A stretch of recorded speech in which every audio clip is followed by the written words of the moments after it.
This story begins in the county of Jignan, the province of Shanxi.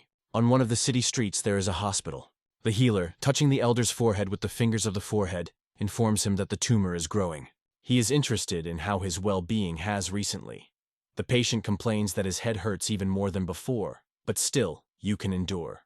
Taking a sip from piala, the elder asks the doctor to tell him everything honestly. He is interested. How much does he have to live? The healer replies that his qi still supports the vessels, but soon the pain will come from which you can lose his mind. Once he simply will not wake up. The doctor escorts him to the exit. Saying goodbye to him, the elder says that he does not see the meaning in the future treatment. He thanks the doctor of the juice for everything that he did for him. Leaving, the man invites the doctor to dinner at the house of the Liu family, while he is still alive. The interlocutor is somewhat confused and upset by his words. He looks after the removing old man. Elder Liu Jinshan, as if feeling his gaze, without looking back, waves his hand. Bowing in a respectful bow, the Dr. Juice asks him to take care of his health. Passing under the flowering sakura and watching the petals flying in the air, the man thinks that he should complete his affairs. He recalls his youth, the time when his strong hand squeezed the spear, and he boldly opposed the enemies. All the happy moments in his life come in his head. So he holds a little son in the arms of, and a smiling wife stands nearby. Then he, as if in reality, sees how a grown son learns to control the spear.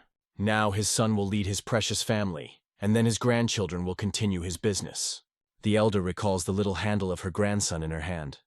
They are watching a son and a daughter-in-law holding a baby in the arms. Liu Jinshan does not regret anything except one thing.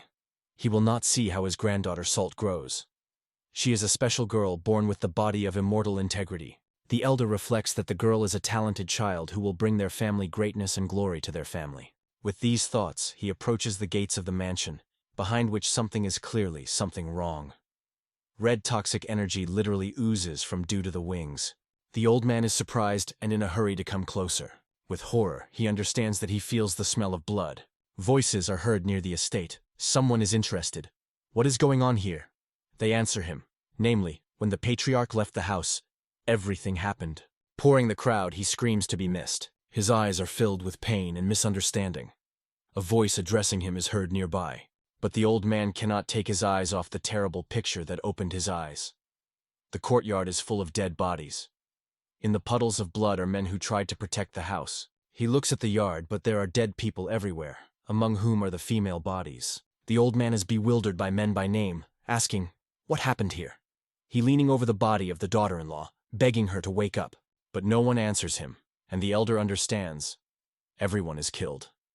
Without looking away from a dead woman embracing a child, he wonders who could commit such a crime. Tears hail over the face of the elder Hale. He lost everything. People shocked by this spectacle are confused.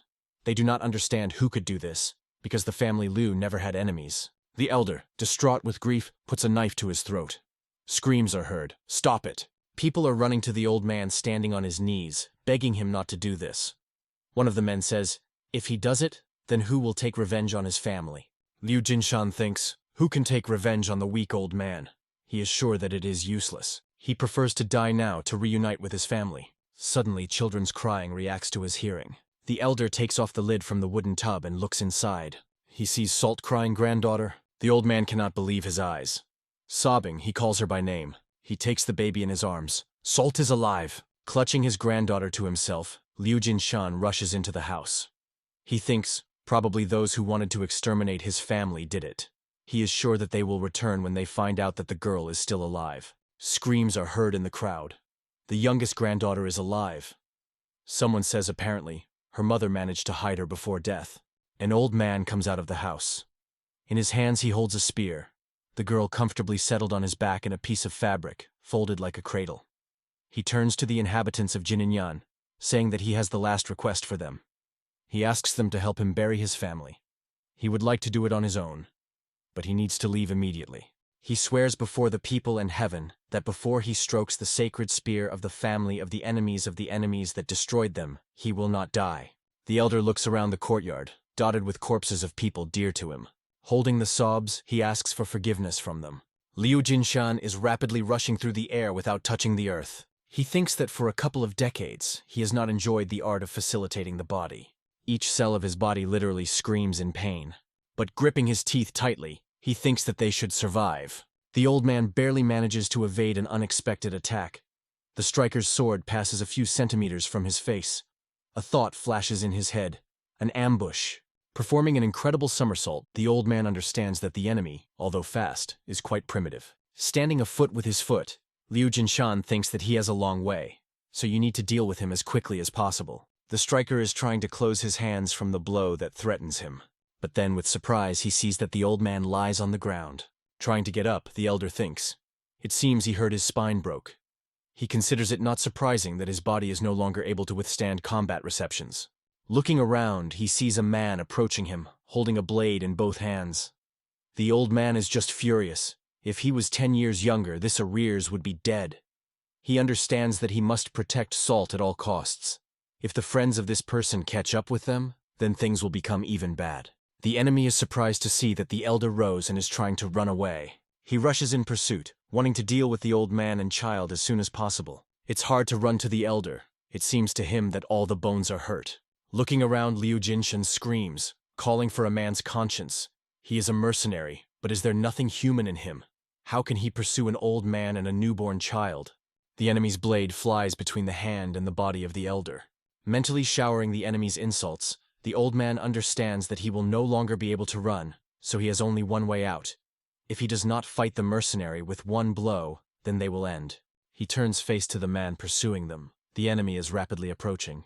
Raising the spear, the old man thinks that he has only one chance. Liu Jinshan is collecting more air in the chest. He uses the appliances of a lion roar. Behind it follows the first technique of spears of the Liu family. Then, a rapid bright flash, and the spear pierces the enemy. The power of the blow throws a man far back. His body hits the trunk of a tree. The old man, looking at him, tries to take his breath. He approaches the enemy's wooded spear. The elder gives a mercenary slap in the face and reminds him that he asked not to pursue them. Tearing a mask from him, the old man thinks that he does not know him, but he needs to find out who sent him.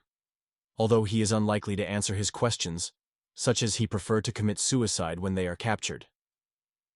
Looking at the dragon man tattooed on the neck, the elder wonders, is this tattoo the only information that he will receive from him? Liu Jinshan turns to his granddaughter, saying that she was probably scared, but she should not be afraid. He promises that grandfather will protect her. Salt smiles and reaches for him.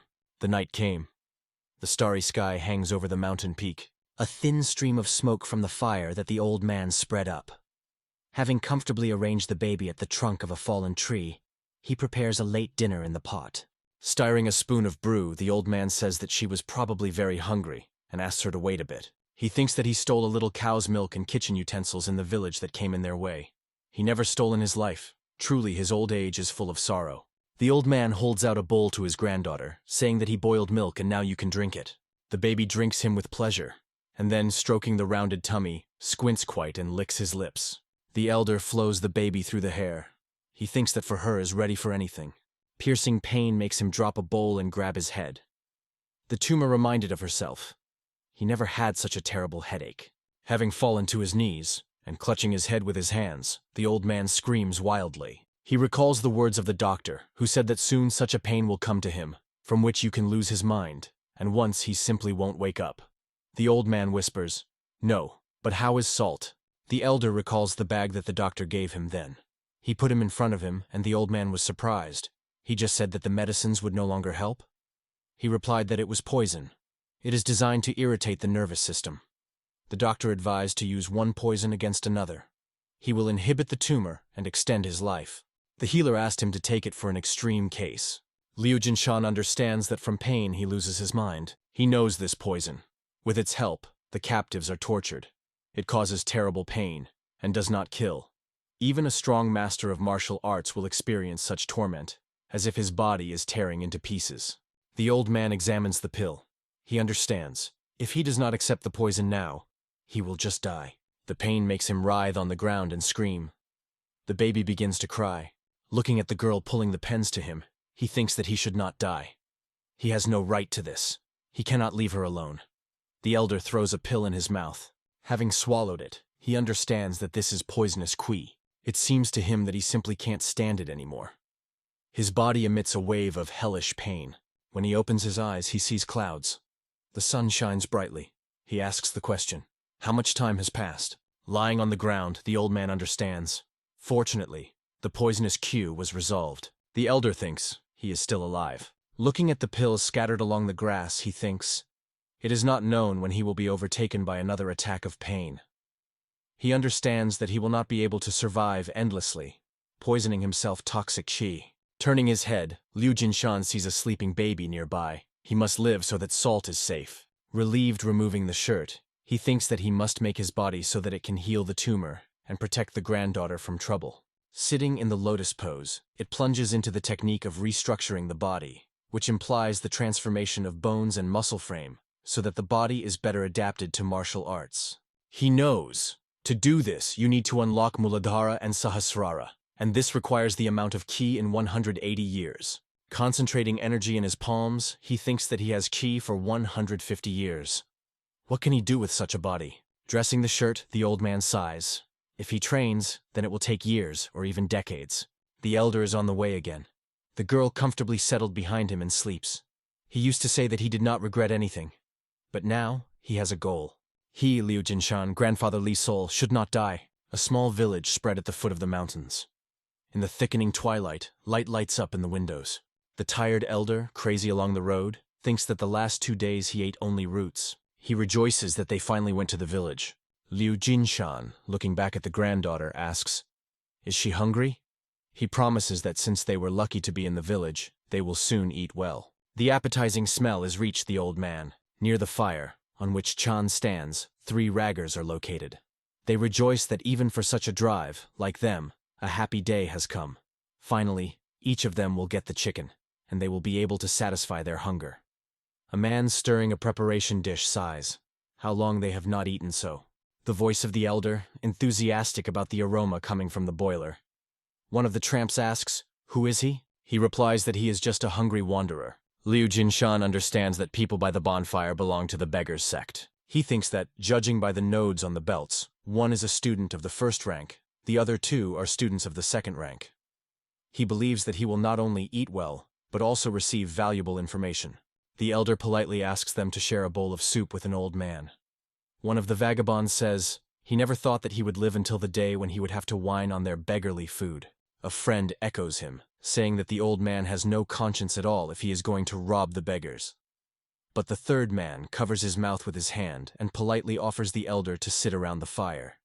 He assures that people from a sect of beggars are not any miser. Planting, Liu Jinshan thanks the tramp. He says that he very respects the sect of the poor and is sure that they can be trusted. Suddenly, a man engaged in the preparation of dinner exclaims that he forgot to add salt. All 3 tramps are in a hurry somewhere, saying the elder that he would wait a bit. He replies that they may not rush. The old man, looking at Chan with lust, anticipates a delicious dinner.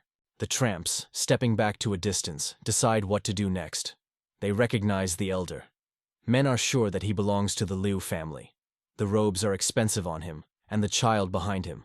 One of the tramps, who showed politeness and hospitality, offers to grab the old man. Friends are not sure. Will they be able to cope with him? They heard that he was very strong in due time, but the man insists. He says that at first glance he understood. The old man is now just a bag of bones. He is sure that he will not even get the strength to use his weapon. Clutching a bamboo club in his hand, he offers to lean on the elder and eschew on his team. The man returns to the fire, saying that it seems that they have already salted soup.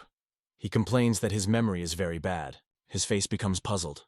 Satisfied, the old man, eating a stew, replies that everything is fine and there are enough salt. The tramp is amazed. He cannot believe that the old man ate everything himself. Holding a bowl of a pleasing baby, the elder says that the salt also liked the broth, and they have eaten well. He, unkindly squinting at the tramp, says, maybe he has such a good appetite because he found villains associated with the killers of his family. The tramp is frightened. He understands that the old man heard everything. He has a hearing, like a wolf. He calls on his friends to attack the elder, and 3 men rush to Liu Jinshan.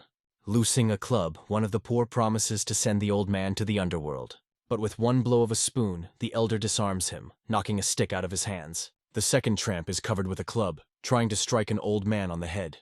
He swears dirty, but his opponent is absolutely calm. Suddenly a beggar, never reaching the goal, freezes. The blow in the forehead makes him fall to the ground. Saw with curses, the 3rd enemy attacks the elder in the jump. But Liu Jinshan, rising from his seat, easily intercepts him in flight. Holding the man by the throat tightly, does he demand that he said who sent him? He wants to know, is the sect of the poor connected with the murder of his family? The tramp prays for mercy. The elder replies that he does not care about him. If he does not speak, then he will tear him with his bare hands. One of the poor, kneeling, asks him not to blame them. They are not connected with those who attacked the Liu family. They just wanted to pass it to the Alliance because he was put on the wanted list. Liu Jinshan is surprised by his words. What other alliance? He is put on the wanted list? Taking out paper from his pocket, the tramp asks him to look. The old man takes a sheet from his hands. It says that Liu Jinshan, the patriarch of the recently exterminated kind of Liu, lost his mind due to corruption of qi. He continues to read. The Alliance Murim asks everyone who found this man to arrest him and hand over to the authorities, as he is insane and kills the innocent. The old man, almost crying, is perplexed. Coming paper in a fist, he thinks. Why did the Alliance Murim issued such a slanderous decree? The first rays of the sun appear above the mountains, staining the sky in a scarlet color. Liu Jinshan, training, thinks, if someone wanted to know the story of the destruction of the House Liu, then he only had to ask the inhabitants of Jignan. But the fact that a decree on his arrest was issued means only one thing. Murim's alliance is associated with the murder of his family, or one of the higher manipulates his leadership. In this case, his enemy may be an alliance. He continues to perform exercises and reflect. Even if the next 5 years he will devote to the restructuring of his body, it is like trying to break the rock with a stone. The elder stands in front of a granite cliff, trying on where to strike. The old man's body protests and responds with pain, but he orders himself to endure. He must endure. If he finds evidence that it was Murim's alliance that killed his family, he will break this rock at all costs. He uses the technique of the Liu family, the hand of the sky and the earth, thinking that he will do this, even if he has to break the rock into millions, no, 10 million fragments. His hand touches the stone block, and that, under the influence of his strength, scattered into pieces. Looking at his hands, Liu Jinshan thinks that he is tormented by only a question. How could Murim's alliance, consisting of virtuous followers of traditional Buddhism, could do this? From his thoughts, he is distracted by an aguka of his granddaughter. Turning around to the baby, the elder asks, "Is she hungry?" Salt sits on a stump, holding a glass in his hands. The old man says that he gave her milk. Why doesn't she drink? Doesn't want. The girl pronounces, "Fee," and then he throws a glass. The elder makes just an incredible jump trying to catch him. Liu Jinshan brings a glass to her granddaughter's lips, saying that she almost poured milk. He asks her to drink rather, because she needs to eat to grow big. The baby beats his hand in a glass and cries. The old man thinks, a hooligan. Her character is like her dad. He demonstrates salt-fried meat strung on a stick and asks, does she really want his rabbit barbecue? The girl is clearly interested in his offer. She waves her hands demandingly. Grandfather wonders, how will she eat if she has not all teeth cut through? Liu Jinshan says, if the girl wants a barbecue, then let him call him a grandfather. To his great surprise, the baby is inadvertently babbling. Grandfather! Then he repeats louder and more confident, Grandfather! The old man is struck. Incredible. She is already talking. The child is growing by the day, but by the clock. He understands that this body of immortal integrity makes her so unusual. Looking at his granddaughter, he pronounces, surprisingly, just amazing. Between the rocks, the voice of the baby called grandfather flashes. Then you can hear how the old man says that he cannot give her meat, and offers to go to look for something to cook her porridge. At dusk, he goes to the village, carefully hiding his face under his hat. The elder does not know how widely the order was extended to his arrest, but he believes that it is better for him not to catch the eye of the martial arts masters. He rejoices at his luck. He met an ordinary woman. The old man stops her. She's afraid. Who is he? He asks, will a woman find food? Showing her baby, he explains that the child needs porridge. She has not eaten a couple of days. The woman tends to the girl and says, what a trouble.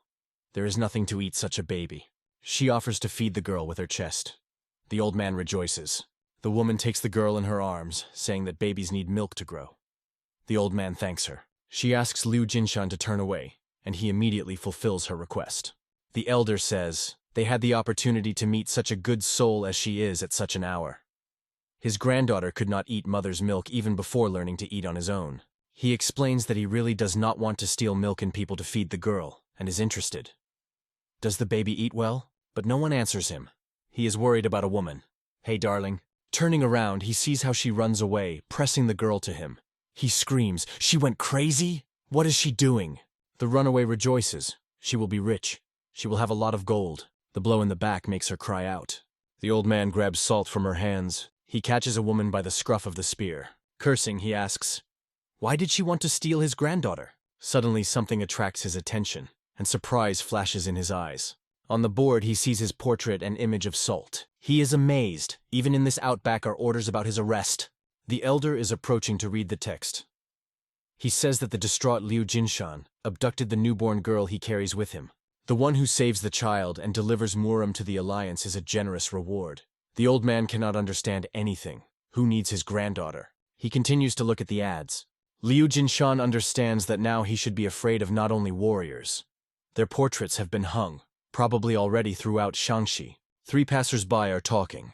One of them says that now everywhere orders about the arrest. The other sighs. Yes, what's going on? Looking at the ads, the man continues to speak. He heard that Liu was a respected family.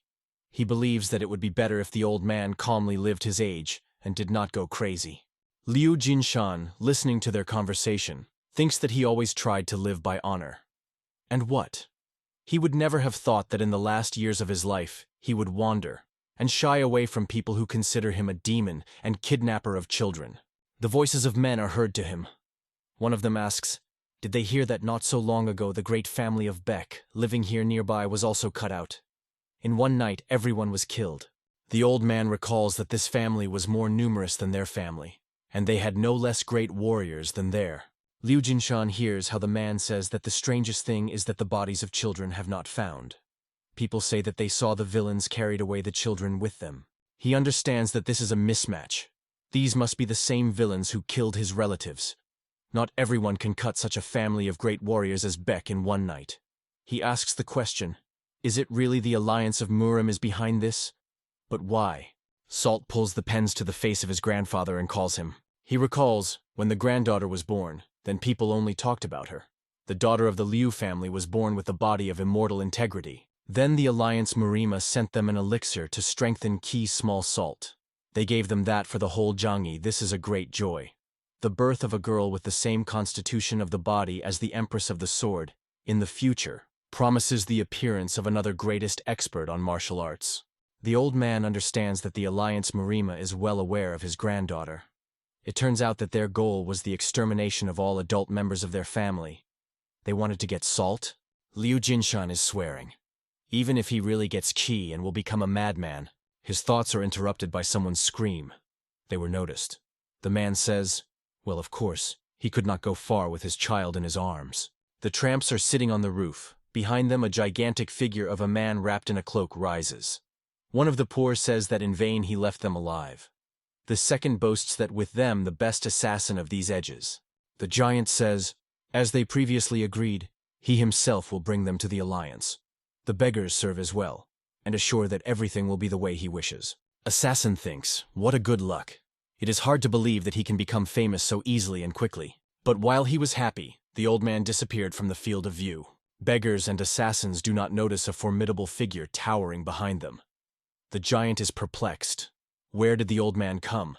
Liu Jinshan is only one thought in his head. Even if he becomes a madman, he will kill them all. The dark figure threateningly hangs over the assassin, who is himself a considerable height, but it seems 2 times less compared to it.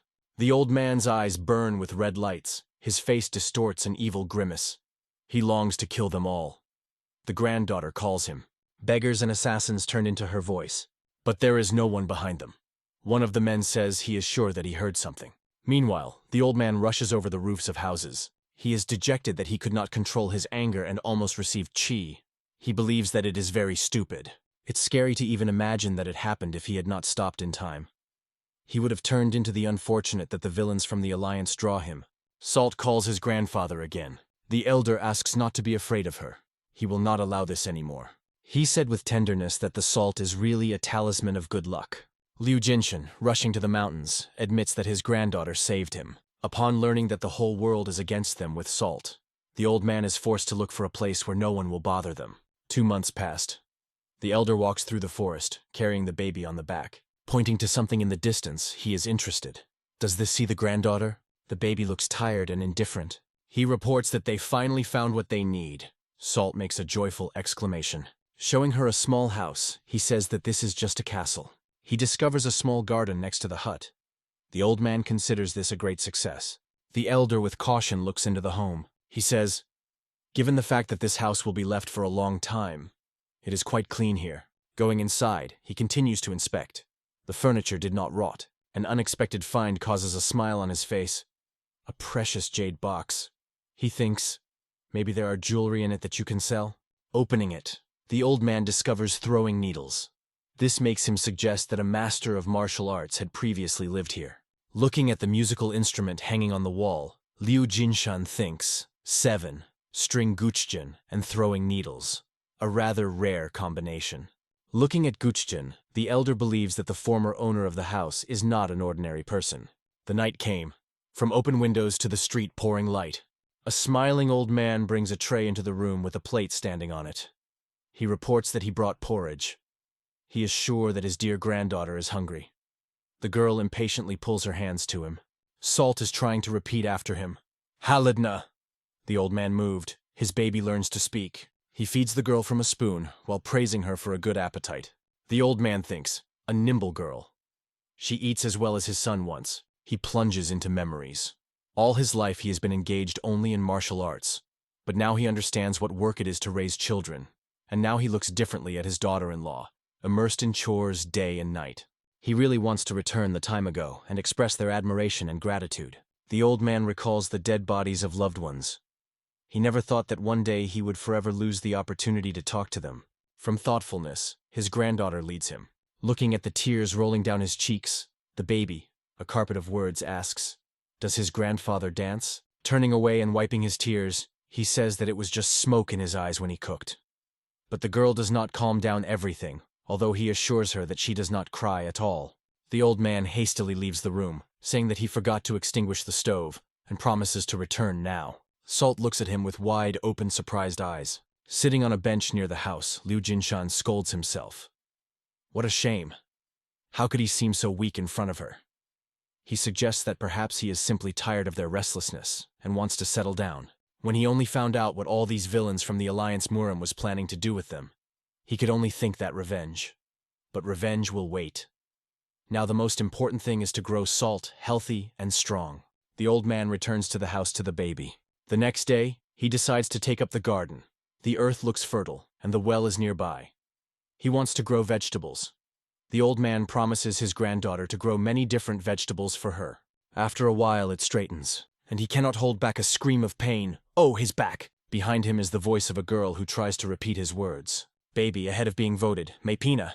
Liu Jinshan immediately forgets about pain. His granddaughter is on his legs. He reaches out to her and asks her to try to approach her grandfather. Salt takes an uncertain step towards him, and, unable to resist the legs, rushes to the ground. Grandfather manages to catch her. He says that she is an incredible child. She is already talking and walking. He asks, the girl wants to play with him in the house, and she happily agrees. Having hands, they slowly go to the hut. With the onset of night, the elder puts the baby to sleep. Looking at her, he thinks that she is very tired of walking today. It seems to him that the granddaughter looks in a dream, like a little bodhisattva. Clutching a spear in his hands, he decides to feed the girl tomorrow with meat and goes hunting. He rapidly moves between the trees, thinking that in the darkness of animals, a flare is even more aggravated. He decides to quickly comb the forest with the help of a lightweight body. Stopping near the tree, the old man thinks that somewhere here a large deer wanders here. If he does not cope with him, then he can ruin his beds. The elder decides to follow his marks and find him. It is only necessary to be careful not to attract predators. He notices people ahead. It surprises him. Where are they here? The old man thought that besides them, nobody in these mountains. The big man asks the men who stand in front of him rather quiet, compared to him, men. Why are they late? And what is it with their faces? Did they collect tribute from merchants? Liu Jinshan is unpleasantly surprised by what he heard. Is this mountain the refuge of the bandits? Meanwhile, the big man is interested. Where are the rest? One of the men reports that the merchants were guarded, and they turned out to be soldiers of the sectols. The second adds, Taoist monks. The big man asks, So their brothers were killed by these villains? They answer in the affirmative and ask them to forgive. They report that they also managed to kill one Taos. They learned that it was a student of the sect in the second generation. The big man hangs over him. Did you finish only one? And what else? Men spread their hands. He ran away with his tail when he saw that reinforcements had come to them. The interlocutor shows them with curses. He says that it was necessary to kill both. He is sure that now they will end. The old man agrees with him. If they did not want to be open, it was necessary to remove all the witnesses. They killed the monk of the sect of the Yudan, and now the punishers will be Ned to them. The old man understands. Soon there will be a massacre on this mountain. Liu Jinshan thinks, this mountain is their house. He must intervene until these bandits framed them. The big man notes that they are not alone here. The bandits grab the weapons, screaming to go out. The elder, throwing a spear on his shoulder, approaches them. He asks, well, who is talking to the elders like that? What are they? Do not want to say hello to their neighbor. The big man laughs. Look, grandfather is crazy. Hymens support him. Probably his children threw in the forest. Looking at him, they say, it is immediately clear that he is crazy. The big man tells him that they are mountain bandits of a black sword, and this is their mountain. If he does not want to die not his death, then let him get better until they change their minds. The old man laughs. How is this their mountain if it belongs to nature? He says that they return to their leader and say that the old man settled at the foot of the mountain. Madness flashes in his eyes when he warns that they do not even approach this place. He promises that otherwise, he will let them blood all. The bandits are frightened. They bow and promise to immediately convey his words to the leader. Then the big man raises his head and, viciously slinging, asks, he thought that they would answer him like that? Liu Jinshan calmly says, no. He knew very well that they would not answer. One of the bandits exposing the blade is interested. Does this grandfather play them? He rushes to the elder, saying that now he will betray him to the earth, which he loves so much. The old man thinks, if he wants the bandits to no longer dare to come here, then he needs to show that they before him, like to the moon on foot. He with a click stops the blade rushing at him, and then the movement of the hand throws the bandit away from herself. He flies back, squeezing a broken sword in his hands. He flies over the head of a big man, hurrying to an old man with a weapon in his hands. The healthy-yard blade is aimed at the old man's neck. He is sure that he demolished his head and says, a poor old man. They are in a good way with him, but he could not figure out in time that he needed to take his legs. Behind him is the voice of the elder. Well, he wanted to say the same thing. The old man applies the technique of the Liu family, the hand of the sky and the earth. He used the fourth reception, lightning in the back. The touch of his hand makes the bandit bend in pain. He cannot hold back a scream. His eyes are about to jump out of the orbits. The elder removes his hand, and he coughs bent. Liu Jinshan advises him not to pretend. The big man is barely breathing. He brings his hand to his chest with twisted fingers, and cannot come to his senses. He shouts indignantly, did his grandfather go crazy? He rushes again to the old man. Suddenly behind him, a large dent appears on the tree trunk. The bandits are scared. Huge power, like a blade of grass, breaks the trees standing behind them. The old man says that he wanted to teach them manners, but since this is their first meeting, he will let them go this time. He tells them to go out. Behind the bandits from the darkness, a gigantic figure appears. A voice is heard. Does he therefore lets them go? A huge man whose face is dissected by a scar, overlapping one eye, is interested in, is it the village has come down? The big man is scared of scared. The second leader. The old man turns to the newly arrived, holding a huge axe on his shoulder. He sees that that person is not closed and knows some tricks. The second leader asks the bandits, did they argue with this old man? He sharply turns to the elder and, waving the axe, says that it was necessary to immediately cut it in two. Liu Jinshan uses the technique of the Liu family, the hand of the sky and the earth, the first trick. Then he resorts to a deadly blow that does not leave traces. In the jump, he beats the second leader in his chin. From his blow, he flies high up. The big man, opening his mouth, watches the flight path of the second leader. He falls to the ground near the bandits with a roar. Those scaredly squat, hearing how the old man calls them villains. Liu Jinshan recalls. He warned them that they would not have a second chance. He tells them to get out and never again show him in the eye. But his phrase ends with a groan. The bandits look at him in bewilderment. The elder, writhing in pain, thinks, why right now? He falls to the ground. Opponents do not understand that this is happening to him. The old man throws a pill in his mouth. He should not faint. Salt is completely alone in that house. The bandits watching him are talking. What did he eat like that there? Looking at the old man's distorted face, one of them suggests that this is an elixir that annoys the nervous system. Here is a sick. Why is there? The big man shouts, "It doesn't matter. This is their only chance to kill him." The bandits rush to the elder, showering him with curses. The healthy man beats his foot in the chest. One of the bandits, going from the back, also strikes with his foot, screaming, "How dared to attack the mountain bandits of a black sword?" Men are beaten by the elder that has grieved on the ground. They promise that they will not let him die quickly, so let him get ready to suffer. With difficulty opening his eyes and seeing his leg brought up to strike, he thinks that the salt of the house is alone. She is waiting for him. His eyes are closed. He thinks about what will happen to his granddaughter if he dies. Consciousness leaves him. The elder hears voices. "Is that the old man?" Someone answers, "Yes, leader." Of course, he arranged for them, but they nevertheless accompanied Luck, and they learned him. With difficulty opening his eyes, he sees how a man gives a slap in the back of a healthy man. He asks fearfully, "For what?" The leader, waving for another blow, calls him a blunt creature. Standing, he is interested. He has no brains at all. Why did they tie him like that? The battered old man stands, tied with a chain to the pillar. Come to himself, he asks the question. How much time has passed? He thinks that the salt there is completely alone. Having felt something, the leader turns to him.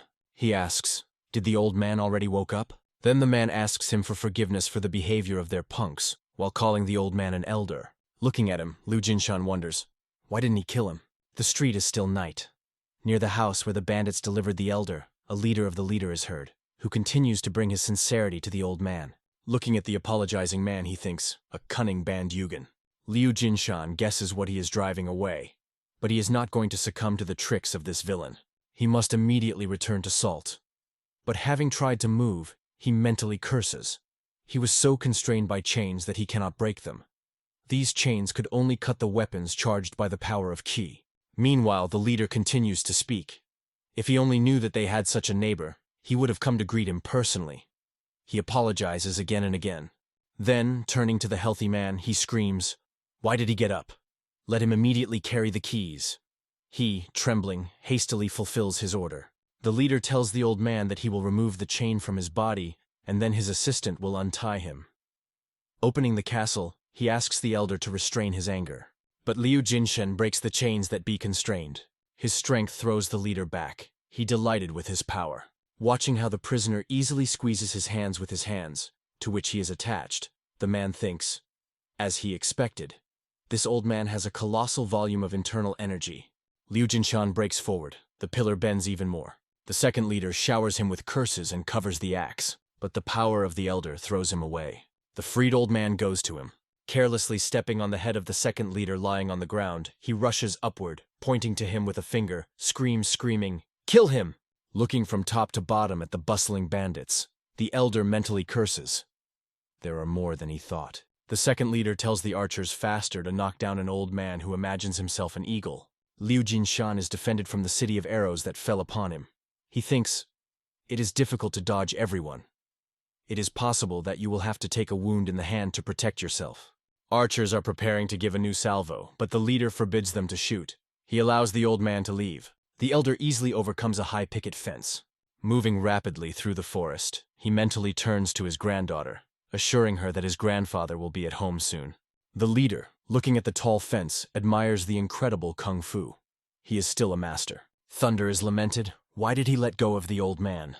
He says that their guys who disappeared in the mountains probably killed the old man.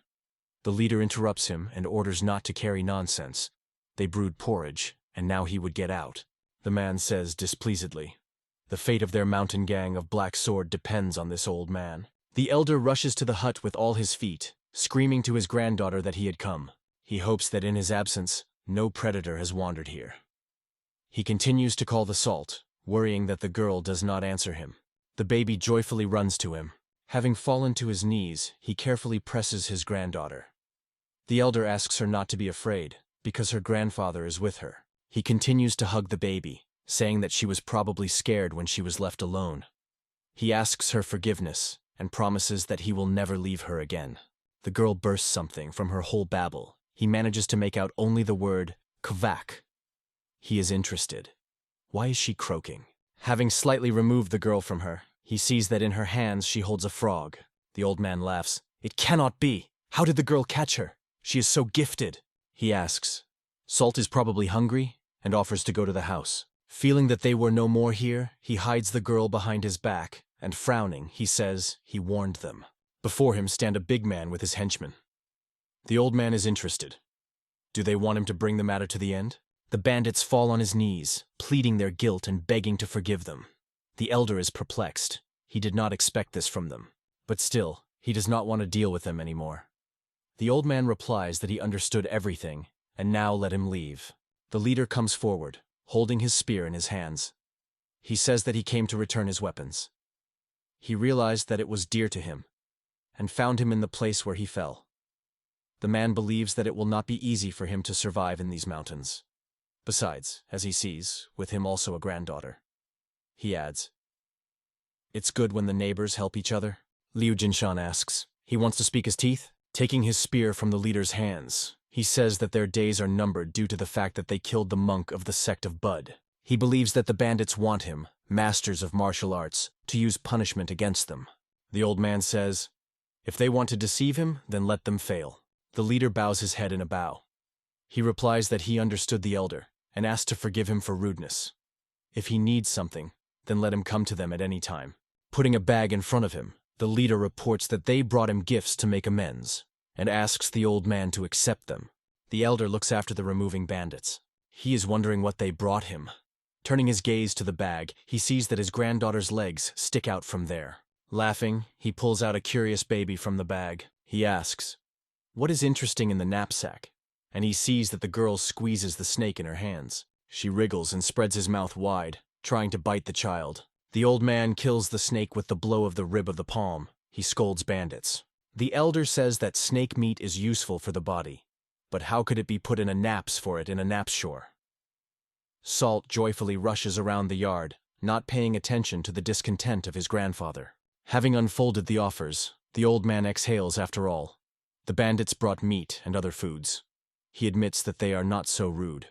On the table is empty dishes, sticks, and a spoon of salt. The elder sits in the corner of the room, and the girl sleeps next to him, putting her head on his leg. He pronounces pretty, when he was so eaten for the last time. Well, now you can live. Then he decides that there is no time to rest on his laurels. Sitting in a lotus pose, he plunges into meditation. He knows that an attack of pain can take it by surprise at any moment.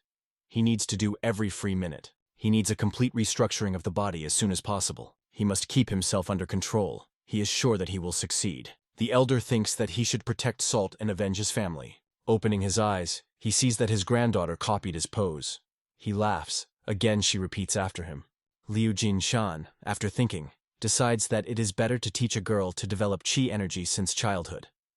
The child has just fewer blocks on the meridians, so the effect of meditation is doubled. Sitting behind the Salt and putting her hand on her shoulder, the old man promises that he will teach her everything. Suddenly he feels a stream of power coming from the girl. Having recoiled, he says that this cannot be. She has no blocks at all and no stagnant energy. Her vessels are open and the current of energy is unhindered. Handing through his hand to his granddaughter, he understands that the Salt is 10 times faster produces the concentration of chi. And if so, then she can already learn martial arts. Looking at the baby, the elder shakes his head. This is what gives the body of immortal integrity. He asks the question, can then increase the difficulty. He uses the first heavenly circle technique. To concentrate chi energy, you need to drive it through the entire circulatory system and back to the center of force. The elder is amazed. The girl is able to concentrate a huge amount of ki. It's just incredible.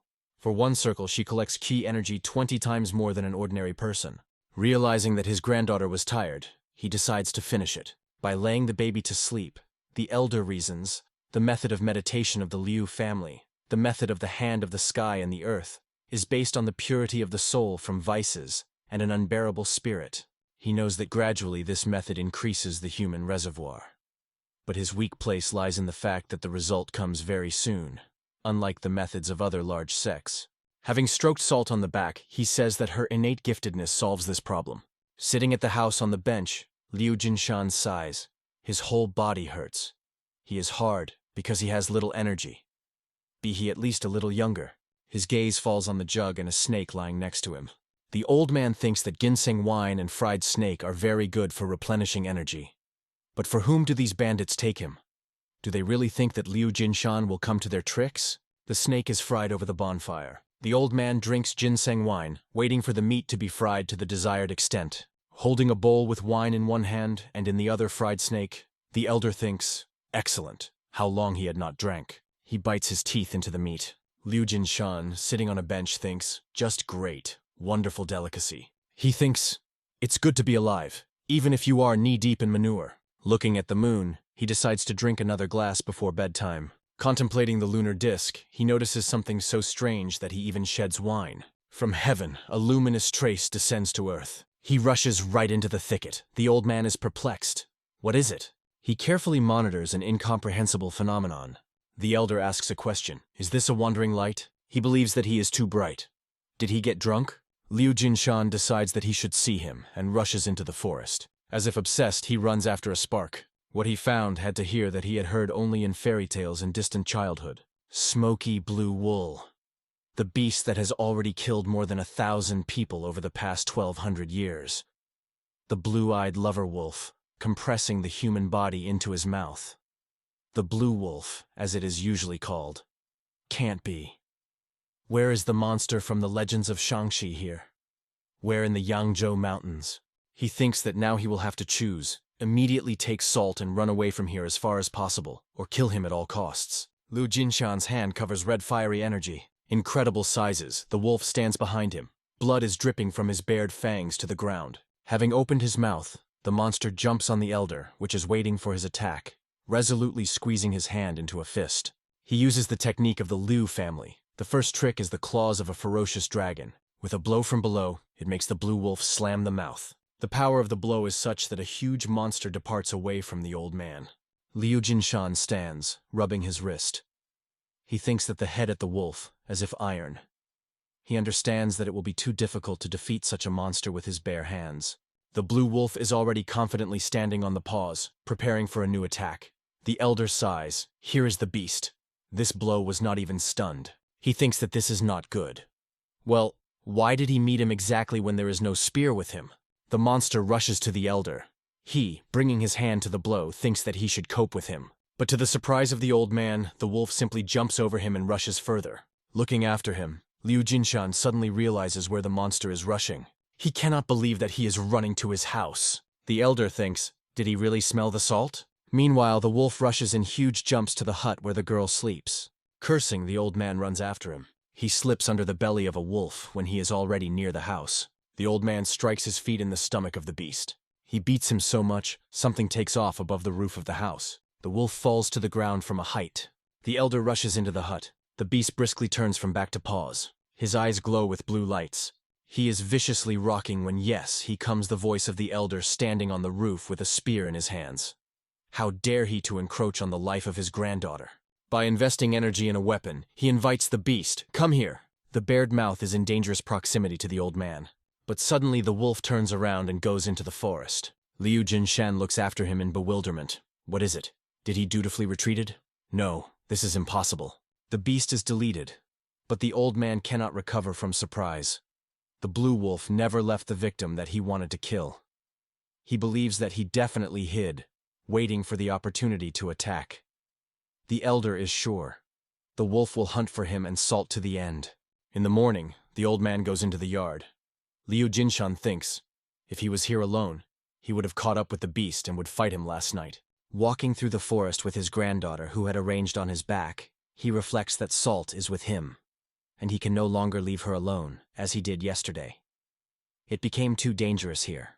Looking back at the hut, the old man sighs, but he just began to dig a garden and put things in order in the house.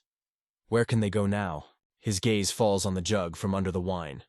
He thinks that actually these bandits of a black sword will also be in danger. The elder believes that he must warn of the danger that threatens them, and goes to them. Passing through the break in the picket fence, the old man understands why it is suspiciously quiet here. Looking at the destruction and dead bodies in the yard, he thinks that apparently the monster had already come to the bandits. He is nailed by the leader, who is accompanied by his assistant.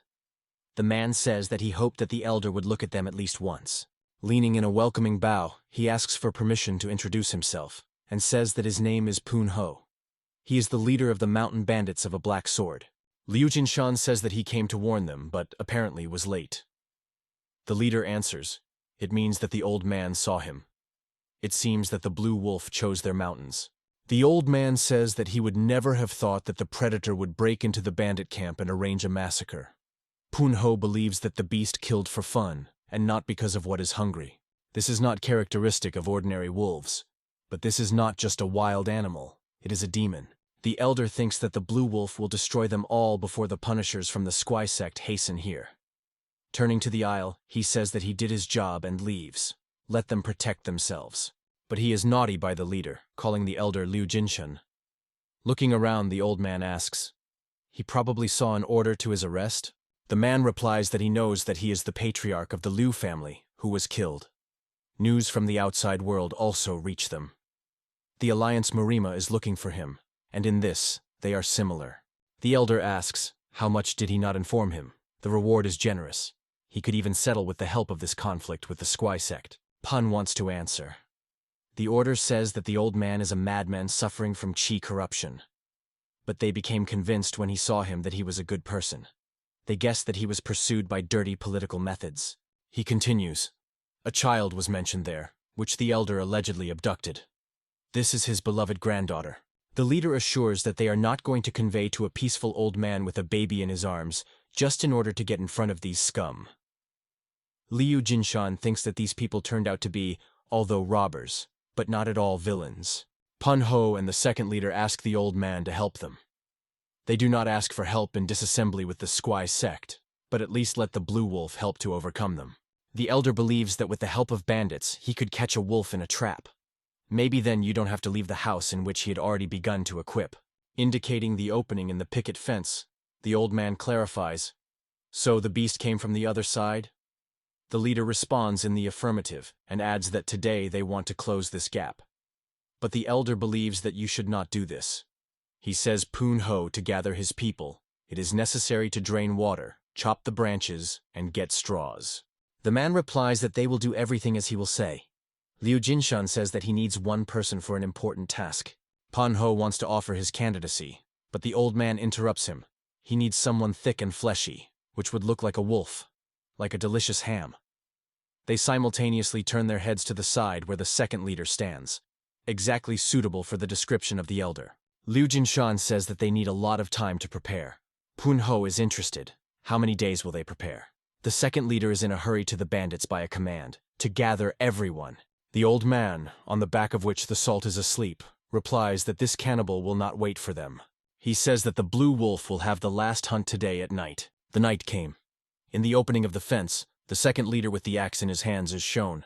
He sees how two blue lights rush through the forest thicket. With the growl, the blue wolf is approaching it. The second leader screams so that the wolf will run faster to him. Tonight, he is going to have dinner with meat.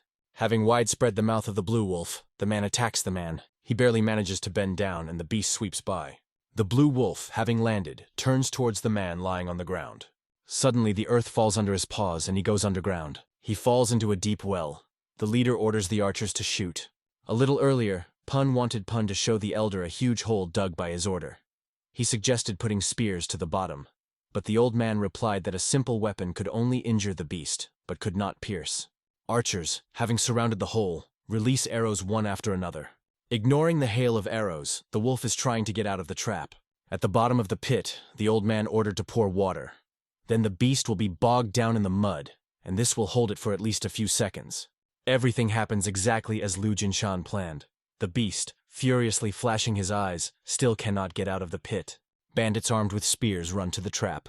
The team sounds to throw spears, and quickly run away to make room for those who are behind. The old man said that they would cause a lot of minor wounds, and he will bleed with blood. But he understands that this also does not kill him yet.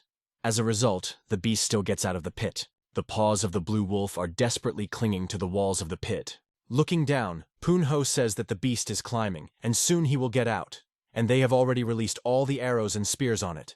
Suddenly the elder screams, "Aside!" The bandits obediently part, freeing the passage for him. He, clutching in his hands, a spear covered with a fiery aura, rushes towards the blue wolf. The elder decides that he himself will become the death of this monster. Liu Jinshan rushes with a spear with a fiery aura to meet the monster. Pan Ho gives an order to his people to close the hole. The bandits hastily carry logs to the trap. They put them on top of the pit. The leader orders to fold the logs denser so that there are no gaps. The elder manages to injure the monster, but the wound is not fatal. The blue wolf is trying to push the spear with his paw.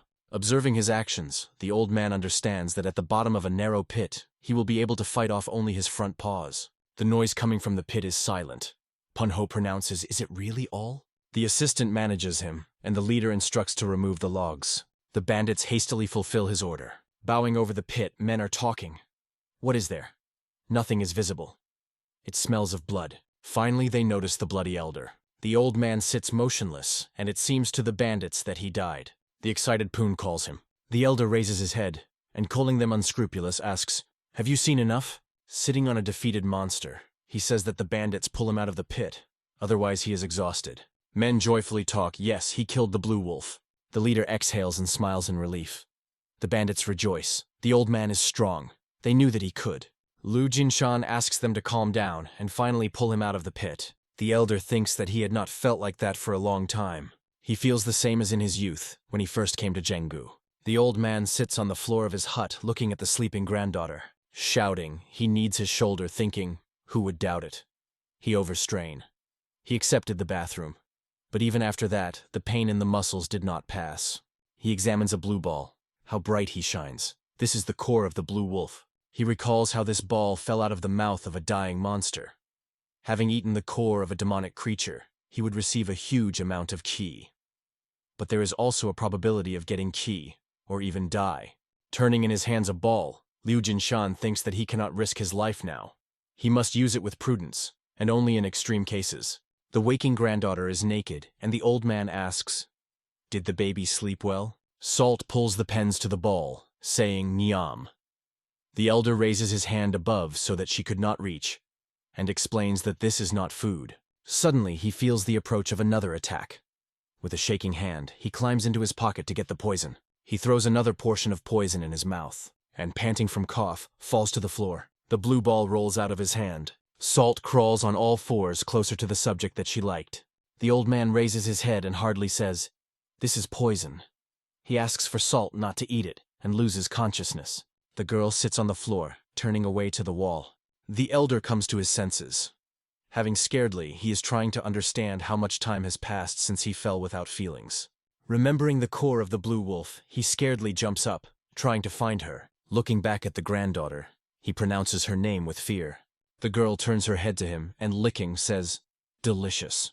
Her face begins to blush. With a frightened exclamation, the old man rushes to the girl, whose face by that time acquires a crimson color. He puts his palms to her back, trying to somehow help her. The girl closes her eyes. The elder asks the question, "How is it possible?" Her dantian had to explode from an excess of energy, and this would take her life. Is the state of the body of immortal integrity neutralized the venom of the core of the blue wolf? But if the granddaughter cannot learn so much energy, then it will simply kill it. Analyzing the condition of the salt, he understands that her vessel of conception, the vessel of the impregnable fortress, is cleaned. The poison from the core has resolved and the positive effects are absorbed by the body of Salt. With enthusiasm, he realizes that the girl radiates true ki. The old man thinks that the control vessel is also cleaned and middle dantan is open. He is sure that this is a restructuring of the body. The elder thinks, the girl only recently was born and now he will be born again. Green rays of rebirth energy break out of the house into night darkness. This bright flash makes the old man cover his face with his hand, protecting his eyes. Salt learned all ki from the core of the blue wolf in its middle dantan. Looking at the girl, Liu Jinshan sees that she has changed. He timidly holds out his hand to her, afraid to touch, and asks, "How is she?" Salt answers easily and rushes forward. Watching how the granddaughter rushes on the ceiling with all his legs, the elder thinks, incredibly.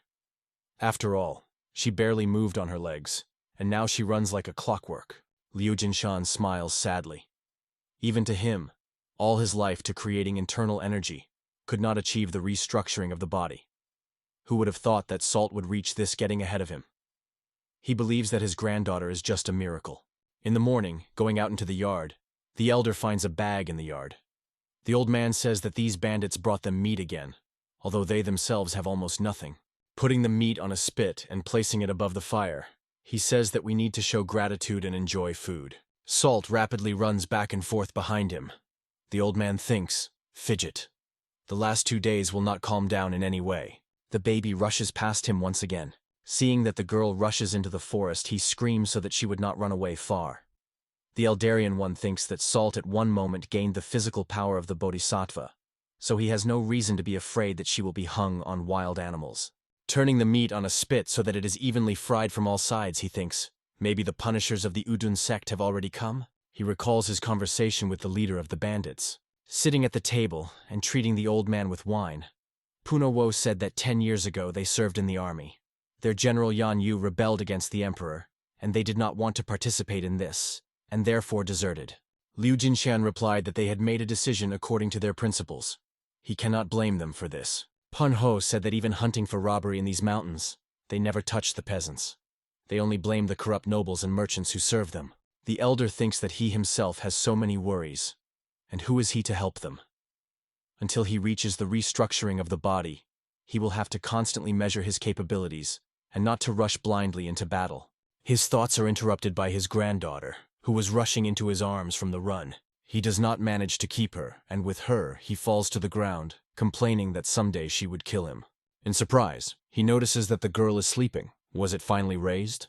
Lying on the ground, the elder presses her granddaughter, thinking that even with a rebuilt body, she still remains a child. No one would have reproached him if he had not even taken up the idea of restructuring the body in his summer. But to protect Salt, he will stop at anything. He continues to lie, holding his hand to the baby, sleeping sweetly on him. Noticing the glow over the mountains, the old man rises. He understands. They came. One of the 9 great sects is a sect of Buck. Even the pronunciation of this name fills his heart with fury, because the sect of the Udun has a great influence in the alliance of Murim, which, most likely, stands behind the murder of his family. Even if he is lucky, and he will be able to help the bandits recapture this attack, the sect of Udun will continue to send more and more strong masters until he achieves his own. Remembering the bandits who brought him food, he understands that there will be nothing good if he intervenes, even though he is sorry for these boys from the gang of a black sword. Above the head of a big man on his knees, a sword is brought. Warriors from the Squeen sect ask, will he tell them where their camp is located? They threaten that otherwise he will die a terrible death, like his friends. They slowly cut off his limbs, as they had already done before with his comrades. The guy answers, stop playing. They will kill him anyway. He says that they would not in vain wave a sword, but better kill him at once. The warrior flashes with anger. How does he dare to argue with some robber? A person standing next to him is called to cut off the bandit's tongue. He agrees, but says that at first he will cut off his hand.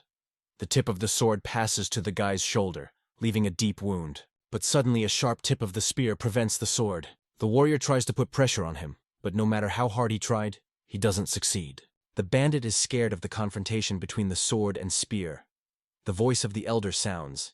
He accuses the soldiers of using revenge as an excuse in order to kill and torture, and at the same time, dare to call themselves monks of traditional Taoism. Angry warriors, clutching at the blades, ask him, who is he? Liu Jinshan, from the back of which the salt peeps, replies that he is just a neighbor of these boys. Pushing over his back of a healthy man, Liu Jinshan stands forward towards the soldiers from the sect of Bud. One of the men says that it is better to leave them to the old man, because he does not know the whole situation. He asks, leave them? Well, it really does not concern him. The frightened healthy man exhausts quietly. The elder, remembering the gangsters jubilant near the pit, Liu Jinshan asks, shouldn't the neighbors help each other? He recalls the courtyard of the estate, covered with the bodies of his loved ones. If at least one of his neighbors tried to intercede, or at least help his family hide from the villains that day. Looking at the warriors standing in front of him, he thinks that these villains belong to the sect of Bud, one of Murim's most influential in the alliance. So they fall under suspicion of the murder of his family. He says that they do not understand anything. What can they know about what he had to endure? He is interested. At least they know how much effort he should now restrain his anger. The younger warrior tells the senior, is this old man not the patriarch of the family Liu, who is looking for the alliance Murim? They look at the spear and the child with him. Warriors come to the conclusion that it is he. They believe that this is a great opportunity to earn a name. The old man was a master, But he was no longer in business, because it will be easy. The main thing is that the girl does not suffer, because the Alliance Murem orders to deliver her alive. Having lowered the spear, the elder says that they are still young, and he will give them a chance to survive. He offers them to get away. One of the warriors immediately attacks him, thinking that the crazy old man himself lowered his spear. Apparently, he was tired of living. He already triumphs the victory, confident that the elder himself was revealed. But his thoughts that the old blank is already not capable of anything is interrupted by the old man's hand, who captures the corner of his mouth with his fingers. Lu Jinshan Whirlwind rushes around the enemy. The warrior, watching what was happening with horror, looks at the face of the youngest, which is now located from the back. He comes to the old man's voice, who says that he gave them a chance to leave. With one movement, the elder strives on a spear of both representatives of the sect of the Boars, while with one hand he carefully holds his granddaughter. Liu Jinshan understands that now between him, bandits, and a sect of blankets, enmity is laid to the last drop of blood. Freeing a spear from bodies, he says that there will now be no end to the crazy cycle of revenge. Standing over the bodies of opponents, he asks, "But how can a person abandon revenge?" He is also a man, therefore he is no exception. Clutching a spear in his hand, the old man says that he will not stop until he aims for his family. Screams come from the bandit camp. Sangha and the elder came. Seeing on the shoulders of the healthy man of the body of the soldiers of the sect of Udun, the bandits emit surprised exclamations. Sangha says that the elder got off with these rats in one fell swoop. Joyful bandits rush to them, shouting that they knew the elder will come to their aid. Now they will be able to compete with them. They even cannot cope with their elder. The old man is trying to calm them out. He still said nothing about help. Punho welcomes him and thanks him. The old man thinks that he met many real masters from the Udan sect while traveling around Zhonghu. If instead of these arrears they sent them, then it would be the destruction of the bandits and him. He asks that the leader knows about their numbers. He replies that the elder killed 2, so there were 8 people left. Of these, 3, it seems, are students in the first generation. Liu Jinshan replies that these are high-class masters who have mastered the art of charging the sword of Qi. The leader is the only person in the gang who could contrast them with something, as he studied martial arts. He is interested. Punho has already come up with a plan? He answers negatively. No yet. The only thing they can hope for is their walls. They will keep the defense how much they have enough strength. The elder laughs. No matter how thick and high their walls are, against students of the first generation of the Udun sect, this is useless. Just because they charge the weapons with the energy of Qi, and arrows against them are useless. He believes that it is necessary to act according to the same plan as when they caught a blue wolf. They must lure the enemy, surround and kill. Since the bandits were earlier than soldiers, they were probably taught to arrange ambushes. Pun wanted to reply that they can do it. But what if these first-generation students feel his aura? The elder answers, "It's okay. This is part of his plan, like these 2 unfortunate ones." He points to the soldiers of the sect of the Udan lying on the ground. He says that they only need to kill several of them before they have time to come to their senses and get into the construction for the attack of the swordsmen of the Udan sect. Warriors are rapidly moving through the forest. The commander gives a sign with his hand to stop and everyone is freezing right away. 2 warriors are talking among themselves. The junior student believes that something is too quiet in the camp. He asks the elder, maybe the bandits have already run away. He sighs, disappointed. He so wanted to give them like a bug. He knew. Why would bandits have the courage to fight them? The second warrior believes that if so, then their brothers Sleep and Ho, whom they sent for intelligence, are already following their trail. The leader of the punitive detachment of the Odin sect of the first generation, Shinjin, calls for them to observe the silence. There is a voice reporting that stupid bandits lurked behind the wall. A second-generation student of the sect of the Udun Hyun-he says that he sees more than 100 robbers. She asks, will they handle it? The first-generation student Chin-ho is interested in. What is she afraid of? They will kill them in 2 accounts, so let them wait for them. The first-generation student Chin-yu, handing her a blade, says, he heard that she is the most gifted among second-generation students. He invites her to go first. They want to see what she is capable of. The girl takes weapons and agrees with the older brothers. Suddenly she stops, calling them, look, and indicates the direction, there, at the entrance. They see a man standing next to 2 captives tied and placed on his knees. The soldiers of the sect of the Udun do not believe their eyes. It cannot be. These are the younger brothers Ho and Sleep. Meanwhile, A man raises the sword and calls them to look at him. He says, "If they do not want to finish the same way as these two, then let them get out of here." With these words, he cuts off the head of one of the bound people. She rolls up to the feet of the soldier of the sect of the Udon. He will recognize the younger brother's son with horror. One of the warriors rushes to the gate. The girl is trying to stop him. She is sure that both of their brothers are dead.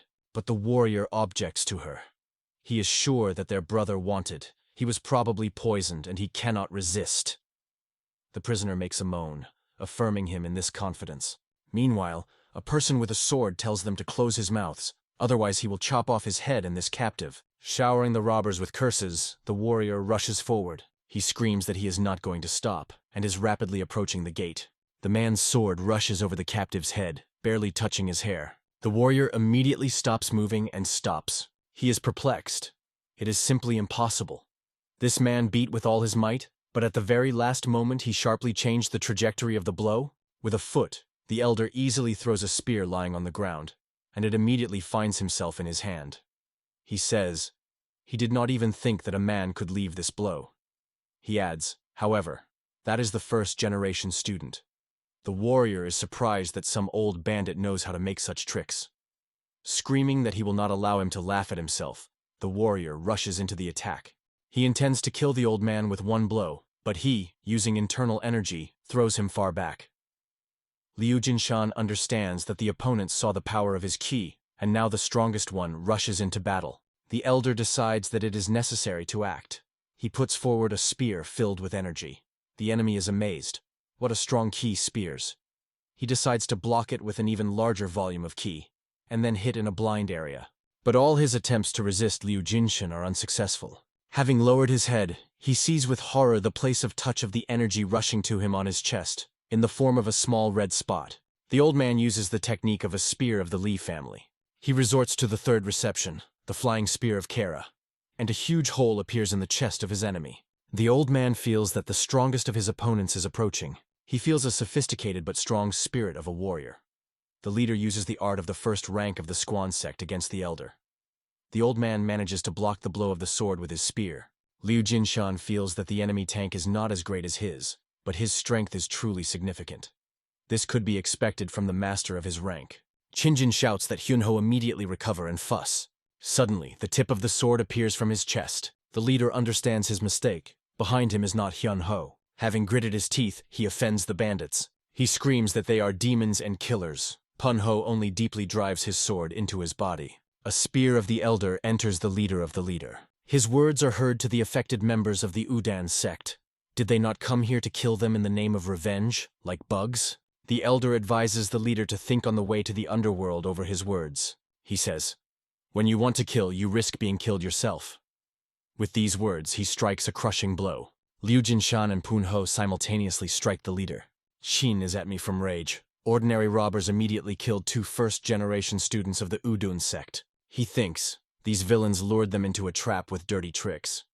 They have no forgiveness. The man, letting others follow him, rushes forward. The rest of the warriors follow him. Punho, hurrying to leave, calls the elder to retreat. They go for the picket fence. Qin angrily shouts insults, comparing them with cowardly cockroaches. The warriors were in such a hurry to catch up with them that they did not notice traps under their feet. Punho rejoices. They caught a demonic beast in this hole, and now these stupid Taoists have come into it. But only 2 of them fall into the pit. The rest manage to react and overcome the obstacle. Arounders, hiding near the fence, immediately rise behind them. Qin is sprayed with curses. He gives the command to get into the battle order of the Great 7 Stars. One of the warriors objects. There are only 4 of them. He is interrupted by an arrow piercing his neck. A cloud of arrows rushes on the soldiers of the sect. Qin is hastily hiding and covers his younger brothers with an energy shield. He calms them. These are simple arrows. Suddenly, the tip of the spear is erupted from his chest. His face distorts the grimace of pain. Blood is whipping from the wound. The younger brothers scream scaredly. A teacher. Behind their backs there is an elder, squeezing a spear in the hand in his hand. There is a cry of Punho, calling for an attack. He himself runs at the head of the bandits. The rest is followed by him. After a short battle, the surviving warrior rushes to the break in the fence. He screams that the bandits will still pay for today's murders. Let them only wait a bit. The leader orders to catch a fugitive. It cannot be released. He will bring about the incident of the squan. The energy of the spear penetrates through not only the body of the warrior, but also the stones located in its path. Clutching a spear in his hands, the elder says, if he wants to take revenge on them, then let him wait for them in the next world. Manhwa is interested. What about those two who have fallen into the pit? They answer him that the guy died of arrows, and the girl was injured. Standing on the edge of the trap and looking down, Manhwa says that this is a second-generation student. Did she put the energy shield from the arrows? The second leader is interested. What to do with her? Looking into the girl's eyes full of hatred, he answers, send to the forefathers. The archer, pulling on the bowstring, says that she needs not to blame them, but her sect. The elder stops him, putting his hand on his shoulder. He says that she should still be left alive, for the sake of the future gang of a black sword. The second leader, standing by the table where Manhwa and the old man are located with the drinks, asks, the sect of Udun will not leave them alone, but where do they go? He offers to stay and fight to the end.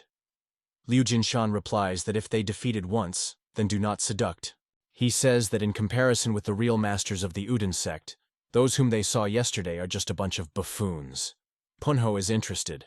What should they do? Putting a cup with a drink on the table, the old man answers. He heard that a couple of years ago, a competition of young masters took place in the monastery of Manhwa. He talks about the fact that during the fight, the student of the sect Udun unintentionally killed the novice of the monastery. Since then, the sect of Udun is not in a very good relationship with the monks of Manhwa. The leader also heard about it. Liu Jinshan says that this monastery is not far from here. He advises the bandits to take off clothes and things from Taoists and scatter it in the vicinity of Manhwa. The leader clarifies, as if they were attacked by monks on the way here. He thinks that the sect of the Udan will buy for this? The elder answers, of course no. But this will give them a small delay to make a decision on how to live on. Manhwa delighted. Brilliant insidiousness. Liu Jinshan calls him an impudent. What other insidiousness? He is not any villain. The granddaughter looks at him with surprised eyes and enthusiastically claps his hands. Her grandfather, the villain. With all her legs, she rushes to him. The old man laughs. He picks up the girl in his arms and answers, so what? What a villain. He is ready to be anyone, if only she was safe. Looking at the smiling face of his granddaughter, he continues, in order to grow and do not need anything, her grandfather is ready for anything. The robbers are busy training. Armed with clubs, they honing combat receptions. The elder, approaching Manhwa watching them, notes that they are training hard today.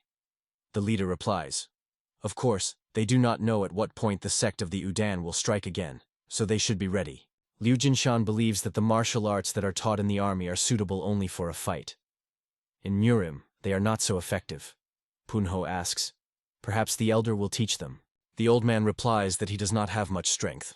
But in return, he came up with something else. In the cell behind bars sits on an armful of dry grass Hyun-hee. The elder, standing with the leader on the other side of the lattice, says that she looks like a ghost of an innocently killed girl.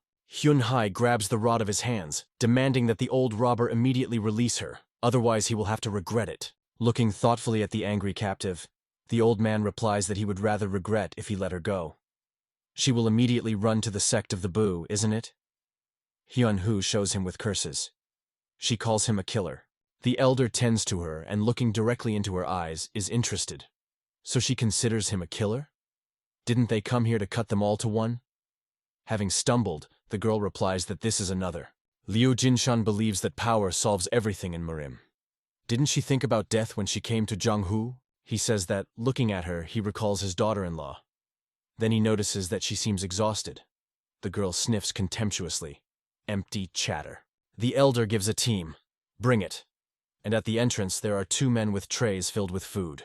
There are all kinds of dishes in the plates. The girl again frantically squeezes the bars of the grate, and with lust looks at food. The elder watches the expression on her face, but Hyun-hee picks himself up and turns away. She says, does he really think that he will force the student of the sect of the Udun to give up his pride for the sake of miserable grubs? Unlocking the castle, the old man says that there will be no one will force her. He warns that she should know. In 30 minutes these plates will be clean. The aroma of food drives the girl crazy. The salt, hiding behind his grandfather with lust, looks at the meat. Liu Jinshan asks his granddaughter, is she also hungry? Looking at the captive, he says that this food is not for them, and asks, what should they do? Hyun-hoo answers, please eat. The baby rushes with all legs to food dishes. Sitting on the floor, Salt with appetite eaves a huge piece of meat. The old man thanks the captive. Now his granddaughter can eat plenty. He says that he will remove the plates in 7 minutes, and he is interested. Will there be at least anything left on them? The girl's appetite becomes torture for Hyun-hoo. It's as if the girl is crazy about food. Tearing a piece of meat from the girl's hands, she absorbs him with appetite. Frightened Salt crawls to the side. Watching how Hyun-hoo pounces on each dish, and with tenderness, clutching her granddaughter, the old man advises the girl to eat slowly, otherwise he will hurt her stomach. With tears in his eyes, Hyun-hye continues to chew. How tasty. When the plates are empty, the elder invites the girl to take a walk in the fresh air. Walking next to the old man in the yard, she thinks that after 10 days of imprisonment, it seems, she came to life. Having brought her to the door, Liu Jinshen invites her to go inside. He promises to give her 30 minutes. She asks in bewilderment, "What is it?" Having taken it inside, the old man shows her a wooden bath. He says that she probably really wants to wash herself after so many days in the dungeon. But if she does not want, then he will not force her. But he does not even have time to finish the phrase as the door closes in front of him. The girl enjoys bathing. It seems to her that she just melts. She says, the impression is that she is not in the camp of bandits, but in heaven. The dressed hen-he stands against the backdrop of green trees and the sunset sky, considering his new outfit. The old man, calling her a daughter, says that it's any way to look at her. The girl answers, well, of course, after she was locked for so many days. But actually, she is clean and neat. They walk in the forest at the foot of the cliff. Liu Jinshen says that this mountain is so beautiful in the rays of sunset. He believes that this place is great for a walk. The girl is inclined to consider the mountain flowers. The elder says they have to return. Looking around, Hyun-hye scaredly asks, where? The bandits bring her to the dungeon, where she spent several days. The old man says that she returned to her revenge and changed into bloodied clothes. Hyun-hye screams that she does not want to do this. How can he do this to her? It would be better if I didn't let her out at all. Liu Jinshan replies that she is their captive, so nothing can be done. The girl falls to her knees and asks to forgive her. The elder asks, for what? She did nothing wrong. With tears in his eyes, Hyun-hye says, if they are going to close her here again, then let them kill it better right now. The old man says that she has the opportunity to live every day as it is now, but she should sacrifice something equivalent for this. It will be right, isn't it? The elder and bandits inexorably rise on Hyun-hye sitting on the floor. She asks, what? The girl is illuminated by the guess, and she scaredly clarifies, do they really want? The elder in the blink of an eye is next to her, and by pressing the finger to the desired points, deprives her of consciousness. Picking her unconscious body, he says that soon she will understand what they want from her. The girl comes to her senses.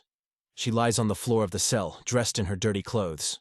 Only a thought beats in her head. She wants free reign. She recalls the old man's words for her. There is an opportunity to live every day like today, but she should sacrifice something equivalent for this, and it will be right, isn't it? Hyun-hye is squeezing tightly. She does not want to think about it. You can't. Anything. Just not that. The elder, watching her from behind the grate, asks, did she think all night? Hyun-hye turns away from him. Liu Jinshan says he does not know when he can return, so let him say his answer right now. The girl asks a question. If she refuses, then they will keep her here until she dies?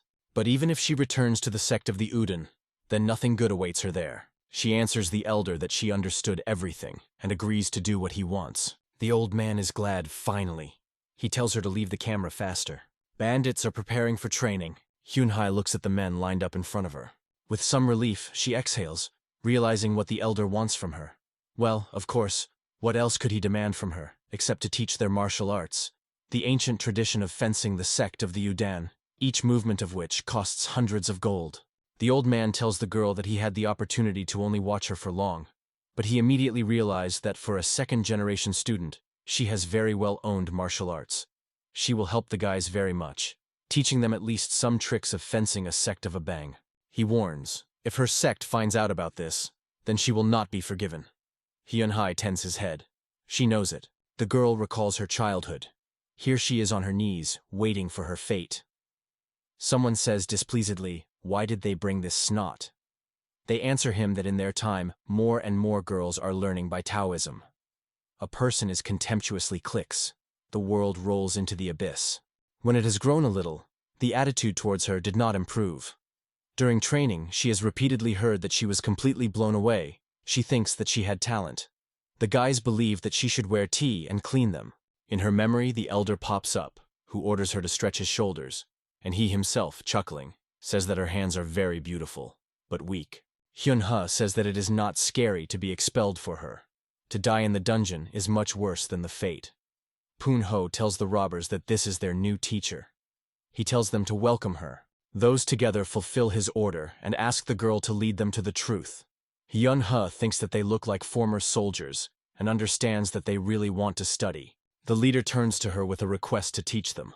The girl thinks about her sword. Poon-ho, right there, bending in a respectful bow, holds out her weapons. Looking at his aura, the girl understands that he seems to be stronger than her in skill, but so courteously bowed to her. She answers, "Good," and asks for permission to show them their skills. She asks to look carefully, focusing their attention on the fact that this is the art of a sword of a sect of a bang. Hyun-hai demonstrates his skills. The robbers enthusiastically observe her honed movements. When Hyun-hai stops, men burst out with enthusiasm. Great! They now have the best teacher. Somewhat embarrassed, the girl explains that this technique is called a sword of clarity. This is only the basic technique, but if they learn it well, then they will not be afraid of any of the first-rank techniques. Everyone together agrees to master it. The elder listens with what enthusiasm the robbers answer Hyun-hee. He remains to stand nearby and watches the training, smiling pretty. In men, it is not very good to repeat the movements of the girl, but she straightens them and gives advice on how to do everything correctly. A few days later, night. The girl tiredly sank to the edge of the bed. She taught men all the principles and movements of the technique of the Sword of Clarity. Now they will be able to hone it themselves. From behind the door, a voice reporting that they brought her food. In front of the girl, there are mouth-watering dishes on the table. She with pleasure takes on food, thinking that these robbers have an excellent cook. Thanks to them, she eats well and rests. Hyun-hai recalls how she was treated in the sect. She is the best student among the second generation, and she knows all the tricks except those owned by students of the first rank. But at the same time, the monks' brothers are coldly. And while the guys enjoyed food, she was forced to wash the dishes. Saturating, the girl falls on the bed, thinking that for the first time in her life they show so much honor and attention. Probably, as it is now, only nobles live in the imperial palace. She jumps out of bed and runs to the door. Hyun-hoo falls to the crack, looking at what is happening from the outside. She is perplexed. Usually behind the door stood a guard in several rows, and now there is no one there. She peeps out, but still does not feel anyone's presence. The girl thinks that she had the opportunity to run, and immediately rushes into the forest. She rejoices, excellent. She could only overcome the picket fence and she is free. Having landed on the other side of the fence, she finds herself right in front of the elder. The girl immediately grabs the hilt of the sword. The old man says, he had to make so much effort to find this beautiful clothes for her. He asks, why is she getting her dirty? Hyun-hai is perplexed. What is happening? The elder explains. She kept the promise so she could go through the gate. No one will say a word to her. The girl is amazed. She cannot believe what she heard. Liu Jinshan continues to speak. Only where will she go? He understands that returning to the Squai sect will be dangerous. He adds that a girl can go even now, but if she is in no hurry, then let her spend here today. Leaving, he promises to talk to the leader to give her money and food on the road. Hyun-ha thinks that actually she really has nowhere to go. If the sect of Udun finds out that she taught the robbers to their secret techniques, the exile is the smaller that awaits her. Rising the land, she goes back to the room allocated to her. In the morning, she discovers money and a bag with food at the door. The elder did everything, as promised. Poon-ho is approaching her, accompanied by the second leader and Sangha. He asks, does the teacher leave them? Hyun-ha thinks, it seems that they would like her to stay. Since they are so sincere, maybe she really remains at least not for long? She answers, actually not. The leader assures that they will not hold it. He says that he understands. They met under the worst circumstances, but hopes to leave only good memories of themselves. The girl tries to explain that she is not going anywhere, but Poon-ho already calls all the robbers, saying that the teacher is leaving them. Having handed her a knapsack, they wave her hand and wish her many years of life. The most kind wishes and parting words fly in the back of Hyun-hai to be careful during the descent from the mountain. The girl stops, and says that they will not be able to master the Sword of Clarity in full if she does not teach them the accompanying techniques of the legs. Poon-ho pretends not to hear her words. He asks, what did she say?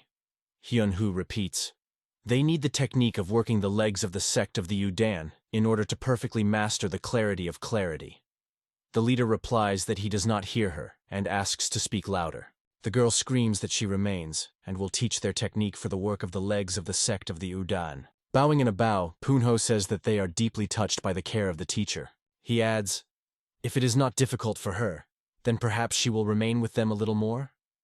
The girl, having gone, answers, "Well, since they ask so." The leader proclaims, "The teacher remains and let the men care about her." All shout together, "Yes!" The old man is watching from afar. The leader invites the girl back to the camp.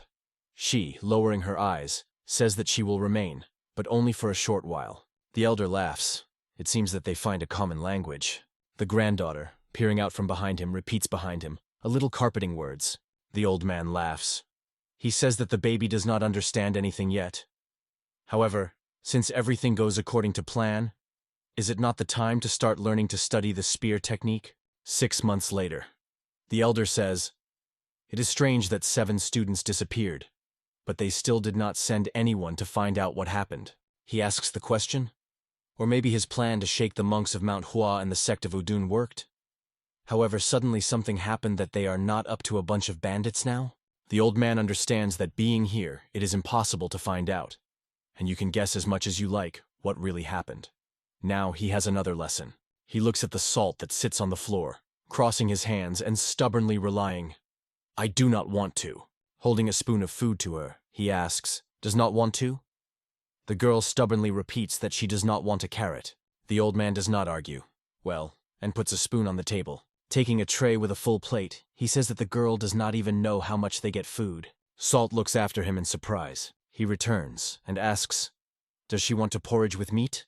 The girl answers joyfully, "Yes." He feeds her from a spoon, saying that she eats well. The elder thinks that you can put meat in porridge, or mushrooms can also. Everything in this world depends on you. Meditating on a bench near the house, the old man thinks, how many days of the world did they manage to enjoy? But still, there is no time to relax. It should gain the amount of chi equal to 180 years as soon as possible. Sometimes a terrible headache returns to him. He understands that he will not be able to forever suppress it with the help of poison. He needs to devote every free minute to restructuring the body in order to revenge. Also, the elder must protect Salt until she grows up. Clutching a spear in his hand, he thinks that it is very important to create ki, but it is also impossible to neglect training. He understands that his granddaughter is still early to pick up a spear, but he wants to gradually teach her military equipment. He asks the girl to see how grandfather training. He promises to teach her the spears of their family Liu. Showing her movements, the elder says that of all the elements the wind is the easiest and fastest. Nothing can block his path. The main principle of the spear technique of the Li family is to imitate the properties of the wind. The wind blows throughout the earth, but it is light and weak. When this element concentrates in one place, it has such a destructive force that it can break the cliffs. He speaks the Salt, carefully listening to him, that this is the power of the technique of the destructive wind of the Liu family. Once upon a time there was a mighty martial art of a spear in the world, and who owed them fought for dominion over the world. At the most perfect stage in the development of this art, the absolute master was the legendary demon of the spear, their ancestor. Even the powerful and rich clan Liang could not contrast anything in this martial art. The demon of the spear was at the top of the world. No one could challenge his powerful spear of destructive wind.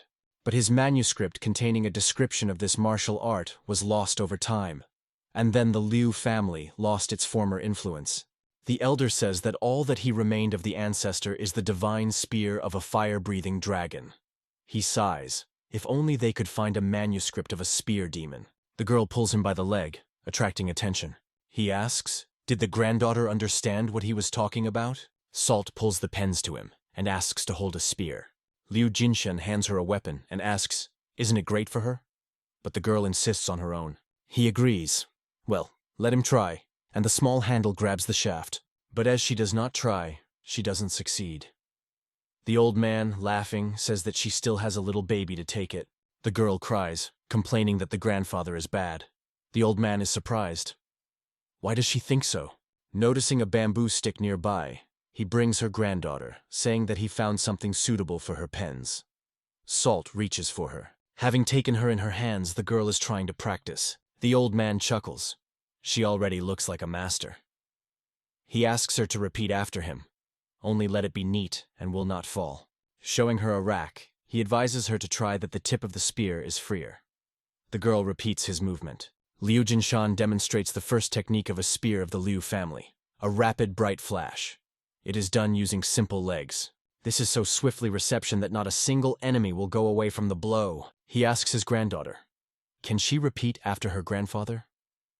The old man thinks that at least the work of the legs will be within the power. Salt tries to repeat, but it does not work well. Grandfather laughs. Did she want to entertain him with dancing? Watching her, he continues to have fun, but soon his laughter is silent. The elder is surprised. What does he see? The movements of her bamboo stick repeat the movements of the spear of the Liu family. She exactly repeated everything that he had just shown to her. Liu Jinshan is delighted. Incredible. Does she remember everything and repeats the first time?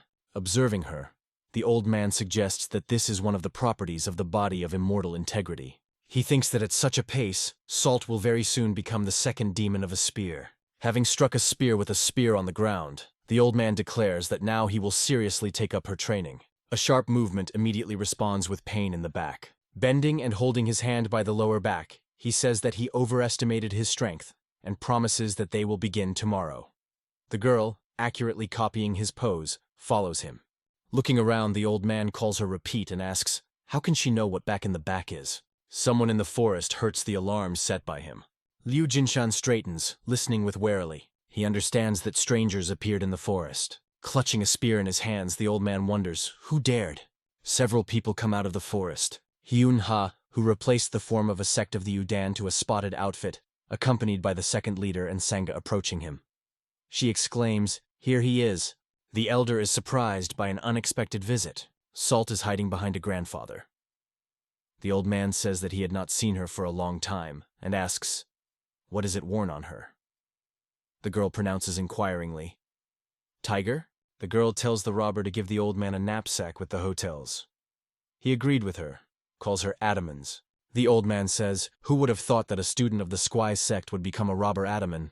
Salt calls her Aunt Tiger. Hyun Hai says that yesterday they shot a boar and brought them meat as well as a little rabbit. The girl joyfully rushes to her, but the girl says that the cat is heavy, and she herself will bring her home. But the baby, grabbing the offering, rushes to the hut, screaming that she loves meat.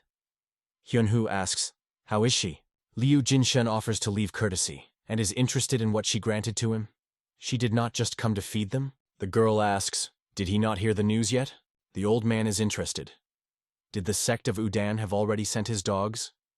The girl answers negatively. She says that they are clearly not up to them now. An event is coming, which can turn everything to Jianghu upside down. The elder is surprised. What can turn up Jianghu upside down? The girl clarifies, so he does not know? He asks her to tell what is happening. She is surprised, and believes that a person engaged in martial arts may not know the emperor. But how can he not know the strongest master? They say that soon he will hold a gold powder ceremony. This will happen near the Pekian district, the old man asks. Then everything is so serious? Hyun-Hu answers of course. This is a special rite, washing with gold powder, an official output ceremony, which is also free from financial costs. However, not many people successfully complete this ritual, because this is a great opportunity for enemies to avenge their offenders. Moreover, it was Jianghu who defeated the shameful death and plunged the Orthodox fraction at a loss. Many martial arts masters will arrive there, which they have never seen before. When people gather, there will be a lot of rumors. The girl says, perhaps they will also be able to get information about the incident with the Liu family. The old man offers to stop so far on this. He asks, perhaps the girl uses this cunning plan as an excuse to see the ceremony? The girl denies this, but the elder, without listening to her, turns away and goes to the house. Looking around, he says, if she wants to live this day, then she better hide, like a mouse. What will she do if they see her? Continuing to go, he says that he is also wanted. The old man with a baby behind him is a very noticeable goal. Her words come to him. She knows everything, nevertheless. He also has his own reasons. Looking around, he sees Hyun-Hee holding Salt in his arms. The girl is interested.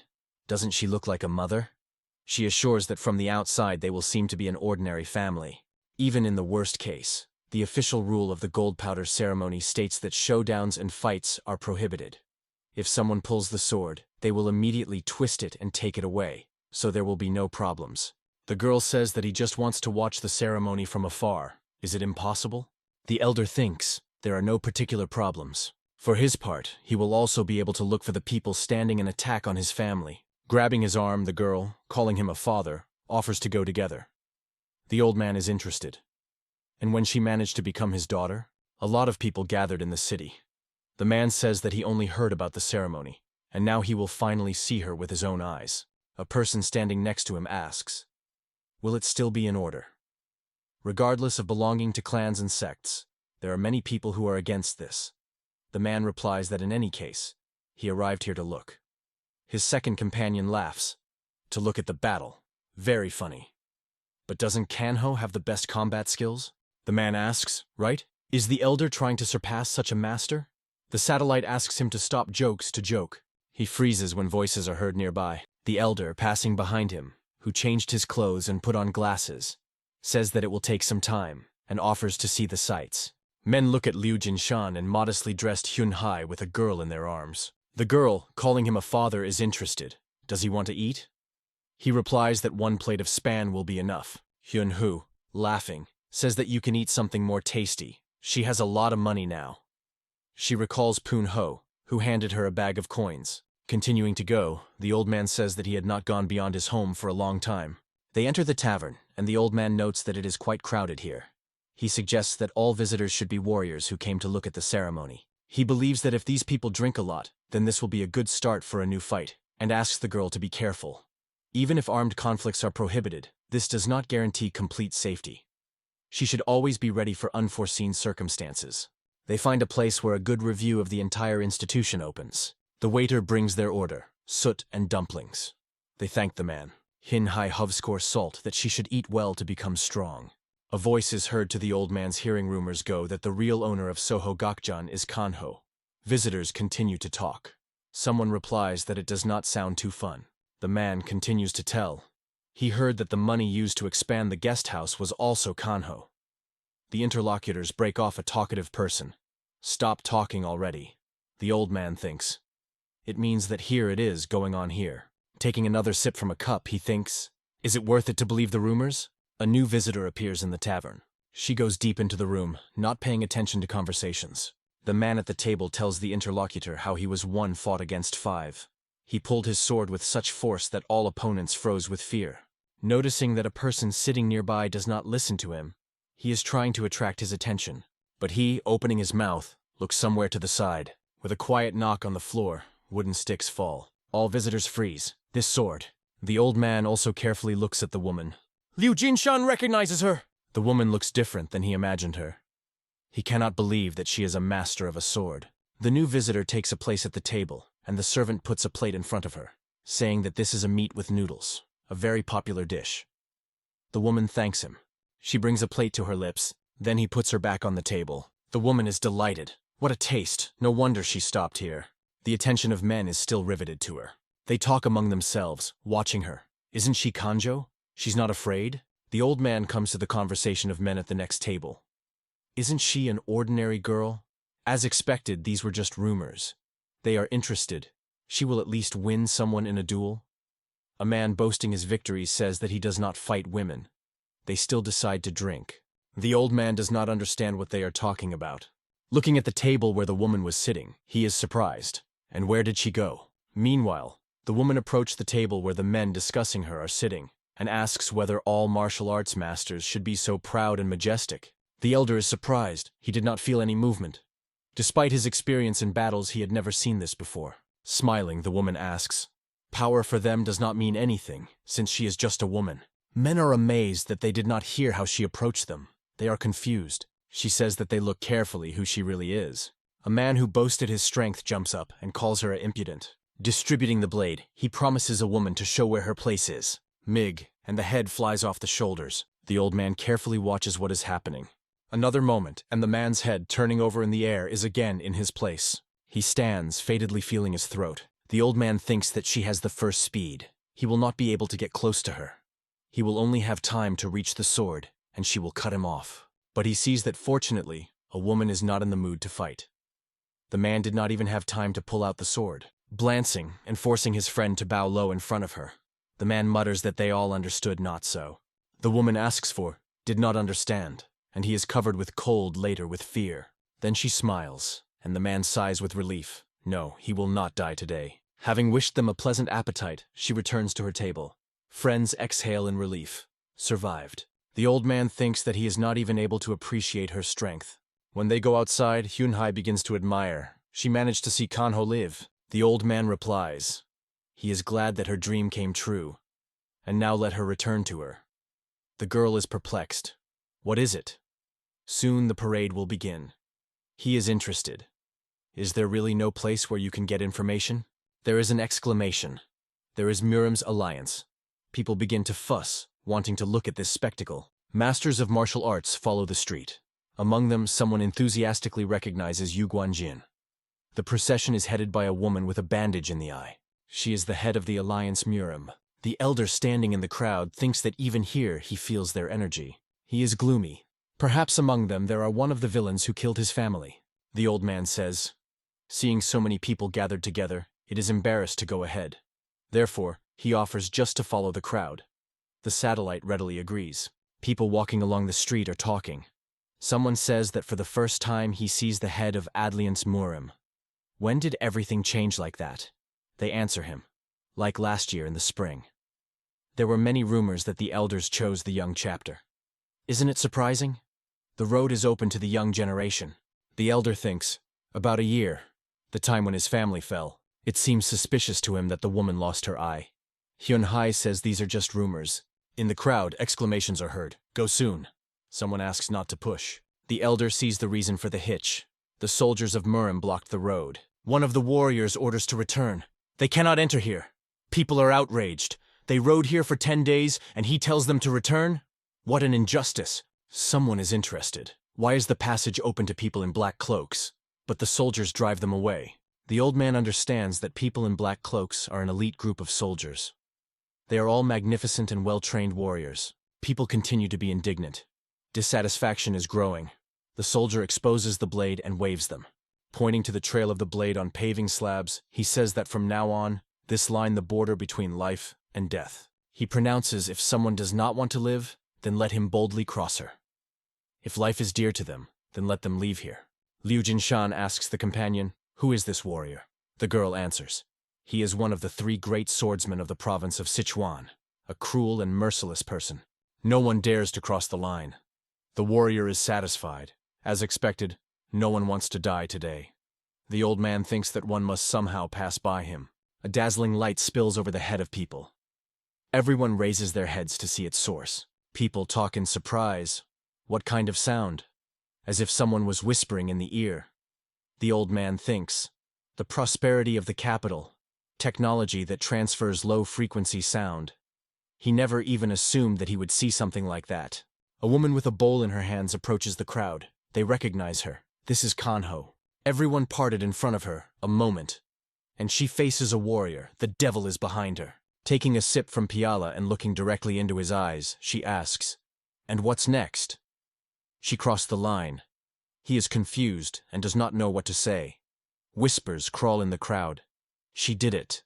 The woman says, then she will probably go. And a gigantic jump moves on, to where people from the Alliance Murim proceeded. Looking at the warrior, people understand that one of the 3 great swordsmen in a stupor. They decide that this is their chance. The crowd rushes forward. Screams are heard, let's go too. But the warrior points to them to the line, and says that he had already warned them. If they cross her, then he will kill them. The old man sighs, strong, weak. How unpleasant it is to look. He decides that they will not be able to pass, and offers to go back. The girl agrees with him. Hyunhoo says Salt fell asleep. The elder replies that after eating it is best to sleep. Looking at the flashes glowing in the sky, the girl says, it seems that the ceremony was successful. The elder thinks, the shockwave was strong, and the duel is dishonest. The elders of the palace of Murim completely lost their reputation and honor. From a mansion where people were not allowed to go, someone rushes to the crowd, which is talking about a brightly glowing energy trace in the night sky. Before warriors who do not let people into the palace land, the warrior tries to scream, but his breath caught his breath. She rushes away, and her power throws back her soldiers trying to detain her. Everyone monitors the movement of a woman who has risen high to the sky. She glances down. and the old man understands that the woman noticed both him and Salt. She winks fervently to him. Everyone looks after the rapidly retiring Kanho. The elder is trying to understand what he had just felt for strength. Hyun-hee exhales. Cool. Blood-red flashes are visible from the palace. The old man thinks, you can't miss it. Above the heads of the crowds, the great warriors of Murim fly. People are perplexed. Did they get a chase? Really, the elders of the Murim fraction went to such a vile act? The man says that now is not the time to think about it. The second supports him, offering to see what is there. The old man thinks, you need to catch up with them. He first sees something like that. People rise into the sky one by one, following the elders from the Alliance Murim. Hyun-hee grabs his sleeve, asking, what is he doing? She says that it's not the time to stand so easy now. A great decisive battle will happen now. The girl rushes forward, dragging him along. Hyun-hee does not allow the old man to think for a long time and impatiently pulls him by the sleeve. Raiding behind the crowd, she says that now is not the time to yawn. He stops her, putting her hand on his shoulder. The elder says he is too old to run and watch battles. The girl tries to object, but he resolutely interrupts her. How can you keep up with people moving at the lightning speed? Moreover, a child is with them. Looking at people who have risen into the sky, he says that most of them are now in the wrong direction. As if in confirmation of his words, voices come from the air. What? Where did they go? Everything happened very quickly. Hyun-hee sighs. Then there is nothing to do. The old man replies, if she is so curious, then she will not live in this world for a long time. He adds, now she is young, and in life there are many other entertainments. City streets are quickly empty. Elder and Hyun-hee move towards the house. Looking back at the companion, the old man says, if she does not want to spend the night in the mountains, then let her hurry. Didn't she say that she was the best among her rank in the Squai sect? The girl replies that, in fact, she is very fast. Liu Jinshan, having waited for the companion to deal with him, says that apparently Kanjo was injured. Her face was white, like a sheet. The girl asks, is something so serious? Remembering Kanho's face, the old man replies, he thinks that it is worth checking it. The girl hopes she is fine. The elder looks at her in surprise. Is she not rooting for Murim's alliance? They are an independent faction? Hyun-hee does not have time to answer anything. The old man freezes, stopping her. He tells the girl to hide her presence. He feels someone nearby. Carefully peering out of the bushes, they see a clearing strewn with dead bodies. They go carefully among them. The elder sighs. He chose a mountain path to avoid people. And here it is. The girl says, terrible. There was a real massacre. The old man feels behind him the presence of a living person. He is surprised that the survivors remained. Looking at a warrior clamping his wound with his hand and barely standing on his feet, the elder is surprised. He is a master of martial arts. Hyun-hee Hinhanga falls on Yu Guanjin, in which life barely glows. She is perplexed. What happened here? The girl hopes that he did not recognize her. But the man pronounces, is it not Hyun-hee? He asks her to give him to see. The girl and the elder stand her back to each other, fearing a possible attack. The man asks, why does she pretend that she does not know him? Didn't he take care of her all this time? Covering the girl, the old man says that he seemed to be revealed. But he says in an orderly tone, he said to go out, and Hyun-hee with lightning speed rushes towards him. Bowing over him, the girl asks, did he call her? The old man is surprised. She approached him so quickly. Yu Guanjin, pointing to the side, asks, does she see that person? Under the tree, the girl sees a meditating Kanjo. It seems that the woman is experiencing a transformation. She is surprised. What is she doing here? The old man thinks, does a man have serious wounds? He is surprised that he did not immediately feel the presence of a woman. Holding Hyun-hee's sword, Yu Guanjin says that she put this to an end. He cannot move, so all hope for her. The girl is struck by his words. The man continues to speak. If she kills Kanho, no one will understand anything. She will become a hero in the alliance of Murim. Hyun-hee opens his eyes in surprise, right? The girl is interested in, can she become a hero and return to Mount Buck? She already represents how everyone bowed to her with respect. The man says she will become a full student of Murim. No, even better. It will enter the great students of the great faction. Doesn't she want it? Hyun-hee takes the sword from his hands. She says that she is unlikely to be able to do this. Kanho is the strongest fighter. Having strongly waved a blade, she wounds a man. She recalls how he forced her to knead his shoulders and asks, he still considers her a weakle? The man pronounces, this madness. The elder is surprised. Even now the girl did not hit vital organs. Trying to get up, the man asks, "How does she laugh?" A spear spun past her falls directly into his chest. The old man takes up the shaft. The man is still alive and groaning quietly. Looking at the dead bodies around, he calls the elder crazy and asks, does he really think that he will be safe after that? He reports that the head and Chikanmen, a student of the Alliance Murim, will come here soon. The old man asks, will he recognize him? The man whispers, now his turn. He pronounces, the Great Spear of Shangxi? Weren't they comrades in Murim's alliance? They also fought with demons for so many years. Why is he doing this? The old man says that he will ask a question first. He asks whether the man knows why his family was brutally killed by Murim's alliance. He, taking his eyes to the side, replies that he does not know the reason. The elder menacingly asks, he does not know why? So he still recognizes his deeds? The man tries to say something, but does not find words. Hyun-ha reminds the elder that soon the head of the Alliance Murim will come here. The old man turns to a man. He says that he will listen to his excuses in hell. He deeply drives the edge of a spear into his chest. He offends the elder and asks, how does some old man laugh at him? The elder is interested in, and what should he do with him? He decides that he will die soon and offers the girl to hurry. Hearing his granddaughters behind his back, he asks, when did she manage to wake up? Noticing that the girl points to Kanho. He is interested. She also recognized her? And what should they do? Approaching a woman, he says, perhaps they should not meet, but since it all happened, he will take her to a safe place. If she is against it, then let him just nod his head once. Looking at her, he believes that she feels good. The old man asks, can he touch her?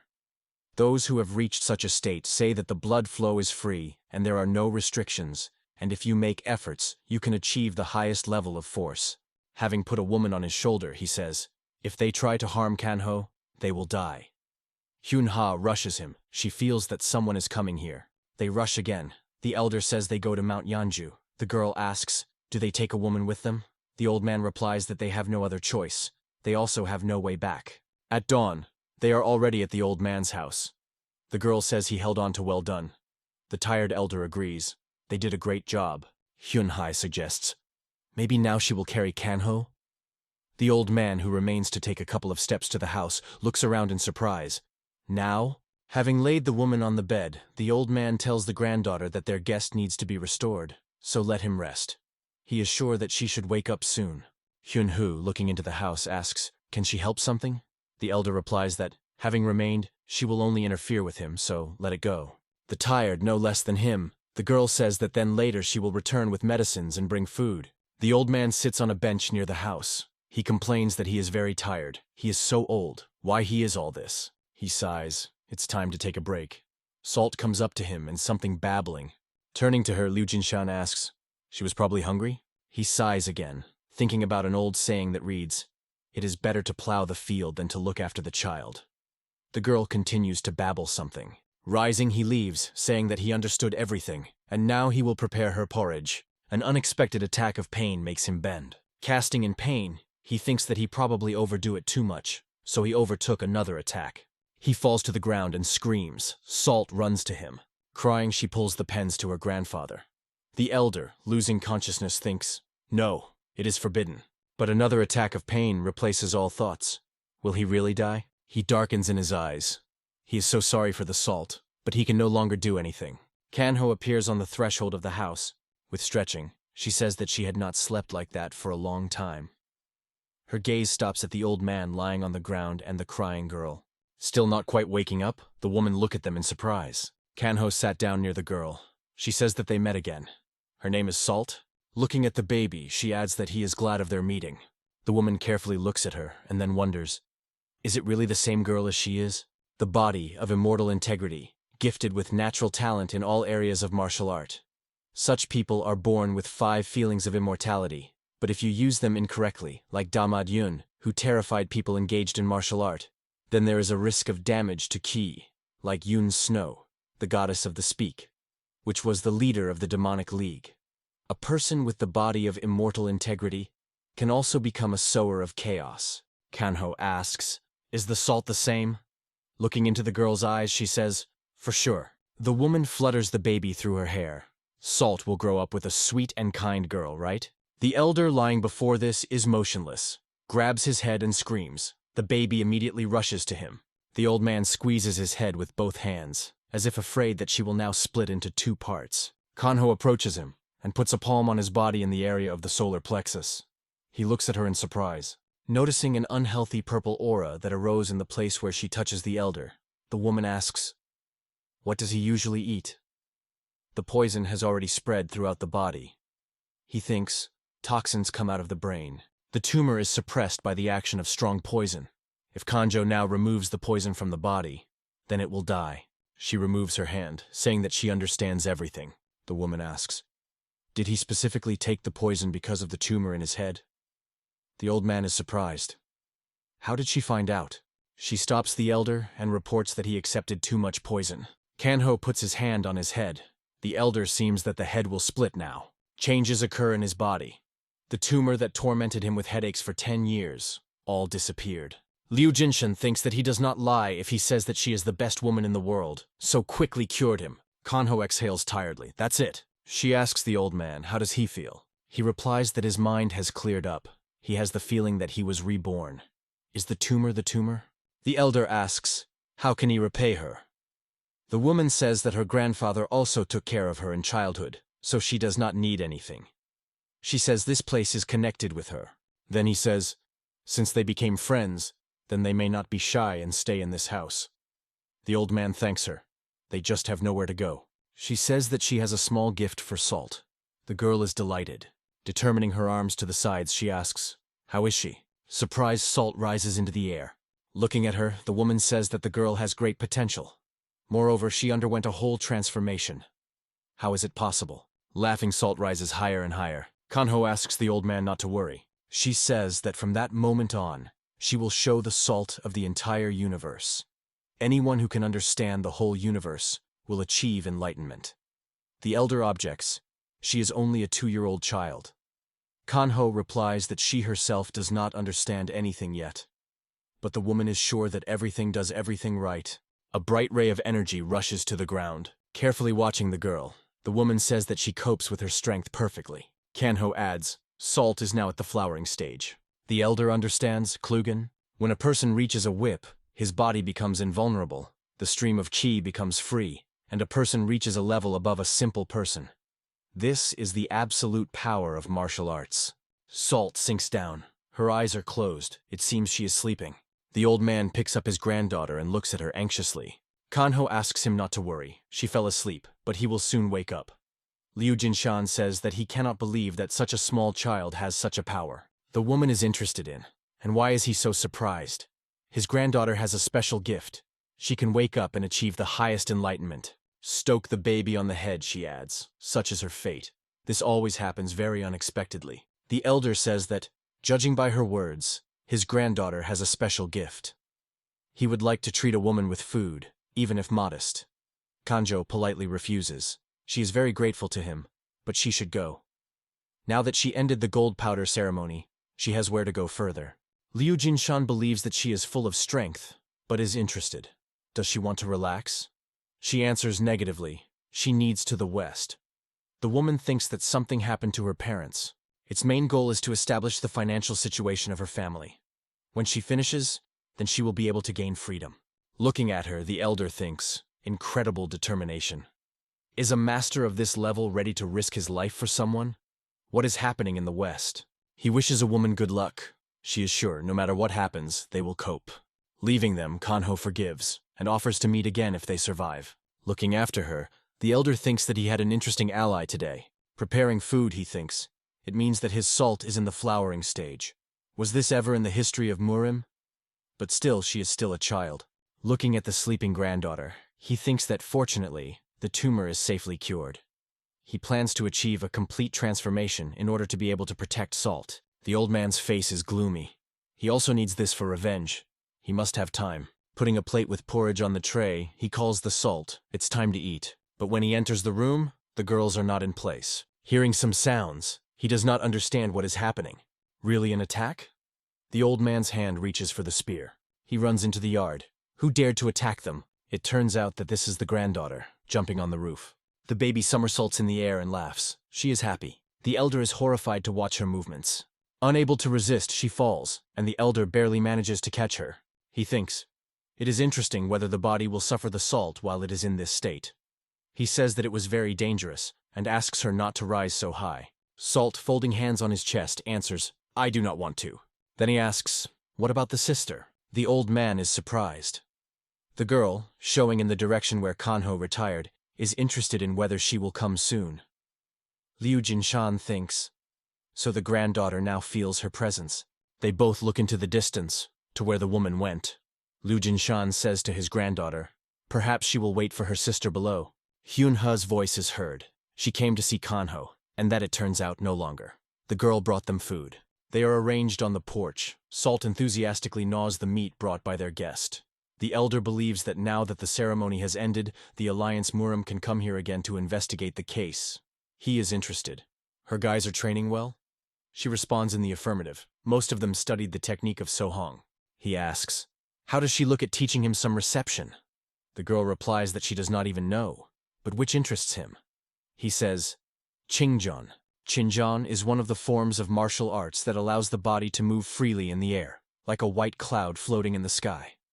But, since it consumes a lot of qi and its power varies greatly depending on the level of human skill, training requires careful control and takes a lot of time. Hyunha replies that Qingjian is not so easy to learn. All the more, he is an elderly man. Is he sure he will cope? Liu Jinshan says that it is necessary to teach him not. He asks her to teach Salt. The girl is surprised. A 2-year-old child? But the girl first needs to learn how to manage the center of qi. The old man interrupts her, saying that the granddaughter knows how. This is not necessary. Hyunhai refuses. If the Salt suffers, then it will be guilty. The old man approaches a tree and puts his hand on his trunk. Hyunhai is interested. What is he doing? Liu Jinshan does not answer. He concentrates internal energy. Then it delivers an energy blow. Hyunhu is surprised. Incredible. He shocked the whole tree. There is not even a scratch on the trunk. No wonder the master said that softness defeats gross power. The old man says that they have different teaching methods. If she teaches the Salt of Qingjian, then he will teach her this technique. The girl replies that she can start training from tomorrow. Daily training began on the next day. Looking at the Salt trying to follow her, a girl rushing through the air thinks, even if she was born with the same force as Kanho, like a 2-year-old child to understand martial art, progress is much slower than it imagined. A month has passed. Salt simply acts as Hyunhai shows her. As a result, she had to work hard on such a student. She agreed that the baby is definitely a talent. But once again, having barely caught a landing girl, Hyunhai sighs. Salt still cannot land normally. The girl breaks out of her hands and rushes up again. The girl screams after her that it is very dangerous. The old man, standing at a distance, watches them. The breathless Hyunhai tells his student, "A good job." Salt is inflated with pride, right? The girl strokes her on the head, saying, "A little more, and the girl will learn everything." The old man says, "If you improve skills, then the fall will cease to be such a big problem." He is very glad that Hyunhai managed to teach this a 2-year-old child. The girl answers embarrassedly, "What is he?" She did nothing like that. At the same time, she represents herself a proud teacher, and the Salt of a diligent student, respectfully bowing to her. The old man, looking at the granddaughter, worn in the leaf, says, "Did the Salt have not improved in the Salt since then?" True. The actions of the girl are slightly different from what the Chan sect teaches. Her movements are more like the wind. He decides to consider this by the fact that his granddaughter has his own style of learning. He says that he taught her that technique as he promised. They will finish on this, and thanks the girl for her work. Hyunha replies that he wants to teach Salt even more. Liu Jinshan says that he no longer has the skills of martial arts that he can share with her, because nothing can compare with the martial art of the Murim Alliance. The girl objects. Everything is in order. This does not oblige him to nothing. She just wants to teach the girl everything. He is interested. She does not have her own business or what? Hyunhu assures that she is absolutely free. She asks, does he agree? I interrupt the robbers. They run to them and call the girl. Sangha reports that Biho bandits invaded them. The girl is outraged. Did these villains decide to prevent her? Hyunhu is furious. She is talking. We decided to kill her in the most interesting place. Turning to the elder, she smiles sweetly and promises that she will return later. A girl with the robbers calling her commander retire. The old man says, yes, of course. He offers his granddaughter to eat, and sighs. He simply dragged the products into the house, and his back was numb. He offers the baby to eat duck soup today. The girl recalls how she first saw these birds. 2 ducks sailed along the river. When she asked what this was, grandfather answered, "This is a harmless couple of ducks. Apparently they are good friends who rely on each other." Then the grandfather promised that until she grows up, he would also help her. The girl is crying. The alarmed old man is interested. What happened? Salt says through tears, "Ducks." Liu Jinshan asks. She doesn't want to eat them. Wiping away the tears, it burns. No, the duck is delicious. Hyunhu asks, the guys hurrying behind her, "Where are the bandits from Biho?" Meanwhile, one of the robbers, seeing the approaching armed men, screams, "They come!" Angry Hinhai increases speed. Having landed, she does not even have time to expose the blade. Men run by, screaming, "Save!" Looking after them, the girl is in surprise. And what is it with them? Sanga tells her the direction, saying, "Right in front of them." There, a warrior fights, shredded by a blade that surpasses its number of robbers. Hyunhu is surprised. Incredible. Murim's sword. One of the 4 great swordsmen. This is Hepsun Younghyun. As a result, this nevertheless happened. A scream comes from the hut. Why did he contact Murim's alliance? What did he think about? Biho Cheju Volson violently hit the table with his fist. Are they not killed because of this? Punho, clutching his head, asks him to calm down. They have no choice. They are in the same boat, so you need to work together. Biho Cheju Volson says that even if he dies today, he will still take revenge on his guys. He believes that they need to hit the first. Hyunhai Hai, who appeared on the threshold, believes that it is pointless. The number of dead will only increase. She says, he is one of Murim's greatest swordsmen, much higher than them in rank. The master at the peak of forces, before achieving a state of harmony, needs to go through all 4 enlightenment. The initial stage, the second level, the first level, command training, the fighting world, and the cosmic world. He actually reached all the enlightenments. Biho Cheju Volson asks, then he just give up to give up? The girl responds negatively and says that they have 1 person. Such a level of art. Punho thinks, does she mean the elder? The girl says that she had already sent Sanga there.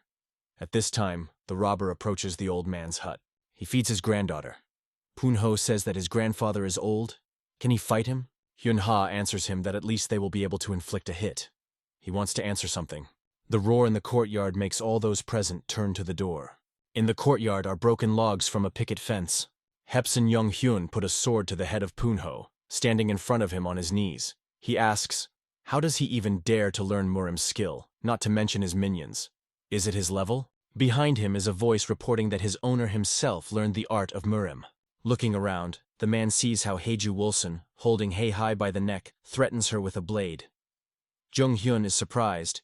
He recognizes Hyun Hee. He is interested. Where are the rest? Or did she survive alone? Chestu Volson tells him to throw his weapons if he does not want the girl to die right here. He agrees and throws the blade to the ground. The bandit is furious. He thinks that the swordsman still looks down at him. With his foot, Jung-hyun throws a falling sword. He flies right in the hedge of Volson, forcing him to let the girl go. At the same moment, the swordsman is on the other side of them and catches his weapon in a scabbard. The bandit rushes to run. Jung-hyun asks the girl, why did she do this? How dare to train this insect? Hyun-hoo asks to forgive her. She was scared. The man gives her a slap in the face. With a disgust, wiping his hand against his clothes, he asks, and how could a student of a great master do this? He says that she will go to Mount Buck and will be cleansed of all her sins. Punho, helping to stay on his feet to the wounded Chestu Volson, says that they have no other choice but to risk their lives and fight him. He turns to the robbers standing at the gate and tells them all to disperse while they fight. Those are trying to object. He screams that he will not allow them to die here. He is sure that no matter how strong Jung-hyun was, he will not catch up with all of them. He only snorts mockingly. He says, such miserable bugs, and then decides to tell them his further actions. Jung-hyun tells the leaders of the robbers, after he cuts off all the heads to them, he will find their running rats and fed their corpses to the hungry crows. He promises them to cut off all the limbs and force them to crawl like Zhukov. The swordsman says they will die the most painful death. To the old man approaching them, his words reach them. From that moment on, everyone who is here do not survive. The elder entangles the swordsman. He, calling him with insignificance, is interested. Who is he? In a bowl lies a carcass of ducks. The old man says that now they will prepare salt soup. With tears in her eyes, the girl complains that the duck is hot. The elder answers, if she does not want to eat, then let him say about it right away. He looks into a box of food, wanting to see what they have there, grumbling at the same time. Still, age makes itself felt. Salt, pointing to the stove, says that the fire went out. She says, "Look," and holds out her hands to the wood, folded firewood. They immediately light up. The old man is amazed. Is it the power of samadhi? The girl rejoices. It became warm. The elder thinks that her skills are at the master level. How could such a baby learn this?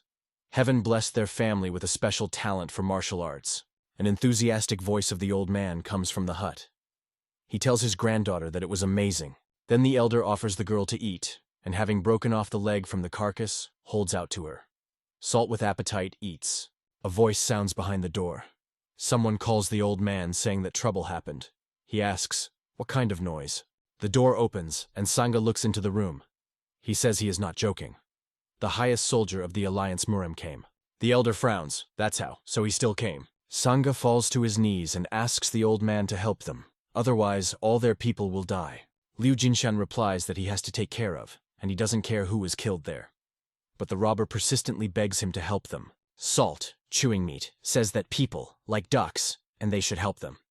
Otherwise, what is the use of? The old man, opening his mouth, looks at his granddaughter. Wise, not whether. The girl smiles serenely in response.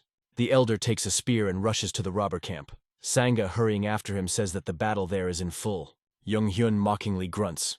They think that he will spare at least one person? The faces of the leaders of the robbers are crushed by anger when they hear his words that he will cut their arms and legs to people, and will make them crawling like caterpillars. They will die such a painful death. Young Hyun promises that from that moment he will force them all to suffer, and showers them with insults. The leaders answer. Let him try to break them and rush to the attack. They shout that they will overcome him. But their opponent is only mockingly interested in, what kind of mosquito squeak is there? He easily beats off their attack. Punho understands that he is too tough for them, but does not intend to retreat. Young Henu to recapture their blows, you don't even need to look at them. Looking somewhere to the side, he says that they are so weak that it is not interesting to fight with them. Hitting his feet in the face of the Chestu Volson, the warrior is interested. Is he wrong? With boredom in his voice, Jung Hyun says, "Again." This is all his reaction to their attacks. Punho understands that he simply plays with them. But even if it is, then they will not give up so simply. For them, this is an opportunity. The girl, thinking that she cannot stand and look, joins her friends. She manages to slightly hurt Young Heen. He says that this is ridiculous, and is surprised that she decided to take the side of the robbers. He promises that she will still go to Mount Buck, and he will turn this place into one large grave. Chestu Volson screams that he will not allow him to do this, and rushes at him with a blade in his hand. The warrior inflicts a mortal blow to him, saying that he was tired of playing with them, and you need to get rid of garbage. He rushes to the nearby Punoho. Hyunhai is surprised. What is it? This is very different from what was. Watching his actions, she asks the question. Is he definitely the highest soldier of the Murim Alliance? Jung Hyun, bringing the blade above the robber's head, says that it's over. But between his weapons and the head of Poon, a spear shaft suddenly appears. The warrior is struck by such a turn of events. The old man strikes, and his opponent takes off high into the air. The robbers rejoice. Grandfather came. Liu Jinshan says, he will say only once. These people are not his opponents, so let them leave here. Jung Hyun replies that these discharges are mocking over Murim's laws, and is interested. Who is he? The elder calls his name. The warrior appears in response, thinking that everyone is looking for this old man. He adds, let him remember his name. The warrior is satisfied. This will bring him even more fame. Liu Jinshan laughs, asking, is it not a loud name for a third-rate soldier? The warrior frowns menacingly. How does he dare he with such neglect of his name? Clutching a spear in his hand, the old man thinks that the enemy is young and strong, but inexperienced. He decides that you need to take advantage of his confusion and attack. He is sure that in terms of physical indicators he is much stronger. Raiding to the enemy, the old man thinks. If he does not finish in time, he will die. Jung Hyun is also rapidly rushing forward. Having crossed a spear with a man's sword, the old man applies the first level. But he has no time to rest, and he attacks again. Now the second level is used. Then the third. The old man wants to put everything on this blow. Hyunhai opens his mouth in surprise. This is a deadly technique that first-generation students study. Bagua sword. Seeing how opponents rush to each other, she screams mentally, no. During the collision, they spill all over the strength on top of each other. The old man lands on his feet and evaluates the situation. He looks pretty deplorable. His hand, squeezing a spear, is all in the blood. He thinks this is the end. Smiling gloatingly, Young-hyun hurries to him. He says, "It looks like the old man is already exhausted." "Attacking," he says. And what could be expected from such an old man? Although he was quite interested, he had not had so much. The elder defends himself, substituting a spear shaft under the blow. Manhwa wants to rush to his aid, but the girl stops him. If they intervene, they can interfere with the elder. Liu Jinshan barely manages to evade the blow. The blade passes completely in rows with his face. Young-hyun laughs mockingly. How sorry now the old man looks. He believes that it is better for him to just give up right now. Holding back the onslaught of the enemy, the elder thinks that he can no longer endure. He thinks that the only way out for him is just a blow. Young-hyun is evading in the jump. The old man looks at him from below. He says there is one old saying. The enemy continues instead of him. Even if he is an old man, this does not mean that he is not dangerous. The elder agrees with him. In some ways he is right. Directing a wounded hand at him, he hits his own energy on the enemy. Drops of blood fall on a warrior.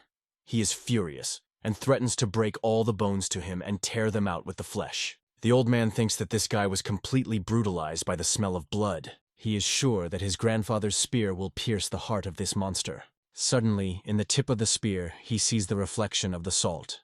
The warrior's sword is ready to go down to the old man. He is already looking forward to victory, but the girl rushes to protect her grandfather, and his blade stops with her hand. She asks, why does he offend her grandfather? When the grandfather left, the girl was sitting on the porch and waiting for him. Having chewing the cakes that he left her, she pronounces, scary. Then the girl resolutely jumps to the ground. She rushes in the direction where her grandfather went. The girl is rapidly moving through the forest and ends up on the battlefield. Salt resolutely rushes to protect the grandfather. The elder and warrior are surprised to look at how easily she stops the blade. Young-hyun is trying to tear the sword out of her hand. He cannot understand why he doesn't even move. The old man and the warrior look at each other. They simultaneously decide, you need to beat and strike. Men soak into the air. The old man's spear is carried away. He focuses in his hand and uses Kengjan, the type of wind. He manages to disarm the enemy. Using the first level of power, he discards the warrior as far as possible, and he hit the rock. A warrior flies in the head. No, everything should not be so. What is this force? The elder, turning to the robbers, says that they did not come to the parade. They continue to just stand and watch. Manhwa gives the archers to shoot. The robbers built in the line are immediately pulling on the bowstring. The warrior rolls on the ground, avoiding arrows flying into it. Hyun-hoo, watching his actions, believes that he behaves not appropriately to the warrior. This is a shame. She thinks he seems to be mortally wounded. This is their chance. She tells the robbers to attack everyone at the same time. The wounded Young-hyun does not understand how this happened. The senior fighter, but lost to such insignificance. Then he determines the cause of his defeat. This is the child who is now comfortable on the old man's back. Is she an absolute master of all types of martial arts? He wonders. Is it really a return to old age? A phenomenon in which a person who has reached enlightenment becomes a child again? The salt, meanwhile, clinging to his grandfather, sleeps calmly. Seeing the robbers approaching him, the warrior thinks that it was necessary to kill them all quickly and leave here. He admits that in the end his arrogance deprived his life. The sangu blow makes him bend in pain. Tears flow from his eyes. It hurts him very much. When the robbers are pounced on him with all in a blade, he screams, "Save!" Morning the next day. Looking at the sleeping granddaughter, the old man says that she must have been exhausted very much. Near the sleeping girl there are an elder, Manhwa and Hyun-hee. The old man says she had to make a lot of effort. The leader is interested. Is he not wounded? He replies that this is nothing compared to the pain that he experienced earlier. Manhwa says that then everything is in order. If you need help, then let them turn to them. The girl, wiping her tears, asks him for forgiveness. Liu Jinshan asks, are they still worried about him? He killed one of Murim's strongest fighters, but he is sure that others will come here later. Hyun-hee is interested. What should they do? There are many fighters more strong in the alliance. The elder replies that winter will come soon. If they want to survive, they all need to go to those edges where flowers bloom at this time. The leader says that he does not even know how to blindly wander around the lands. The old man asks, why are they so afraid? They have no money or what? Poon is justified. They do not rob the poor people. Only the unclean money of the gentlemen take. The elder believes that they live one day. What are they worried about then? All they need to do is to eat tightly and move south until winter has come. Hyun-hoo, with a rejoiced, asks, will he go with them? He alone will not cope. She says that they also need money and shelter. Salt will not be able to live like this. The elder is thinking he must admit that he also will not be able to rob an honest people, and you must live on something. From the hut, the voices of Poon-ho and Hyun-ha are heard. They say goodbye and leave, advising him to take medicine and rest. Night. The old man, with difficulty holding with one hand the blade, tries on the spear shaft. This is a precious treasure of the family, which has seen more than one battle in hundreds of years. It protects their family. The elder is sure that the ancestors will understand him. Raising the blade, he asks his ancestors to forgive his negligent descendant. It cuts the shaft into 2 parts. For a while, the old man silently looks at his hands. He thinks that he succeeded. Now he can hold the spear with one hand. The remaining piece he decides to give Salt. Suddenly something attracts his attention. Having looked closely, he sees that there is something in the spear's handle. This is a scroll. He unfolds him. The elder carefully studies his contents. Breath of the Wind. A murderous wind is a spear created by the Liu family. Reading a scroll, the old man understands that the whole story is here. Who would have thought that the secret of this skill of martial arts of the highest level was in his hands? The scroll was written by Liu Jung-poon, a legendary master who was once known as a ghost. He writes about Nobu, who was wandering around the world of martial arts all his life, but did not lose anyone. The only people who could deal with him are the Emperor of the Sword and Tao Huan. But this was until recently, because he had long died. He received a serious injury, and it was impossible to predict how long he would live. The old man reads on. Their name was Demaikil and Chong. They arrived from Cheongguk from the west. Liu Jungpong writes that although they joined forces to defeat them, they still defeated. He admits that he does not know how great their power is, and is afraid to die, leaving them alive in this world. The elder thinks he heard that lawlessness reigns in Cheongguk too. And what are these enemies? He recalls that Kanjo also said something like that. She was going to go west because she suspected that something happened to her parents there. She also wanted to settle some financial difficulties. After all, she is unlikely to still be able to return there. The old man asks the question, what is happening there? Nobu gained enlightenment in a dangerous battle, and he managed to create a spear of wind. But the war did not end. Liu Jungpun decided, if his martial art gets his future generations, then his family will be awaited by trouble. If the family relic is broken, then difficult times have come. Liu Jungpun expresses the hope that his help will become at least some help for his family. When the elder finished reading, the dawn has already come. He agrees this is true, and the family is just on the verge. But he is already too old to study new martial art. What to do? Liu Jinshan bitterly thinks that he can use only one hand. Therefore, he cannot swing the spear properly. The elder sees Salt to him from all legs. The girl hurries to his grandfather, clutching a bamboo cane in her hands. She complains that she was hungry. The old man is surprised. What? So fast? His gaze falls on the bamboo stick which he once handed her. He understands that she likes her granddaughter and she wears her everywhere with herself. Looking at the scroll in his hand, the old man thinks. Now he understood everything. He picks up a girl in his arms. The last secret heritage left by their family is their Salt. Throwing up the girl up, he asks, so she was already hungry? Salt sits near the table, on which there is an empty bowl, stroking a rounded stomach. She says she ate too much. Grandfather laughs. That's good. He asks, does the girl want to go with him to play, so she will digest food faster? Salt is happy to agree. The elder holds out a bamboo stick to her granddaughter, saying that she would take her and follow him. He mentally turns to Salt. Now they will begin real training. Perhaps he will be a little rude with her, but the day will come when she will understand everything herself. From the hut sounds the old man's voice, calling the Salt to follow him into the yard. The elder asks her granddaughter standing opposite him. She saw how grandfather training with a spear? The baby answers in the affirmative. Having picked up a thin twig, he invites her to repeat his movements. He will block her blows. He watches in surprise how the baby rises into the air. He is alarming how skillfully she uses the club. The girl is rapidly attacking him, and confusion and bewilderment are clearly read on the old man's face. He asks the question, what is this force? He somehow blocks the blow. But the baby rushes at him again, and the elder asks her granddaughter to act more precisely. But the girl only laughs. This game is amused. Liu Jinshan notes that she has accelerated even more. He is trying to defend himself with a branch. The old man asks Salt, why does she beat her grandfather? She answers, fun. Laughing, she soars up high. The elder asks her to stop.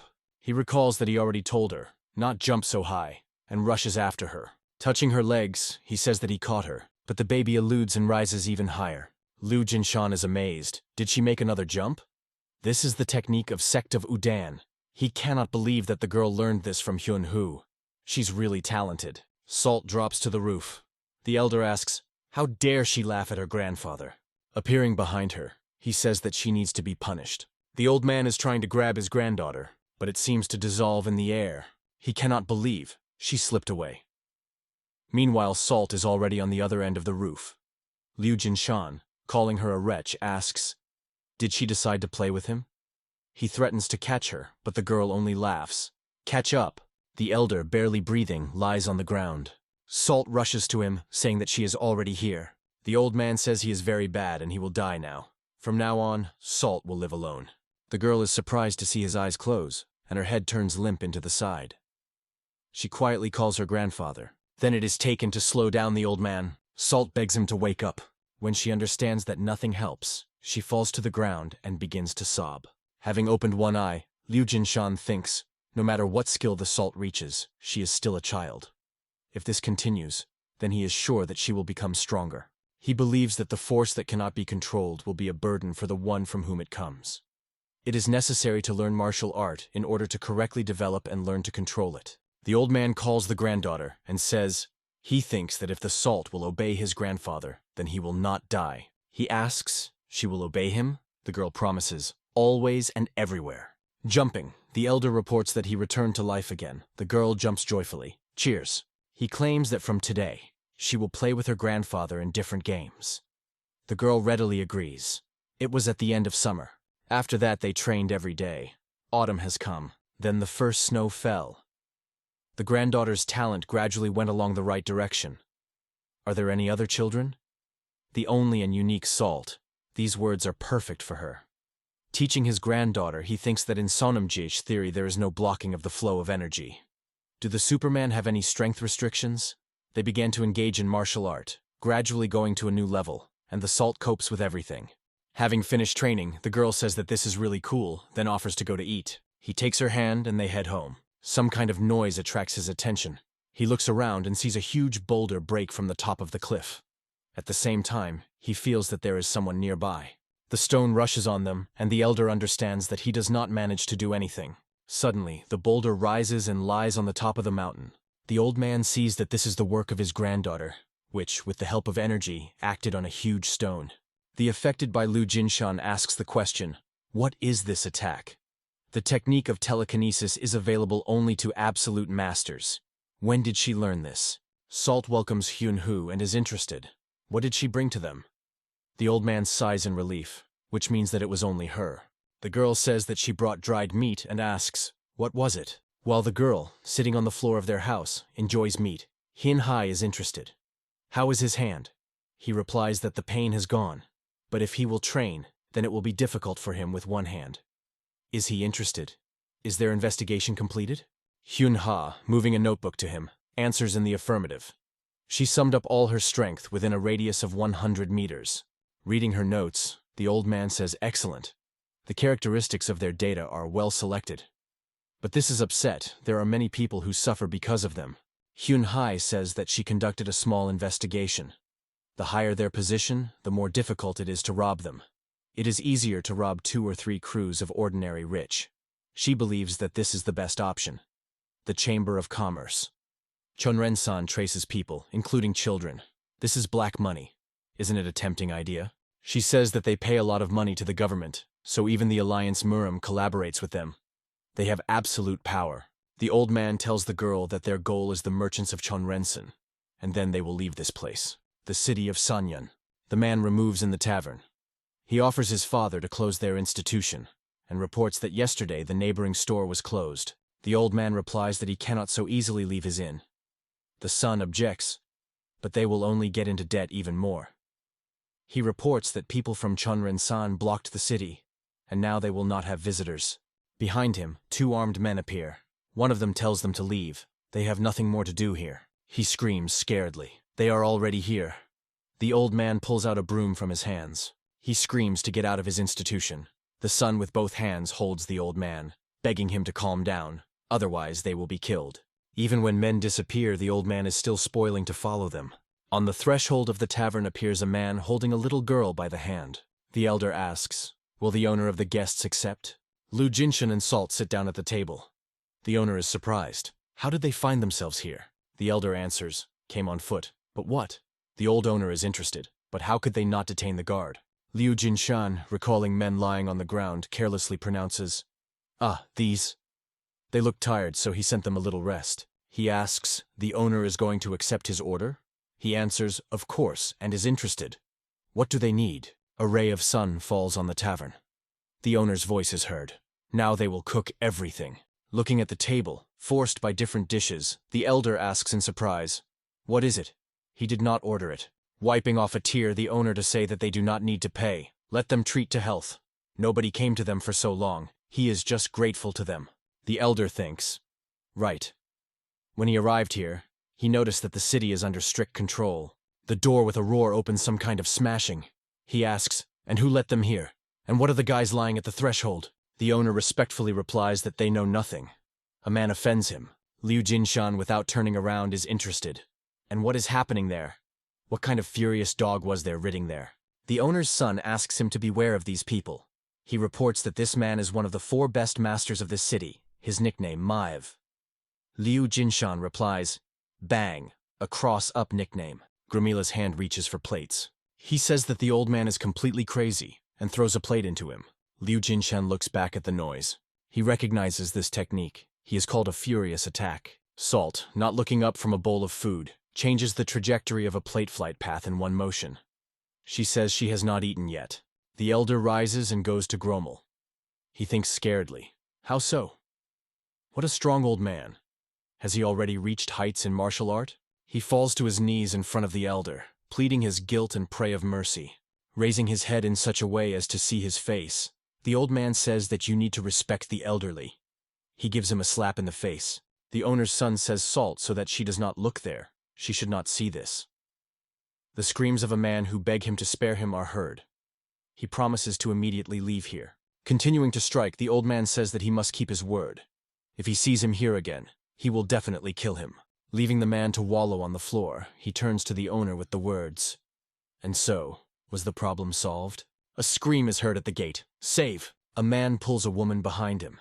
He says, since she has no money to pay for the debt, she will have to solve the problem differently. A friend supports him. What can they do? Non-payment must not be released. Standing around, people silently watch what is happening. An elderly man rushes to them, screaming so that they let his daughter go. They themselves imposed this loan to them, and now they demand several times more. But he is forced by a shock inflicted by one of their men. Looking at the old man lying on the ground, he mockingly pronounces, "What is the bad manner?" The second adds, "Let him know his place." People in the crowd are talking. Who can finally save them from this wickedness? There is a voice. No one here dares to challenge them.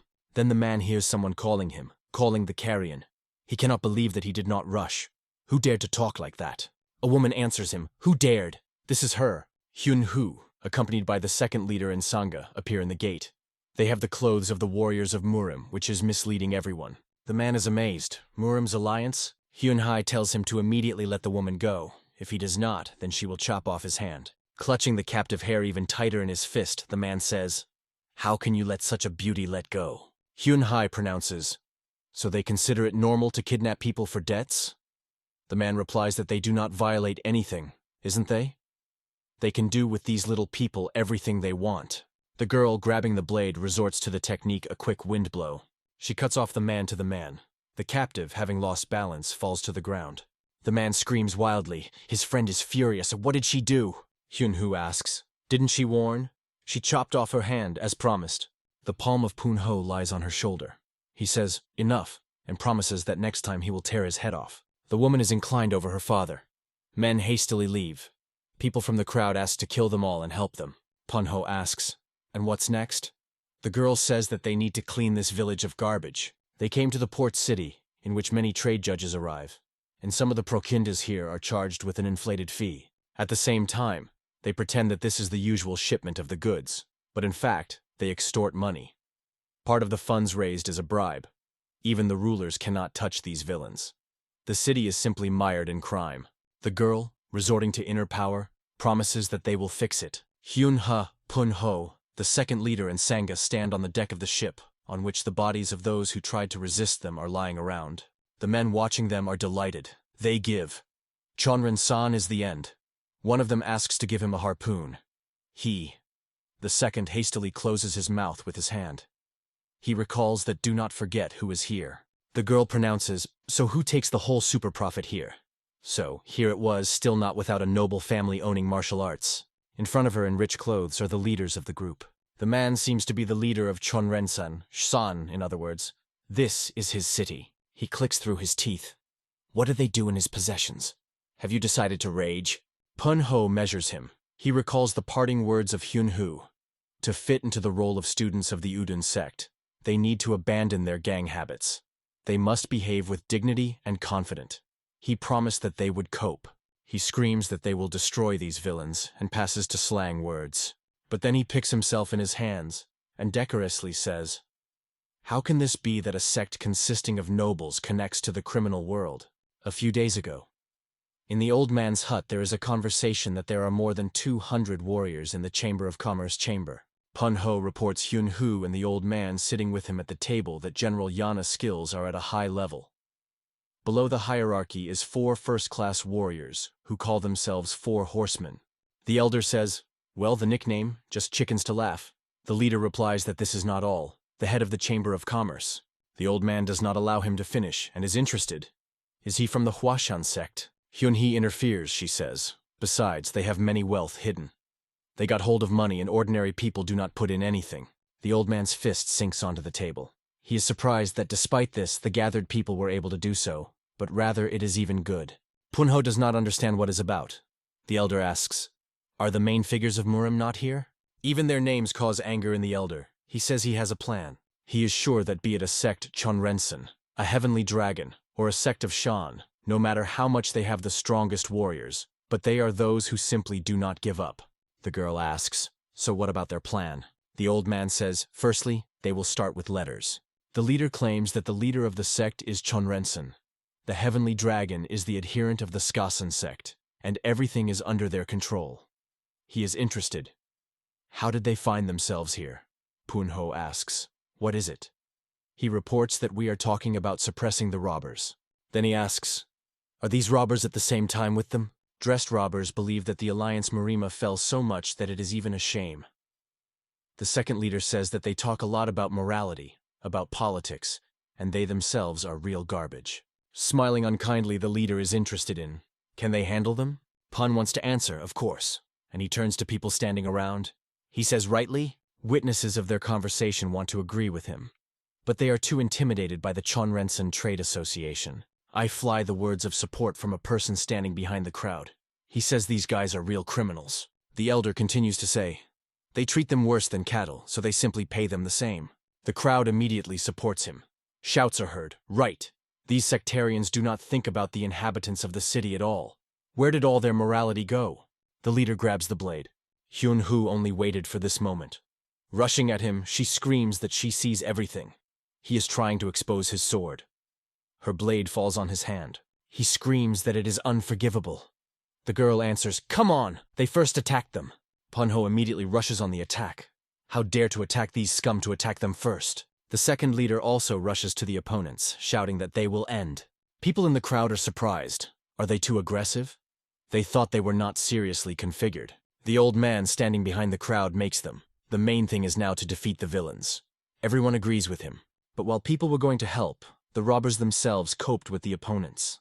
Their bodies lie on the deck of the ship. Pun-ho says that in any case, they defended civilians. He promises that they would suffer also how their victims suffered.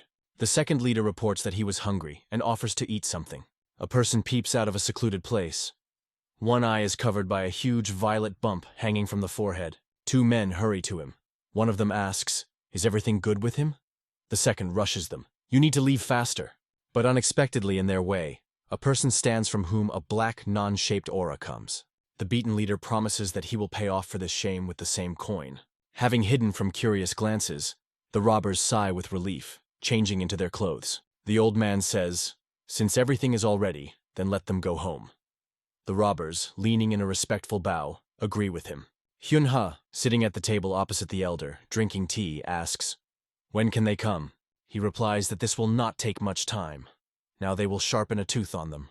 Night, Salt sleeps sweetly. Two people are talking at the window. One of them says, "They quickly coped." The second replies that he is very angry. The leader, with a bandage on his head hiding one eye, asks a person who is obsolete in front of him, "Is he sure that they are in this guest house?" He replies that he saw exactly how they came here. After all, he needs these people.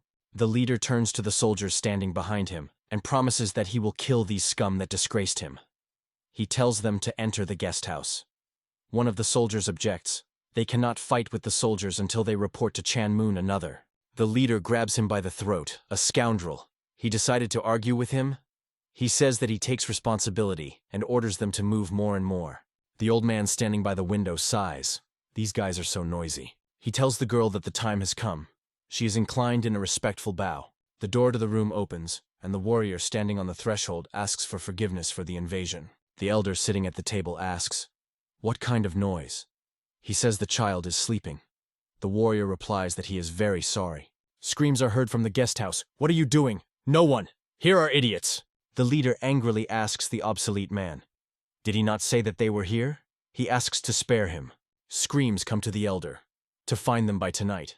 He thinks that they, really, turned everything upside down. Not much time has passed, but none of the sex recognized him. He is pleased that he manages to hide his personality. He takes the baby in his arms and goes to the window. The old man says that everything has already ended, and asks her to tolerate not many more. "Kanyanya-kon?" In the dark a voice is heard. "Is it here?" Warriors, behind whom Hyun-ha observes from around the corner. They say that a meeting was scheduled here in the letter. Suddenly something attracts their attention. A girl comes out from around the corner and falls to the ground. They recognize her. This is Hin-ha. Warriors rush to her. What happened? Why did she write a letter to them? Where are the others? Was she not with Jung Haeom? Hyun-hoo says she sent a letter in a hurry. Trying to rise, she reports that her companions were killed. Based on the ground, he says that she managed to survive only. The question comes to her, is that true? Before her stands a man whom she immediately finds out, Elder Mu-hao. She is surprised that even he arrived here. Without leaving attempts to rise, she thinks.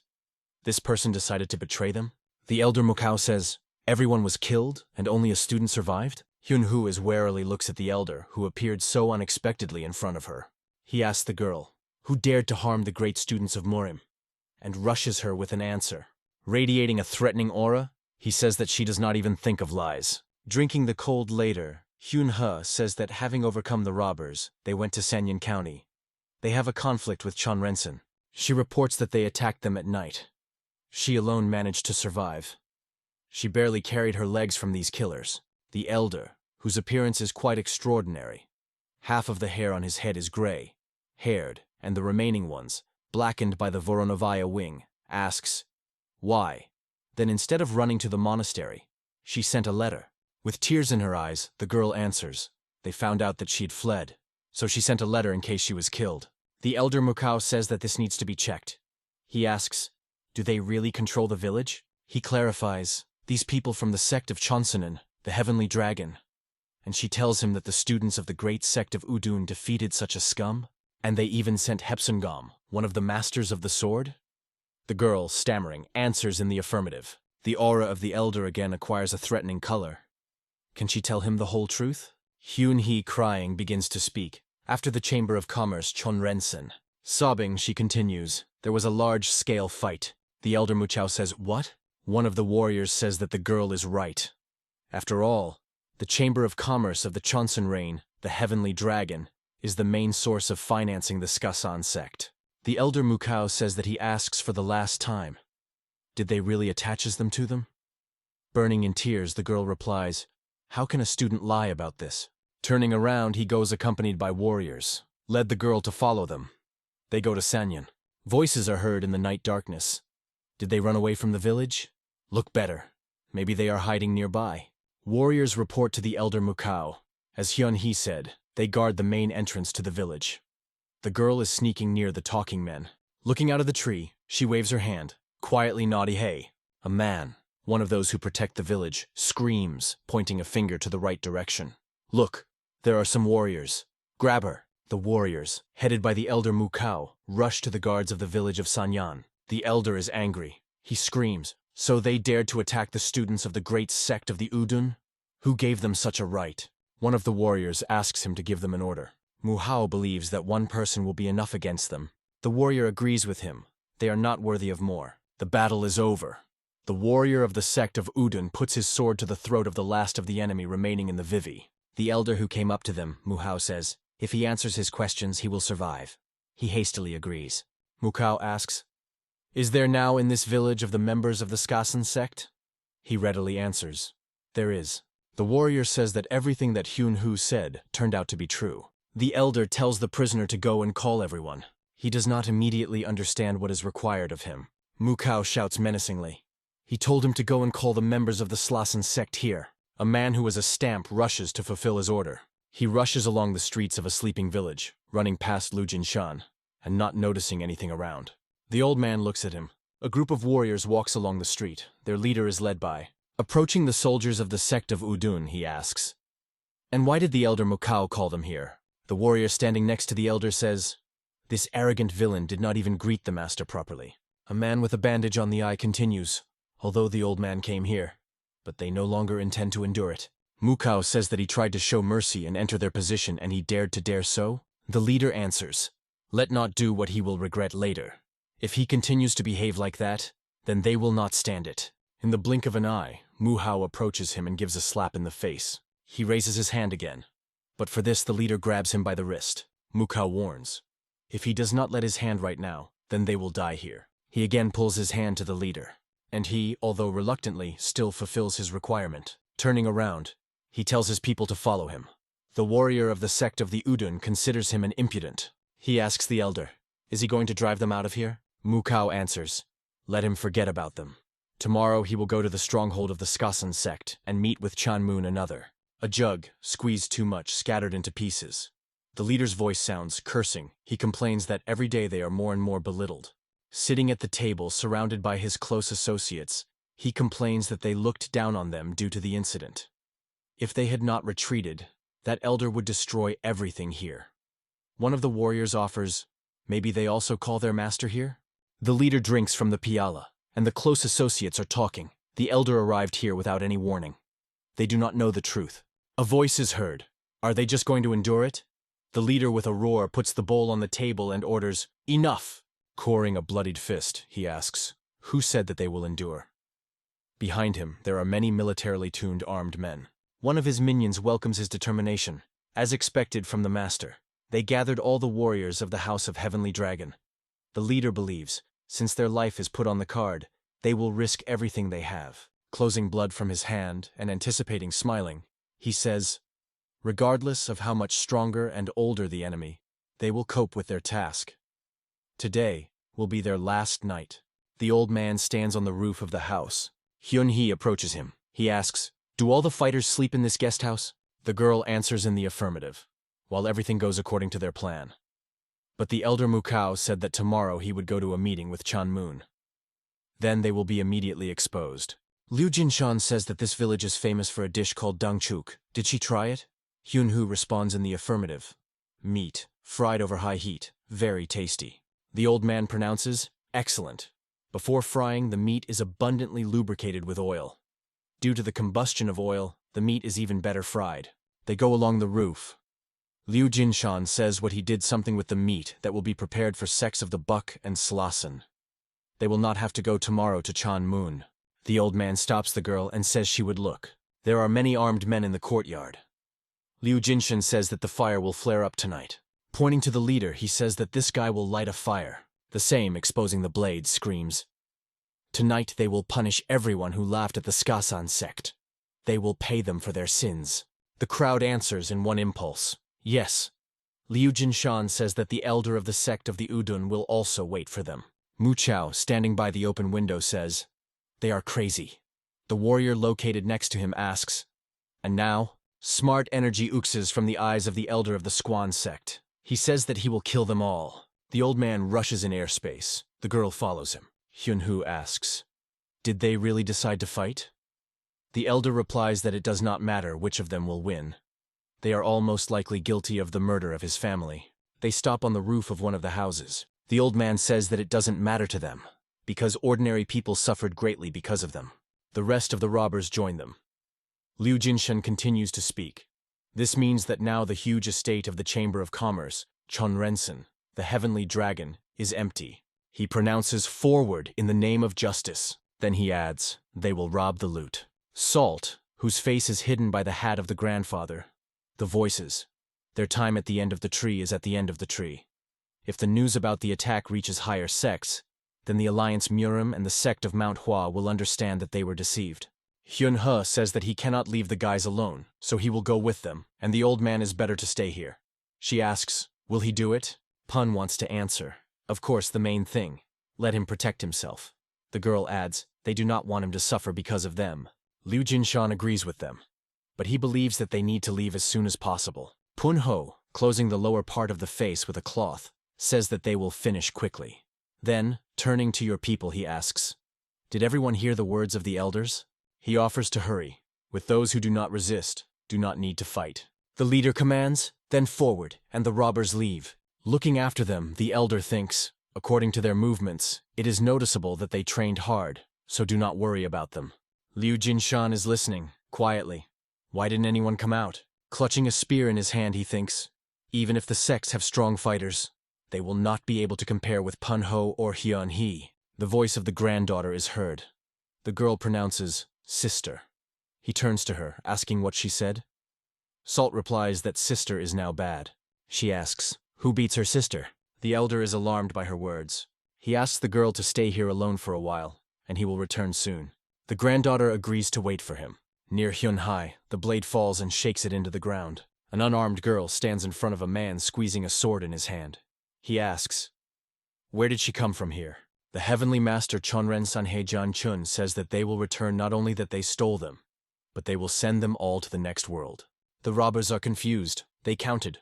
Who would have thought that they have Janchun? Attacking opponents, the man performs an incredible somersault and demands that they immediately give the stolen. Hyun-he understands that he is too fast. Their only way out is to flee. Too late. Janchun has already entered the battle. But the amazed Pun-ho sees how the heavenly master stops the spear. Janchun is forced to retreat. The old man approaches him, clutching his weapon in his hand. Hyun-he is glad to his appearance, because Liu Jinshan is much superior to her in all skills. Janchun is surprised by the appearance of the old man, but again rushes on the attack. The elder says that he will delay this thug and let the robbers retreat. Pun-ho tries to object, but the old man interrupts him. They have already taken what they wanted, so let them not put it on. Robbers with bags on their shoulders hastily run away. Janchun is trying to pursue them. How do these insoles dare to take the property of the Chamber of Complex Chonren? The old man rushes over him. The spear Liu Jinshan and the sword of Janchuna are crossed. The elder says that he will destroy him, not to pass by Grimil. The heavenly master is surprised. Is this old man at the same time with them? This is unthinkable. Did he imagine that he could stop him? He will pass, and he will not be able to do anything. No one can avoid death from his blade. Hyun-hu is anxiously watching their battle. He is so fast. Janchun is one level below Chonhen Sasoka. Can the elder be able to cope with him with one hand? The heavenly master notes that the enemy cannot use his left hand, and decides to use it.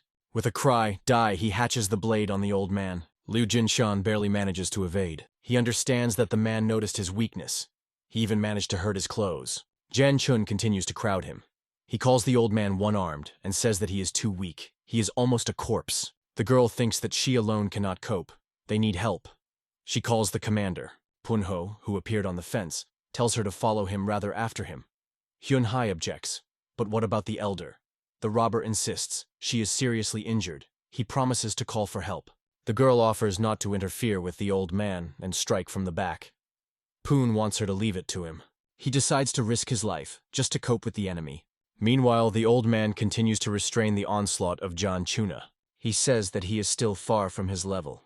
He himself asked for troubles. The elder thinks. He realized what his vulnerability was. If the battle is delayed, his position will be worse and worse. He understands that there is nothing to be done. You need to make the final move. We'll have to take a chance with the second hand. The Heavenly Master attacking him remarks that the old man is looking somewhere to the side and is interested in that the old thief saw it there.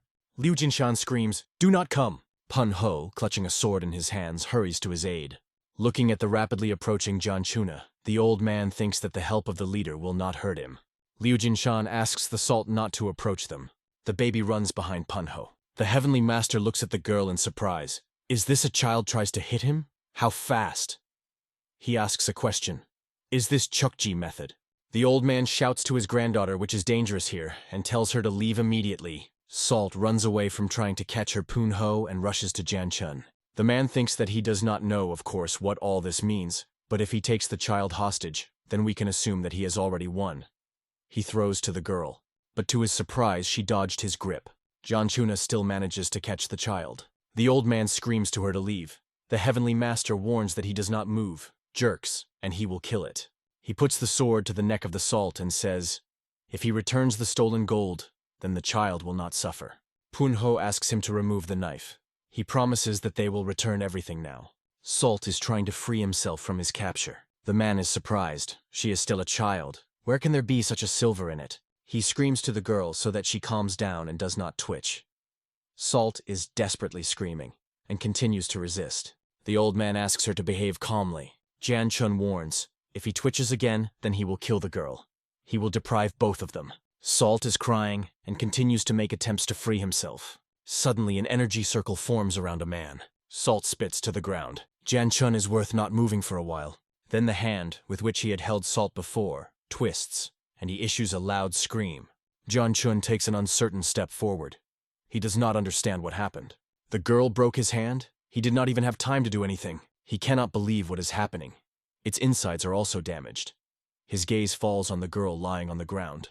The man is simply furious, he decides. Before he gets even worse, he will kill the girl. He brings a sword over the child's head, but then they grab him by the hair and dragged him from her. The old man makes him kneel down. Pun Ho is standing nearby, ready to rush to his aid as soon as this is needed. Liu Jinshan's eyes radiate rage. How dared to raise his hand to his granddaughter, and even more so, how he dared to wave his sword at the child. The old man is beside himself with anger. Janchuna manages to break out of his capture. Understood up, he replies, while he held her in his arms. This snot caused him such damage. What does he think? This is possible to do at a distance. The Heavenly Master, with curses and insulting the girl, says that he must destroy her, and he will have enough of one hand for this. The old man puts his inner strength into the weapon. He uses the technique of divine singing. The third string is a blow of destruction. A disarmed enemy falls to the ground. His face is distorted by an evil grimace. Punko carefully presses the baby. The man lies on the ground. His body swells like a ball. The old man, approaching, asks, is he suffering? Liu Jinshan says that all the bones of his body are fragmented, and the gut is burning with fire. Janchun thinks. The insidious old man tells the truth. Everything is so. He says that he lost, and asks to kill him. The elder, calling him insignificance, is interested. Shouldn't he recall the suffering of those whom he killed because of his greed? Turning away from him, the old man says, Pun Ho, that you should not be ashamed of defeat. Without him never become strong.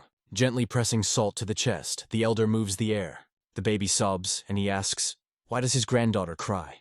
The girl replies that she is afraid. He calms her and promises that grandfather will protect her. He recalls how the girl acted on Janchuna, and thinks, it is definitely, although it is not executed on top. But this is definitely Gungonzan Ilchisik, an internal blow. He cannot believe that the granddaughter is already using their family techniques. This technique is really transmitted from generation to generation. It reaches the forest and hides in thickets. Standing on the deck of the ship, Hyunhai gives the order to prepare for floating. She is worried. The old man is late. Pun wanted, he said that he needs to take something, and asks her not to worry. One of the robbers calls her and, pointing to the shore, says, there! They see the old man who is pursued by the warriors of Kronrin. The second leader and Sangha are trying to go and help him, but Pun Ho stops them. The old man screams that they remain in their places and set sail. The leader orders to open the sails and set sail at full speed. The warriors pursuing the old man are talking among themselves. One of them is interested in, did anyone report this to Muram's alliance? The second answers, the answer must already come. The ship moves away from the shore. Screams are heard. The old man leaves. There is no road. We need to catch him. Liu Jinshan is running around the pier. The team is heard to shoot, and the warriors release a cloud of arrows from the bows. The elder is pushed off with a foot from the edge of the pier, and then to the place where he just stood, a hail of arrows collapses. One of the warriors screams, "Here is a stupid thief!" Jumps into the water. It will drown after all. He has nowhere to go. But observing the old man, as if floating in the air above the water, he settles. Is this walking on the surface of the water? He screams so that the warriors shoot. He cannot be missed. The elder continues to run. The cloud of arrows rushes after him. Salt, peering out from behind his shoulder, understands the danger that threatens them. With a wave of her hand, she makes the arrows lose her speed. The old man makes a giant jump and approaches the ship. A moment, and he finds himself on the deck, where he is greeted by enthusiastic cries of robbers. They sincerely thank him for his help. True with their loud cries, he says that they are too slow. He explains that now the sect of MANHWA and the Alliance Muram know that they are here, and offers to get out of here as soon as possible, and everyone agrees with him. Their ship rushes forward. The cries of those who tried to pursue them on the ship are heard from the port. The ship was pierced. What? No! A man who leads the pursuers stands on the shore, and looking after them is cursing. He says, standing next to him, they sailed with their prey. But nothing can be done. The ship is far from the coast. The robbers rush along the deck, trying to catch Salt. The old man and Pun Ho stand in the hold in front of the mountain of gold coins. The robber says, "This is amazing. That's how much wealth was accumulated by sucking blood from a common people." The elder shows him a notebook and says that this is a secret document of the Chamber of Commerce. There was not a single official who would not take bribes. Pun wants to answer, so he decided to take him with him. The old man, hiding the paper in his pocket, says, there is a way to secretly deliver it to the National Agency of Investigations, which he will do as soon as he reaches land. Even heavenly dragons and corrupt officials will pay for this. The leader is interested in what part of the total prey to give him. The old man, taking a small number of coins, replies that he will have enough of this. Pun Ho asks, is he sure that this will be enough? He answers, why is the old man so much money? He says that he will have enough of these coins to educate and raise his granddaughter, and at the same time, not to die of hunger. Meanwhile, the Salt easily runs up the mast, forcing the robbers to worry about her safety. Pun Ho asks, does he want to leave? But why? The old man replies that it is safer for them with Salt to live under cover. He warns that they are also careful. Now the Muram's alliance will look for them. He says, as soon as it passes enough time, let them help those in need of people. Pun Ho asks him to believe. He will certainly do it. Liu Jinshan, with sleeping Salt on his back, says goodbye to the robbers, asking them to be careful. Hyun Hu, with tears in her eyes, turns to the girl, wanting her to grow big and strong. The old man asks her not to cry, but she cannot hold back her tears. All the robbers cry, saying goodbye to Liu Jinshan. He shakes his head. Who would have thought that the whole team would pour tears now? Pun Hu says they will be in Hanama. The old man replies, if their fate is, then they will still meet. The leader promises that he will definitely return and give him up for his help. The elder laughs. Since when has the world become so small? In order to meet them again, there must be a desire.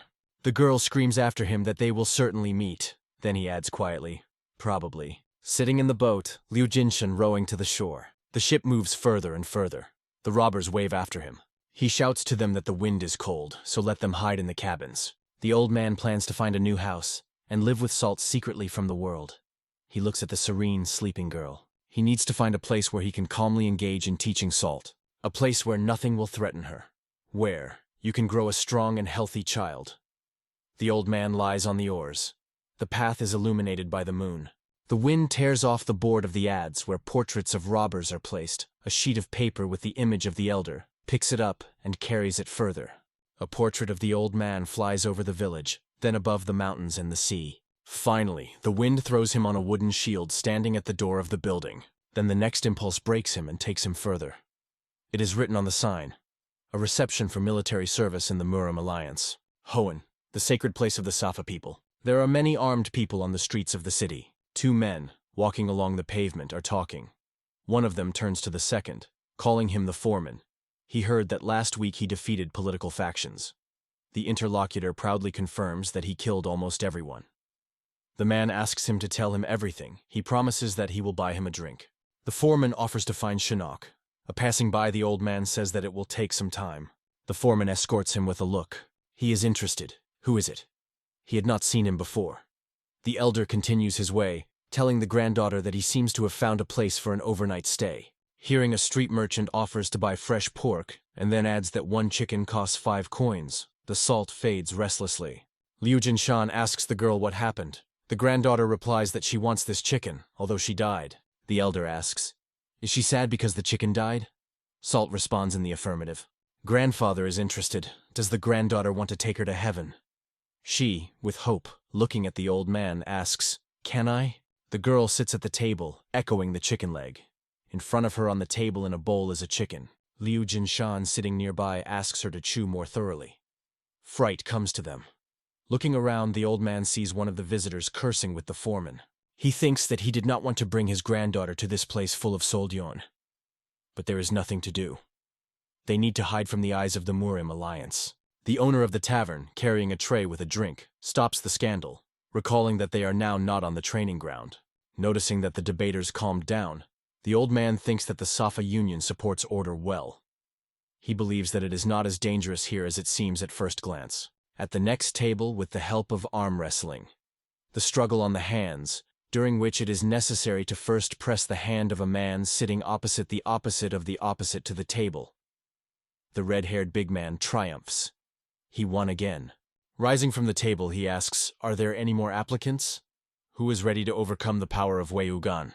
The elder understands that they are measured by forces for money, and a good jackpot stands at the stake now. A voice is heard from the far corner of the tavern, notifying that its owner is accepting a call. Approaching, the man puts his hand on the opponent's shoulder. The old man feels his unusual energy. A big man with a shaved head asks, "Does Wei Wugan want to compete with him?" The red-haired man asks with annoyance, "Again, Baek Hyun is here? Why does he need these children's games?" The big man offers to argue that he will overcome him with one finger. He promises, if he loses, he will give him 10 times more money than now lies on the table. The delighted Wei Wugan is interested, so he is ready to lose to him. The rival suggests starting. He says that his name is Baek Hyun. A red-haired man replies that he knows it. They begin the struggle. Wei Wugan thinks, no matter how experienced the enemy is, he still has strong hands. He will be able to overcome one finger. He has to sweat, and he decides that he will win if he can use all external and internal energy. But Wei Wugan loses. His hand lies on the table, and his face expresses a clear grief with such a result. Suddenly, he makes a wild cry of pain and grabs his handlessly sagging hand. The big man, having thrown his feet on the table, asks, "Who will risk money for the game with Baek Hyun?" He triumphs the victory. Who defeated Wei Wugan? He was defeated by one finger. Baek Hyun clicks through his teeth displeased. And what kind of weak people of the Safa? They just live and have fun. Discouraged visitors are talking. Who is this at all? He is so strong that he was able to defeat Wei Wugan. Baek Hyun brings his finger to his lips, asking them to shut up. He says that there is a person who can fight him. His finger points to the old man sitting his back to him. Surprised voices come to the elder. What? That old man? But is it not appropriate for the elderly to sit calmly with their grandchildren? Baek Hyun is approaching the alignedly sitting Liu Jinshan. The old man's hand only tightens the spear hilt tightly. The big man says that he does not pretend, that he did not understand, and offers to fight. The elder asks, does he really need a battle with the old man? Baek Hyun is interested in, why did he get that he is an ordinary old man? Liu Jinshan, looking at the man awaiting his answer, thinks that he arrived in Honhen to avoid the attention of Murim's alliance, and it seems he was mistaken. Meanwhile, visitors decide that Baek Hyun is still right. The old man, watching that they look expectantly, armed with batons, thinks, it is not known what will happen next if he does not obey this person. He asks his granddaughter to sit at the table and wait for him. She, continuing to eat chicken, agrees. Rising from the table, Liu Jinshan tells the healthy man, if he wins, he will let him go. The man is mockingly interested in, does he really think he will win from him? Baek Hyun agrees. He will give the old man everything he wants if he overwhelms him. Visitors are surprised by his words. What kind of old man is this? Is Baek Hyun really speaks seriously? The elder takes off his hat, his long and thick hair scatter on the shoulders. Again, surprised whispers are heard. Where does he get so much hair from? One man tells another to behave quieter. If they are heard, then there will be great troubles. If you angry the older back, then he will kill them. In his presence, you need to follow the tongue. He can cut his head in an instant. The old man, rolling the sleeve and showing a muscular hand, asks the opponent, "Is he ready?" He thinks that he constantly trains his body and strength. You need to concentrate. Their confrontation begins. Baekhyun declares that he will not lose to the old man. Spectators continue to whisper, Baekhyun wins. The elder is amazed. This cannot be. His strength is now in the third stage.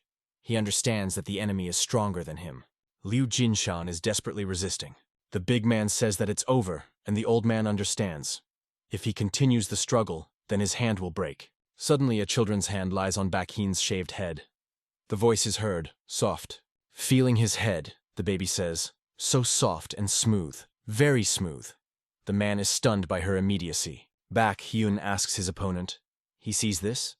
Where does the child come from?" The elder says reproachfully, "Salt." He thinks displeasedly that now his granddaughter is also drawn into it. If he is careless, then everything will become much more dangerous. Baekhyun at this time tries to consider what is happening on his head. Continuing to study his crown, the girl is interested. "Why does this person have no hair?" she asks. "His hair does not grow?" The man asks her to go down from his back. Salt, using the soaring wind technique, a fast attack, holds out a hand, and a chicken leg rises from the plate. She flies over the heads of visitors through the entire tavern, and is in the hands of the baby. Sticking her healthy man in her mouth, the girl invites him to eat. Laughing, she says that she loves the hen, and continues to push back Henu more deeply into her mouth. At the same time, she says that you need to eat well, then his hair will grow out. The elder, looking at the man, understands that he is now angry. He decides that he can no longer wait, and presses the enemy on the hands of the enemy. The big man falls to the floor, continuing to squeeze chicken burn in his teeth. Those present are talking. Baekhyun lost. He lost all his energy because of this little girl? People ask themselves, can it be that in this way he justified his loss? Satisfied Salt sits on the man's chest. The girl touches his head, interested in how uncle liked the taste of the chicken. Staking him on the head, she says softly soft. Baekhyun bursts with anger. Jumping to his feet, he spits the lower leg and screams. The old man calls the Salt to himself, and she joyfully rushes to him. Baekhyun asks, "Did you hear everyone?" He turns to visitors, saying that recently there was one case in Sanyan district. Liu Jinshan, picking up his granddaughter in his arms, thinks that he recognized him. Meanwhile, the big man continues to speak. The bloodshed between the Skasan sect and the Alliance Murim happened in the Sanyan district. The elder thinks, did he really decide to get the award of the Murim Alliance? Of course, why not? Baekhyun, pointing a finger at the old man, announces that the person who destroyed the Slasan sect and broke the Murim Alliance is the one who is standing in front of him. People support him. They also heard about it. They say that the gang was scorching the Alliance Murim and Skasan sect. But could one person do this? So these attacks are not empty rumors? Baekhyun respectfully bows his head in front of the elder. He says that he is a very strong man, and asks him forgiveness. Voices of the tavern visitors are heard to the old man. They are sure that Baekhyun, an incredible person, recognized the old man only looking at him. So, he started these competitions to check it. Incredible. They shout that Daip is their hero. He looks around, bewildered around. For the first time in decades, he heard this name. He never thought that he would hear him from the Usapan men. The owner of the tavern asks him to eat as much as he wants. Baekhyun proclaims that today they drink for this legendary meeting with their older brother. The elder is surprised. Already, brother? How quickly the big man got closer to him. Men are sitting at a table. Baekhyun, pouring an old man into a glass, says that his younger brother, referring to himself, will now raise the cup for him. The big man offers the elder to cut his throat. He is interested. And why do this? As Baekhyun already knows, they are haunted by the Alliance Murim. He would be grateful if he allowed them to live with him for a while. The big man asks him not to worry about it. According to the agreement signed with the Sato Alliance, the Alliance Murim does not even have the right to step on these lands. Leaning forward to be closer to the interlocutor, he adds that there is something that he should tell him. He says that people here know that he was one of the attackers in a recent incident, so let him not lose vigilance. Clutching his granddaughter, Liu Jinshan replies, "Perhaps the man will not believe him, but the main thing for him is now a child." A half-sunny girl pulls her hands to Baekhyun, flows something about his hair. He says that for the first time in his life, someone laughed so cute at his hair, which is not. He holds out the palm of the baby. Salt pulls to meet him his palm. Their hands are in contact. In its touch, salt puts internal energy. The man is shocked and does not hide it. He looks at the old man. At that moment, the rest of the world disappeared to him. He asks, was it really Klen? Liu Jinshan is looking at him alarmed. The baby is already sleeping in his hands. Baek Hyun and the elder walk along the street. The man says, an attack on his family, Chonran, flight, wanderings, Murim's alliance. All this was his interlocutor for such a short period of time. He reports that for several years terrible rumors have been going on that talented children are missing. The old man recalls the words of a random passerby. Not so long ago he found out that the Pak clan was destroyed, but that is strange. The body of the young heir of this family was never found. He says that he also heard something like that. Baek Hyun assures that he has nothing to worry about while he is next to him. He promises that he will make sure that they live here in safety and comfort. He invites the old man to go to his mansion. The elder says that he was in great duty to him. When they cross the yard, Liu Jinshan says, the power of a man here is more than he thought. At such a young age and such heights, he replies that he inherited his position from his father. The old man is interested. What is his father's name? He answers, Baek Hyun. He says that rumors went as if someone had attacked someone from the Murim alliance, but they did not open the matter. The elder clarifies, Baek Hyun, a bloody sword. The interlocutor is surprised. Does he know his father? Liu Jinshan explains that he never met him personally, but he was known among the nobility. His martial art was unusual. He was called a ghost, an attacker suddenly and out of nowhere. The old man asks, he was from the defenders of the ghostly ghost. Baek Hyun says that he did not like the name of the clan, so he changed it. Two guys welcome them. The man invites the old man to go and look at his students. The old man passes and sees many young people on the training site. After watching them for some time, he says that they are talented. He believes that they are worthy descendants of the Bek family, but he is embarrassed by the fact that the students have the same hairstyle as their teacher. The man replies that this is an incentive for them to become once as strong warriors as he. The elder believes that this is severe. Baek Hyun laughs and admits that he is joking. In fact, this itself comes from the features of the Gonsim internal technique, which was invented by his great-grandfather Baek Do. It is called Guigong. Due to exhausting training, men lose their hair. He adds that there is a tradition that they convey to their guests. If the old man is ready to go through the ceremony, then he can. He does not have time to finish. The elder rushes briskly to the exit. Without turning around, he replies, a terribly interesting tour, however, he is forced to leave. A woman walking towards him is interested in. Where does he go? The elder is surprised by her thick hair. She says, as soon as she found out that the guest visited them, she immediately hurried here. She asks the dear guest not to sadden the mistress of Padoman and not to leave them so soon. Liu Jinshan asks, then she is the wife of Baek Hyun? The woman, bowing in a bow, replies that he can just call her Eugene. Smiling, she turns to her husband. Is he already here? He answers in the affirmative, and adds that he came with the guest. The baby is cracking on the cheek. Eugene says she hastened to restore order, learning that he had come not alone. In addition, as she could not greet such a sweet child, she tells the maid to prepare a separate dish for the child. Baek Hyun invites the old man to go to the house, saying that he will personally conduct him, but the woman grabs him by the belt. She tells him to stand. He answers, he is paralyzed. Eugene says they need to discuss household chores. Watching how a woman pulls her husband behind her, the old man laughs. Here she is, youth. Adding my husband, Eugene is interested. He decided to drink in broad daylight? What does it mean? He said nothing to her. Why did he go? I decided to defeat everything there? She told him not to leave the house. He must be an example for his students. He is trying to make excuses. She misunderstood everything. He begs his brother to save him. The old man, meanwhile, was thinking. He did not think that the people of Sapa were so hospitable. Today he was convinced that the people here are quite ordinary. He glances at the door, behind which the owners of the house disappeared. The door opens. The old man measures the courtyard with steps. He thinks they even gave him a place of residence. It seems to him that this is a dream. Taking out of the pocket of paper, he believes that the time has not yet come to relax. He only moved forward one step. The old man thinks he will teach the salt to everything that the Spear of the Wind taught him in the clan. He believes that this will not be too difficult, because their ancestors took care of everything. The old man calls the salt. Her small legs leave traces in the snow. The yard is covered with green grass. The voice of the elder sounds. She succeeds everything great. The girl rejoices and offers to celebrate the Lunar New Year with a fried chicken. Baekhyun appears in the doorway. He asks, "Is the older brother here?" The old man and Salt are engaged in training.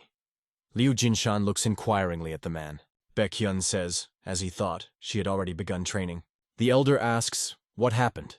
Does he not miss his training? Noticing a group of people behind the man's back, he is interested. He brought his students? Baekhyun asks him to listen carefully.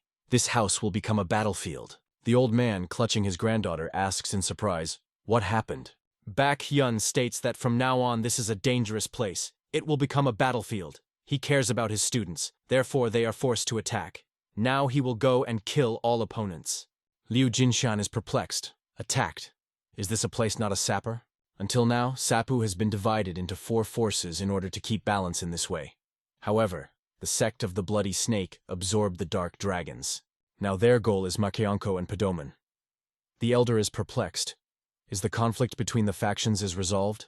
Baekhyun replies that he was hoping to unite their strength. But it seems that the Alliance Murim would not allow this. This does not bother him much. He cannot stand it when his students touch. Liu Jinshan is interested. Do they need his help? The big man answers. It would be great if he helped them. But he believes that he is better off staying here and take care of Salt. He himself will personally destroy everyone who dared to touch his students. The old man thanks him for his understanding. The man answers, how will Salt live without a grandfather? Leaving, the man offers to have dinner today. Salt replies that they will come.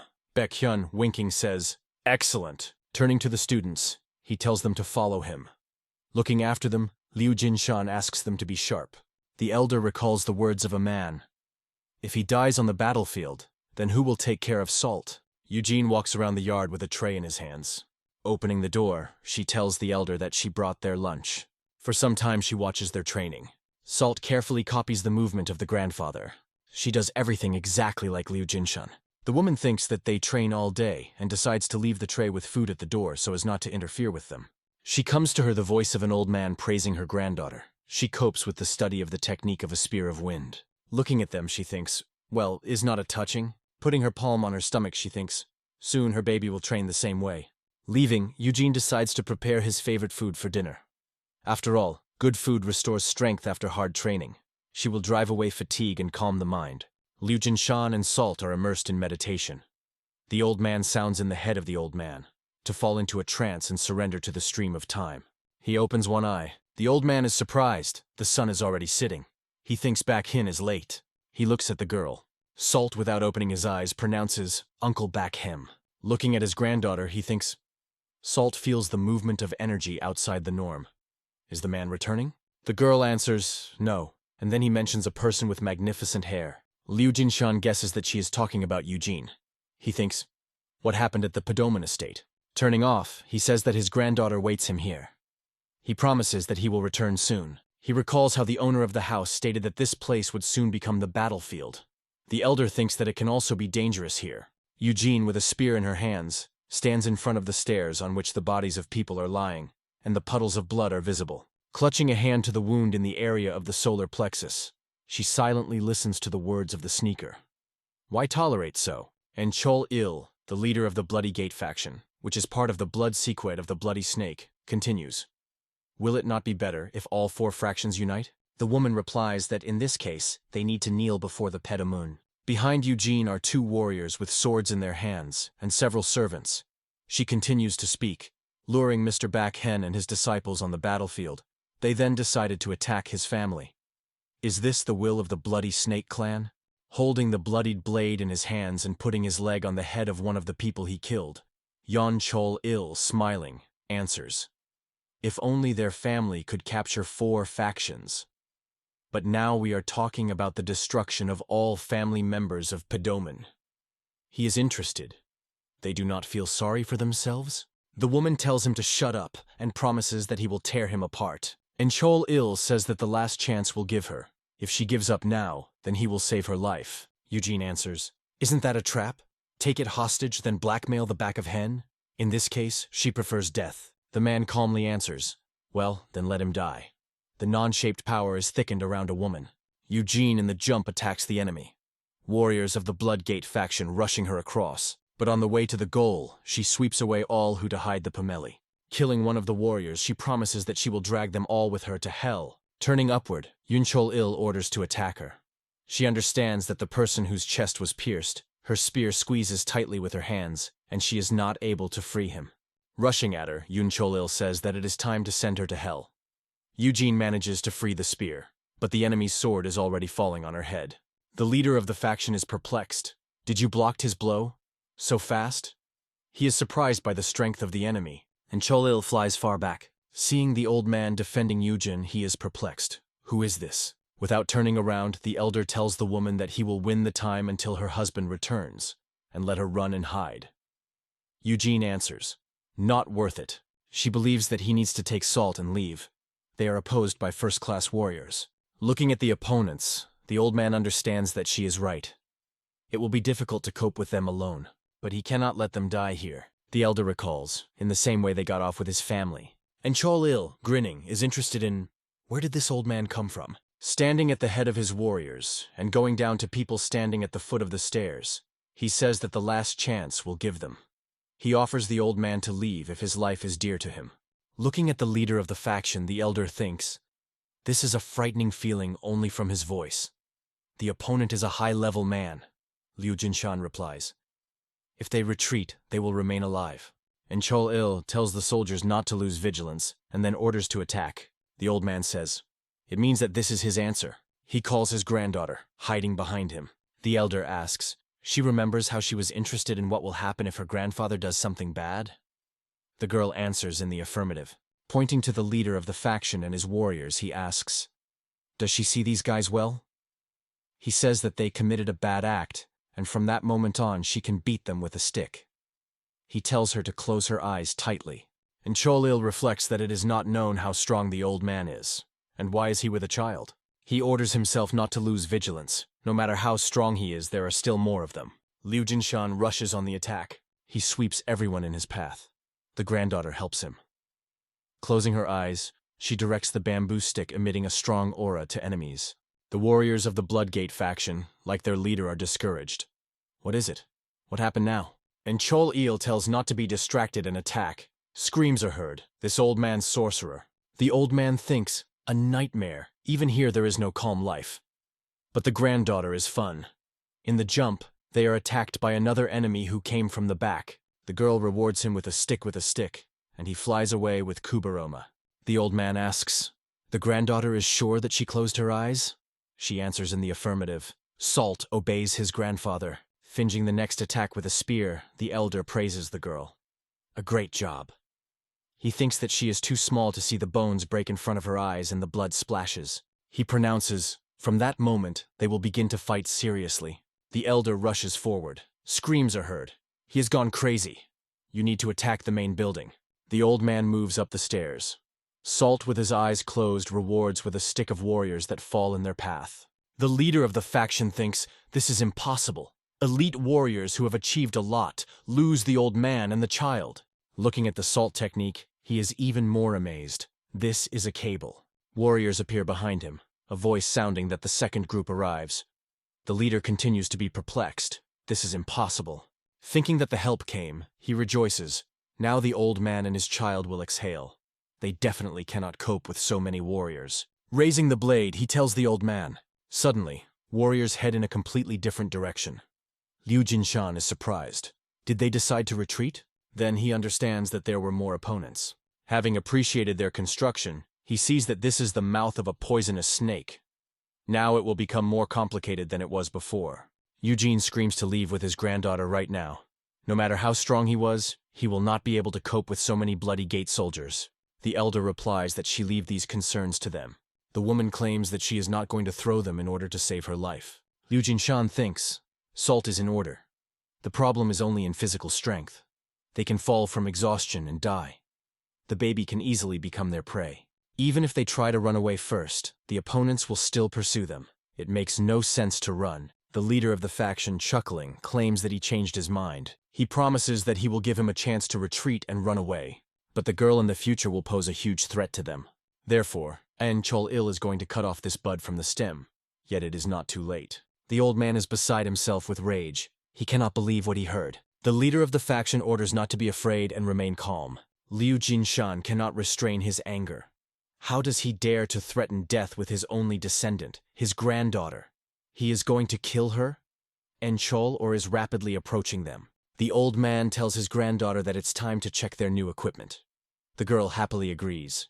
The leader of the faction tells the soldiers to chop off the old man's head and kill the child. The spear of the elder is filled with fiery energy, fiercely sweeping away anyone who dares to stand in his way. Encholil loses the remnants of confidence that he will be able to implement his plan. Looking at the elder rushing towards him, he is perplexed. What is it? How much strength is in an instant? Then he cheers up. He spends too much inner energy now. He screams again so that his warriors kill the old man. He demands that the elder be destroyed, and he tells the whole attack to concentrate on him. Liu Jinshan barely manages to evade the blow. The Salt is alarmed, but he asks her not to worry about him. He thinks, as expected, there are too many opponents so that he can cope with them alone. The granddaughter can feel them even with her eyes closed, but she did not train enough. If he is distracted by defense and attack, then he will soon be overcome. He believes that if it continues, then you can't pass the troubles. His and Salt will absorb the mouth of a huge snake. Eugene is desperately screaming, "No!" The elder understands that he cannot do anything, and tells the girl to open her eyes. Salt, obeying his order, wide open his eyes. She issues a fighting cry. The blinding energy makes the leader of the faction cover his eyes with his hand. He understands, they came. Armed people appear in smoke clubs, and the man recognizes back students. He does not believe his eyes. They are already here. On the ground are killed warriors. The leader of the faction asks the question, how did they defeat the group of elite warriors? Could they become many times stronger? He sees Baek Heen in front of him, the owner of the Paduman. The big man gives the order to send the wounded back, and Chol Il tells his warriors to gather in a shock fist. Eugene nages her husband. Turning around, he notices that she is injured. The man asks menacingly, "Who did it?" He looks at the opponents. What villain wounded his wife? Baek Heen demands an answer from them. He says that he will kill this bastard very slowly. The warriors of the Bloody Gate faction hastily try to find out. Who was it? Salt, indicating with a stick, says this guy did it. She points to the leader of the faction. He is in no hurry to admit his guilt, and pretends to have nothing to do with it. But the girl insists on her own. And Chol Il replies that she did not see anything. She was not here, but Baek Hyun is already attacking him. His assistants are rushing to the aid of the faction. The big man promises that those who dared to attack his family will kill with his own hands. And Chol Il barely avoids a blow. Baek Hyun beside himself with rage. He promises that they all feel the power of his anger in their own skin. The man is attacked from all sides, but he inexorably advances to end Chol Ilya, saying that no one will get out of here alive. Now the old man understands why the opponents cunningly lured his brother back and his students from the mansion. Baek Hyun and his warriors look incredibly strong and fast. The old man believes that there is no need to show Salt such a terrible scene. Sewing to the granddaughter, daring on his back, he thinks that she was now detracting from order. It was time to sleep and relax. In the end, she is still a child. Eugene approaches him and thanks him. She says that he had great mercy to them. They will never forget his kindness. Liu Jinshan replies that he had paid off for their service, because they took care of him and his granddaughter when they had nowhere to go. He believes that now a woman first of all needs to worry about her wounds. The elder goes to the door. The old man puts his sleeping granddaughter in bed. He lies nearby. Now you can relax. The baby is pressed against him, and they fall asleep. The night came. Arrested Salt, sitting in a chair, enjoys food. The old man and Baek Hyun are sitting at the table. Pouring wine into the glasses, the man admits, if not for the elder, then they would have big problems. He replies that this is his duty, so the owner of the house has nothing to worry about. But the interlocutor continues to thank the old man and his granddaughter.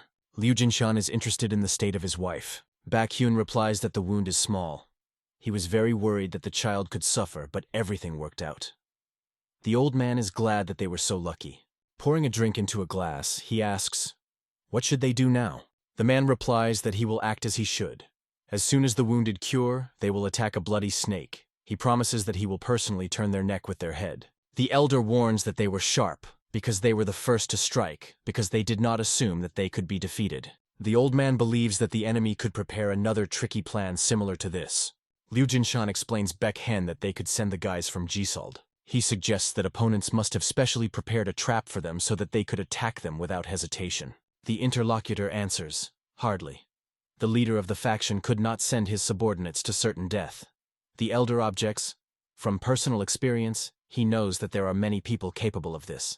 Moreover, due to the fact that the bloody snake destroyed the black dragons, is it not twice as many fighters that the bloody snake is now? Baekhyun hit the table with his fist. He is sure that it does not matter. Victory does not depend on the number of warriors. The old man shakes his head reproachfully. Oh, this guy. And how can he be so reckless? He believes that they need to at least conduct reconnaissance and see if they have a chance to win. Salt, stuffing sweetness in the mouth, carefully listens to their conversation. The man is sure. For the defenders the gates of Padoman, it makes no sense to conduct reconnaissance. If they need to kill someone, they will simply take and kill. Cursing, the old man grabs the chest. He feels, if they continue the conversation, then he will not be enough for a long time. The interlocutor asks, is he pretending? And advises eating more slowly. Baekhyun asks, do they have another choice? The old man says, do they have another detachment of warriors? The man clarifies, does he mean these weaklings of Manhwa? They get along well with them, it is unlikely that they will help them. Lu Jinshan asks, is it not more useful to agree with them than to shed the bed of their students? Baekhyun answers, he thinks so? The old man says, maybe he is wrong. But it is still better for them to convince Manhwa to join them. Then the power will be on their side and the matter will not end with great blood. The man answers, if so, then let him not worry. Taking a sip from his glass, the old man thinks finally the interlocutor understood him. Baekhyun says, if they do not join them, then he will destroy Manhwa in an instant. The elder even choked on a drink when he heard his words. Having coughed, he falls from a chair. Baekhyun's scream rushes out of the house. Did he not ask him to eat slowly? At the gate are guards. One of them says, he heard the news that Manhwa and Padoman would soon join his efforts. The interlocutor doubts their truthfulness. The guard who started this conversation objects. They are now the strongest, and Mr. Moon, who is distinguished by his mind, should be made the right decision. The interlocutor agrees. Yes, it is better to hold on to the strength. But the guard, not noticing the person who appeared nearby, says that he does not want to cooperate with these hairless villains. Seeing Baekhyun next to him, he scaredly shies and screams, they came! The big man recalls the words of the elder. No matter what happens, tolerate and do not kill anyone. He sighs, well, so be it. Spurning spears, the guards ask why he came here. He reports that he came to negotiations with Manhwa. Baekhyun says they miss them. The elder, appearing in front of them, orders, away from the road. Those are surprised. What? Who is this old man? Does he want to enter? Huge power discards the guards opening the gates. Baekhyun and the old man enter the yard. Ignoring to lying and moaning guards, the elder goes on. His companion, perplexed and looking around in surprise, follows him. A warrior hurries to the gazebo, calling the elder and screaming that they have problems. Elder Ail, calmly taking a sip from the cup, is interested. What kind of noise in the morning early? The warrior reports that they came to them from the Padoman clan. Ail asks, how many are there? Did he bring all his warriors? The man answers, no, Baekhyun himself.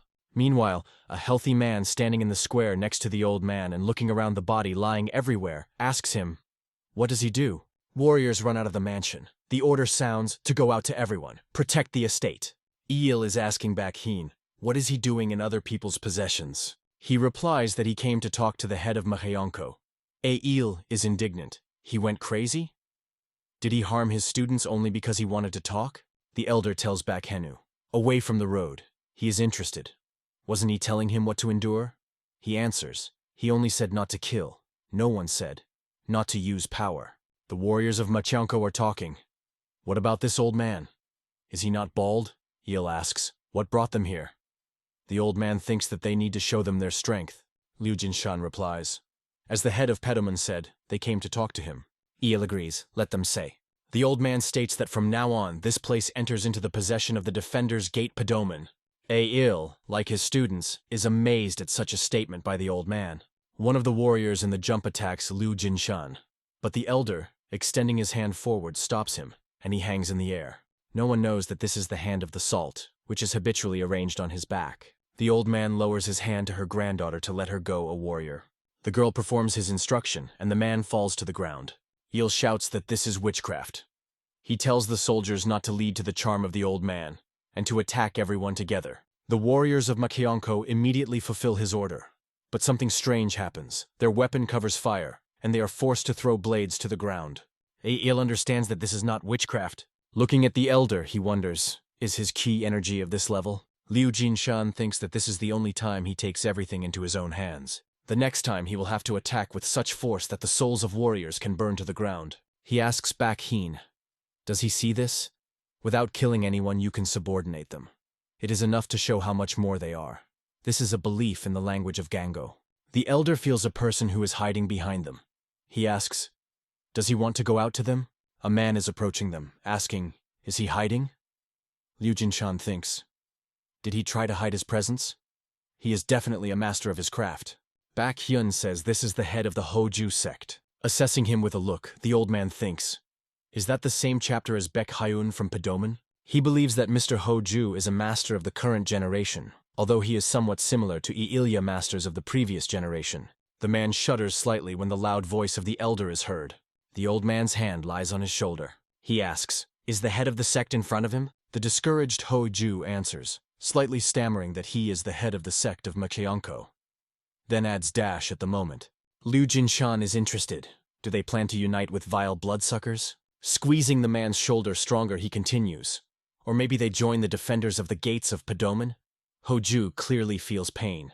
Baek Hyun says that it is better for them to make a decision as soon as possible, while his father-in-law showed generosity to them.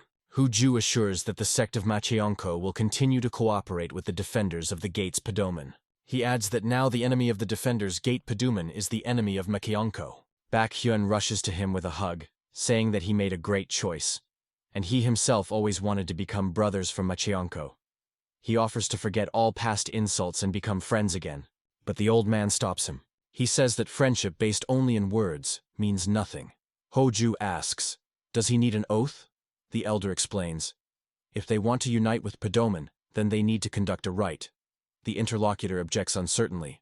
This is a sign of defeat, as he can. Baek Hyun is stunned by the old man's statement no less than Hoju.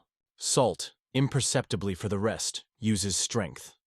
The old man says no exceptions, or did they still decided to voluntarily accept death? The eyes of Liu Jinshan are blazing with powerful energy. He declares, if not, then they will conduct the ceremony and become the Padoman brothers, the sect of the bloody snake. A man sits in a large hall on an elevation. He thinks, it is strange why there is no news. They were supposed to destroy Baek Hen. In addition, in the event of their victory, they had to come here, because they had prepared a trap here. A man runs into the hall shouting, Sir! The head of the Bloodsnake sect, Chon-Su, asks, what kind of noise? Has anyone invaded the city? The man says that the sect of ManhwaCapped had to join them, but there are rumors that they united with Padoman.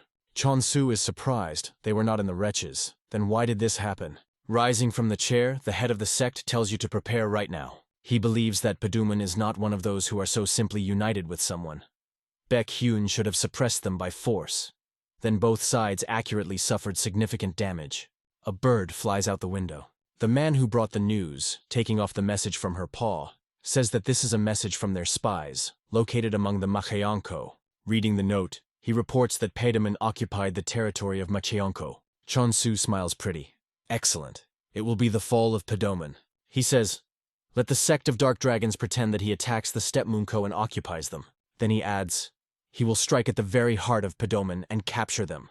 The man is delighted. This is a great strategy. Chon-Su orders the warriors right now. A monstrous force affects the gates of the Padoman site.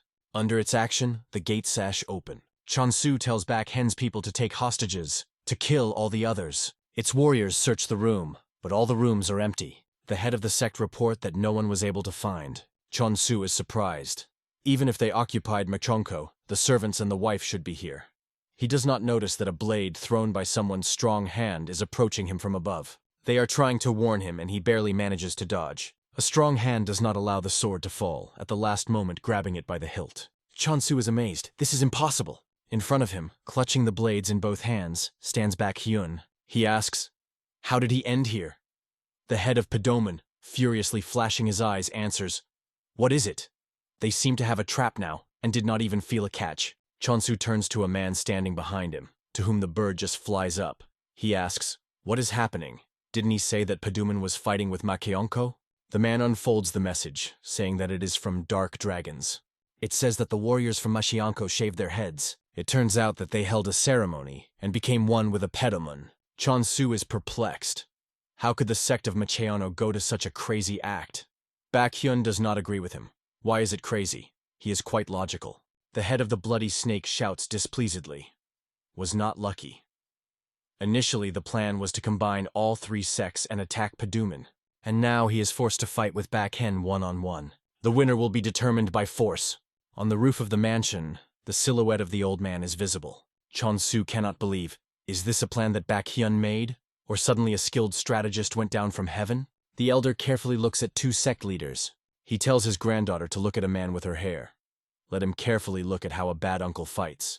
For her, it will be a great lesson. Baekhyun turns to the enemy, offering to finish their raspings here and now. Chonsu instructs him with a sword. He says that he is the end. Fiedemann will become him. An honest battle, of course, is not for him, but he intends to kill Baekhyun. Men rush into battle. Their blades are crossed. The head of Paduman says that the enemy was mistaken. Chonsu had to avoid him, and now he will answer his head. Baekhyun believes that the enemy should have avoided meeting him with all his might. He replies that the big man has always been arrogant. Let not think that he is as weak as before. He is forced to agree with him. He trained well. The head of Paduman is somewhat puzzled. The enemy clearly became more dexterous. The elder thinks he thought that it was just a master of insidious tricks. It turned out that this is a master of rare dexterity. Dexterity and speed against heavy power. Like a tiger and vipers. An incredible fight of spiritual and martial arts that have been created for decades of persistent training. None of those present can even intervene. Waves of powerful qi from this fight simply paralyze those present.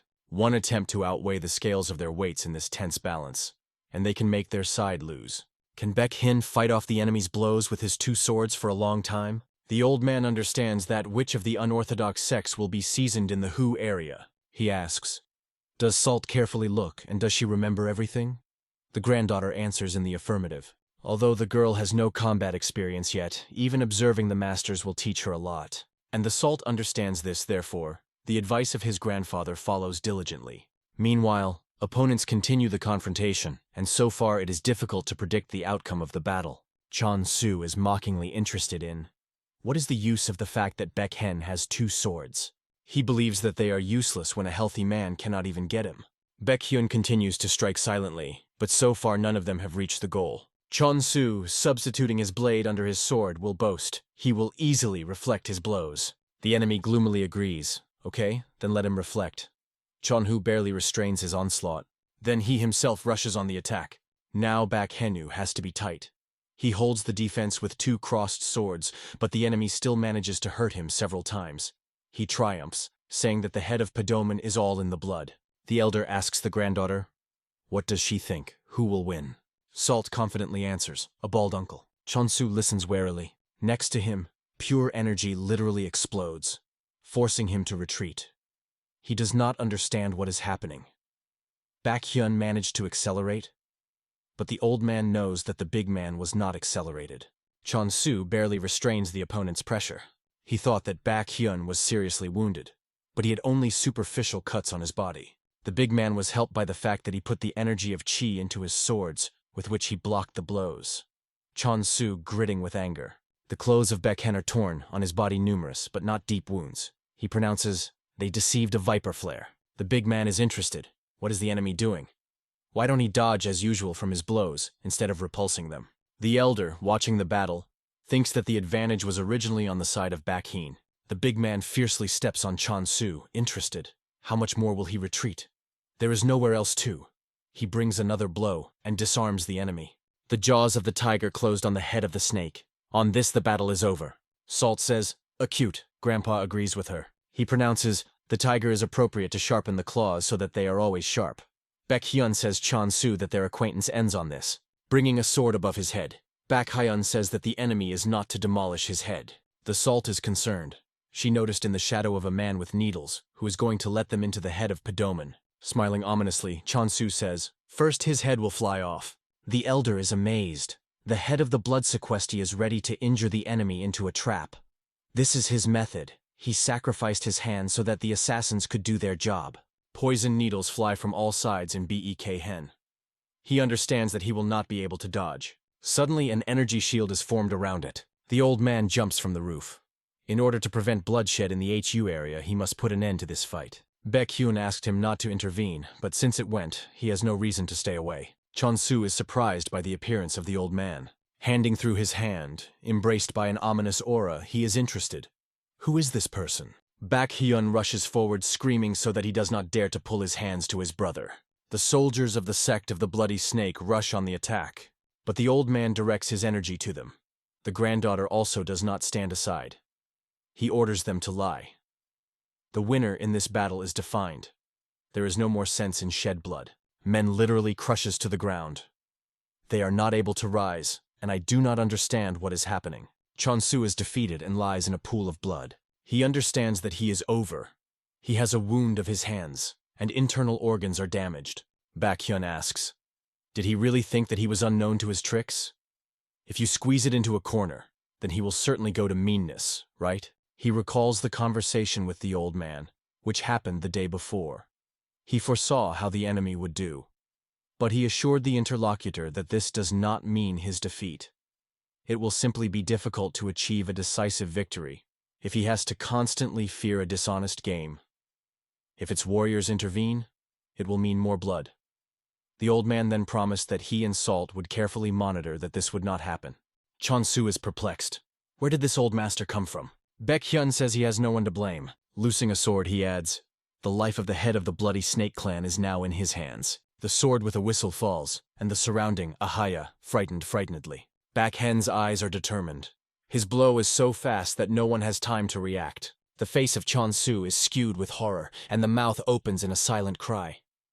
He understands that in a moment, he will die. But seconds are passing, and he is still alive. The man asks Baekhyun, what's going on? Stop playing with him. Let him finish what he started. The big man replies that he will be able to kill him at any moment. He recalls the words of the elder. It happens that it is reasonable to eliminate the enemy. But what if you put the enemy in the service of yourself? Baekhyun says that for his skin he can thank his generous and wise older brother. Rising, the defeated enemy asks, what does he carry? Does he really think that he will become his faithful dog after that? Baekhyun raises his voice. He demands that Chonsu look at himself. In his youth he was smart and honest, and what turned into? He continues to speak, and everyone listens carefully to him. He explains that the syndicate of unorthodox sects wishes only one thing, so that in the OK district they are all united, and not to tear each other throats. Baekhyun asks, if it continues further, then what does Chonsu think? To whom it is beneficial? He recalls the tombstone on the grave of his father. Then he continues to explain that only villains from the orthodox sects who took the life of his father and brother Chonsu will receive the benefits from this. The recent enemy listens carefully and does not interrupt him. Baekhyun believes, if the sects of the Bloody Snake, the Dark Dragon, Paduman, and Step Munko will unite, then even arrogant monks from the sect of MANHUA and Mount Junan will not dare to encroach on their district. He asks Chonsu, does he think that his brother wanted this? Baekhyun, holding out his hand, asks him, does he agree to protect the Ku district with him? Chonsu accepts his hand and replies that the life he owes him will devote to the protection of their homeland. Salt observes how all four sects of the CC are united. They decide together to resist hypocrites from orthodox sects. Baekhyun calls for others to protect their free homeland. Everyone readily supports him. The elder takes off the handkerchief in which the salt was usually sat behind him, and uses it as a bandage for the wounded hand of Chonsu, surprised by his behavior. He says that the man is young and his wounds will heal faster. The old man believes that in any case, this is a great relief to know that the sect of the Bloody Snake, famous for its insidiousness and ribs, is now on their side. Chonsu says that he should not worry. He will not violate the promise that Baekhyun gave. The elder asks, he can swear in this? He answers, of course, he will do anything to prove his sincerity. And so it turned out that the main sect is Pedamun, as well as the sects of the Bloody Viper and the Dark Dragon conducted a rite of fraternity. Men vowed to act together for the good of the homeland, and the world returned to the district of Hu. The old man is worried that time goes on, and he did not even take revenge on his family. Especially often he is visited by heavy thoughts at night. Salt sleeps muttering quietly, meat. The elder carefully strokes the girl on the head. Salt is tired of training. He is touched, looking at the face of a sleeping girl. Liu Jinshan sighs. How happy her father and mother would be if they had seen her now. He recalls his parents' Salt, and sighs, how his heart hurts for his children. The old man coughs, trying not to wake his granddaughter. Empress Sword Kanho completely healed his headaches. But nothing can be done with how few years of life are allotted to him by heaven. Liu Jinshan is immersed in meditation. He has almost reached the desired level. He thinks that he should not die, and leave Salt alone in this cruel world. Mentally, the elder screams, he will never die. The surge of energy is so strong that it spills out of the house. Hearing someone's steps, the old man opens his eyes. Now midnight. Who could it be? He sees the silhouette of a person at the door. Baek Hyun says he was waiting for the elder to finish the cultivation of qi. The night turned out to be lunar. The big man invites the old man to drink with him. They are located in a gazebo by the river. Liu Jinshan says that the Ku district is united, and now it is appropriate to declare one of the leaders of the unorthodox syndicate. Pouring the drink into glasses, Baek Hyun replies that he will soon become not only the ruler of the Chok, but also Shangxi. This will allow him to take 7th place in the syndicate. The old man says that this equates him to the leader of the famous Orthodox sect. Taking a sip from a glass, he continues to say that the man rose high in Murim. He replies that this happened thanks to him. And he adds that finally, he had a power with which he will be able to provide the elder with help. Liu Jinshan rises and turns his back to the interlocutor. He thanks the man. And then he admits that, although a lot of time has passed, he still does not close his eyes at night, thinking about his dead children for a long time. But he still has no evidence. The only evidence is the dragon tattoo on the neck of one of the killers. Baek Hyun asks him not to be sad. Now he has at the disposal of the spy of unorthodox sects, and many people whom he can find out about it for him. The old man says he often comes to mind that his time is nearing the end. The interlocutor asks him not to say so. Liu Jinshan, as if without hearing him, continues to express his thoughts.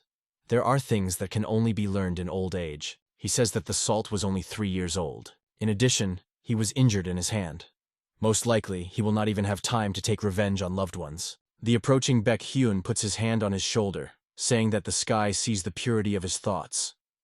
After all, he was engaged in the creation of qi energy, not giving himself a lot for a day.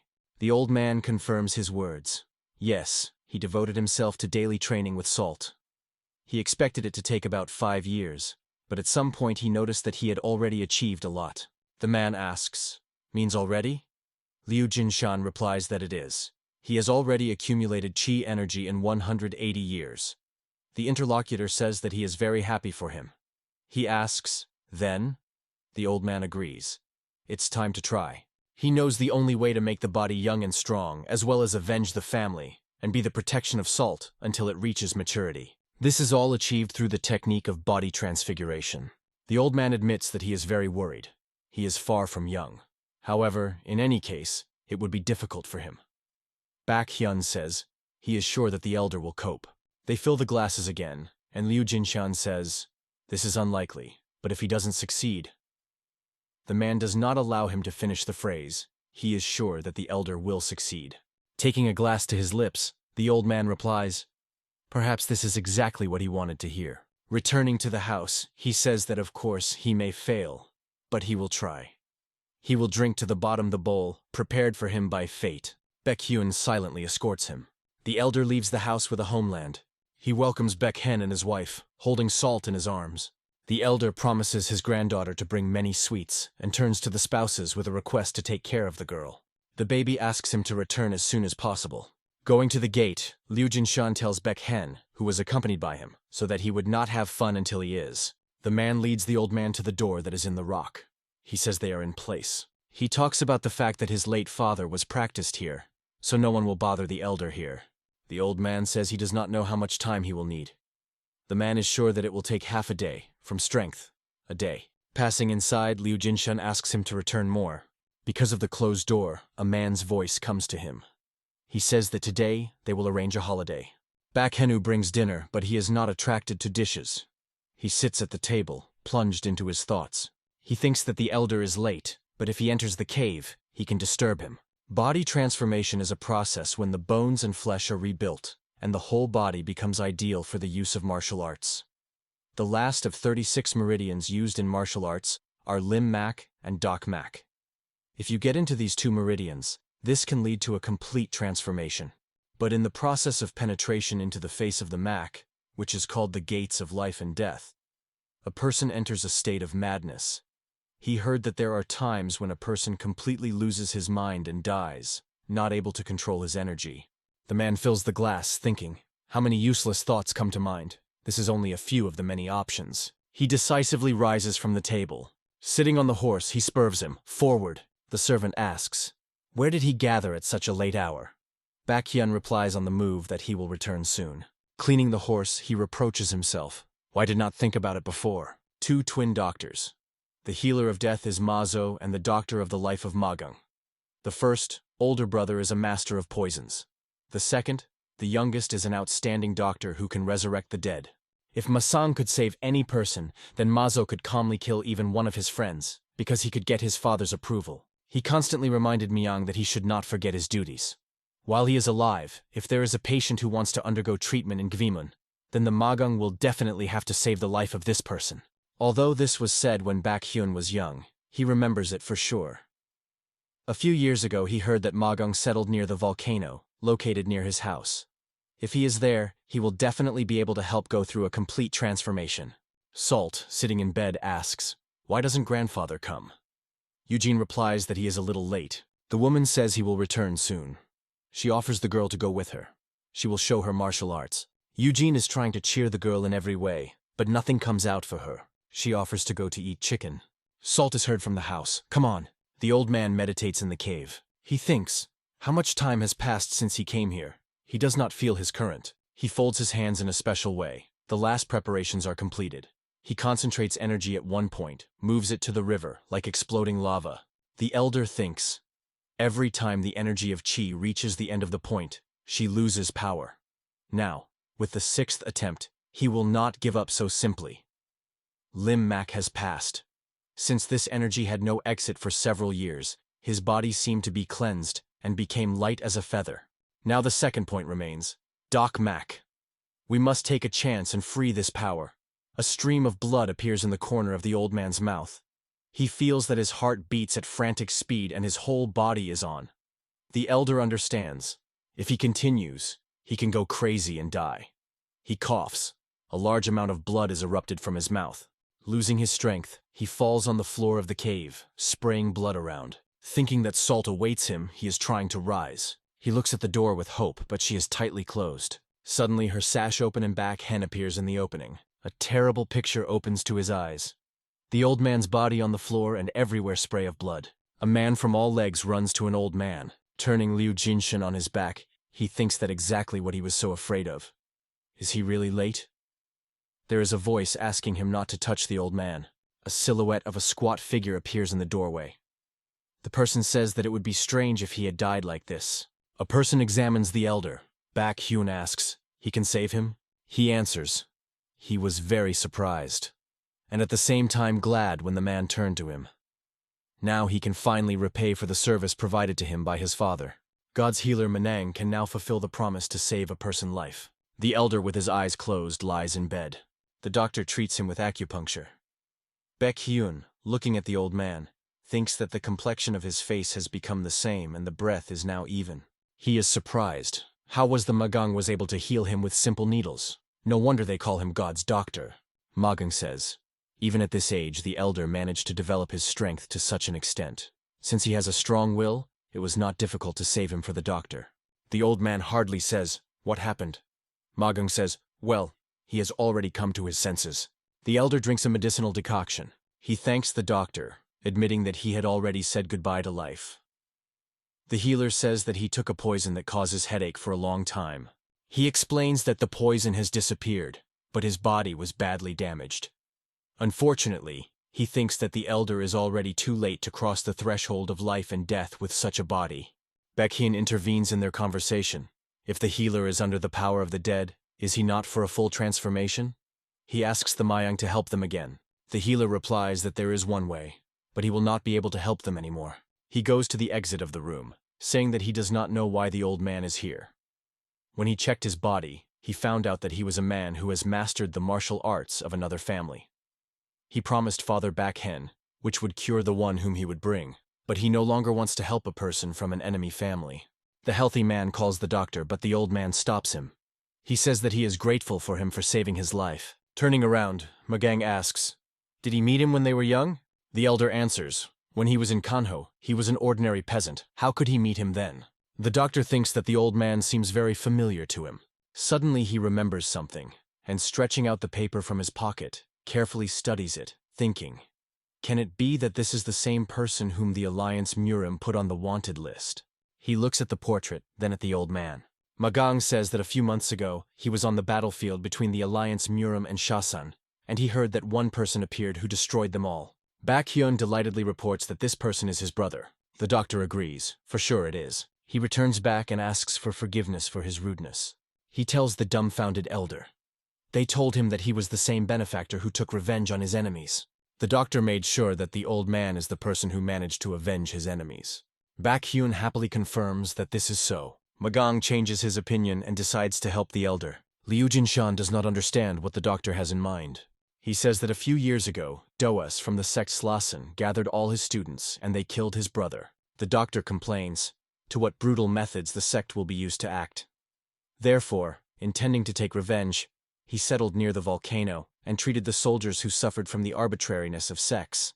He heard that his enemy died from the fact that the leader of the sect of Udan broke his skull. For the doctor, the old man from now on the benefactor who took revenge on his brother. He really wanted to find him in order to repay for what he did for him. He ends his story with the words of gratitude to heaven, who blessed them to meet. The elder and Baekhyun rejoice at this outcome of the matter. Salt runs with all legs and calls his grandfather. She rushes to the old man on the bed, and he hugs her. Eugene appears in the room. She asks for forgiveness to Liu Jinshan. When the girl found out that her beloved grandfather had returned, she immediately wanted to see him. Salt asks, "Where does his grandfather hurt?" Smiling, the old man is interested. "Does he look like a wounded?" The woman tells the girl that adults are talking here and invites her to go to play with her, but Salt categorically refuses. She will be with her grandfather. Eugene sighs. It did not work, but she prepared a chicken for the girl, and she will now cool. Together with the baby, the woman leaves the room. Already standing on the threshold, Salt turns around and says to her grandfather, "He ordered her to eat well, so she needs to go." Liu Jinshan replies, "Right, let him eat on health." Looking after her, the doctor notices, "What an incredible key." The old man is amazed. Yes. He was enough for him one glance at the salt. Landmark is digging in a knapsack, saying that he now had the idea that he must certainly give him this. Demonstrating an open box in which the pill lies, he reports that this is an elixir of a 10-year excerpt from rare herbs. He made it himself, and kept until now. The old man is amazed at his generosity. This is a priceless medicine. The doctor says that he never remains in debt to the benefactor of him, and asks to take this medicine. He assures that any death will bypass the old man. Liu Jinshan asks, "If this is so, then the tool will help him carry out a complete transformation?" Mansang replies that this already depends on him. There were good and bad cases. Which one to tell him first? Baekhyun says, "There is a saying that it is better if the hair falls out first, so it is better to start with a bad occasion." The old man is interested. What? Really, is there such a proverb? The doctor talks about bad case. It happened that the transformation did not succeed, but the person did not die, and he no longer threatened any ailment. The big man is surprised. Is this a bad case if a person has not died in an attempt to transform? Mansang replies, "How to say? A person will be conscious, and even can speak, but his body will be paralyzed, and he will never be able to move again. In other words, a living corpse." The old man asks, "What is the probability that this will happen?" The doctor says, 5 out of 10. Baekhyun, daring his head, states, "Half." The elder asks, "What kind of doctor knows successful examples?" He reminds him that he has an incredibly gifted from the birth of a granddaughter.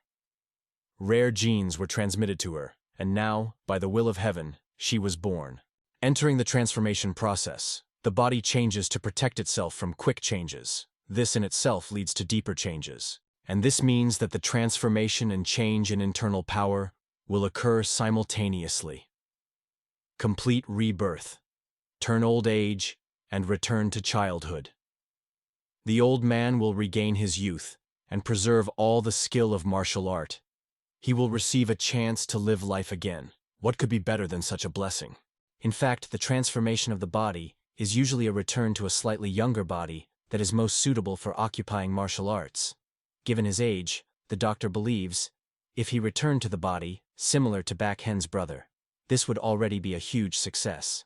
The old man asks, how then can he be younger? Landang replies that he does not know it. Perhaps he will become a 20-year-old young man, or a baby. Elder and Baek Hyun in shock. Can he become a newborn child? The doctor leaves the mansion. Looking after him, the owner of the house is interested. The elder is sure that he wants to do this. He answers, after all, there is half the chance of success. Otherwise, who will take care of Salt in the future?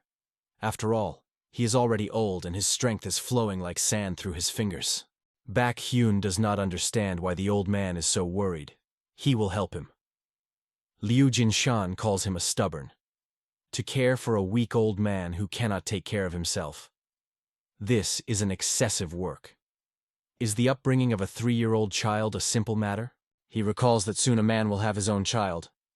It is very difficult to care for children and sick. Why should he burden himself like that? The elder sighs. In addition, if this happens, how will they avenge his family? He still has a lot to do before he goes into another world. Baek Hyun replies. He understands that the elder means, and he promises to find out everything about the enemies and killers of the Lee family as soon as possible. The old man thanks him, and says that the most important thing for him now is the concern for Salt. The next day, Liu Jinshan goes to the forge. The blacksmith is interested. What did he come with? He replies that he needs to make a new spear hilt. Taking into his hands, he cannot hide surprise. The old man asks, can he do it? The man says, he never thought that the day would come when his hands would touch the creation of Master Jingu. Liu Jinshan explains that this is a spear, their family relic. The blacksmith heard that the weapon created by the great master has spiritual strength. The old man confirms. It is. The spear releases the red flame and doubles the strength of the carrier. The man is perplexed. How did he break him in half? The old man replies that something happened. He holds out the blacksmith for the remaining half of the spear and asks to cut it to the thickness that a small child can hold. The interlocutor is surprised by such a requirement. The elder asks him to make a spear without blades and with a blunt end. Holding both parts in his hands, the man says that this spear is a historical value. If you create a couple from the second half, then within a certain distance from each other, these two spears will be able to interact and combine energy, because initially they were one. The old man, entering the courtyard of the mansion, sees training Salt. He says that his granddaughter is very diligent. Noticing her grandfather, the girl immediately rushes to him. Liu Jinshan reports that he brought her a gift for the Lunar New Year. The baby asks, chicken? He answers, no, it is much better, and gives her a spear. Salt is delighted that it is the same as that of his grandfather. She immediately begins to practice him. Looking at her, the elder thinks that now, first of all, the granddaughter must be taught all the techniques of the Spear of Wind. He recalls the words of the doctor. He has a huge potential of power. From that, he is very vigorous. However, 5 years later, he will quickly get old. This follows from his physical condition at the moment. Landang believes that during this time the old man should transform the skeleton so that the bones are strong and withstand the loads. The elder, holding a part of a spear with a tip in his hands, tells the granddaughter that force cannot be used here in full. He offers her to take a walk on Mount Sokovan. He will teach her martial arts. Salt rejoices. Will they go to the mountain? The old man answers in the affirmative. There is a large high rock. From now on, they will climb to the top and return home every day. The baby agrees with enthusiasm. He thinks that they have all about everything, about everything, about everything. 5 years later, young Salt will reach a 6th out of 10 in martial arts. Moving through the air, he turns to his granddaughter and offers her to run racing. She happily agrees. She has fun. The old man thinks. He finds everything about the enemies of his family, completely change himself and challenge them. Approaching the mountain, he reflects that 5 years is a fairly long time. Looking around, he asks the Salt to hurry. As planned, grandfather and granddaughter rise to the mountains every day. Time goes on as usual. Today, they, having placed on the neighboring cliffs of a cylindrical shape, are immersed in meditation. They do it daily, but the day comes when the girl comes here alone. She recalls his words. Grandfather is now busy, and will not be able to practice with her. The time comes when the old man is no longer looking for prepositions, and asks the Salt to just train alone. Mentally, she asks him not to worry. She will do everything as he will say. The girl, confidently clutching a spear in her hands, meets the dawn in the mountains. Moving through the air with a red flame weapon in her hands, the girl thinks, now she can train in alone. She strikes the rock, and a through-hole immediately appears in her. In the courtyard of the mansion, there is a female voice asking what happened to the mountain. In response, it sounds, Salt is trained there. Having folded his arms over his chest, Baekhyun says, this is a hole. After daily training for 5 years, the girl achieved a lot. Smiling, Eugene says in response, you need to cook meat. The laughter of a man sounds, it is better for her to hurry. He is a spear's top of the spear. Salt admires finally the 8th level. Strengthen rushing among the trees, she thinks. 2 more steps. She has mastered the secret art of a kind. The technique of the spear of wind is studied. She so wants to make this news as soon as possible. He will be proud of her. With a hurricane, she sweeps around the yard, almost knocking down Eugene, carrying a tray with meat. Surprised exclamations are heard. What was it? A stunned woman answers. Salt has become even faster. The girl, opening the door, calls his grandfather and reports that the Lunar New Year has come. With joyful cries, the girl runs into the room, calling her grandfather. A completely decrepit old man pronounces, did the granddaughter come? Sitting on the edge of the bed and leaning on a stick, he comes in a strong attack of coughing. The girl rushes to him. Is he okay? Showing him her find, an unusual shape, she reports that she brought him therapeutic herbs. She asks to accept them, because grandfather should not get sick now. Liu Jinshen replies that in her hands a poisonous plant. If he eats him, then she will never see him again. The Salt is surprised. Isn't this a panacea? She bites the plant, and then he begins to spit. Ugh, a terrible taste. The old man thinks, here it is, the body of immortal integrity. Even no poison will poison him. With tears in her eyes, the girl rushes to him. She promises that next time she will bring real healing herbs. He cannot die like that. She cannot live alone. Stroking the crying granddaughter on the back, he replies that he understood her and asks not to cry. Holding around the courtyard with a wand in his hand, the elder thinks. Recently, Mr. Mensong visited him. The doctor, having examined him, said that aging progresses faster than he expected. If the old man changes his mind and accepts the potion, then he still cannot avoid death. Unless the heavens themselves will give him mercy. He was again sentenced to death. When he thinks about it, he understands that this was exactly the case that day 8 years ago. Fortunately, the Salt has grown noticeably and became more independent. Baekhyun and his wife will bring her up as a native daughter. He once gave the floor to take revenge on his family. But is he no longer time to rest? For 5 years, making certificates of Muram's alliance, he was looking for at least some clue. But everything is in vain. And how to continue to live with a desperate desire to find the killers of your family. He understands that at any moment he can fall asleep and no longer wake up. The old man believes that the time has come to ask for the last favor. Entering the house, he calls Baekhyun. The man welcomes him, saying that he was just thinking of going to him. The old man looks at the table, where Shangxi cards and mountains of letters lie. He pronounces, this is impossible. But Baekhyun confirms his hunch.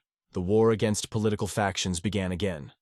Now there are fierce battles everywhere. It indicates a place on the map marked with a red flag. The man says that the Kekjinmun faction is located here. Lunar Hunters are a large-scale project. They include many masters of Muram, but recently they were destroyed in a battle with the John faction. The old man is surprised. Was the whole faction destroyed? Did the Chans decide to go on the offensive? Baekhyun explains. This is not so. Other elders and masters helped them. Their martial art was very different from the John faction. They say that they saw 3 people with a dragon tattoos on the neck. The old man, lying on the staff, trembled. If a tattoo on the neck in the form of a dragon. The man confirms, for sure. These are exactly the people that he once spoke of. Liu Jinshan thinks, these villains did not show signs of life for 5 years, and finally did this day come? What if the Kekjinmun faction and elite warriors were defeated by these villains? At least one of these guys is the same master as Salt. They say that among the killers there was a man whose neck tattoo was larger than the rest. Maybe he belongs to the Shugen sect? Eugene runs into the room. She screams, trouble! The man in alarmed asks, what happened? The woman reports that Salt ran out somewhere alone. She said that she wanted to catch those who have tattoos in the form of a dragon on her neck. She adds that she tried to stop her, but the girl is very fast. Baek Hyun realizes that Salt overheard his conversation with the messenger who talked about these people with a tattoo, and said that the elder mentioned them.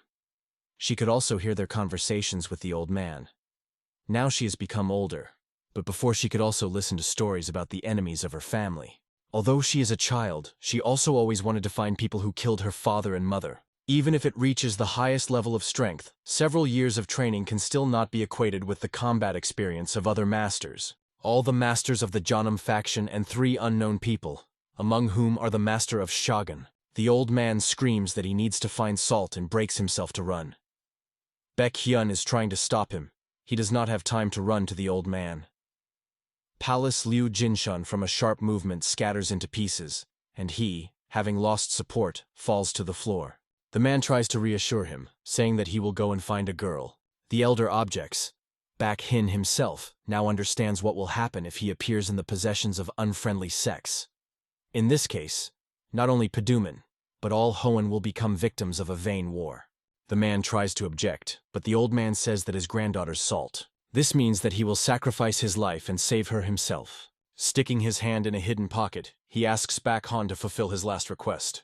The man asks, what is he talking about? The elder, holding a box with an elixir in his hands, answers, could he lend him once again an abandoned cave in which his father trained? The bodies of warriors are in the clearing. A scream is heard. Where are they? Let them come out. Where are people with dragons' tattoos? Salt attacks 2 warriors. The man who is behind her covers the sword, but she easily avoids blow. The warrior is interested. What does she talk about at all? The girl easily pushes her foot from his blade. She, standing on his forearm, her hands allotted back and holding him by the neck, asks, do they have people with a tattoo on his neck? Having angry, she calls him a stupid uncle. The man's face is overwhelmed by anger. Pushing his foot on his face, Salt makes a jump. He falls to the ground. The Salt sighs. He also does not have a tattoo. Approaching the defeated enemy, the girl asks, he ever saw people with a dragon tattoo on his neck? He does not understand what she has in mind. A man with a jaw rolled to one side is perplexed, and where did such a strong child come from? She does not look like a distraught master. Almost crying, Salt continues to inquire where people with dragon tattoos who killed her parents? The warrior thinks that she is just a child, the manner of speech and children's behavior. The girl threatens. If he does not say, then she will beat him. He asks her to wait. He is interested. Did she personally see the death of her parents? Salt embarrassedly lowering his head. Noticing this, a man more persistently repeats his question. So she herself saw their death? He assures that they did not die. They were simply abducted by people with a dragon tattoo on their neck. He promises to show her where they are holding them. The girl asks, are her parents really alive? The man rejoices. It turned out. He does not know why she suddenly decided to find her parents, but deceiving a child is not at all difficult. The signal is sent. Soon their strong guard, armed with iron arrows, will arrive here. He only needs to pull the time, and they will come. He asks, does she remember her mother's face? If she remembers, they will quickly find her. She recalls how to see with her eyes a man and a woman with a child in her arms. She asked her grandfather, who are Mom and Dad? It seems to her that she remembers the smell of her mother. She vaguely sees the face of a woman hiding her in a barrel, and saying that she should survive. Grandfather replied that while her mother was but he also misses her very much. Salt is conceived, the faces of Mom and Dad. The man triumphs, came across. Tears roll from closed eyes. The warrior thinks, die a little rubbish. Behind her, a fiery aura flares up. Arrows fly in her direction. Suddenly, against the background of a flame, a black silhouette flashes, squeezing a spear in his hands. A man in a panic. What? Something again? A person puts a spear in it, splashes blood. Salt watches him from afar. He turns to her and asks, what did she think about? No matter how strong it is, during the battle it is impossible to be distracted. Otherwise it will cost her life. Didn't he teach her this? The Salt is surprised. In front of her is her peer, squeezing a spear in her hands. His body is somehow wrapped in some rags, and long white hair flutters in the wind. The old man meditates in the cave. With the help of medicine, he can now make a complete transformation. But the most likely outcome is that he will die. He recalls the words of the doctor, unless heaven sends him a miracle. The elder throws a pill in his mouth. Mentally, Liu Jinshan turns to his ancestors. He must avenge his family, and also raise Salt. Only then will their family not stop. He prays heaven to give him a chance. The next moment, his whole body falls under the power of Qi. He only remains to overcome this line. A flash of internal energy makes his body bend and scream. A scream is coming to the door of the excited back hen. He mentally asks the elder not to die. He rushes to the door to the cave, and he tries to see at least something in the gap between the door leaves. The body of the elder is shrouded in a powerful aura. Changes occur with him. Baekhyun retreats from the door, afraid to interfere. After a while, he understands that Liu Jinshan's voice is no longer heard. Approaching the door again, he asks, "Is he in order?" The door opens with such force that he throws a man to the ground. He carefully sits down, but in no hurry to rise to his feet. Baekhyun is amazed at the spectacle that presented before his eyes. Liu Jinshan, opening his eyes, rejoices. It turned out. He managed to do it. He looks at a spear in his hand, flickering with energy, and thinks that they and the granddaughter of a spear reveal each other's energy in a certain radius. Mentally, he turns to Salt, asking his granddaughter to wait for him. He feels that his body is very lung. In addition, it became quick, as if he was now in his prime. Taking a spear blade to the eyes, he wonders how many years he was younger. From a polished surface, a children's face looks at him. His scream rushes over the trees. He manages just in time, and brings a mortal blow to the man who deceived his granddaughter. The girl looks at him in surprise. He asks, what did she think about? Whatever it is strong, during the battle you can't be distracted. Otherwise it will cost her life. Didn't he teach her this? The boy asks. Why does she look at him silently? And why does he not hear the answer? Yes! Immediately he flies to him with a blunt end of a spear, decorated with a knob on the head. Salt asks, who is he? Then, paying attention to his robe, she is interested in, why is his grandfather's clothes? Or did he abduct him? Liu Jinshan barely holds back tears. A huge bump swells on his forehead. There are screams behind the trees. Where is it? Did you get into it from a bough? Due to the darkness, nothing is visible. Take a soldier and go look for it. The elder decides that now it is not the time to reveal her true person to these villains from the Chonam sect. He says, if a girl is looking for people with a dragon tattoo on her neck, then he knows where they are. Salt is interested. How does he know? He replies that this is one of his secret abilities and tells her to follow him, and then immediately breaks down. Salt in a hurry behind him. He understands that the granddaughter believed him. Such a naive girl, Salt. Looking at her, he thinks that she is just a child. A voice of Salt is heard above the trees. What is he looking at? Where are the people? Does he lead her with the right road? Is he sure that you have to go there? Finally, they stop, and he, tiredly wipes sweat from his forehead, got safely. Now you can breathe a sigh of relief. But then the girl grabs his ear. They returned home. She asks, how does he know where she lives? He screams that he hurts, and in general, he is her grandfather. Salt replies that it is not even funny. Liu Jinshan proves that he is really her grandfather, to which Salt replies that then she is his grandmother. Baekhyun runs out of the door with open arms, shouting that he was waiting for his older brother. He sighs in relief. The girl released his ear. He says that, as expected, brother Baekhyun recognized him. The man is puzzled at them, and then in a hurry to come closer to Liu Jinshan. He already held out his hand but immediately stops himself. The boy is so cute that he almost stroked his head. Salt from all sides examines the boy. She says that he looks a little like grandfather. She asks, is it really he? He answers, everything is right. After all, he told her that he wanted to conduct a complete transformation, and the body changed. She promised that she would not be very surprised at this, wasn't it? Carefully looking at him, the girl thinks that his ki is very similar to grandfather. Tears appear on her eyes. Liu Jinshan asks, why is she crying? Grandfather is now nearby, so there is no need to pour tears. Salt hugs him tightly. She rejoices that now he will not die. He gently presses her to him. How can an old man leave his little granddaughter alone? Baekhyun invites his older brother to have dinner with him. He decides that first you need to drink. But before the elder, he puts a cup of tea, saying that he should hardly give alcohol in his current body. The boy's head only rises a little over the table. Baekhyun carefully masks laughter, pretending to be coughing. The interlocutor says that he pretended to be calm before Salt, but now he is not at all funny. Trying to reach the cup, he complains that now that he is at the same age with his granddaughter, he no longer knows how to educate her. The man replies, he is glad that he managed to regain his youth. Baekhyun asks him to look at all this from a more favorable side. This means that he escaped imminent death. Liu Jinshan replies, what is the point of rejoice if young people die? The tea is too hot and he burns his tongue. The man begins to laugh again. Liu Jinshan is angry. He is now not at all in the mood for jokes. The man asks to forgive him and promises that he will no longer laugh. The boy sighs. You can't get used to it right away. Baek Hyun replies that he understands everything. Liu Jinshan says that he immediately brought Salt home. She does not even know about the Cheonam faction.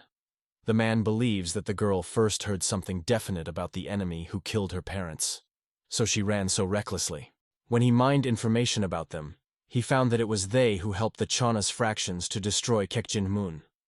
He heard that this is a secret organization of the Alliance Murim, who does dirty work for them. It is likely that it was they who exterminated their entire family by order of large sects. He wonders, and how could they agree to such a criminal conspiracy? Liu Jinshan listens to him and silently looks at the cup. The man is interested in. He was younger with his body and his soul cleared. Then he continues to say that the enemies will still receive what they deserve, no matter how powerful they may be, and they will find the agreement that they signed. Liu Jinshan believes that he himself needs to go to the Chan sect and get evidence, interrogating some of these villains. Baek Hyun asks how many warriors he will need. The interlocutor is interested in response. Does he want them to consider his family enemies? He says that one will deal with this, and let the Salt sleep. The man objects. How will he go alone? This is very dangerous. Liu Jinshan, holding a cup in his hand, asks him to carefully look. It acts with internal energy on the contents of the cup. The liquid is twisted into a spiral and then freely moves in the air, obeying its will. Baek Hyun is amazingly watched by what is happening. He is delighted. Liu Jinshan did not shed in drops. Now he can control energy much more accurately. The liquid returns to the cup. Liu Jinshan explains, bone transformation. His body became smaller. Didn't it become the most suitable for martial arts? He leaves the room, reflecting that the size of the internal power of the body for making martial arts, all this is nothing, in comparison with what he was in his prime. Confidently walking, he thinks that now he has every chance, so there is no reason to put off revenge on the family. Mount Cheonaman. At the foot of the mountain there is a fence of stones and ropes stretched through them. On a large boulder you can see an inscription. If you get closer, you can read, the Cheonam area. Two young students are talking. One of them says that last night the turmoil rose due to the fact that the monastery attacked the enemy. Some say that the attackers were children of about the same age as them. The interlocutor is surprised. Their peers? Can't be. The soldiers probably confused something. They do not notice that because of the boulder someone is watching them. The little boy suggests, perhaps they were dwarf warriors from the SAP. A friend answers, everything can be. It was at night, no one could definitely see. Waving a wooden sword, he says that in any case, they will overcome everyone, and in 20 years they will also protect their native land in full. The interlocutor stands nearby, holding a tray with a teapot and a cup in his hands. Suddenly, Liu Jinshan appears behind the boy. He says that he clumsily waving that it is a branch. To begin with, it is worth developing the mental and physical component. From surprise, he even jumps, cursing. Applying his fingers in his neck, Liu Jinshan says that he should not become a warrior. It is better for him to go home. The second boy, putting the tray, hurries to the rescue of a friend. But having received a fist in the face, he falls to the ground. Looking at the defeated opponents, Liu Jinshan thinks, despite the fact that they saw the enemy with their own eyes, their protection became only weaker. No one was injured in their attack. But they must be sure that no one can get into Cheonas Mountain anymore. He smiles, anticipating. For him, this is a chance. They will destroy self-confidence. Pulling the shape of one of the boys, he calls them fools. He understands that it is useless to interrogate them. They still know nothing. Therefore, he will be better into the monastery community under the guise of a junior student. A man meditates in the room. The door opens, due to which you can see a tray with a kettle. The man is outraged. What is it? He ordered not to disturb him. The boy says that he brought the teacher tea. Frowning, a man asks, who is he? Who told him that he could enter here? The boy's face hides the twilight of the room. The teacher clarifies. Is he a younger novice? He answers in the affirmative. The man is suspiciously on the tray. What kind of tea is this? He does not drink anything except black tea. The boy is interested.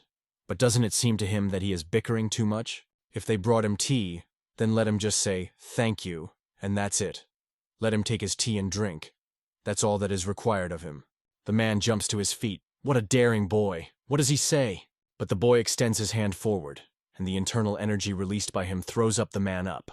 He takes a couple of steps, saying that in the sect of Chanas, which is considered a sacred place of Taoism, there are no Taoists. Then he tightly closes the door, pronouncing condemningly, "A little that, immediately assault." "A lot of people who want to become warriors," he says, without turning around. A man with his fists rushes at him. "This boy, what is he?" But he easily moves behind him and strikes his leg and then grabs his throat. The man asks the boy, "Who is he?" But he replies that he is asking questions now. He says, "If a man wants to live, then let him tell him everything he will ask." The teacher prays for mercy. He promises to answer all his questions. Liu Jinshan is interested. He was also there when the monks of the Chonam sect attacked the gates of Kekjin. He answers in the affirmative. The boy says that he needs information about 3 personalities who were on the side of the Chonam sect. He clarifies. He is interested in people with a dragon tattoo on his neck. The man shakes away that he does not know anything about them. The hand of Liu Jinshan squeezes his throat more. This does not change anything. The man is unknown about them. The boy understands that he does not lie. He says that his information cost nothing. He believes that there is no reason to leave him alive, and raises his hand, covered by the cold light of a murderous aura, for a blow. From the house there is a cry of a man. "Master Henho knows." Looking at the boy's hand frozen at his head, the teacher repeats, "The Master Henho knows who they are. He called them." Liu Jinshan asks, "Where is this person?" Soon it shows on the threshold of the house. The man remains on the floor. Liu Jinshan thinks, if he really controls 400 students, then he has become the elder of the Chonam sect. But why is it located in the center of the monastery? Looking at the mountain, he thinks, the Chonam sect is very different in its location, and it is almost impossible to get to the center. He knows that in this sect there are quite a lot of young adherents. He believes that you need to be more confident and enter. On the parade ground is a teacher with younger students. Several men are busy cleaning. All those present in bewilderment look at him when he crosses the yard. He persuades himself, calmly, "You need to behave naturally." A shout is heard behind. "Hey you!" The boy turns around and looks inquiringly. But the man continues confidently. "Yes, exactly he." Liu Jinshan asks, "What is it? Does he need something?" He says that all the younger novices are now working outside the temple. Why is he staggering here? The boy replies that he was sent with an assignment, but he got lost. The man asks. He laughs at him. He tries to pounce on the boy, but he kicks his feet on the leg. The man falls and screams in pain. Liu Jinshan sighs. And why does every conversation ends with assault? Pupils hurry to them with the question, "What happened? Is the teacher Chonhei wounded?" The man complains, "This is a little one as if made of steel." Liu Jinshan thinks that he tried to get unnoticed, but something did not work out. Accepting the combat rack, he thinks, "You will have to exterminate them all to one, otherwise." Suddenly his legs break off the ground. A mighty warrior holds him by the scruff, saying that he sent his junior students to work in the courtyard. The boy, trying to break free, says that he did nothing bad, and asks to let him go. The man is outraged. How does he dare to violate subordination and discipline? He asks. What is his name? Continuing to hold him by the scruff of the scalp, he says. Judging by his age, he is from recently accepted into the community. But why did he not see him before? Liu Jinshan thinks. It's over. The man says that this is a Taoist monastery and he must observe the charter. He believes that it is time to teach him a lesson. But the boy makes an incredible somersault and breaks out of his hands. With a gasp, the man falls to his knees. Behind the boy, students rush in pursuit. Liu Jinshan thinks it's time to leave. 2 men are rushing across him. They are sure that now he will not leave, but he easily sweeps over them. They try to catch him, but only air remains in their hands. Liu Jinshan thinks that a teacher named Henho is here. But today you will have to leave him alone. He feels the presence of powerful energy. A man comes out of the building, shrouded in an incredibly strong aura. The turmoil stops. Pupils retreat in fear. The person asks what kind of commotion they arranged in the middle of the temple. Where should be quiet? Pupils together welcome the man. Liu Jinshan understands that this man is the elder of the sect Chonam. It was he who brought people with a dragon tattoos on his neck. Great! He has been looking for him for so long, and he himself came to him. Elder Henho listens to the greeting of the students. The man says that older masters do not follow the younger students at all. Where is it visible? How could this happen? The teacher, rubbing his bruised hand, asks for forgiveness from the elder. He says that this baby attacked him.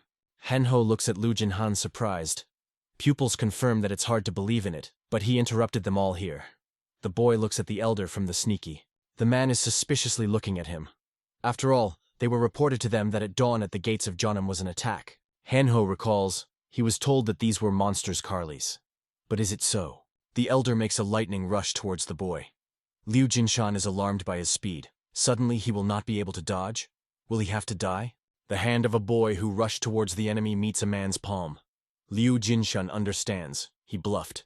He decided to check it. The stream of power throws the boy back and makes the disciples bend.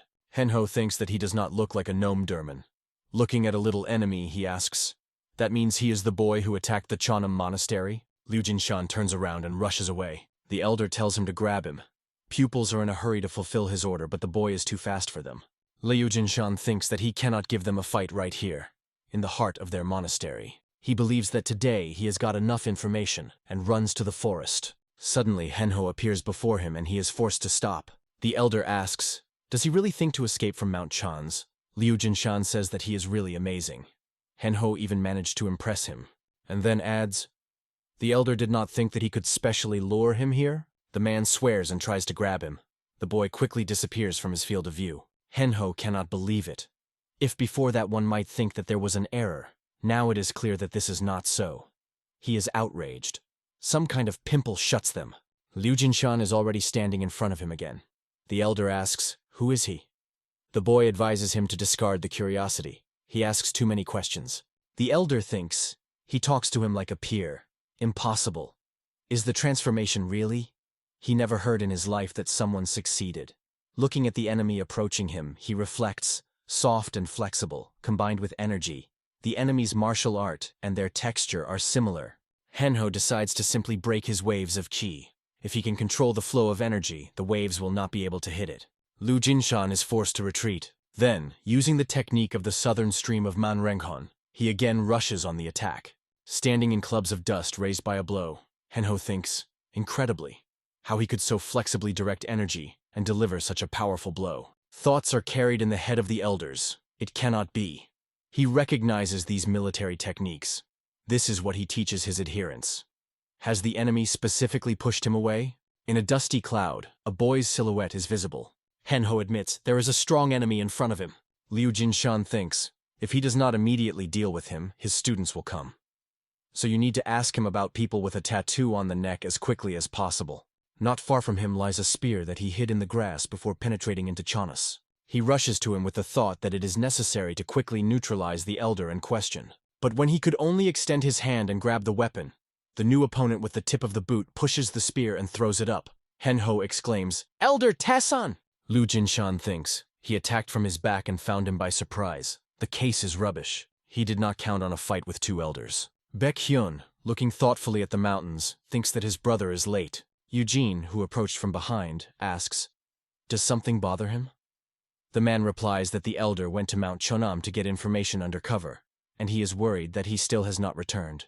The woman asks him not to worry. He has undergone a complete transformation, and now has a young and strong body. She is confident. No matter what happens, he will cope. Baekhyun answers, perhaps this is so. But what kind of people are in the Jeonnam sect? According to rumors, elite warriors serve there. Moreover, it was this political faction that attacked the elder's family. How cruel was the sudden attack on the gates of Kekjin? The man says, therefore, he cannot but worry. The elder may have big problems, because he fights alone. Eugene hopes that Salt will sleep for a long time.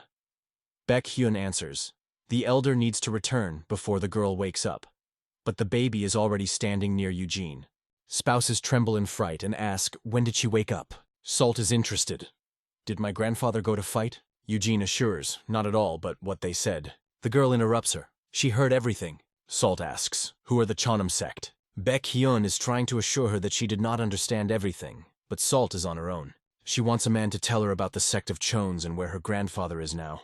Liu Jinshan, standing between the two opponents, thinks, he was just not enough for another elder. Tessan says, this is an ordinary child, isn't it? Manhwa explains that this is a master who has performed the transformation of the body. Tessan is surprised. He says that he must find out why he invaded Mount Jeonnam. Liu Jinshan, starting from his leg, makes an incredible somersault in an attempt to catch his spear. He laughs mentally. The elder did not expect this for sure. I thought that the shorty could not do this. Grabbing his weapon, he says that he is not afraid. He will not run far. Even if he does not want to know this later, he will still find out. Liu Jinshan is opposed to the attack of two strong opponents, and even manages to counterattack. Henho thinks that even together they cannot cope with him. Tessan is surprised. Small, but so strong. Where did the master of this level come from, Jiang Hu?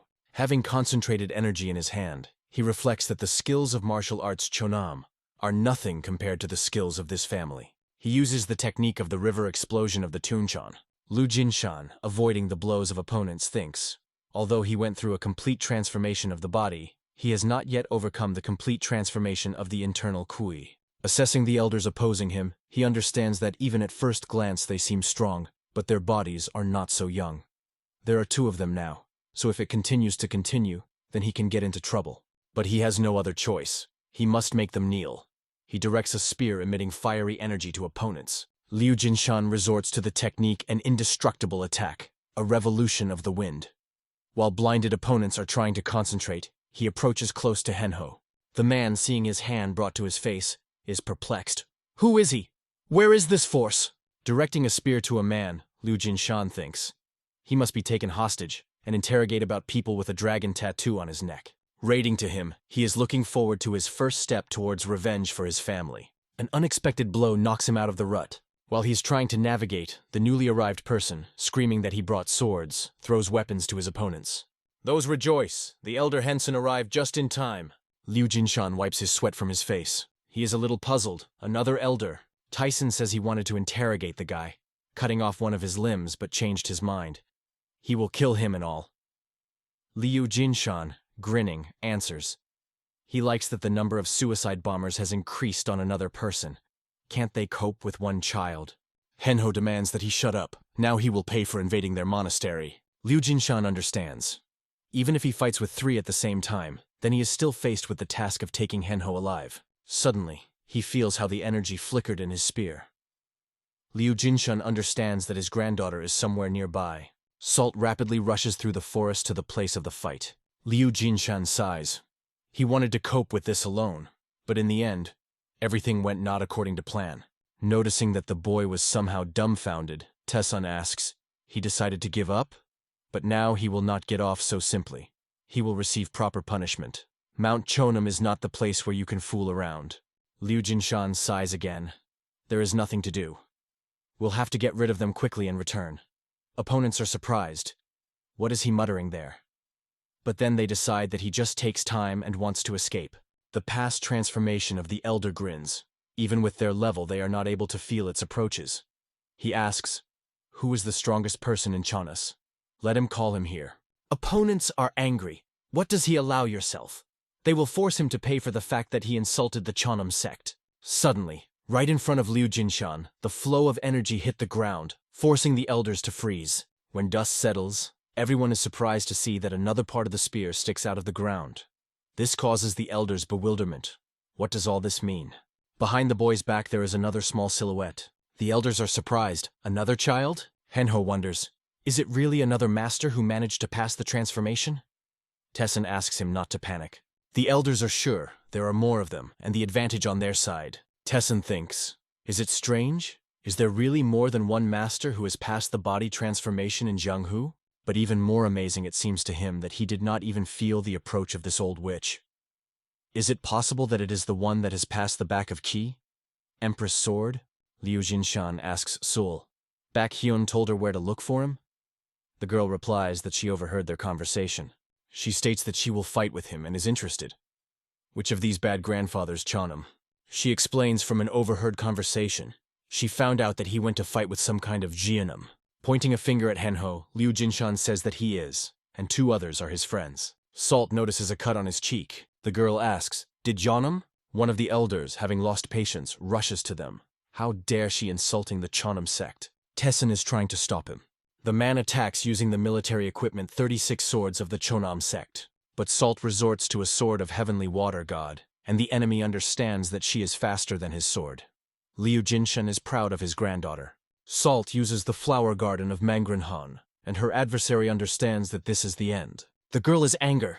How dared to hit her grandfather? For what? From the Bakhen mansion his voice is heard. Oh, now he is definitely in trouble. He complains that his brother trusted him, and he could not keep his promise. Salt ran away, but he did not have time to stop her. Eugene asks him not to worry. This is Salt. Baekhyun asks, what is she talking about? Then the man adds that he is more worried about the Taoists of the Cheonam sect. Salt hits the enemy with such force that he takes off high in the sky. How did he dare to hit his grandfather? For what? Tessin cannot believe that the girl destroyed the elder Henson with one blow. What does all this mean? The girl resolutely turns to the elders. Tessin hides Henho, saying that he comes to his senses. These small children simply mock them. Remembering the movements of the girl, he thinks that it was a walking technique with a slight gliding through the air. There is only one way to stop this movement. Standing in the combat rack, he applies the technique of the Sword of Cheonam. 36 swords. Then follows the 13th Sword of Nan. This is the technique of Cheonam, which directs 1,000 invisible swords to the enemy, like flower petals, torn and incomparable to a gust of wind. Henho triumphs. The girl will not be able to dodge this attack. Salt applies the technique of an invisible shadow, the law of the family Lu. Her grandfather is delighted. The movements of her granddaughter are much faster than the wind. The attack of the fallen petals is powerless against the light. She just won't feel the wind. Salt is rapidly approaching the enemy. It strikes with a spear direct hit the target without any barriers. Liu Jinshan rejoices. The Salt is almost ready. She can kill the strongest enemy with just one blow. And yet she should be careful in her actions to repeat this. Salt evades a sword blow. She uses the gap technique, putting her palm to his chest, then follows a direct blow to the light of Sanzi Pengi. The elder slowly settles to the ground, clothing on his chest in the place where the girl's palm torn to him. Liu Jinshan is satisfied. She did everything. A light smile appears on his lips. While he was resigned to his aging, Salt reached the maximum level of martial art. He looks at Tesso, who, leaning against the trunk of a tree, presses his hand to his chest. He can't even believe that the elders who all their lives devoted the Chonas to the martial art could not contrast him with his granddaughter. Henho asks a question. Is it really a whip? Looking at the girl, he understands that while the elders of the four gates will not get together, he will not be able to do anything. Does Salt turn to him, Cheonam?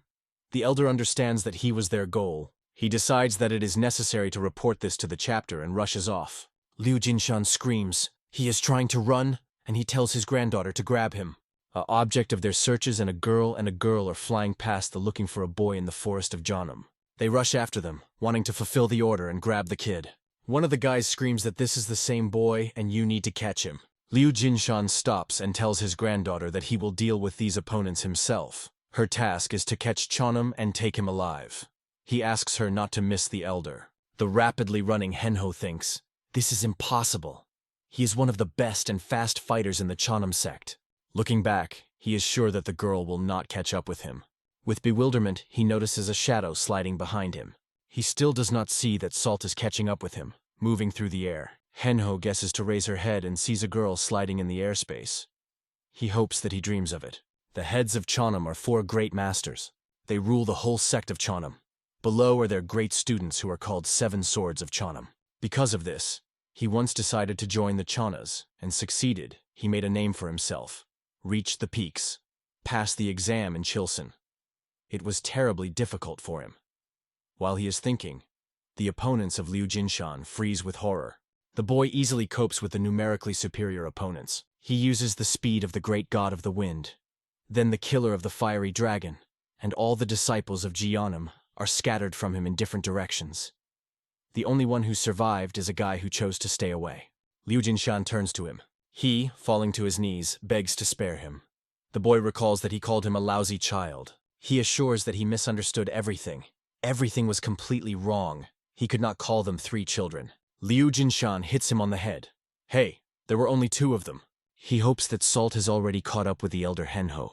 The student of Jeonnam suddenly realizes that he had a sword in his hands, and the enemy turned his back to him. He decides to cut him in one blow in half. But then he recalls that he is not at all a child at all, and thinks that it is better to escape until he sees. He is trying to leave quietly. Without turning around, Liu Jinshan asks, the guy thinks, if he runs, then he will not find him? He understands that his attempt to escape did not go unnoticed, but still does not lose hope. The elder is already watching that he brought his students to kill Henho. The guy's legs are trembling. He is not able to budge. Liu Jinshan is interested. What happened? He can't run? The student of Cheonam sees how Salt comes out of the forest, dragging a person along with him. In her captive, he is surprised to recognize the elder Henho. The girl unceremoniously drags her prey on the grass. It is noticeable that the man is alive, but is not in the best condition. The guy notices a huge bruise closing one eye of the elder, and settles to the ground in horror. She beat the master until he lost consciousness.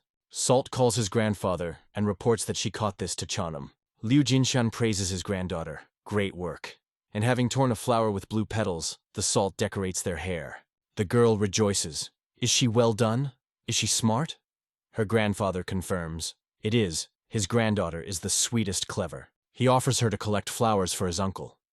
The girl likes his offer, but then, remembering that Bakhin has no hair, asks, how will they hook the flower on his head? Liu Jinshan is responsible for the ear. Salt joyfully agrees and runs into the forest. Liu Jinshan says she is not in a hurry. He believes that his granddaughter is better not to see the methods of his interrogation. He thinks that this cruel sight can harm her innocent soul. In the meadow are the kneeling of the bound students of Cheonam. One of them asks the question, is it really that he is actually happening now? The boy brutally beats the elder Henho. The man says that even if he knew, he would still not say anything. Liu Jinshan calmly asks, yes? So he will not tell anything? The boy's hand reaches for a sword lying in the grass. He puts his tip to the throat of the elder. He asks him to stop. He asks, what does he want to do? Does he really think that he will be so easy to give in to his threats? Liu Jinshan replies, he thought to spare the elder after he received information, but if so, he would have to kill him. Approaching the disciples, he, waving his sword, says, is it worth it to take the life of his innocent students because of this? It all depends on him. The elder screams that he is a monster. How can he commit such a sin in the body of a small child? Liu Jinshan replies that he acts cruelly, but fair. He cannot even believe that he hears these words from a person who killed his family. Henho asks what this means. Liu Jinshan is interested in response. He really does not know. The elder says, let him just kill him. He still won't tell him anything. He replies that he will certainly do this. Let him not worry. One of the students begs the elder to tell the elder everything that they ask him. Otherwise, they will die all. Henho replies, it's okay. He will die, and then reborn again. So their world is arranged. You need to protect the honor of Cheonam to the end. Liu Jinshan says, he is sorry, but it seems that their master is not going to tell him anything. He waves his sword, promising that he will kill them one after another. The guy screams heart-rendingly. A person who is next to him scolds him. How he dares to say something under the master. Stop shame. Let it die with honor. The guy yells that he does not want to die. Is it not a master and people with a dragon tattoos on the neck that happened in everything that happened? Why should he die? He does not know if Baekjo and Sasuk lived enough, but he wants to live. He continues to scream, and so lived not sweetly serving the Cheonam. What is the honor of this? He believes, if the faction of the Chanas raised worthy warriors, he would not sit here associated with all of them. Henho pronounces, Kuvan is right. He asks, if he tells everything he knows, then Liu Jinshan will spare his students? He promises to do it. The elder is fenced off from students with an energy dome. He says that he does not want them to hear something. Otherwise, their lives will be in danger. Liu Jinshan demands that the elder now tell him everything. He says that they are a secret group of the Muram Alliance. They call themselves Chikane. They are the shadow organ of the Muram Alliance, which has existed for a long time. The war for Chanas was also won thanks to the secret grouping of Chikanande. Liu Jinshan asks, what is the purpose of this organization? He is interested. The demonic cult collapsed, and the SA faction cannot withstand it. Why does the Alliance Muram still support the secret organization of Chikana warriors? The elder replies that he does not know their true intentions. Liu Jinshan asks, how then he attracted them to his side in the war? He demands that Henho tell him how to contact them. The elder says that they receive messages only through the headquarters of the Muram Alliance. They cannot contact them differently. Liu Jinshan is interested. Then what about Chanedi? Do they have their own separate temple or headquarters? Henho explains that they are gaining talented children.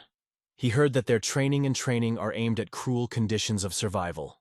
Where and how they select these children, he does not know. Liu Jinshan says, if this is all that he knows, then, taking into account the fact that he did not answer any question, he does not see the point of leaving his students alive. The elder hastily admits that he knows one master who had previously trained Chikanandi adherents. Liu Jinshan asks, "And who is he?" The elder answers, "Master Wangying. He heard that he was from the Shaolin Temple." Liu Jinshan says that he understood, and as promised, he will spare his students. Having instructing the elder a sword, he asks, if he has the last desire. Pupils in a single impulse jump up and rush to them. They ask to let them say goodbye to the teacher. Henho says, "And what are they so crazy?" Although he will finish his way here, he hopes that they will survive everything and continue to transfer the legacy of the Chanas. He adds, he is sorry that he laid such a large load on them and will leave first. His students must protect the honor of Chanam. He says that he trusts them and asks him to forgive him. Students pour tears. Quan, the guy pleading to save his life, looks around in bewilderment around. He asks, where did he go? And everyone understands that the boy is no longer there. County Kvian, near the Chani Mountain.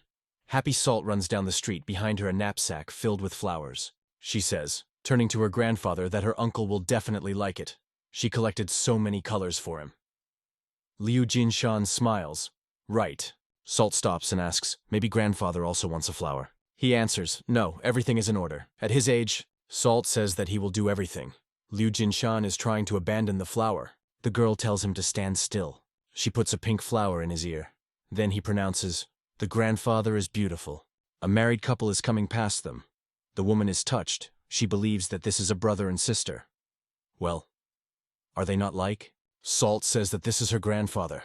The woman laughs, such a cutie and even a joker. She calls the girl to her and gives her a coin on sweets.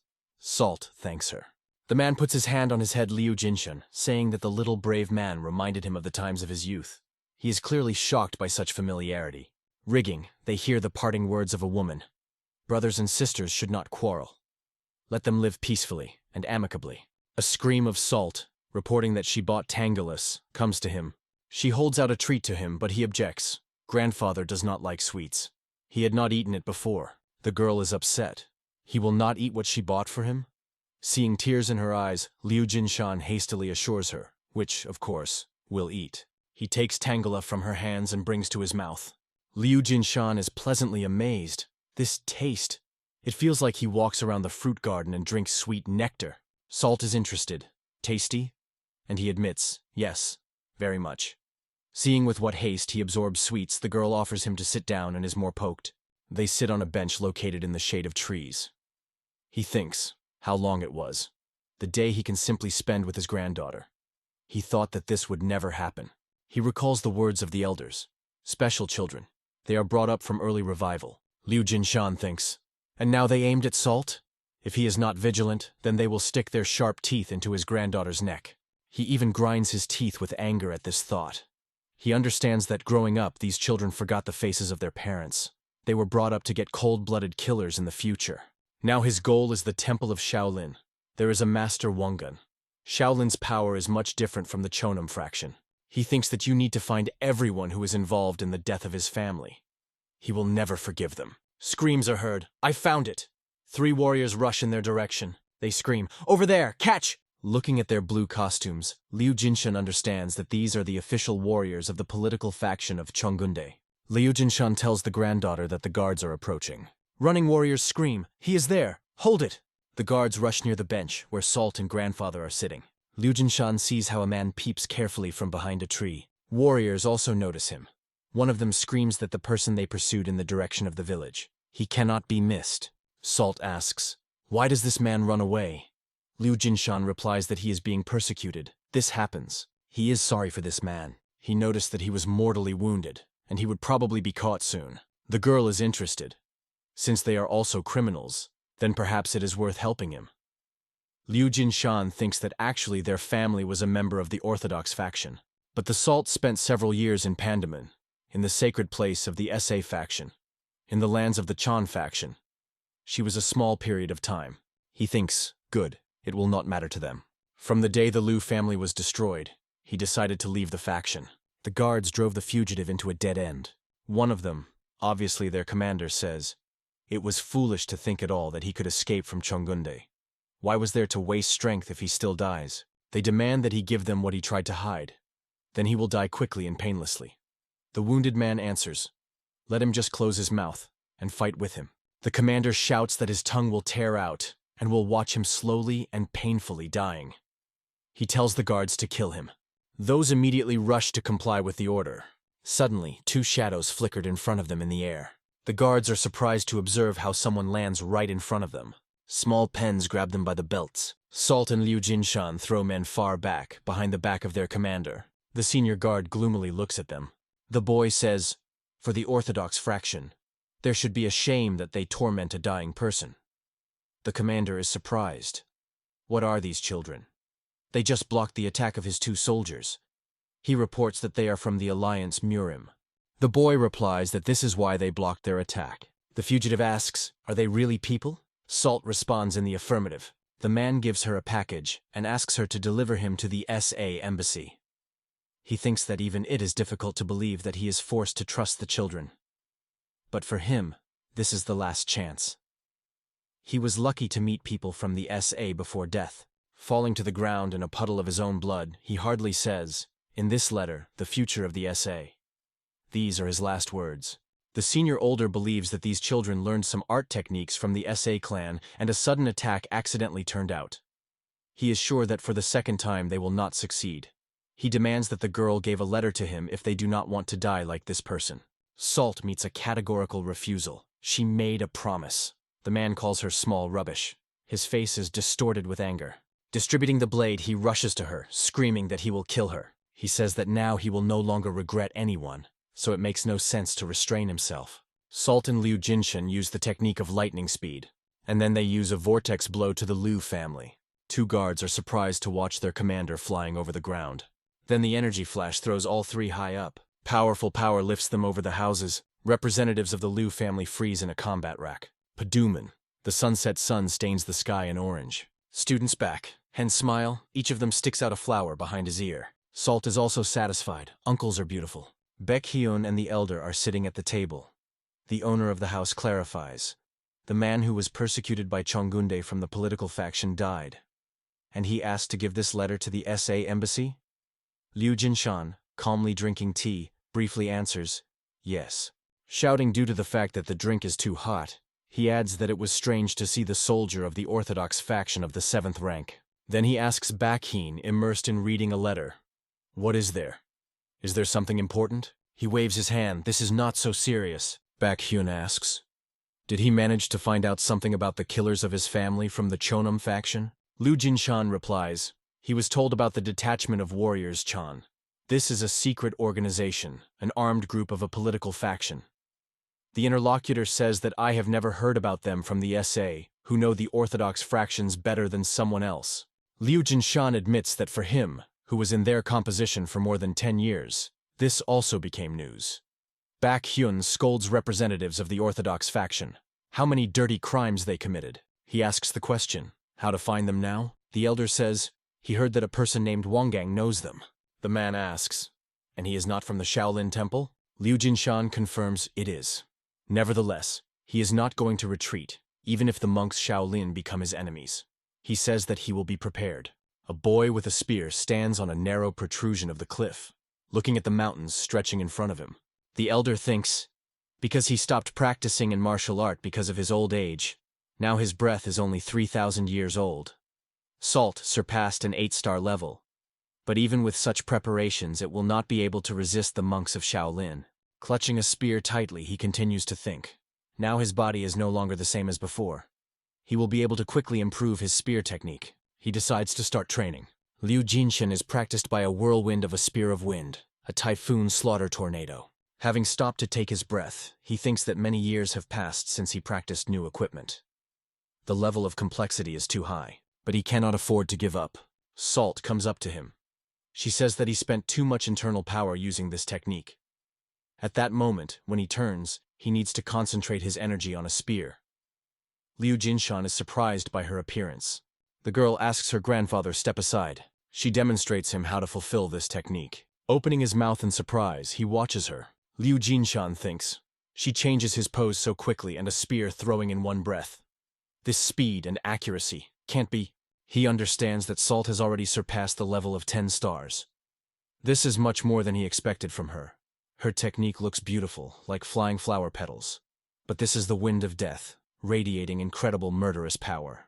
The girl is interested. Did my grandfather liked it? Liu Jinshan admits. It's just amazing, and he is delighted. Salt laughs pretty. The elder is touching. It seems that only yesterday she trained with him. Has she really grown so much? Salt asks. Grandfather is crying again? He, wiping a tear, replies, Who said he was crying? Just with age, the eyes get very tired. Behind them appears a student of Bakheen and calls the elder. He says they have a serious problem. In the Qian district, posters were found with their ranges. Liu Jinshan replies that he was ready to find them after a fight with the guards. This is not the first time. The guy hands him the paper and asks to look at it. The girl is also inclined above the poster that is being examined by the elder. Both of them are interested in what size reward is promised for their capture. They read the description. A couple of old monsters crazy. They attacked the adherents of the Chanam Temple, as well as the Alliance Murim. The following are portraits of a pair of monsters yin-yang. Liu Jinshan says, What a nightmare. The image is completely different from them. Tearing paper into shreds, he threatens to deal with the Alliance Murim. He will kill them all. While the elder is angry that they were given such nicknames, Salt, looking at the piece of paper, asks his portrait, Grandfather Yan, and she is Yin? The girl rejoices. She has a nickname. Liu Jinshan cannot believe that she could like it. Besides, they were also called by monsters. Looking at a piece of paper under his feet, he thinks that to be honest, then he doesn't care. He only took the path of revenge for his family, so he does not care how they would call him.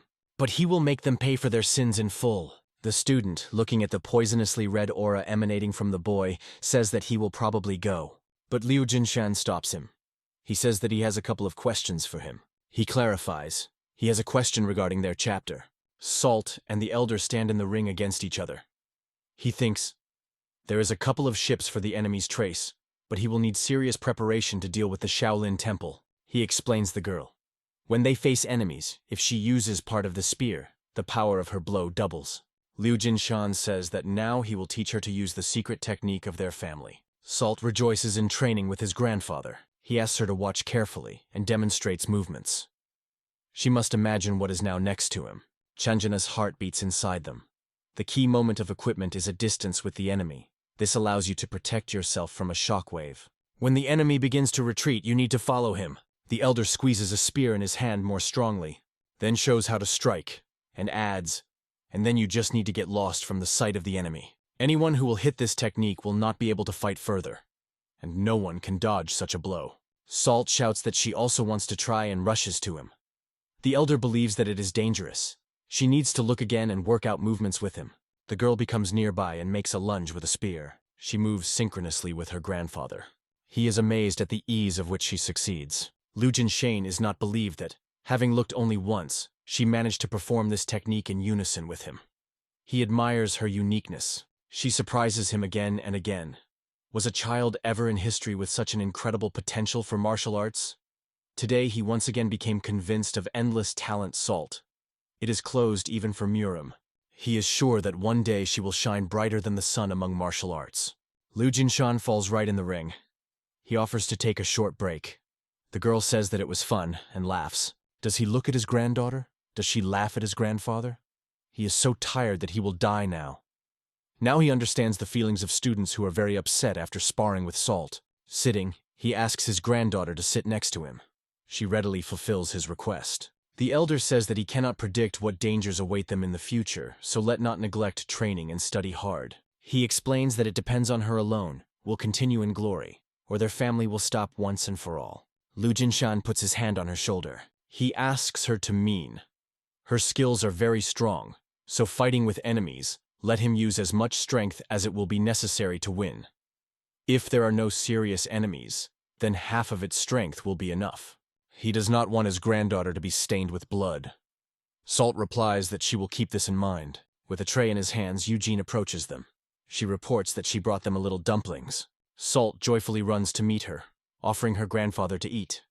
It replies that he is old, he has no appetite, and let her eat on health.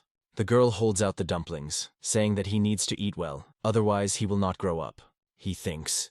But the truth is that Salt has already become higher than him. Liu Jinshan says, given the sincerity of the mistress in the desire to treat them, it is worth trying. Having eaten one dumplings, he immediately holds out his hand to Eugene, asking him to give him more. Baekhyun appears behind him. He asks him to be distracted for a minute. Eugene asks her husband, "What happened?" He, carrying Liu Jinshan, answers, "Nothing serious." The woman throws the dumplings, and the salt catches it with her mouth. Baekhyun asks the elder. He is going to visit Wongan to find out about Chanid. Liu Jinshan replies, "Of course." The man says that Shaolin is far from here. Maybe he should go there in advance. Right now?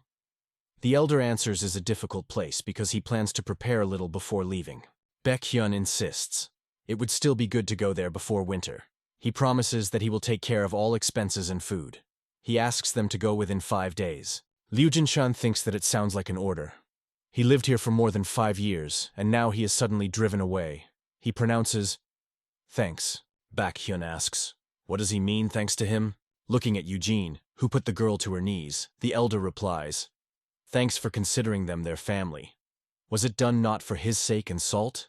He says that he already knows everything. The man asks, "What exactly does he know?" Liu Jinshan replies, he knows the content of that letter. He recalls how they received this message from Salt, and his question asked by Baekhyun then in the mountains. The elder says, "The political faction of the Alliance Miram wants to start a war. So all orthodox fractions in Shaanxi decided to attack Kusian simultaneously? If other factions, the allies of the Alliance, join them, the scale of military force will not be possible to predict." Baekhyun admits that he said everything correctly. If the region of the CA is attacked, then they will have no other choice, except to reach their hand. If only the Chans and other groups will attack, then you should try to confront them. But if the Kue sect enters the war, then the whole Hohan will be destroyed. He believes that therefore, as soon as possible, he needs to leave here. If they stay here, then they will not be able to avoid war. Liu Jinshan says, "Why not? They can also extend a helping hand. They will remain here with Salt until the war ends. He will not leave Padoman in such a situation." The elder offers Baekhyun to take his hand to fasten the alliance. Baekhyun reaches out to Liu Jinshan. The children's hand was able to grab only his index finger, but the handshake still took place. A man, watching his wife and frolicking, says, "Even if they remain, the question is acute.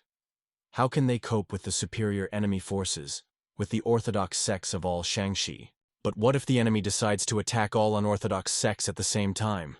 Of these are only they, a sect of a bloody viper, a sect of a dark dragon and steppe moonko." Liu Jinshan explains that in Murim there are not only orthodox and unorthodox sects.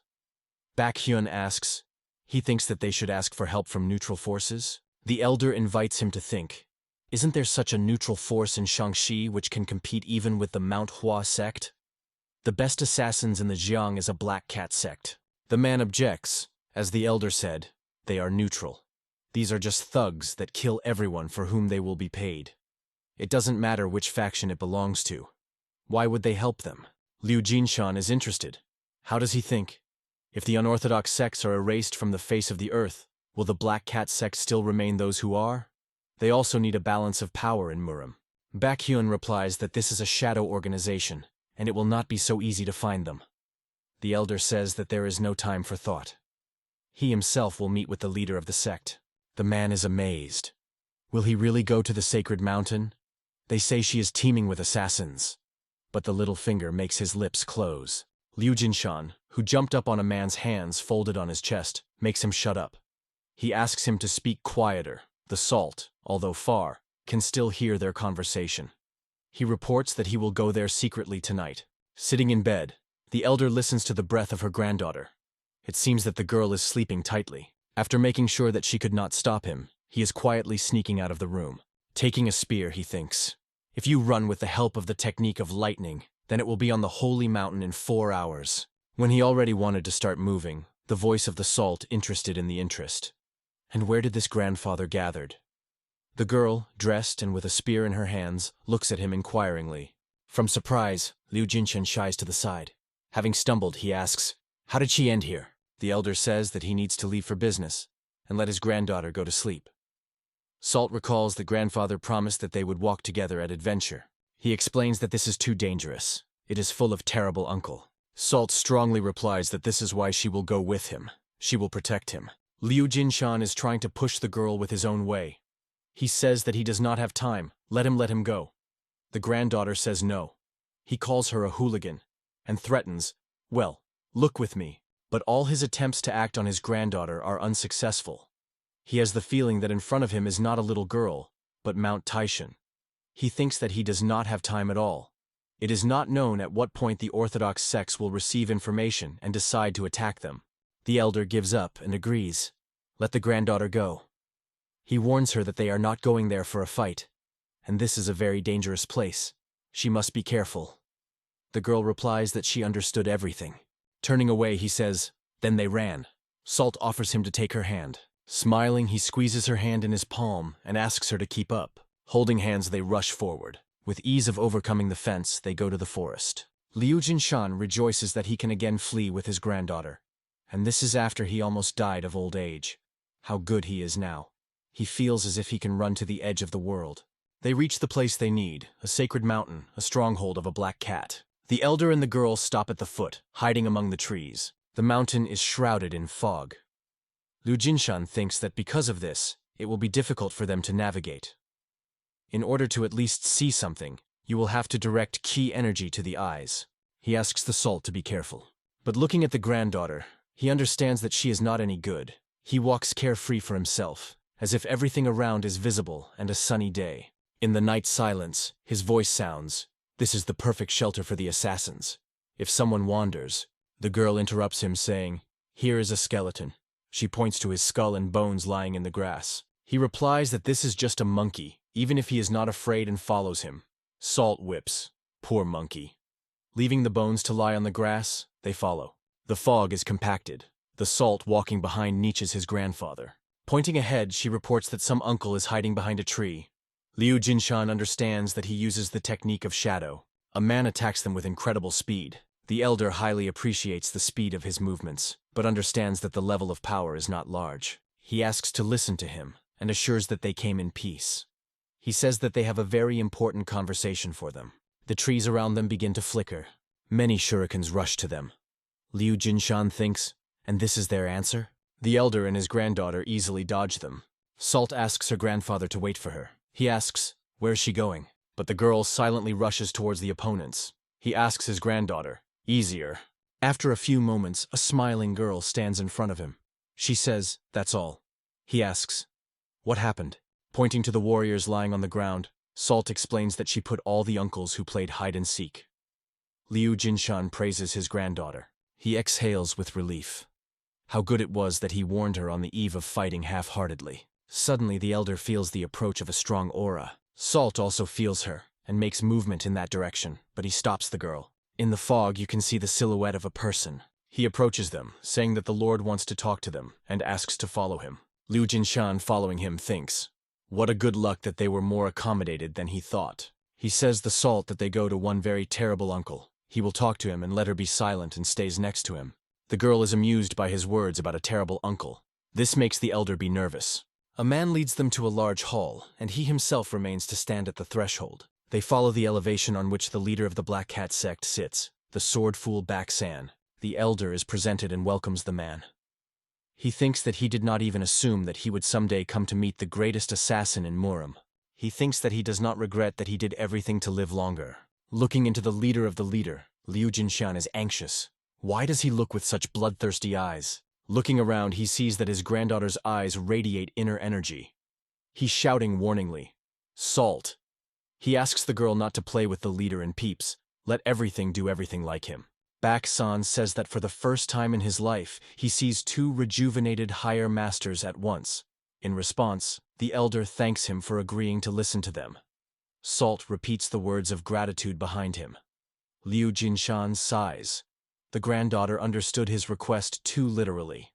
The leader says, looking thoughtfully at them, "Paired demons, yin and yang." When he first heard about them, he had doubts. But now he sees them with his own eyes and is surprised. The elder is angry. He does not like the vulgar nicknames that they gave them Orthodox sects. Baksan is interested in why they came. Liu Jinshan holds to him Paitsu and a letter from the head of the Unorthodox Syndicate. Baksan is slightly surprised that the Unorthodox Syndicate has a business against him. Having familiarized himself with the message, he asks, "Is there a complete destruction for the Unorthodox sect?" The leader, crushing the letter and throwing him away, says, "It is not surprising that the Orthodox sects somehow fell silent. So this is what they started. Turning in his hands a coin, he continues to say, "They should be known that they have nothing to do with unorthodox sects." The elder answers, "Does he really believe that if the unorthodox sects are destroyed, then neutral, such as a black cat, will not become the next purpose?" The leader believes that these are only their assumptions. Liu Jinshan says, "There is probably a reason why orthodox sects are in such a hurry to deal with unorthodox." He has no exact information, but this is quite logical. He believes that they plan to crush the whole Murim. They certainly will not tolerate any significant force in which they will see a threat.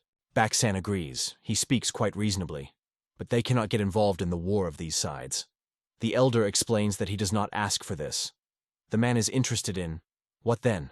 Liu Jinshan replies, "He only asks for a decisive battle on the day when the decisive battle takes place. They prevent the soldiers of the Hua sect to get to the Ku district." The leader clarifies, "Should they delay the sect of Mount Hua, the most numerous of all?" The elder says, "The forest Yanshan.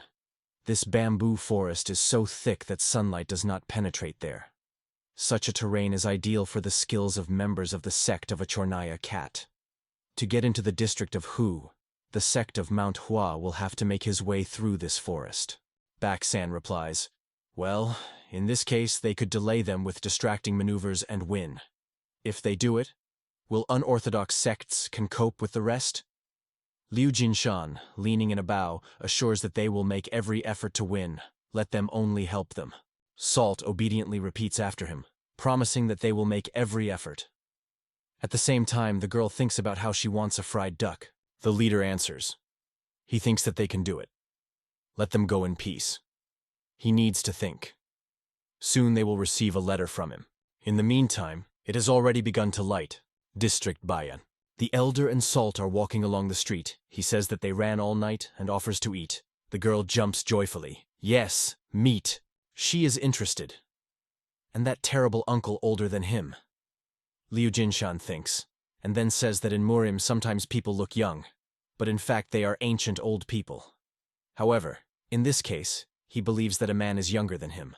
He explains that in Murim the level and age are in no way connected. It depends on skill in martial arts, reputation, and position in society. Beksan in martial arts is stronger than him. He has better reputation. Remembering their visit, he adds that he is the leader of the enormous power. Therefore, he has more respect. The girl is interested. What about her? The elder, laughing, replies that she is the young matriarch of the Liu family. She asks, "And her reputation?" He replies that actually her reputation is improving. Her martial art is also a very high level. He believes that soon her overall level will grow. Salt is extremely pleased with his words. Noticing this, the elder laughs, and then offers to eat. Entering the tavern, they sit down at the table. The girl says this place seems familiar to her. He answers, it is amazing that she remembers. He says that they were here when she was 2 years old. Salt admits that he misses Hyun-hee. Liu Jinshan is surprised that the girl remembers her. He says that soon they will see her. The waiter is interested. Where are their parents? He explains that children are not served here. The elder pulls a bunch of coins on the tip of the spear, and the guy's behavior immediately changes. He is pleasing to what the dear guests wish. Soon dishes appear on their table. Looking around, Liu Jinshan thinks, there are a lot of warriors. Everything is exactly the same as the last time. He hopes that at least this time it will do without a clog, who climb into a fight for no reason. A guy with a bottle passing by the table looks at him in surprise. The elder thinks displeasedly, is it really impossible to even eat calmly? Salt brings a bowl to the mouth and devastates it. Putting her on the table, she exclaims, oh, how tasty. The guy decides to ask, are they the same paired demons Yin and Yan? The people around are accepted to talk. They have heard about their exploits, and for their capture a high reward is assigned to the Murim Alliance. Salt recalls the words of his grandfather, who says that, in his opinion, her overall level will soon grow. The girl smugly states that this is she, a demon Yin. The elder is out of anger. Mentally, he promises with his own hands to kill the bastard that gave them these nicknames. The guy says that their glory goes ahead of them, calling them great masters. He asks whether they will allow him, whether Jingyan from the Union of Fiery Bear, to offer them to drink. Salt replies that she does not drink. She says that she will not offer him wine, but, with the help of internal energy, she brings a cup of milk to his face, offering a drink of milk. He drains the cup, and then proclaims, addressing all those present, in front of them are new heroes of the unorthodox world. Is he wrong? Those present support him with exclamations, "For sure." The paired demons, yin-yang. Great warriors. Liu Jinshan is surprised by such a hot trick, but he is alarmed by the presence of two men standing at a distance. They are clearly unhappy with what is happening. He understands that this is orthodox. The elder and granddaughter leave the tavern. He offers to return. The girl objects. They are waiting for them. Liu Jinshan does not understand what she was talking about. She explains that they are waiting at the edge of the forest on the main road. He guesses that we are talking about those men from the tavern. He knew that they would not leave in a good way. He offers Salt to go, promising to show her something interesting. The girl is clearly interested in his words. Going to the forest, he promises to teach her an easy way to neutralize the enemy. Men hiding on trees watch the elder and his granddaughter walk along the forest path. One of them pronounces, "Paired demons yin and yang." The second answers. And at first glance, ordinary children. The warrior smiles smugly. They go to himself and do not even notice their energy of qi. The second supports it. You don't even need to hide. Several people surround Liu Jinshan and Salt. They lead them to stop and warn them that they have nowhere to run. The elder turns to the granddaughter. "We start." The girl makes such a loud scream that men cover their ears with their hands. One of them laughs. The children even scared them. The second answers. He said that there is nothing to be afraid of them. Fear has great eyes. All these are rumors. Salt slows down the grandfather by the shoulder, and calling him a brother, says she is afraid.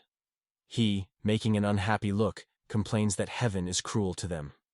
How unlucky they were to meet such great masters in the forest. One of the warriors, anticipating easy prey, offers to share the award of honey by himself.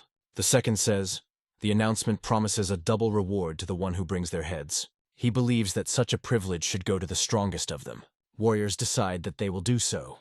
Liu Jinshan tells the granddaughter, if you pretend to be weak and take the opponents by surprise, this is almost always a guarantee of a slight victory. He pretends to be frightened by a sword, who pulls one of the men out of the scabbard. He says that he is not afraid. It will not hurt. The man says, since he was honored to cut off their heads, he will tell them his name. He is the swift sword of the dragon. He waves a blade, but he does not manage to hurt anyone. Salt whips. I'm afraid. Continuing to make a frightened look, she beats the enemy's nose with a fist.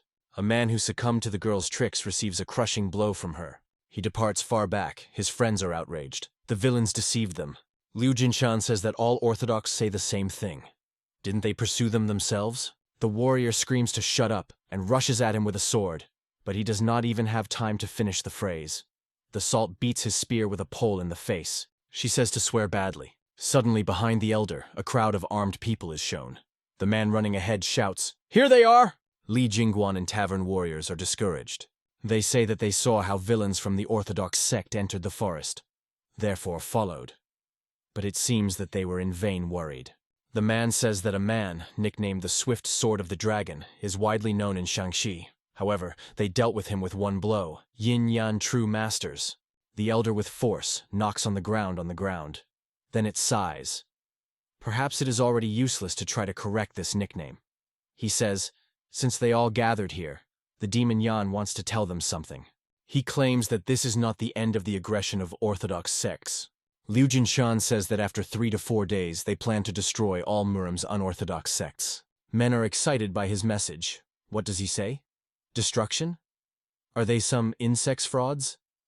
The elder thinks that it took a lot of time as they declared this to an unorthodox syndicate, but these people have no concepts, which is about.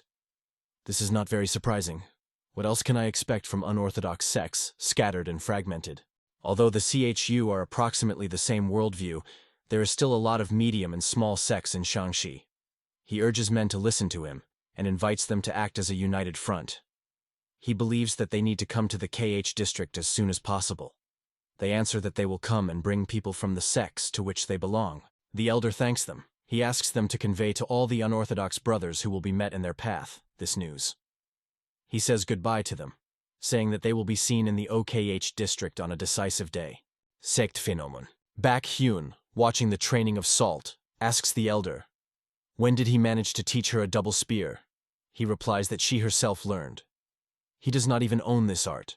The only one who in their family knew how to fight at once with 2 spears is their great ancestor, a spear demon. The man is surprised. Could the girl really learn this herself? Liu Jinshan replies. Apparently, she could. Baek Hyun believes that in potential, Salt can become a semi-divided master of martial arts. The elder, laughing, replies that it would be wonderful. The man assures him that he is not joking. Salt is much stronger than he thinks.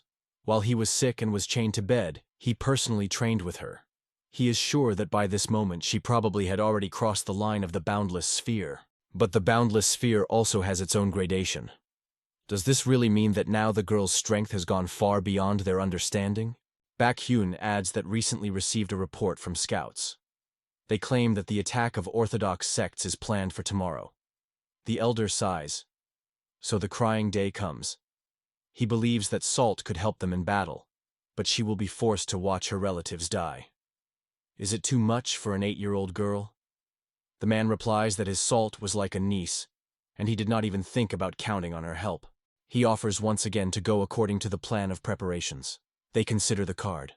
The man says that he leads 4 large roads to the KHO district.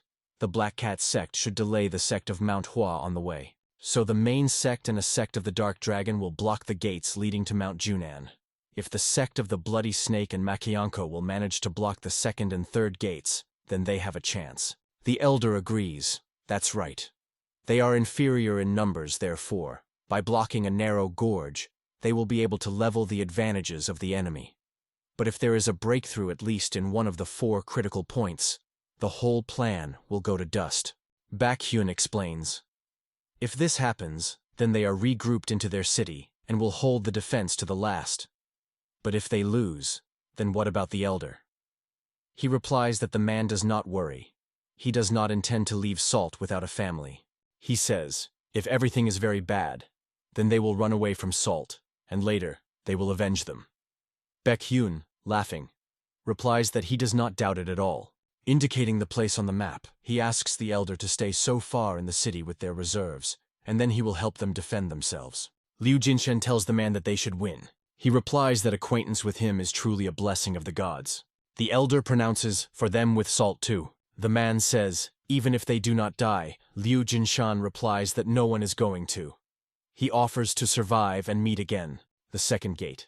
Dawn. Dew flows from the leaves and drips to the ground. A scream is heard. Someone calls the leader. The man watches how one of the drops falls to the ground at his feet. A scream flashes over a group of warriors, non-humans from orthodox sects within visibility. The leader answers, understand. How long does they still have to go here? He believes that they will be here very soon. The man smiles unkindly. He is already tired of waiting. The leader of the Blood Snake Chon Su tells the soldiers to expose swords. He offers to get drunk with the blood of these orthodox. In the room where Liu Jinshan is sitting at the table, and 2 warriors stand on the sides of him, a man enters and says that the sect of a bloody snake gave the enemy a persistent rebuff, and the enemy will soon be broken. Through the second gates of the orthodox sect, do not pass. The first gates are also protected. The main sect is Padoman, and the Dark Dragon gave a fight to the Chanam sect. One of the warriors says that the orthodox will have to pay for considering them Nhari. The elder standing on a chair replies that they do not lose vigilance. Murim is full of intriguers and cunning. Pointing to the card, he asks, what about the third gates? Where is Machonko? A breathless warrior runs into the room. He says that the enemy found out that the Makianko is a few, so a significant force of several medium and small sects was directed there. The elder believes that everything is going according to plan. The third gate. Face Kunko. Hoju, instructing the blade on the opponents, says that they would never pass for anything. The warrior of the orthodox sect replies that for the weakest sect in the Oak, they have a lot about themselves. He commands, forward. Hearing a scream, he turns around and sees how one of their warriors kill. He understands. An ambush. But he is perplexed. After all, other unorthodox sects should be busy on the rest of the gates. Li Jinggan, calling his name and reporting that he is from the Union of Fiery Bear, strikes one of the soldiers in the back. He promises that all of them will go to the forefathers today. The leader of the orthodox warriors, having heard his words, is surprised. This is an insignificant sect from the province of Shanxi, which is not even connected with the unorthodox syndicate. How could they unite? Behind him, Hoju appears, asking where he stared. He inflicts a crushing blow to him. Screams are heard above the battlefield. A man with a club in his hands tells Hoju that he will break the rows of the enemy with the help of their elite detachment. He answers, "Let the elder Ail act." But at the same moment, or loses its head. Hoju is amazed. Their elite detachment is killed by one blow. Warriors are rushing to the person who committed this, threatening to make him pay for it. On the battlefield, flooded with rivers of blood, there are rumors about the white Storus of the Husset. He walks along the enemy rows, as if in the garden, and even a drop of blood does not fall on his white robe. But the great house of the husband runs very far from Shangxi. Has he secretly made his way to this territory, hiding his incredible key swordsman, one of the strongest masters of the 5 great families of Murim? The man Chen is a master of the boundless sphere. A warrior who is running into the room tells the elder that they have trouble. He is interested. What is happening? The guy explains that the man Chen appeared at the gate guarded by Machionko. Liu Jinshan is stunned by this news. He asks, "A warrior from the great family of a man?" The guy confirms, "Exactly. He is known as the Iron Keephole Meshin Chen, a master of the boundless sphere." On the battlefield, the 3rd gates, one of the warriors asks Hoju to run away. He replies that he cannot do this. If they allow this villain to get into the district of Hu, then everything will be over. He promises the elder Elu that he will not be lonely. Attacking the man Chen, he understands that he will soon join him. Who would have thought that the husband Chen would appear in Shangxi? Does this mean that Machionko has... He does not have time to finish the thought. A scream is heard above the battlefield. Hoju, the leader of Machionko, is killed in battle. Soon, all members of this sect were destroyed. Warriors from the Orthodox sect are jerking. They broke through. They invaded the Okrug of the Hu through the 3rd gate. The man who walks among them does not show any emotions. Liu Jinshan says their operation has failed. He orders messages to the 1st and 2nd gates. Everyone should gather at the dominant sect. The elder tells the soldiers to follow him. While their main troops will not return, they will ambush at the gates of the Ku district and detain the enemy. He thinks about Salt, hoping that everything is fine with her. Liu Jinshan recalls how he gives the granddaughter, Eugene. As a woman is touching the fact that, despite the fact that the girl is a world-class expert, she sleeps so tightly that she does not even notice that she wears her on her back. The elder replies that she allows herself this only in the arms of Eugene. She grew up without parents and perceives a woman as a mother. Leading the horse under the residence, the woman promises that they will wait in a safe place, away from here, so that the Salt does not see this fierce scene. Liu Jinshan thanks her and then holds her handkerchief. He says that when they were in the Bayan district, he saw how the girl looked at him. Maybe she envied Eugene and other ladies because they use handkerchiefs. Therefore, he secretly bought it for her as a gift. The woman believes that it would be better if he handed it to the girl personally. The elder says he leaves the scarf to her. Salt opens his eyes when Eugene is already jumping on a horse. Hearing that the girl is busy behind her, the woman asks, "She already woke up?" Salt is perplexed. How was she here? Not allowing her to think for a long time, the woman reports that there is a tavern nearby from here where they serve tasty meat, and they go there. Salt asks in surprise, "Meat?" Eugene confirms that this institution is full of her favorite meat. Noticing a scarf tied to her wrist, the girl is interested. What is it? Eugene replies that her grandfather bought her as a gift. Salt asks, "Did not grandfather say that many bad people want to attack their house? Then is he not in danger now?" Eugene asks her not to worry. All her uncles are there, so there is nothing to worry about. She offers to go to eat meat until they are saturated. The woman suddenly understands that the scarf that the girl was attached to her back was simply fluttering in the wind. Salt is no longer there. The man takes a step, and drops of blood irrigate the ground at his feet. A warrior from Machionko, wounded and beaten, tries to get to the allies and inform them that they should run. But behind him, the soldiers of the Orthodox sect, led by the husband Chen, are already standing. They overtake a warrior who fell to the ground, and a man in a white coat, which depicts a stork, ruthlessly steps on his head. Blood splashes fly out from under his boot. The elder, along with part of the warriors, Bakheen arranges an ambush. He tells the students nearby to hold their breath and wait until he gives a signal. As soon as the soldiers of the Orthodox sect enter the courtyard of the mansion, it gives a team hidden on the roofs of houses to soldiers. Now! A hail of arrows flying in opponents. But around the Chen's husband, an energy field forms, not allowing a single arrow to approach him. It is protected by a transparent sphere that covered it like a dome. The elder is amazed. They could not inflict a single injury to him. A column of energy breaks out of the dome. A scream is heard. The man Chen disappeared. But he is already sinking to the roof next to the warriors of the unorthodox sect, who do not even notice its presence.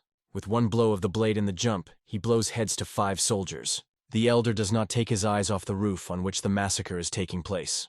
But the man Chen is already at the other end of the courtyard, having overcome a long distance with one jump. The soldiers of the orthodox sect standing below have fun, watching its actions. They believe that they do not even need to join the battle. Suddenly a loud scream is heard. Stand! It is so powerful that it makes enemy soldiers sit down.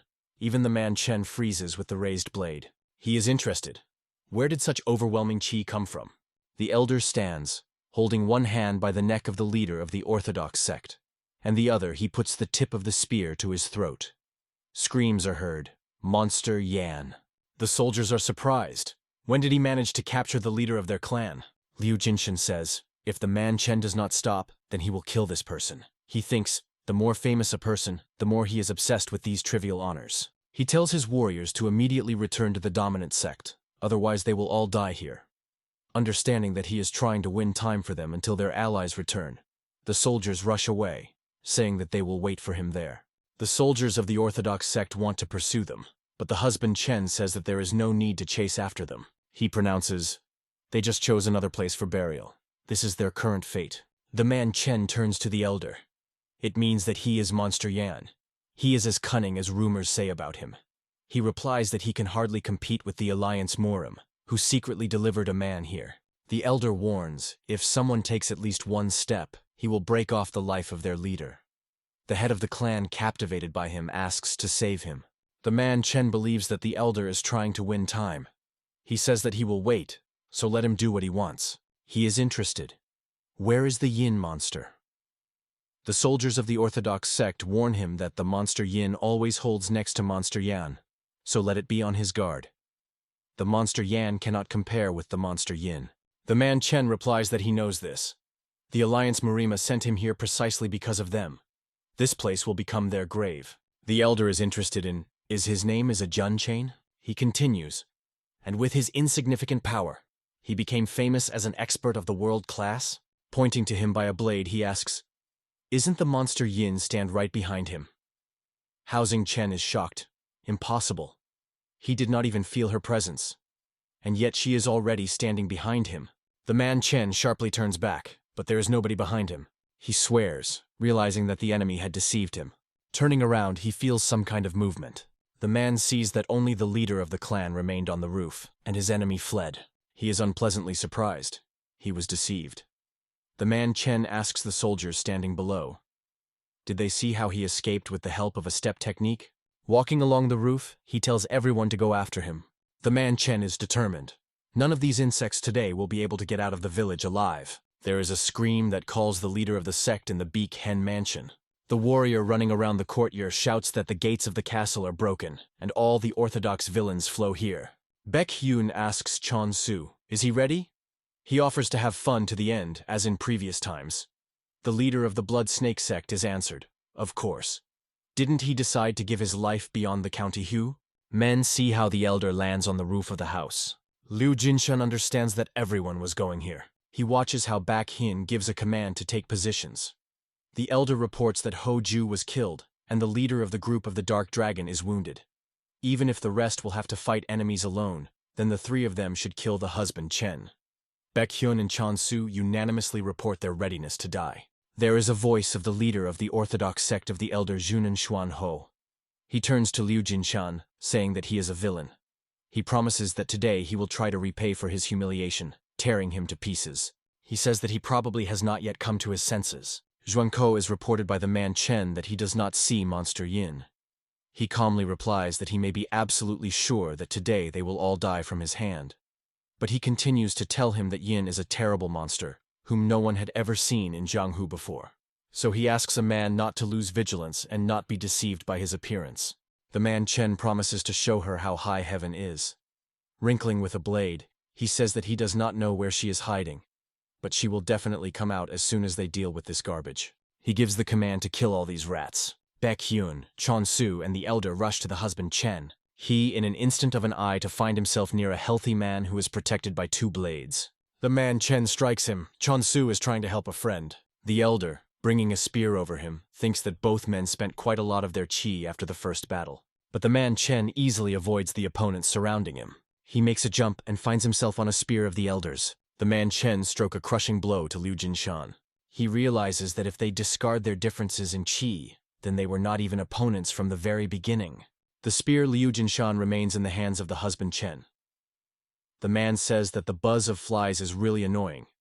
Piercing the Chonsu with a spear, he promises that he will kill them, one after another. Baekhyun shouts the name of his friend, unable to believe in what is happening. He fiercely rushes at the enemy, screaming that he will kill him. Liu Jinshan, hurrying to his aid, regains his weapon, saying Baekhyun to calm down. Chonsu managed to avoid getting into a vital area. He tells him to prepare his murderous move. He believes that now that the enemy has lost his vigilance, they have a chance. The elder uses the technique of the seventh movement of the spear of the Liu family, destroying wind. Baekhyun comes running to the outbreak of light. But their attack causes the enemy only a neglecting smile. He uses the technique of heaven dominate the desert. His power is wounded by Liu Jinshan and Baekhyun. A man in a white dressing gown with a stork does not even turn his head towards defeated opponents. Baekhyun asks his older brother to forgive him. He believes that it's over. Liu Jinshan, clutching his hand in a fist, objects. He is guilty. The elder hardly says. It's good that he asked Eugene to take care of Salt. The foot of the man Chen descends onto the wounded body of Liu Jinshan, forcing him to scream in pain. The man says that he still caught the most annoying fly. Raising the sword, the man Chen asks, maybe he should start with the fact that to cut off his wings one after another? Then, as if changing his mind, he pronounces, or maybe it is better to start with his head to cut off. A loud scream makes the soldiers sit down and close their ears. The sword of the man Chen sticks into the ground at the very face of the elder. He in bewilderment searches with his eyes with a source of noise. Warriors slowly come to their senses and swear, not understanding what is happening. Seeing who made such a cry, everyone will immediately recognize her. Monster Yin. The elder hardly pronounces Salt. Xuan Ho, radiating just an incredible intention to kill, screams to first stop the monster Yin. Immediately, the spear of the elder strikes his head, and then he flies further to the Salt that called him. The man Chen says, as expected, she finally appeared.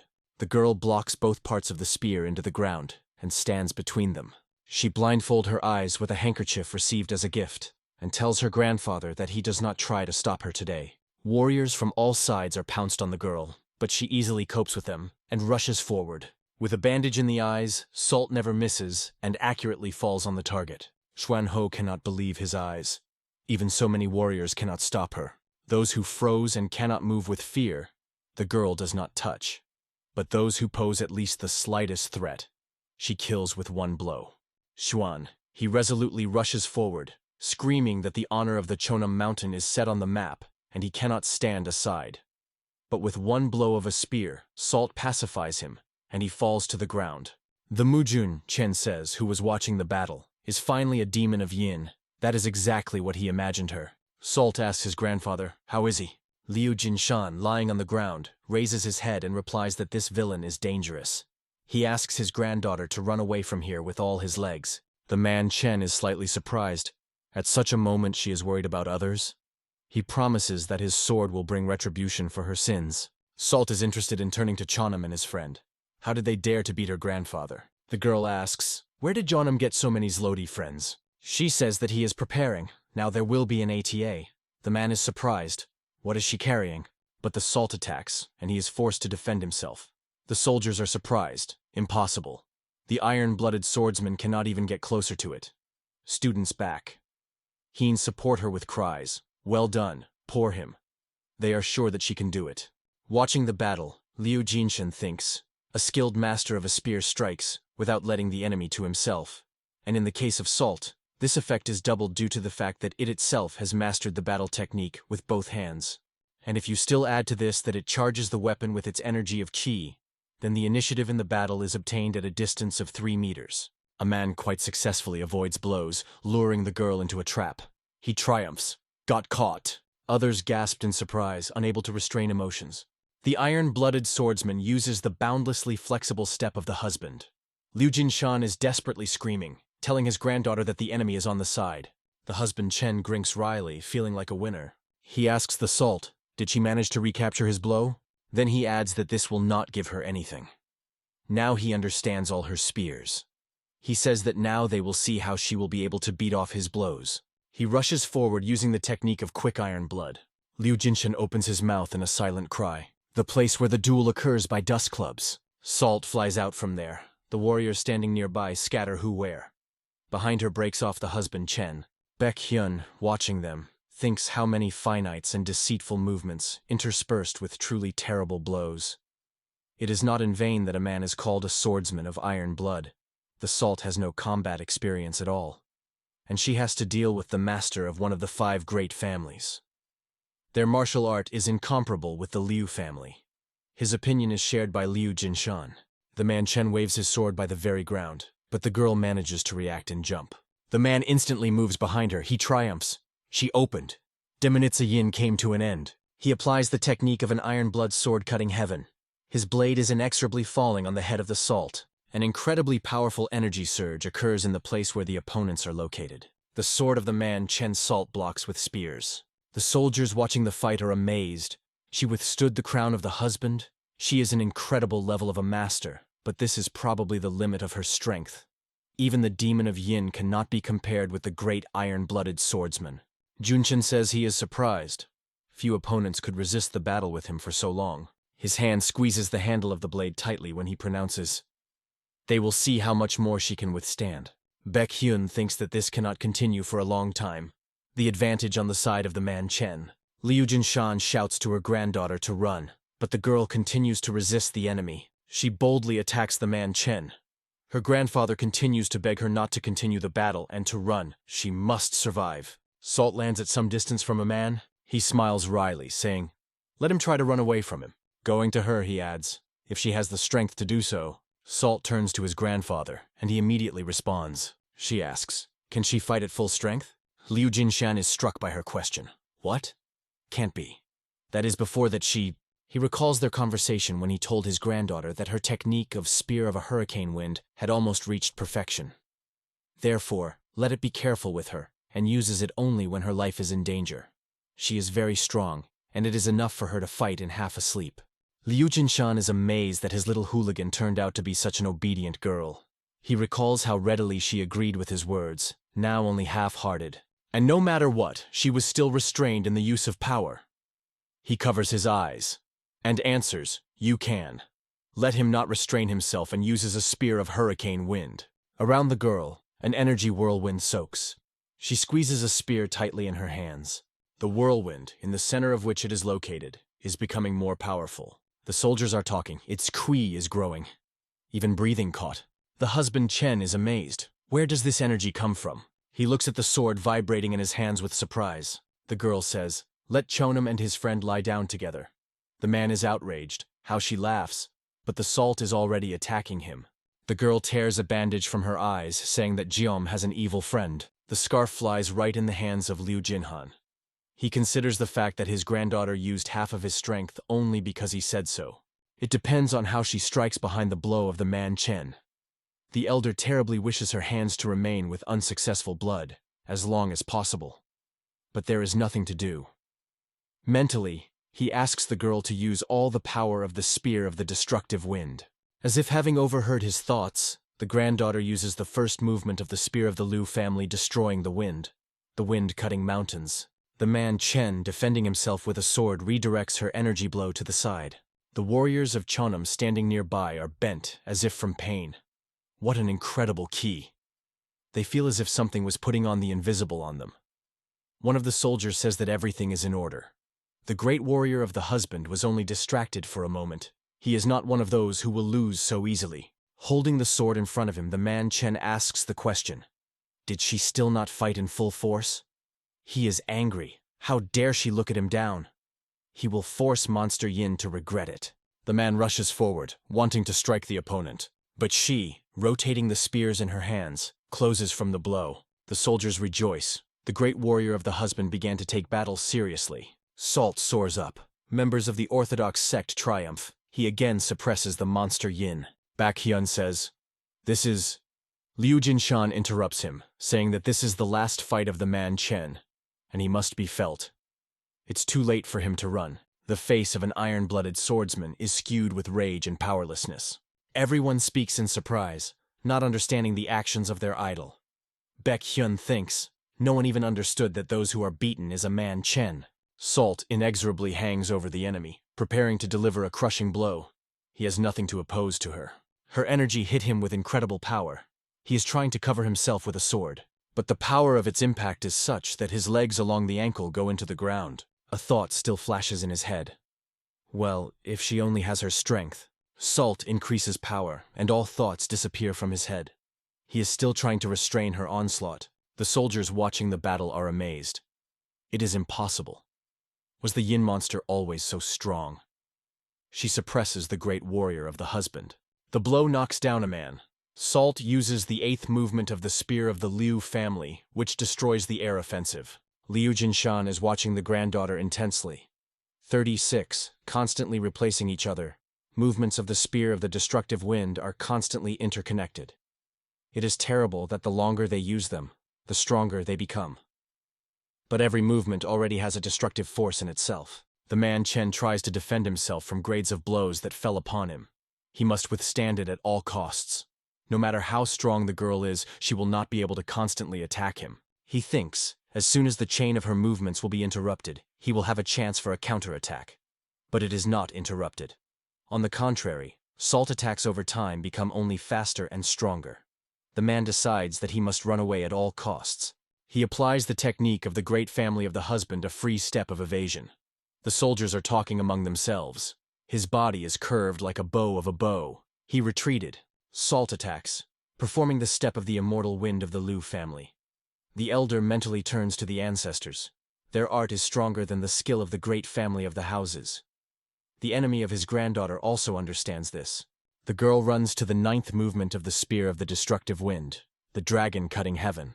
The soldiers of the Chanam are amazed. The great warrior is losing. Salt uses the 10th movement, an enchanting chaotic windflower. The man Chen has nothing to oppose to her. The whirlwind of her energy literally sweeps him. He is still trying to resist, thinking, what is he fighting now? But Salt resolutely raises a spear. She lowers him on the head of the enemy. The blow is struck by the crushing damage of the man Chen. Salt is not going to stop. The man, looking at her, thinks, did the sage equal in strength to heaven appear? And now he brought down his power on him? It seems to him that hundreds of copies are falling on him at the same time. The whirlwind hides opponents from the eyes of the warriors watching them. Then the destructive wind subsides, and at the battlefield, a girl with a spear remains to stand. She declares publicly that she will never forgive those who beat her grandfather. As soon as living, Chen is not able to even rise from the ground. Baek Hyun believes that Salt spared him. He is scared to even think about what will happen if in the future he can recover again. But what he saw makes him be alert. Liu Jinshan, holding a wounded hand, goes to the Salt standing next to the defeated enemy. The girl does not understand why his grandfather leaned over her husband Chen. The elder puts his hands on his head. Then he makes a sharp movement, not giving a man any chances to ever recover. Liu Jinshan tells his granddaughter that she is amazing. He has nothing more to teach her in martial arts. He assures that he will no longer do it. He promises that he will no longer be ignored. But he asks her to remember that they stepped into a ruthless Murim who makes the blood whip and break the bones. The soldiers of the Chones are amazed. The husband Chen is dead. Who knew that the duet of the monsters Yin and Yang is so terrible? In their eyes, representatives of the Liu family look terrible monsters. They run from the battlefield, begging to spare them. Salt asks his grandfather, how will they come with them? Will they catch up with them? Liu Jinshan answers, no. All who posed a threat, they have already won. Chan Sud longs for blood. Shouldn't they kill them all to one? Liu Jinshan says, if one of them returns here while the Salt will chase the rest, this will only deliver problems. The man is forced to agree with him. The child's hand is enough, the huge hand of Baek Hen. He lifts her up and screams, they won! His screams are picked up by students. Victory. They managed to defend the district of Hu. Chansu thinks, they succeeded. His victim will not be in vain.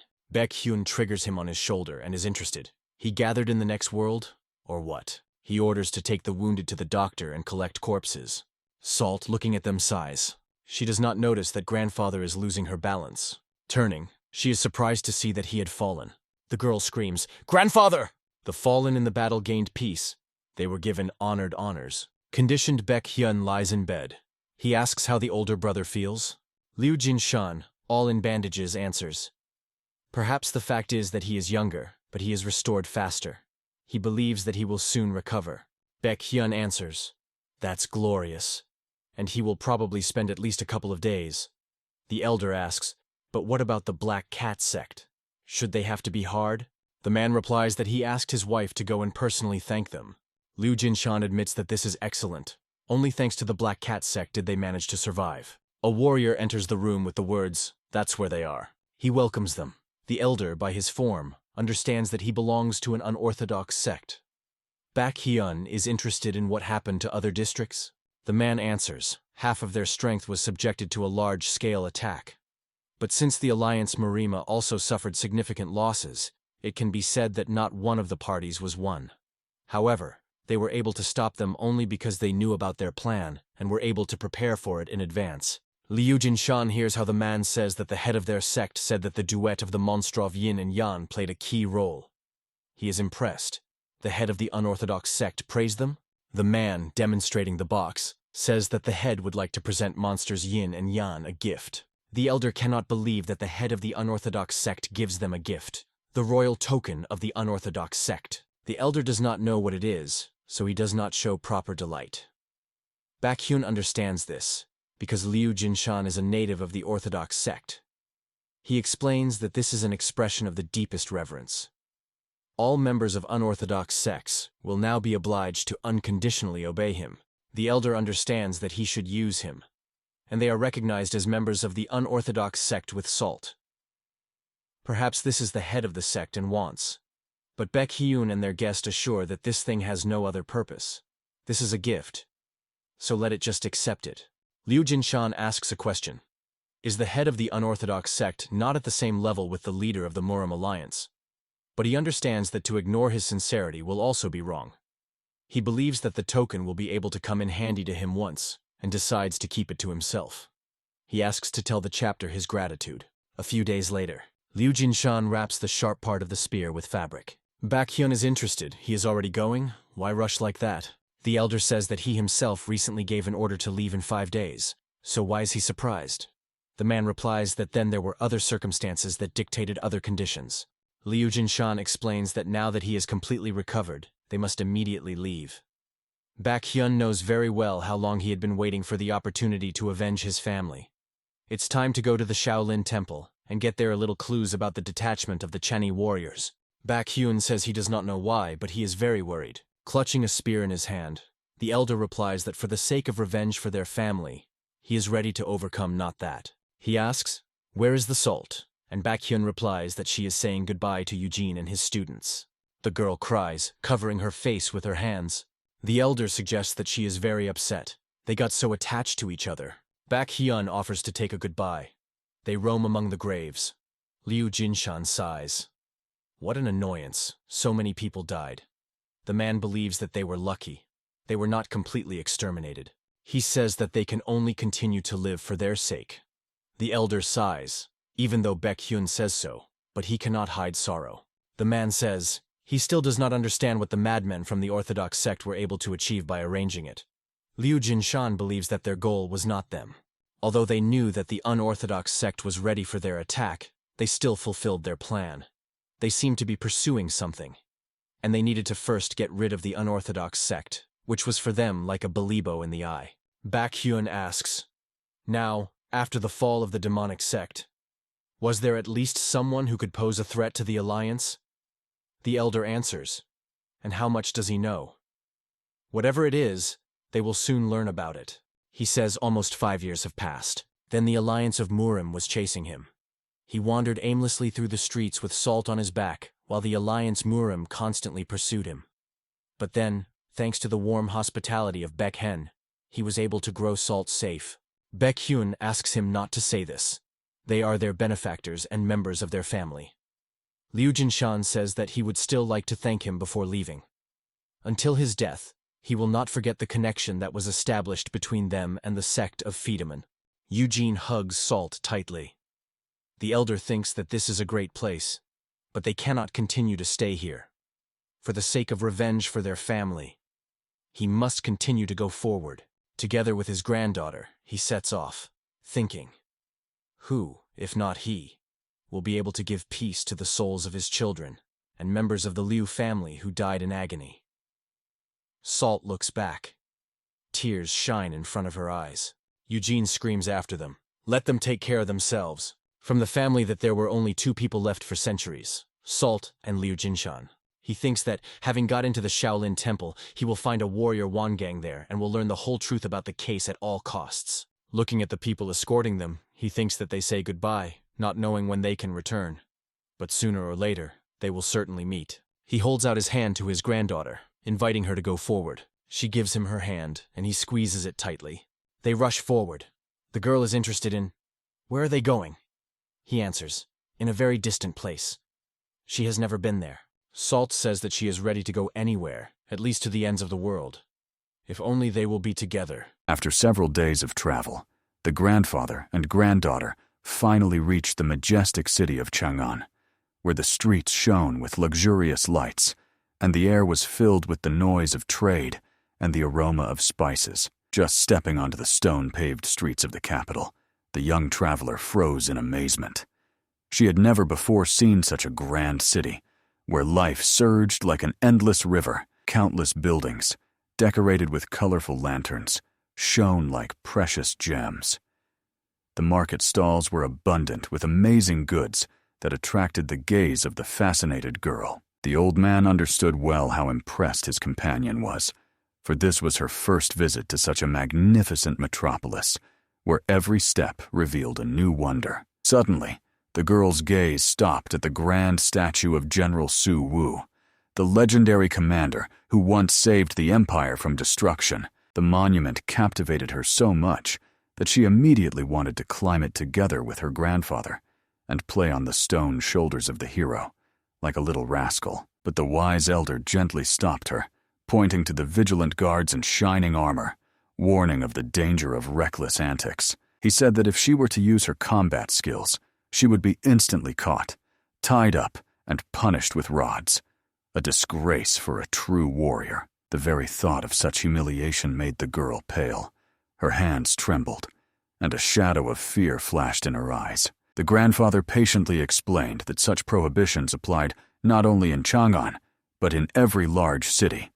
So caution was the best ally of a traveler. This meant that the young warrior was strictly forbidden to demonstrate her skills until they boarded the ship and set off on the journey to their destination. The old master did not want rumors about their escape from the province of Shanxi to spread through Jianghu, because where they were heading, no bounty had yet been announced for their heads. So they had to move like shadows, quickly and without a trace, like lightning that cuts through the night sky.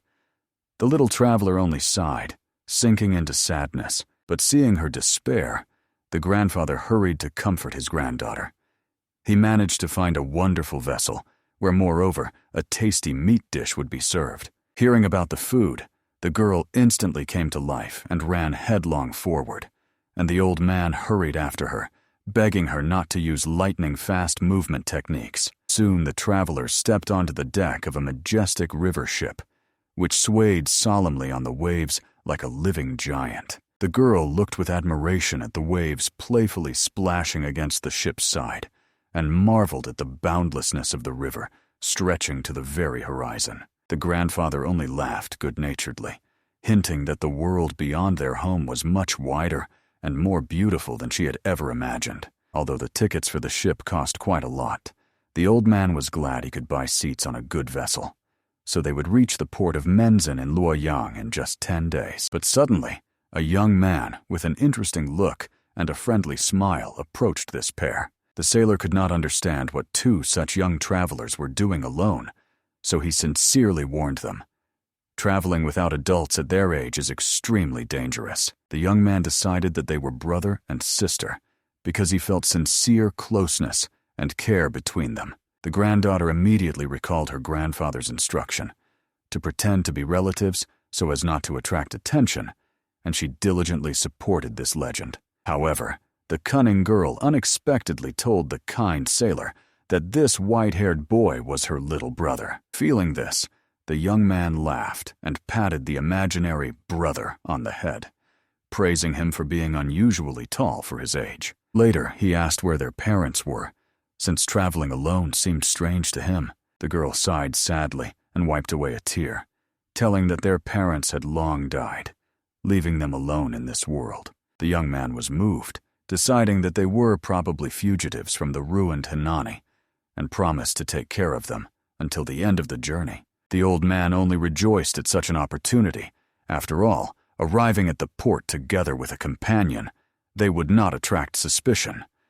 Moreover, this kind boy clearly had a sincere heart. At that moment, the girl decided to ask the young man about his family, for her curiosity knew no bounds. It turned out that the young man had left his hometown and parents 10 years ago, for the sake of studying martial arts in the prestigious sect Tai-Hai Luzjin, where he sought to achieve perfection and become a true swordmaster. Now, having fully mastered the ancient art, he was returning home with his head held high and a heart filled with dignity and pride for the path he had traveled. Hearing this, the old man was quite surprised. He immediately sensed in the boy the power of the third rank, achieved after a decade of training, and therefore became interested in the history of the sect where he had studied. But suddenly, while they were talking on the deck, the sky darkened, and an unrestrained torrential rainstorm fell upon the ship. The sailor immediately called the children after him, so that everyone could quickly hide in the cabin from the raging storm. As soon as they were inside, they began to wipe their wet clothes, muttering curses at the capricious and unpredictable weather that had caught them by surprise. Despite the fact that the man stood in the rain for a very short time, he was soaked to the bone, and his hair stuck to his face. The young man handed a towel to the boy, but with surprise noticed he was completely dry, as if he had not gone out into the downpour. The girl also remained dry. Not a single drop was visible on her clothing, as if the rain bypassed them both. This struck the young man. After all, he had seen with his own eyes how they stood next to him under the same sky and the same rain. But suddenly the ship sharply shook from a powerful blow, and the boy was thrown to the floor. With the next jolt, all the passengers fell, and those who were already lying rolled to the wall, gripped by fear and confusion. Only after the third strike did it become clear. The ship was attacked by the legendary sea robbers, the emperors of the Red Kings. Panic broke out on the ship. People screamed, not understanding why the disaster had fallen on them and whether there would be a chance to survive. These pirates were famous for being the most ruthless on the entire Huanghe. Even the imperial army could not tame their fury and cunning. Suddenly, the cabin door exploded into fragments, and a burly pirate with cold eyes burst inside, laughing. Grinning boldly, he declared that death awaited everyone in the waves if they did not immediately hand over all valuables to him, and ordered them not to cross his path again. Suddenly his gaze stopped on the man with a sword, who calmly sat in the far corner of the cabin, full of anger and determination. The warrior boiled with indignation. How dare these sea monsters wreak havoc on a peaceful ship? Obviously, the pirates did not suspect that before them stood a true master of martial arts. The brave man jumped up and rushed forward to teach the insolent attacker a lesson. The pirate was momentarily confused. He did not expect to encounter a first-rank warrior on the ship capable of fighting back, but in the next moment, he boldly swung his blade and cut the opponent's body in half, leaving him no chance. The passengers screamed in horror. They had no idea that such an experienced fighter would die in an instant, and the pirate just burst out laughing, calling everyone fools who naively believed that those who terrorized the entire Huanghe could be powerless, miserable beggars. The old man instantly understood the reason for the warrior's defeat.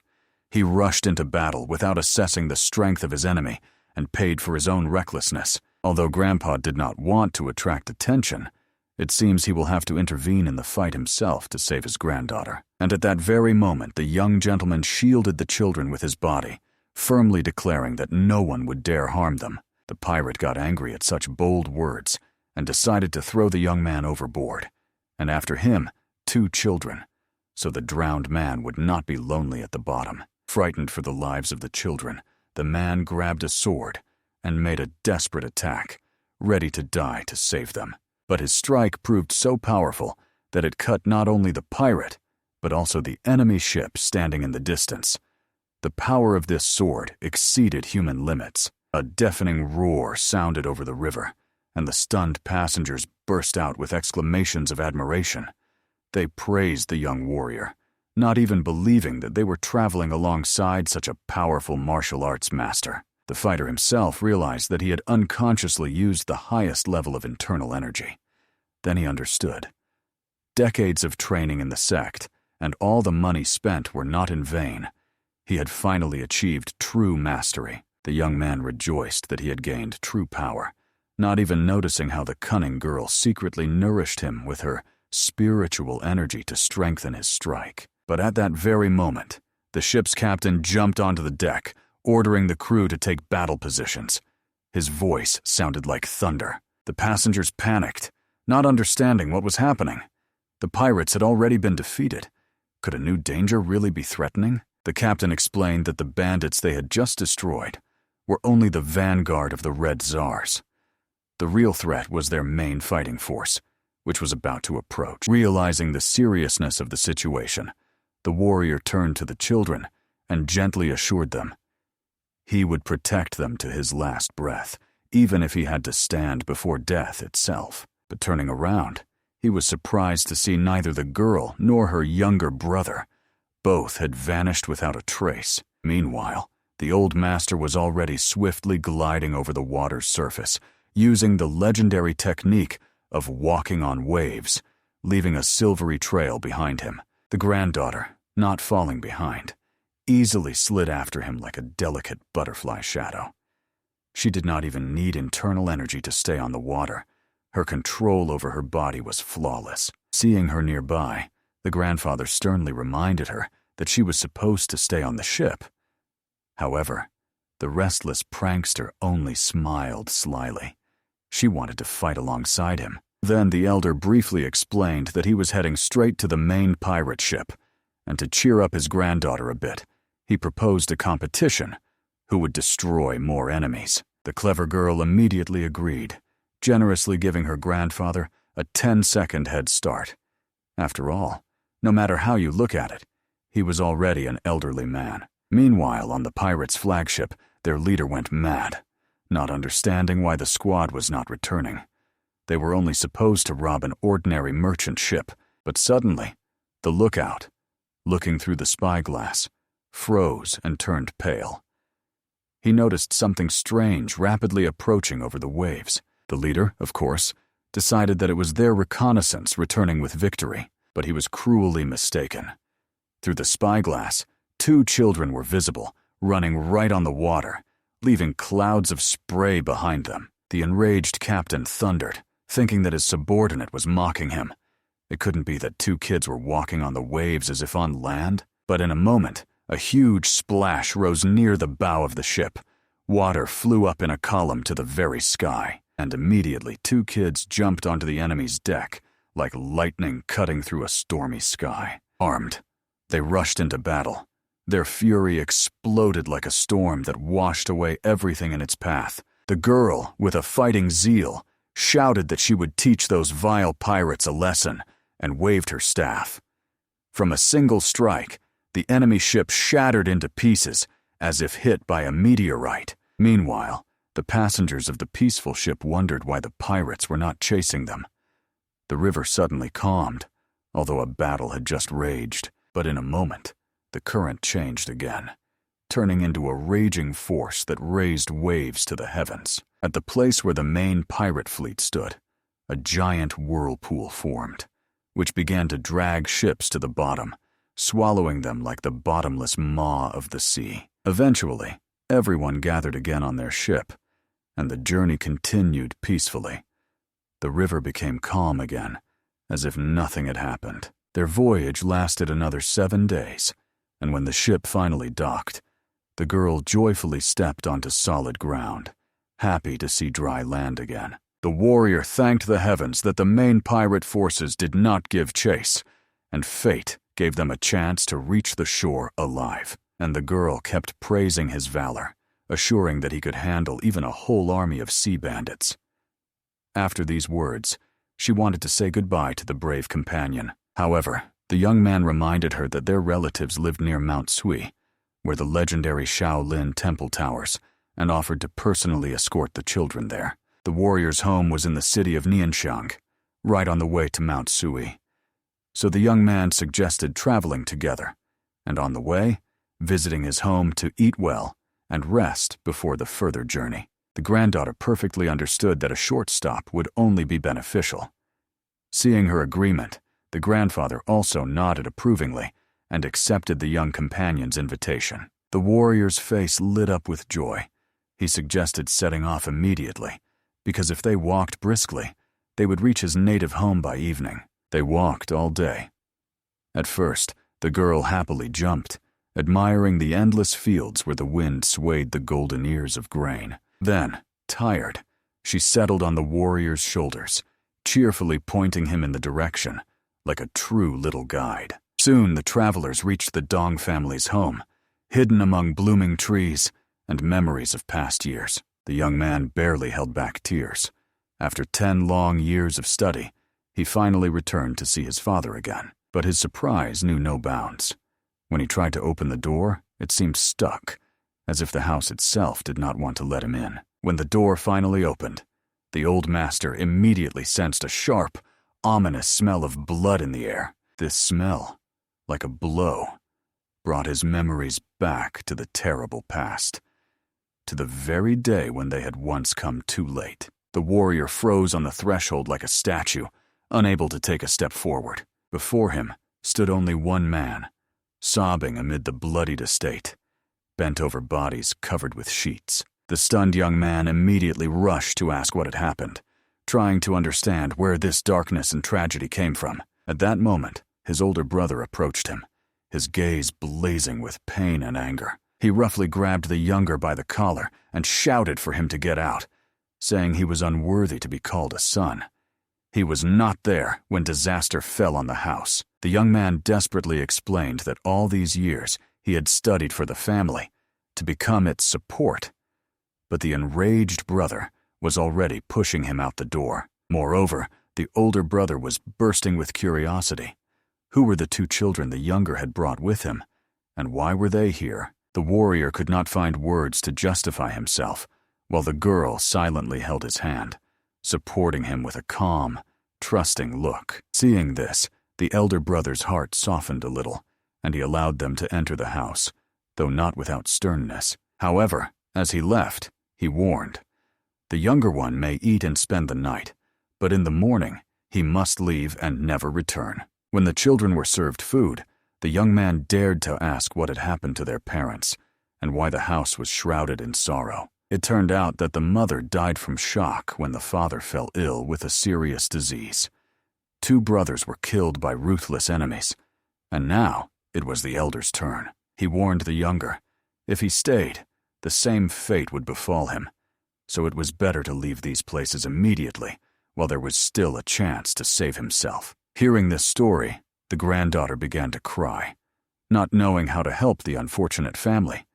But the wise grandfather advised listening to the story until the end, before acting. The warrior, however, was burning with anger. He wanted to know who dared to destroy his brothers and ruin the family. But when he heard the name of the culprits, the great Xiaohu family, he froze in silent shock, losing the power of speech. The old man knew this name too well. The Xiaohu were among the most influential clans in Henan. Their power and wealth surpassed everything the Dong family had. During the duel, the scoundrels from the Xiaohu clan insisted that the fighters use real swords, not training ones. Their younger son desired the girl who was to become the fiancée of the 4th Dong brother, and failing to get his way, provoked a deadly duel. In that clash, the 4th brother was forced to kill the dissolute Xiaohu's son to save his own life. And this was the beginning of their family tragedy. As a result, the senseless plan of that descendant turned into a tragedy for everyone. It became clear that the brothers were killed only in revenge for the death of the son of the noble Xiaohu family, and in just 4 days, the time of the elder brother was to come. The enemies warned, if he escapes, the rest of their family members will also perish. The The younger begged his brother not to worry. He had trained for 10 years and was confident he could handle any enemy. However, the elder understood. This was not a battle that could be won with average skill. Among the warriors of the Xiakou family were those who had reached the true peak of the art. This family would not stop until they erased the Dun clan from the face of the earth. So the only way out was to flee with the children while there was still a chance. But before leaving, the elder asked his brother to fulfill one last wish, to show their father the grandchildren, so that he could die peacefully, knowing that the lineage would not end. As soon as the old master heard this, his hand trembled. In his fury, he even broke his chopstick, unable to contain his outrage. The warrior feverishly insisted that these children were not his, but the elder did not even listen, declaring that if he escaped with the grandchildren, their father would pass away peacefully. Realizing that arguing was pointless, the young man agreed, just to preserve the peace of the sick father and fulfill his last will. Returning to the room where the children were waiting, he addressed them with an unusual but sincere, pleading smile. The young man asked the little ones to help a bit, to pretend that he was their father, so as not to cause pain to the old man. Then he entered the chamber where the father lay and bowed deeply to him with respect, restraining his anxiety. The warrior quietly said that he had brought the grandchildren with him and asked the father to open his eyes and look at them at least one last time. The old master understood that lonely words would not move the sick man, so he looked at the girl, as if to say it was her time to help. The cheerful granddaughter quickly ran up to the new grandfather and greeted him with a gentle voice full of warmth. She carefully took his hand, directing a stream of healing energy into the old man's body, soft and nourishing like spring dew. The master immediately noticed that the man's inner strength streams were filled with destructive energy, but the technique of their kind would help cleanse and relax his body and mind. Under the girl's power, the patient's condition gradually improved. His breathing became even, and his skin took on a lively color. The warrior noticed with relief that his father was coming to, and a faint blush appeared on his face. Yet despite this, the old man still lay motionless, as if unwilling to wake. The master became angry, reproached him for lying like a powerless failure, and reminded him his descendants had returned, having attained enlightenment. So it was time to stop sleeping. He spoke angrily that it was time to rise and witness how his children would punish the scoundrels of the Xiakou clan. Following these words, the old man opened his eyes, and a fire flared in his gaze. He rose, filled with unspeakable determination. He was well aware those who killed his sons must be destroyed as mercilessly as they once killed. Immediately, he grabbed his sword and, pointing it at the grandson, who was kneeling, tested him with the power of his gaze. With a trembling voice, the man told that he had seen a prophetic dream. His son returned riding not on a tiger, but on a predatory beast that tore the Xiakou family to pieces. And the more he recalled the details, the clearer he understood. It was not a tiger, but a true heavenly dragon, a symbol of retribution and strength of spirit. After that, he decided to check if these children were really his grandchildren, and he reached out his hand to them. No matter how fervently the son assured him of the truth, the old man didn't believe. He sensed cunning and concealment in this story. His inner intuition suggested these children had long surpassed the limits of ordinary human martial arts, reaching a level unattainable even for the masters of Piku. And although the old master did not expect special insight from the head of the Dong clan, he was surprised that he could not feel the boundless power hidden in the body of the little girl. And under the watchful gaze of the old father, the warrior finally relaxed. He seemed to believe that his son was lucky to meet an amazing girl, as it was hard to imagine a child with such an incredible gift being born in their family. Moreover, looking at his granddaughter, the man understood she would grow into a true beauty, whose innate strength and charm would one day conquer the whole world. The old father knelt down and opened his arms to embrace his so-called grandchildren, feeling the warmth that his heart had so long lacked. He lifted them into his arms and, smiling, said with admiration that his grandchildren were remarkably strong and healthy, as if fate had given him a reason to live once again. The old master watched this with only a slight sadness, looking at his friend, emptied by years of loss and grief. He understood well the unbearable pain he had endured, and how deeply the wounds caused by the death of loved ones were embedded in him. Therefore, he allowed the old man that evening to do whatever he wished,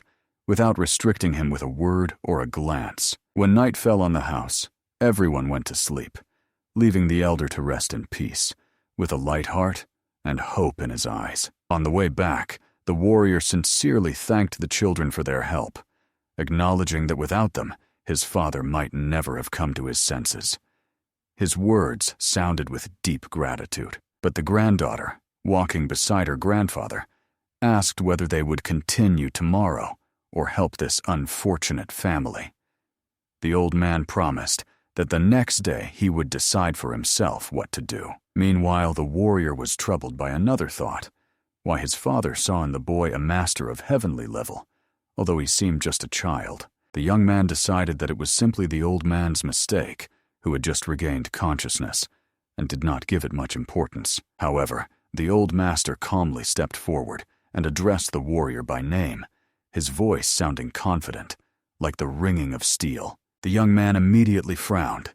He considered such familiarity unacceptable, since the elder must speak with respect, but the grandfather only smiled sadly.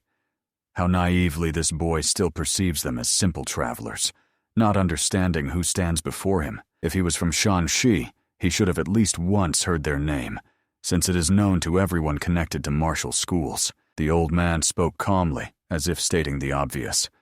They are the two monsters of Yan. But the warrior only shuddered and smiled nervously, deciding it was a joke, and asked not to mock him anymore. Then the grandfather turned to the granddaughter with a request to reveal the truth. The girl made a slight movement with her hand, and the young man flew into the air as if lifted by an invisible wind, then gently landed on the floor, stunned by what he had seen. Only now did he realize whom exactly he had invited to his home, not ordinary children, but beings of incredible power. After all, two monsters from Yan are a legendary pair who once terrorized all heretical sects and were still wanted by the Murim Alliance itself. Seeing that the boy turned pale with fear, the grandfather raised his hand and calmed him, saying that they had nothing to fear. He promised to tell the truth, the one distorted in rumors, so that the young man would finally understand the real reasons for their actions and long-standing sufferings. After his story, the warrior fell silent, stunned. He realized that these two were not criminals, but victims who were only avenging their destroyed kin. Their grief was even more terrible than his own. Grandfather explained that he was the same age as the young man's father, and the girl, hearing this, rejoiced that their innocent deception had finally been revealed. The embarrassed warrior bowed his head, apologizing to grandmother for the misunderstanding, not knowing how else to express his gratitude. But the girl immediately got upset. She is not a grandmother. Then the grandfather explained that she was only 8 years old, and everything fell into place. Only he underwent rejuvenation, while the girl was indeed his biological granddaughter. And since the young man had already lied to his father, let this secret remain between them. The warrior solemnly promised never to reveal their secret, even if he had to take it with him to the grave, and called them the true benefactors of his lineage. And already the next day, when they visited the old man again, he greeted them with a smile and immediately began to embrace them, rejoicing as if they were his own grandchildren, whom fate had unexpectedly returned to him, although the old master did not expect special insight from the head of the Dunn family. He was surprised that he could not feel the boundless power hidden in the body of the little girl. But even after all the touching events, the head of the family could not quell his curiosity. How did his little grandchildren possess such extraordinary combat skills that even adult masters had not achieved? The warrior quickly came up with an explanation, saying that they all studied in the Taikai Lusian sect, an ancient school that no one had heard of until now. The old man immediately became interested and said that he would like to personally meet the head of this mysterious sect. But the boy hurried to assure him that he had long since died. He added that the children's mother was the daughter of the former mentor, who could not return with them because she stayed behind to complete an important task for her clan. Obviously, the old man regarded these words with suspicion, and a shadow of doubt appeared in his gaze. But the girl immediately began to cry, as if mourning her mother, and the elder was confused, began to apologize to her, swearing not to touch this painful topic anymore. Then the head of the family calmly said that tomorrow was the day when the Shaku family had scheduled the next duel. He believed that his grandson could win, but still preferred that he flee, because even victory could cost too much. But the young warrior did not agree. He was boiling with anger, reminding that these scoundrels had killed 5 of his brothers and demanded revenge. His heart burned with determination to tear the enemies to pieces. The old man only shook his head sadly. He knew killing one would only bring dozens more, and then no one would be able to save them. In his opinion, true revenge is the fate of the strong.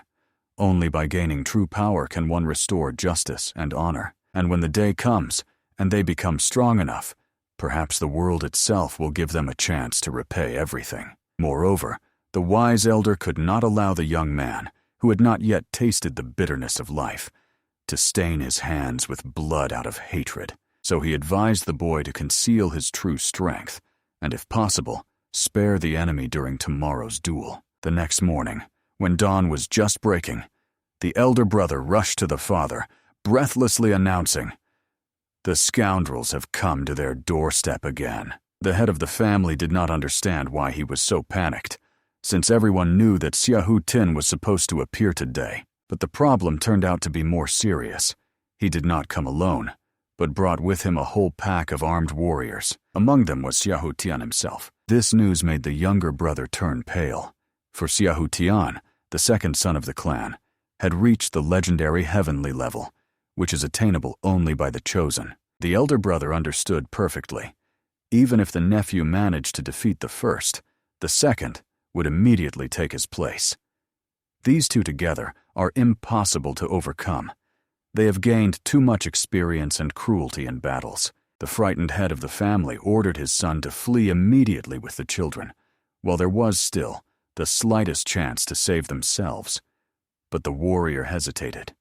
To leave his relatives meant to condemn them to death. But the old man was not stopped.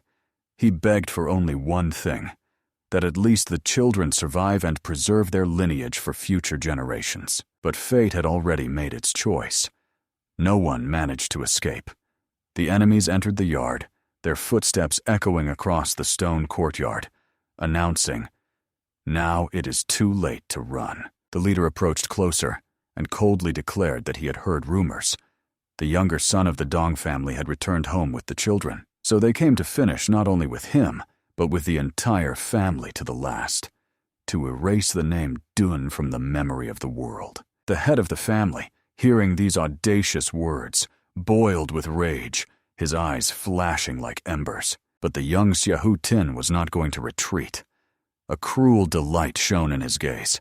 He sought to complete the bloody ritual of destruction. Old Dun shouted, demanding that these bastards be silent, reminding how they took his son's bride, forced them to fight with real swords, and now killed 5 of his children. But unable to withstand the wave of emotions, the old man clutched his chest. Blood poured from his mouth, drop by drop, staining the white marble of the stairs. Pirate-confident Xiahou Tin only laughed, watching this spectacle.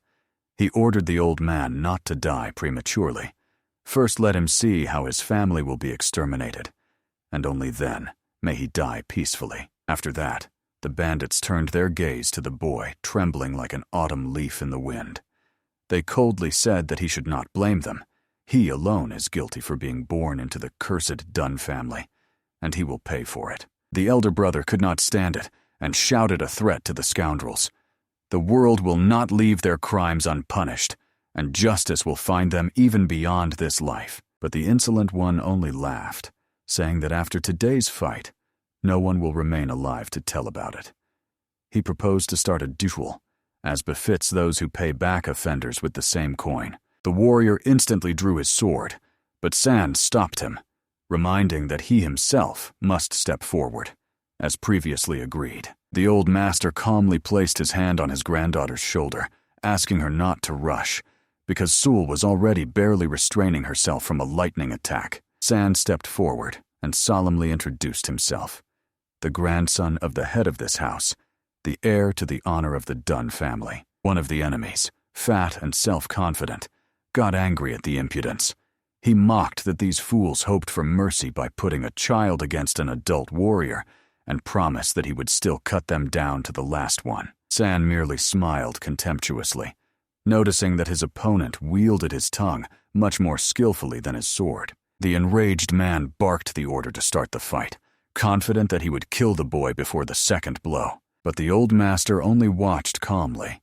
He knew that the words of this arrogant fool would soon turn against him. The next moment the warrior lunged forward, filled with rage, swinging at the boy with all his might. His brother, the eldest of the arrivals, shouted for him not to lose vigilance and not to relax for a moment. With the first strike, he knocked the sword out of the boy's hands, smiled smugly, and already considered the victory his. But when he struck the next blow, the boy simply vanished from sight, as if dissolved into the air. The elder brother only managed to shout a warning, but it was too late. San, moving invisibly like a shadow, appeared behind and unleashed a devastating fist on the enemy. The boy grabbed the opponent by the bun and hit him in the face several times, so that teeth and a cry of pain flew through the air. Because punishing such a degenerate with the sword of the Dunn family would be a disgrace, the holy blade is not worthy of touching blood similar to pigs. The enraged second brother of the deceased sprang from his place. He could not endure the humiliation and snatched a sword, lunging at the boy. The eldest son of the Dunn family shouted after him, condemning him for cowardice. To enter a fight for two is a disgrace for a true warrior. But San only smiled faintly. This was the very moment he had been waiting for. When he dodged the lightning-fast strike, the second brother finally realized the boy was not just fast. He managed to see and respond to his movements, while simultaneously continuing to fight the other enemy. And then, with horror, he noticed that his own sword was now aimed directly at the younger brother's head. San instantly released the captured topknot, understanding. The death of this vile creature would not come from the sword of the Dunn family, but from the blade of their own cursed Xiahu clan. As he had predicted, the man did not manage to stop and cut off his own head, leaving the battlefield soaked with the blood of his own brother. Stepping back a step, San praised the opponent with a cold smile for his excellent swordsmanship. After all, he had managed to behead his own brother with a single strike. In fury, the second brother roared and rushed forward, swinging his sword to tear apart the insolent boy. But San only frowned. He was irritated by this boundless arrogance and audacity towards his elders. At the moment the enemy swung, the old master intercepted his hand, the very one with which he had killed his brother, and twisted it with a crunch, after which he sharply struck the opponent against the ground so hard that the air escaped from his chest in a groan of pain. Not giving him a chance to recover, he grabbed his topknot again and began methodically smashing his face into the ground, each blow echoing loudly throughout the courtyard, like thunder, announcing the end of the Xiahu clan. Other warriors who observed all this were stunned. Even the second Lord Xiahu had so shamefully lost to this boy. Their eyes filled with fear, and their hearts with doubt. However, the head of the clan raised his hand and ordered his grandson to stop, to cease the slaughter, because every new strike only brought them closer to disaster. If the boy kills this scoundrel, he said, the great Xiahu family will not stop until it unleashes all its fury upon them. San obediently released the enemy, stepping back a step, and a cold calm appeared on his face. The old man thanked him for his valor and for defending the honor of their clan, even at the risk of his own life. But before approaching the head of the family, the boy could not resist and dealt the opponent one more blow, as if a final warning. But this very blow proved fatal. The second Lord Siaku fell dead, his face so distorted that it was hard to recognize him. Other warriors who arrived with him did not wait. In panic, they fled, realizing they had to immediately report everything to the great house. As they retreated, they cursed the boy, calling him the child of the devil, a murderer, and a curse upon all clans. Soon panic reigned in the Siako family estate.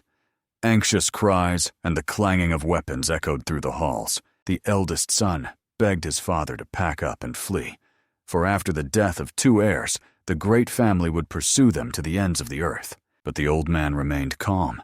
He was ready for death, for he had already seen the greatest moment of his life. He summoned all those capable of bearing arms, ordering them to stand until their last breath, defending the honor of the house, even if it would be their last day. And yet the head of the family insisted that the younger son take the children and flee.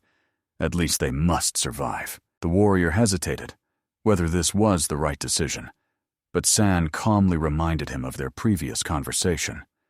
Eventually, the young man told his father that he had no intention of fleeing. The old man trembled with fear. He wanted at least the grandchildren to live, so that the lineage would not be extinguished in the ashes of revenge. Then the young man dared to confess. The true genius of the Taikai Luzjin sect was not himself, but his elder sister, Little Sul. The head of the family raised his eyebrows in surprise. He could not believe that this quiet girl possessed such incredible power, and the elder brother did not understand why the younger was hiding such a truth, as if afraid to speak it. Moreover, the head of the clan himself did not feel any energy from the girl. He decided that the son was simply trying to cover up her weakness.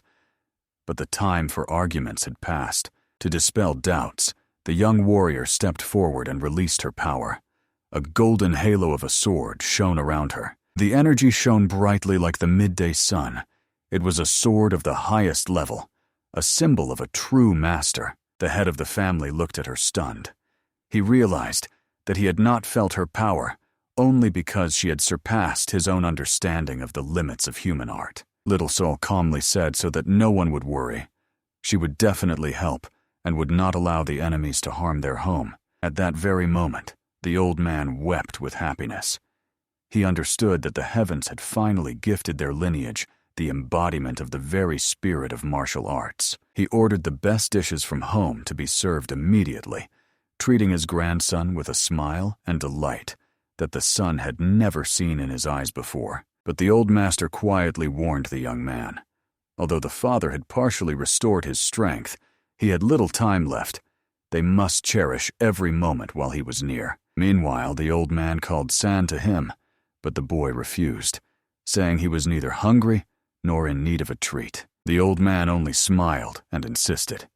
He wanted his grandson to massage his sister's shoulders, as she was to face a battle tomorrow. After all, he said, before such a fight, the girl should be shown respect and care, and her brother's hands, as the old man joked, knew best how to relieve tension before the storm that awaited them ahead. In the end, the old master had no choice. He had to give a light massage to his beloved protégé, seeing nothing improper in it, rather perceiving it as care for a close person before battle. But the cunning troublemaker decided to take advantage of the moment, and, grinning boldly, asked her brother to massage her hands as well. The head of the family, not noticing the joke, sternly ordered the grandson to fulfill the sister's request, and his former admiration for the boy quickly turned into indifference. When night fell over the valley, Sand sensed warily. The enemies were in no hurry. Likely, they had gathered all their forces for a decisive strike. Meanwhile, Little Soul carelessly finished the last rice cakes and immediately started on a new dish, showing the appetite of a true warrior before battle. The old master, seeing this, decided to move forward into an ambush and asked the warrior to bring the girl later, as soon as she finished her dinner. A young man was worried. Would this night become fatal for them? After all, he had heard terrible legends about the 2 monsters from Yin Yang, who supposedly killed Mujin Chen and became famous for their incredible strength. But Ta San calmly explained that yes, they really fought him, but it was he who dealt the decisive blow, not his granddaughter. The warrior then asked the old master to make the enemies kneel and beg for mercy, as there was no need to shed blood without reason. The San only sighed.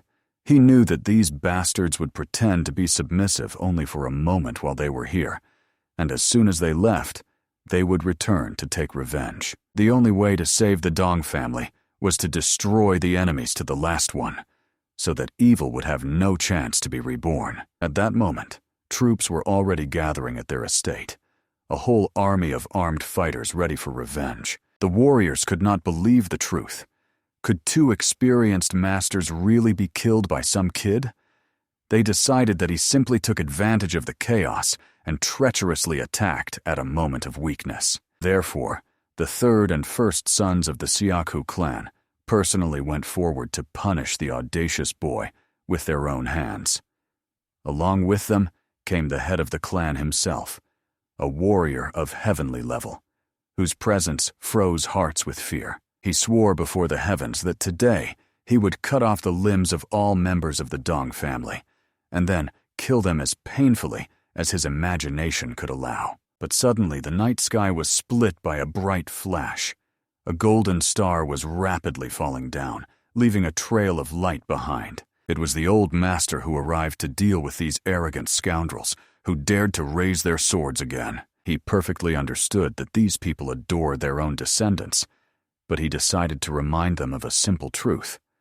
Other people's children are no less valuable than their own. When the dust settled after his landing, everyone recognized the same young man who had earlier killed two heirs of the Siaku family. One of the warriors immediately shouted to his lord that this was the very boy who had disgraced their family with the blood of the young masters. The old master calmly bowed, politely greeting the father of those two foolish killers. But the head of the family only grew angry at such contempt. He could not believe that this very boy had destroyed his two sons. The gray-haired master quietly replied that now, having seen them with his own eyes, he could only say the old proverb, "The apple does not fall far from the apple tree." He did not understand how this man dared to be angry when he himself had raised such dishonorable and vile children. After these words, the warriors, maddened with rage, rushed at the master.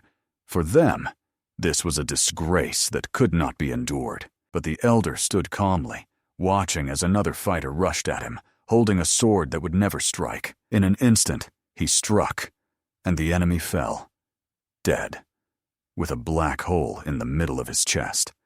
The sage knew those who come to take life must be ready to lose their own. After the lightning-fast movement, the warrior's body fell lifeless, and on his chest gaped a hole through which steam of hot blood escaped. The master, looking at the bloody moonlit path, quietly said, "The red moon rises, so enjoy its glow, for it is the last thing your eyes will see before death." The head of the Siaku clan, blinded by rage, lunged at the audacious youth, certain that this very impudent one would fall under his sword today. His roar echoed across the battlefield, and dozens of warriors rushed after him. He ordered his men to take up battle positions to avenge the death of the brothers and wash away the shame with the blood of the Dun family. And the old master moved so fast that the enemies seemed like twigs in a storm. The legendary spear of the destructive wind flashed the sixth move. Windmill instantly swept away the attackers. He turned the tip of the weapon directly at the head of the family himself, and on his face, true panic appeared for the first time. Despite their numerical superiority, the enemies knew. The boy stood here alone, without allies. Yet even solitary, he looked unshakable, like a mountain amid a storm, and he did not even need that help. Thanks to his boundless battle experience, the elder moved like a whirlwind, leaving behind only the bodies of fallen enemies. And yet he admitted, the head of this family is truly strong, as befits the leader of the great family. One-on-one, he would have defeated him effortlessly, but there were too many enemies, far more than expected. While he dealt with some, the rest of the warriors had already lined up in a new battle formation, trying to attack from the rear. But even this attempt failed. The master instantly broke through their ranks, although one of them, dying, threw a sword straight at his head. The elder dodged at the last moment, and the blade flew a few breaths away from his temple. He even praised the enemy in his mind. At least he knew how to act tactically, using battle formations wisely. But disappointment did not leave him. They relied only on the crowd, not on true strength of spirit. Therefore, the elder calmly proposed, "If you are a true warrior, put the honor of your clan at stake and fight me one-on-one." But the head of the family only laughed mockingly, deciding that the boy was trying to cunningly reduce the enemy's advantage. He boldly declared that their power was based precisely on numbers, and therefore they would all fight together, without mercy. The elder only sighed heavily, looking at the confident fools who called themselves the Great Family. Although they were not even among the 5 most powerful houses of Murim, the head became even angrier. His gaze burned with hatred. He was already dreaming of tearing out the youth's tongue with his own hands for the insolent words. But suddenly his tongue really twitched, as if tied with invisible threads, and began to tear itself out of his mouth, twisting like a living creature. At that moment, the elder's granddaughter flew to his aid. Her energy flared with golden light, and the head of the clan was sharply drawn to her by the power of magic. The girl decided to personally punish the scoundrel who dared to threaten her beloved grandfather. When Sul stepped onto the battlefield, the old man only reminded the enemies of their own words, that strength, supposedly, lies in numbers. Then he smiled and addressed his granddaughter. Show them what true power is. First, she had to clear the field of the warriors who surrounded her grandfather, because the elder desired an honest duel. Just him and their leader. Salt vanished from the place, leaving behind only a trail of wind and light, and in a moment crashed into the ranks of enemies like a meteor cutting through the night. Under her pressure, the fighters scattered like dry leaves in a hurricane, their screams drowned in the roar of the storm. The head of the family froze, not understanding what was happening. Everything around turned into chaos and dust, and the old man only shook his head, wondering why this man, seeing a true opponent, still stood motionless, gripped by fear. He felt disgust.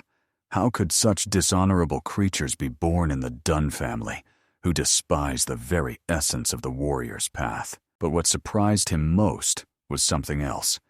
Even seeing his granddaughter, the head understood nothing. Obviously, rumors about the 2 monsters from Yan had still not reached the lands of Henyonaster. Looking at the bloody moonlit road, he quietly said, "The red moon rises, so enjoy its glow, for it is the last thing your eyes will see before death." At that very moment, the enraged head of the Siahu clan rushed forward, ordering his people to attack. He wanted to personally kill this insolent youth, to wash away the shame with blood. The younger son of the Dun family could only watch the battle, unable to believe what he was seeing with his own eyes. Before him stood a girl known as the Yin Monster. Her movements were so graceful and deadly that she resembled a creature from another world. But the old man, her grandfather, was no less skilled than her. Every one of his movements was full of dignity and strength, reminiscent of the very element. Despite the fact that the head of the Shahu clan had reached the heavenly level, the young master calmly opposed his powerful techniques, which were considered the hereditary pride of the great family. With his smooth and precise style, the old man made the enemy doubt his own skills, turning each of his strikes against himself. After several painful wounds, the leader went mad, called his opponent a cunning rat-like creature, and decided to finish him with one devastating blow. He performed the technique of the raging wind, Gyorli. A stream of energy raised a storm around him, capable of destroying all living things. But the old master, assessing the power of the move, managed to deflect the attack, performing the motion with amazing ease. The leader only rejoiced, for this was exactly what he had been waiting for. When the enemy deflected his strikes, he fell into a trap. With a victorious roar, the man spun a real whirlwind of death around the youth, yet the old man's face remained calm and carefree. At the decisive moment, he revealed his true strength. Having analyzed all the opponent's movements, he applied the technique of cutting gravity, and with a spear like lightning, pierced the enemy's body through and through.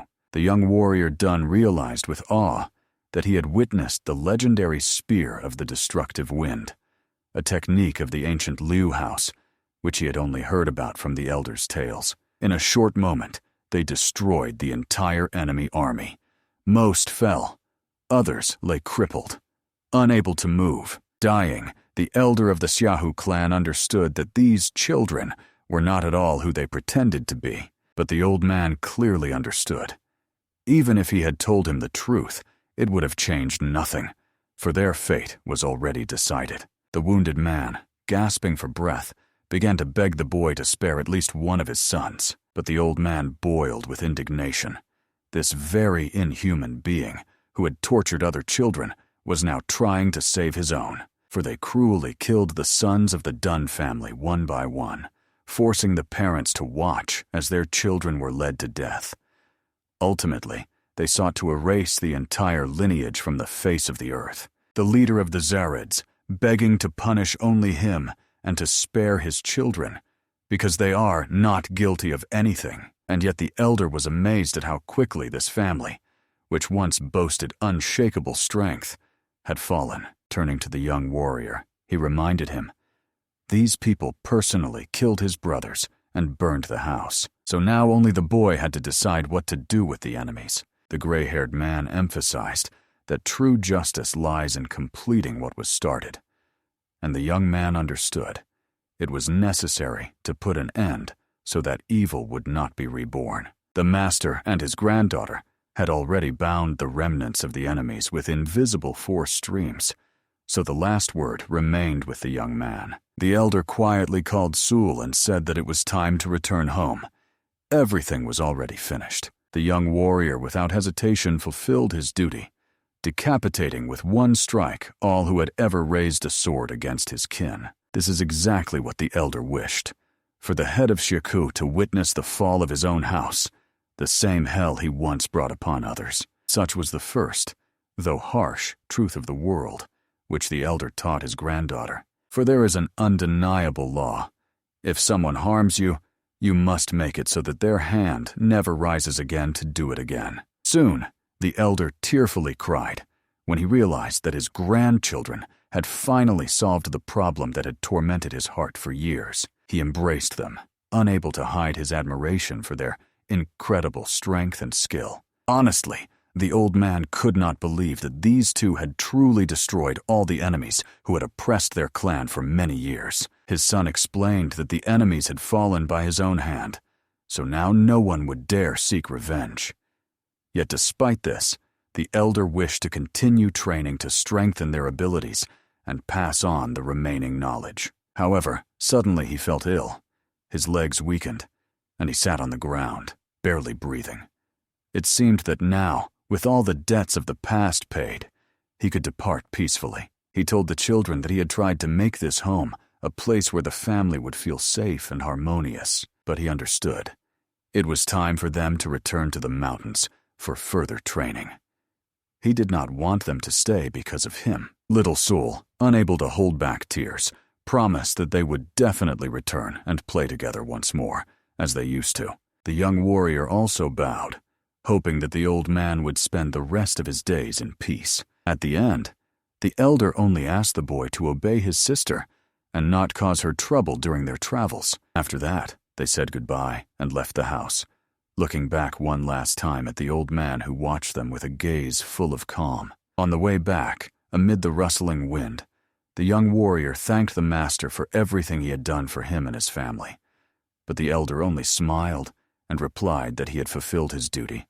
Nothing more. The boy could not imagine what would have happened if that day he had not met Sul and her grandfather.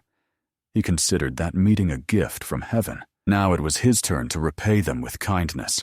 He swore to help whenever such a time would come. Since he knew more about Henyin than they did, the elder asked the young man to establish contact with the local information trader.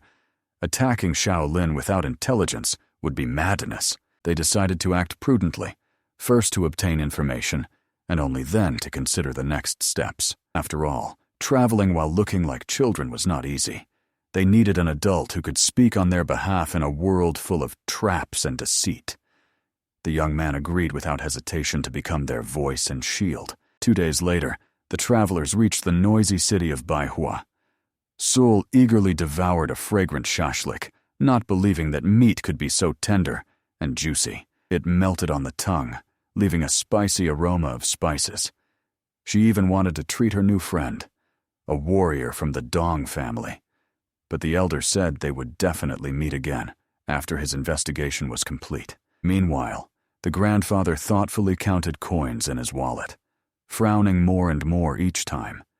It seemed the expenses for the insatiable granddaughter exceeded any calculations. Suddenly, the girl noticed a crowd of people loudly shouting something, waving their hands.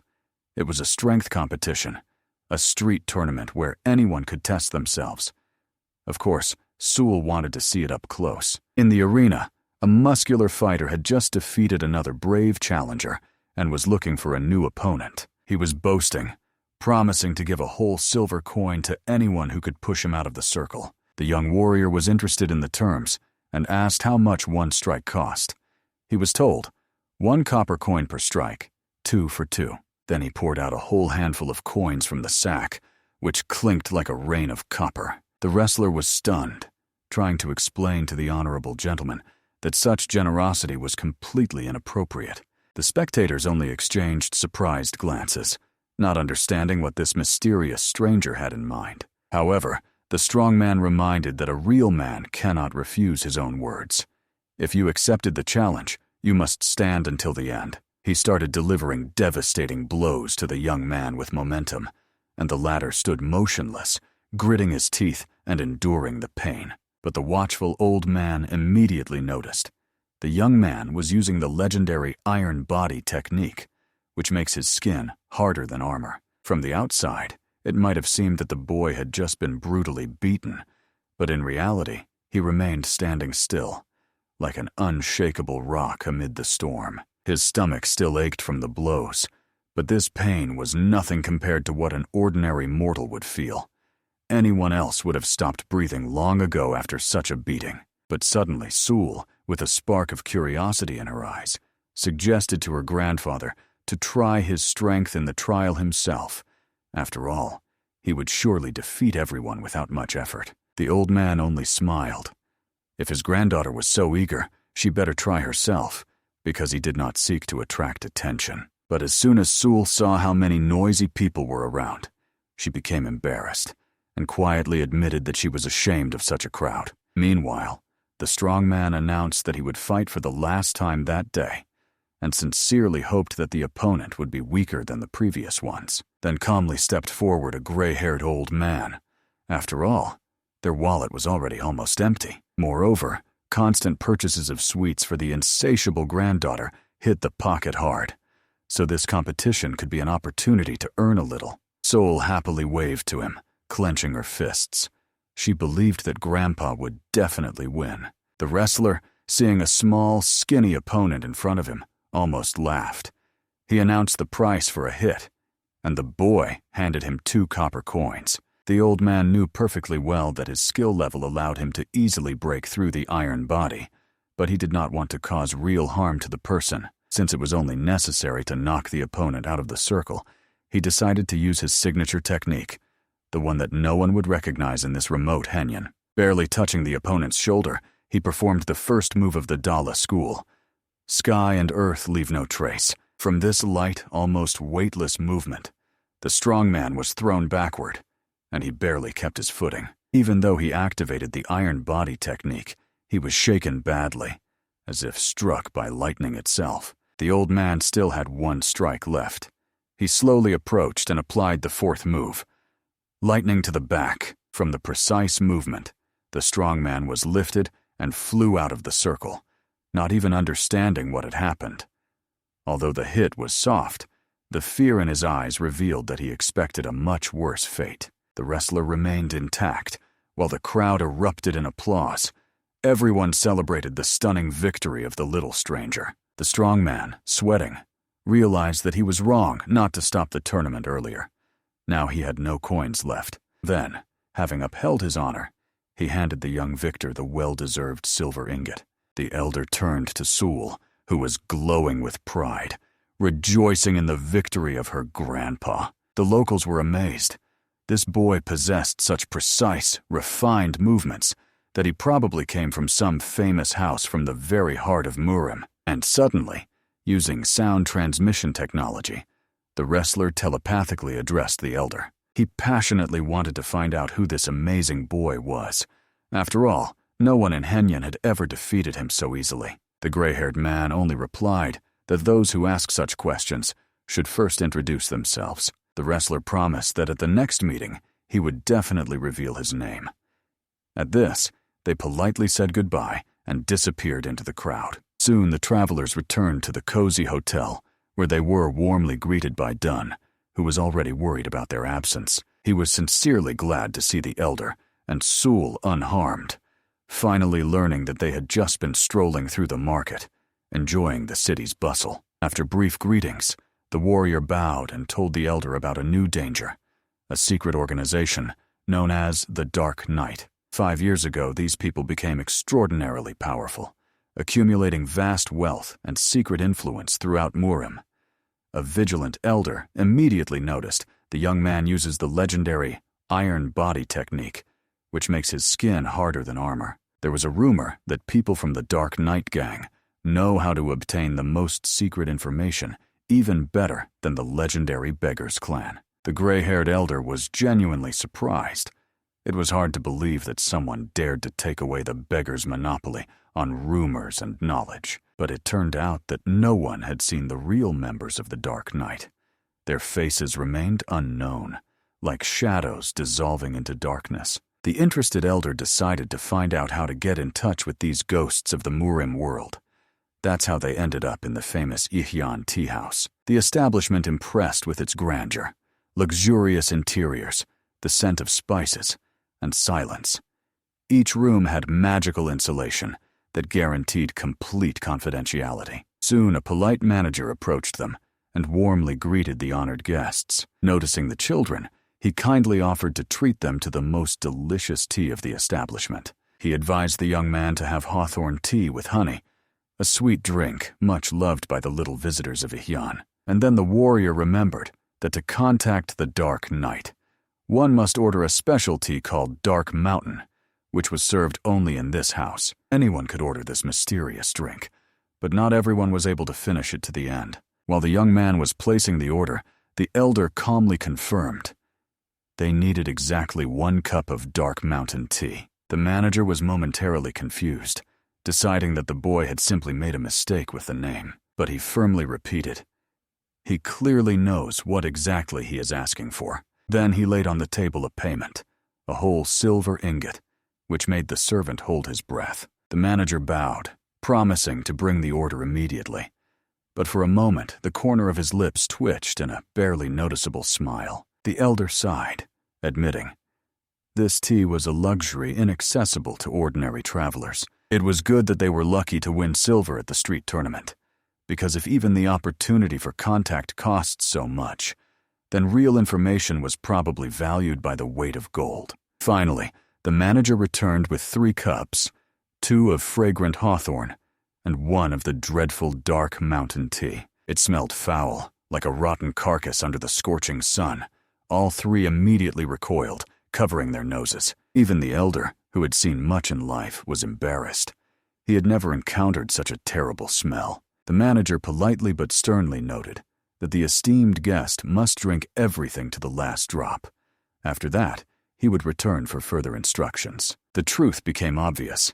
To meet the people of the Dark Knight, one must drink 3 cups, 2 sweet and 1 hideously bitter. So one of them would inevitably have to swallow that filth. Without wasting a second, the warrior rushed forward and grabbed the first cup of sweet hawthorn tea. Sol instantly snatched the second one and gulped it down, happily closing her eyes in satisfaction. Only the last aromatic cup remained, and the young man was already reaching for it when the old man suddenly used his legendary wind-step technique and swiftly snatched the tea from under his hands. Realizing that only a foul-smelling drink was left for him, the warrior exclaimed indignantly, calling the old man cunning and treacherous. But he calmly reminded him that the young man himself had sworn to repay kindness with kindness, so he must accept this small sacrifice. Sighing, the warrior lifted the cup with the disgusting potion and, gathering all his courage, swallowed it all at once, wishing to end this torture as soon as possible. The warrior's body began to convulse as if it was being torn apart from the inside. Even fearless Sul was frightened, seeing her friend suffer unbearable pain. Although he drank the cup to the bottom, he felt terrible. His insides seemed to be turning inside out, and breathing became increasingly difficult. Looking at the pale face of the young man, the old man immediately understood. Something was wrong with the tea. The drink was clearly laced with potent poisons, and potions usually used to expose spies and hired assassins. But suddenly, dizziness overcame the old man himself. All of them rapidly lost consciousness, sinking into darkness. It became clear. The poison was added not only to the tea of the Dark Mountain, but also to the sweet hawthorn infusion. The only one unaffected by the effect was little Sol. The girl noticed out of the corner of her eye a shadow peeking through the narrow crack in the door, so the clever child instantly pretended to be unconscious, settling on the table and closing her eyes as if she had fallen asleep. The steward, who was watching them, was surprised. It was strange that the potion's effect on the delicate girl was not immediate. Next time, he decided, the dose should be increased. However, he did not even suspect. The poison simply did not work. Thanks to Sul's innate ability, the impermeability of the meridians, no poison could harm her body. The prisoners were roughly shoved into a cramped wooden cart, where they gradually began to regain consciousness. Sul patiently sat nearby, waiting. When he finally woke up, he asked in surprise why she had not woken him earlier. But it turned out that no matter how much she shook him by the shoulders, while the others slept, Sul curiously enjoyed the journey. It was her first time riding in a real carriage, and she was delighted. At the next bump, the warrior woke up, not understanding. At that moment, the door opened, and the same steward peeked in, politely informing them that the honorable gentleman had woken up just in time. Sul was ordered. The young man was worried, but the elder calmly reassured him. Thanks to their skills, they would see and hear everything. Soon, the travelers found themselves on a picturesque riverbank, where an elegant rowing galley swayed on the water, moving only by the power. It was obvious. The man who controlled the vessel possessed powerful energy. The elder noted how difficult and dangerous it was even to establish contact. The boatman bowed, politely greeting the third son of a noble family, and asked what business. For, as he already knew, the young man had avenged the Shaku family and set out on it. The elder was sincerely impressed. This stranger knew an incredible amount about their past. His informants could truly yet he still doubted that even such insightful people. The young man confidently explained that he had an important. The boatman listened silently, promising to pass on the request and find out. However, he himself did not belong to the gang, only a mediator authorized to work with lower-level clients. Direct contact. The young man was genuinely outraged. Even after paying a whole silver ingot, he could not meet them personally. But the boatman did not even raise an eyebrow. With a cold voice, he made it clear that if the client was dissatisfied with the terms, according to the gang's strict rules, money already paid for services was never returned. So the young man had to accept this bitter fact. When he was about to leave the boat, he grabbed the man by the shoulder, not understanding why he categorically refused to. The mysterious boatman instantly drew a shining sword, clearly indicating that touching it without permission. Fortunately, the gray-haired elder managed to stop both of them, preventing their. And then he suddenly recognized a familiar face. It was the same. The sage smiled and reminded them that they had agreed to introduce themselves at the next meeting. And this time, soon the boatman had in his hands a royal token of the unorthodox sect. Issued on the back was engraved the owner's name, 2 monsters. Seeing this, the man immediately dropped to his knees.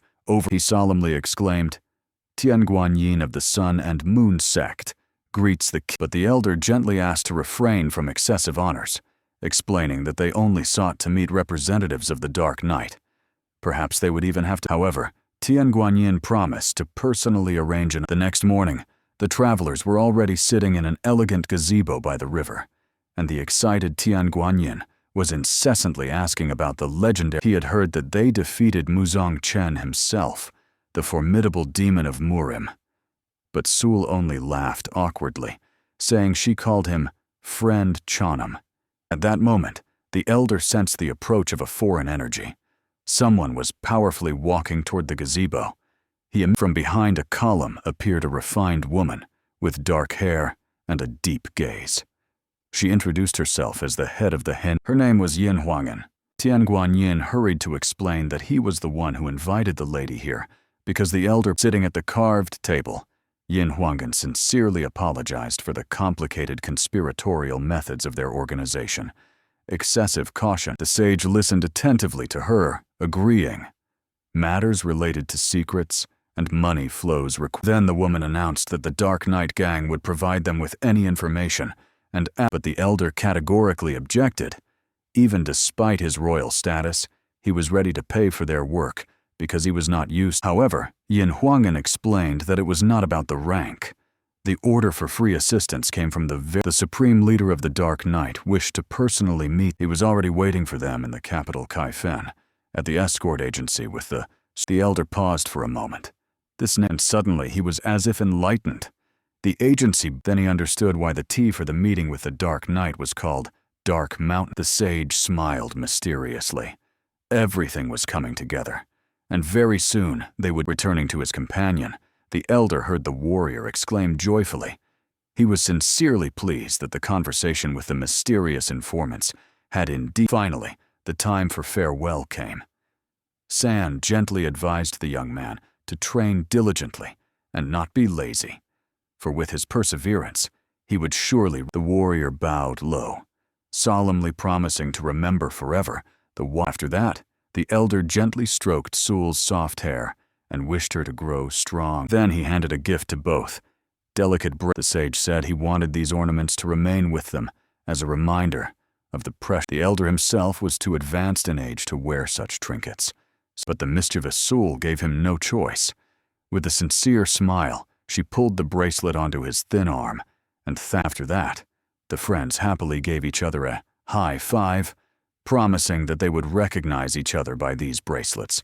Thus they warmly said goodbye. Having watched the warrior with a long gaze, the elder and Sul, filled with new strength, ran forward. But very soon, the girl became so tired that she did not even. Sadly, she confessed to her grandfather that she was terribly hungry, and the city was still very far away.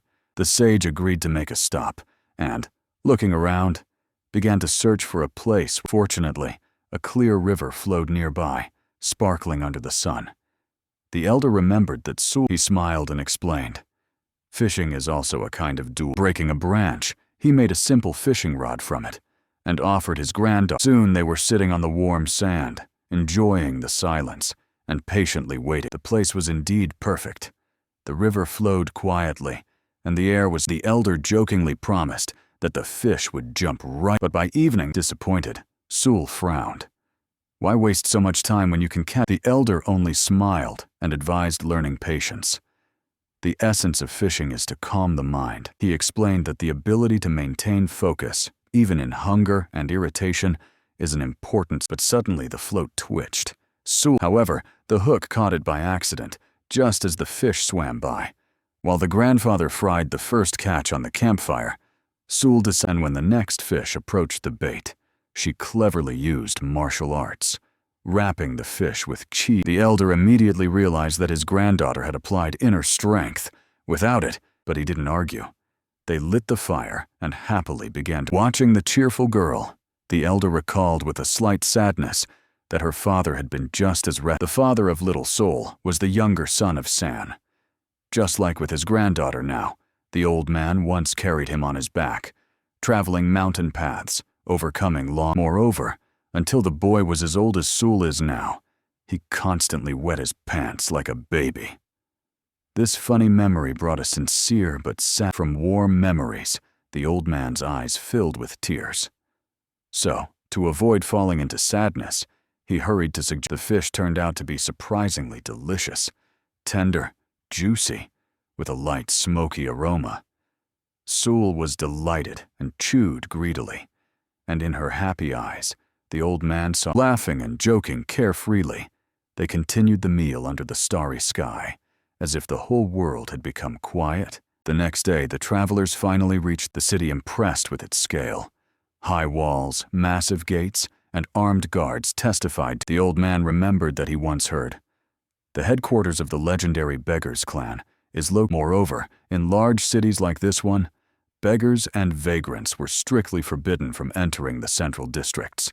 That is why the Dark Knight gang acted wisely, disguising themselves as a regular escort. This move made them better than the Beggars clan, the most successful information. Finally, the travelers reached the agency for which Sul was surprised to open her eyes when she read the sign. Their own name. Inside, everything looked quite ordinary. Guards, officials, scrolls, and account books. No signs of a secret organization. However, the elder felt these people were not simple. Under the guise of merchants, they skillfully gathered information from numerous sources, remaining invisible to the authorities. At that moment, one of the servants politely greeted the travelers and invited them to follow him. He informed them that the master of the agency himself was already waiting for the honored guests and wished to meet them personally. The elder, although surprised by such awareness, stepped without hesitation into the spacious hall. Heavy gates opened before them, and the travelers found themselves in a magnificent library, where shelves were bursting with numerous ancient folios. The air was filled with mystery. One of the attendants quietly approached a shelf, pulled a thick volume, and thereby activated a hidden mechanism. With a muffled click, a secret passage opened. Behind the shelves was a narrow. The servant bowed and offered to descend, saying the master was waiting right there. The elder paused for a moment, hesitating. Was it safe to go down into the darkness underground? But the young guide suddenly asked if the elder did not find his face familiar. The sage looked closely and recognized in him San Gui, a former warrior from the mountain band of the Black Sword. The young man wept with joy at the meeting. San gently asked not to cry, so as not to get emotional himself, and immediately inquired how their old friend Pun Ho was doing. The servant anxiously led them down the long stairs and dark corridor, informing that the master was impatiently awaiting the arrival of the guests. When they entered the great hall, they were greeted by a green-eyed man who sincerely smiled at the old man, and, seeing Sul, joyfully exclaimed how much she had grown. Then appeared the lady with a gentle smile, warmly looking at the arrivals. The elder turned to his granddaughter and gently asked if she remembered her older sister. Unable to withstand the wave of emotions, Sul burst into tears and threw herself into her sister's arms. After all, she had terribly missed her all these years. Looking at this touching scene of reunion, the old man quietly smiled. It resembled the meeting of a mother and daughter after a long separation. Meanwhile, the host, watching them, jokingly noted that the elder seemed to have grown younger, as if time had no power over him. He knew that thanks to the special body the old man could restore youth, but he did not imagine that he would see him literally in the form of a boy. The master nostalgically recalled their last meeting and said that he then vowed to find the elder and repay the kindness.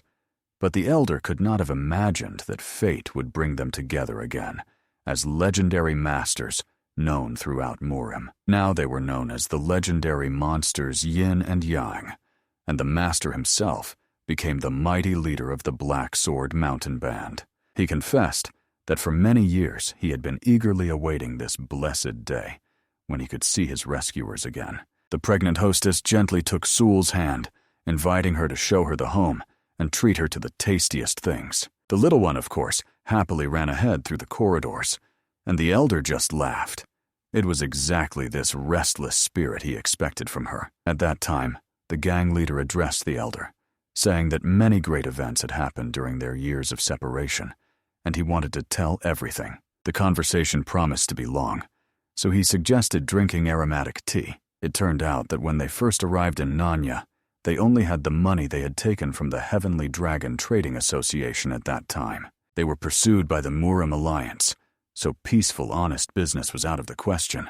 They survived by robbing dark sects and criminal organizations that oppress the weak. Among the new people there were traitors and spies, But they were dealt with quickly, without pity or hesitation. Gradually, they expanded their influence, attracted talents, made profitable investments, and the real flourishing came after the alliance with the Sun and Moon sect. They needed stability and profit, and the gang needed combat power and political support, so the alliance became mutually beneficial. Together, they conquered several trading associations and escort agencies, becoming a powerful force in the world of Murim. The elders suggested that the unorthodox sect might have deliberately supported the Black Sword to counterbalance the influence of the legendary Beggars clan. Strengthened, they heard the news.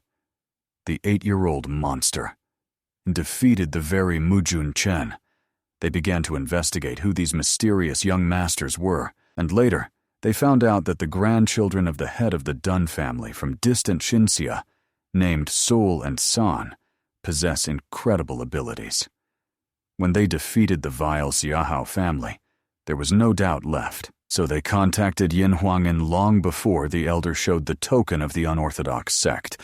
That's why their meeting went so quickly. The elder admitted that at first he doubted upon hearing the names Tea of Black Mountain and the agency Solsan, but all these names were a tribute of deep gratitude. After all, everything the gang achieved, they owed to the kindness and wisdom of the elder. Now it is their turn to repay.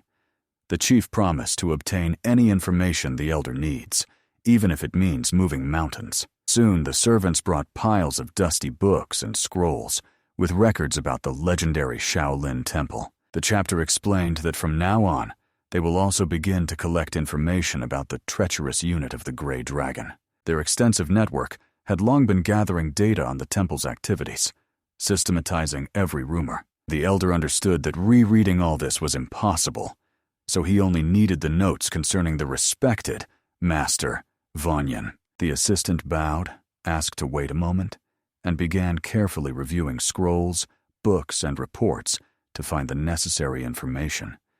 He then turned to his granddaughter and gently asked if she remembered her older sister. Soon the assistant carefully set aside a separate pile and handed the elder all the records related to the venerable monk, Vanyan. Flipping through the yellowed pages, the sage pondered.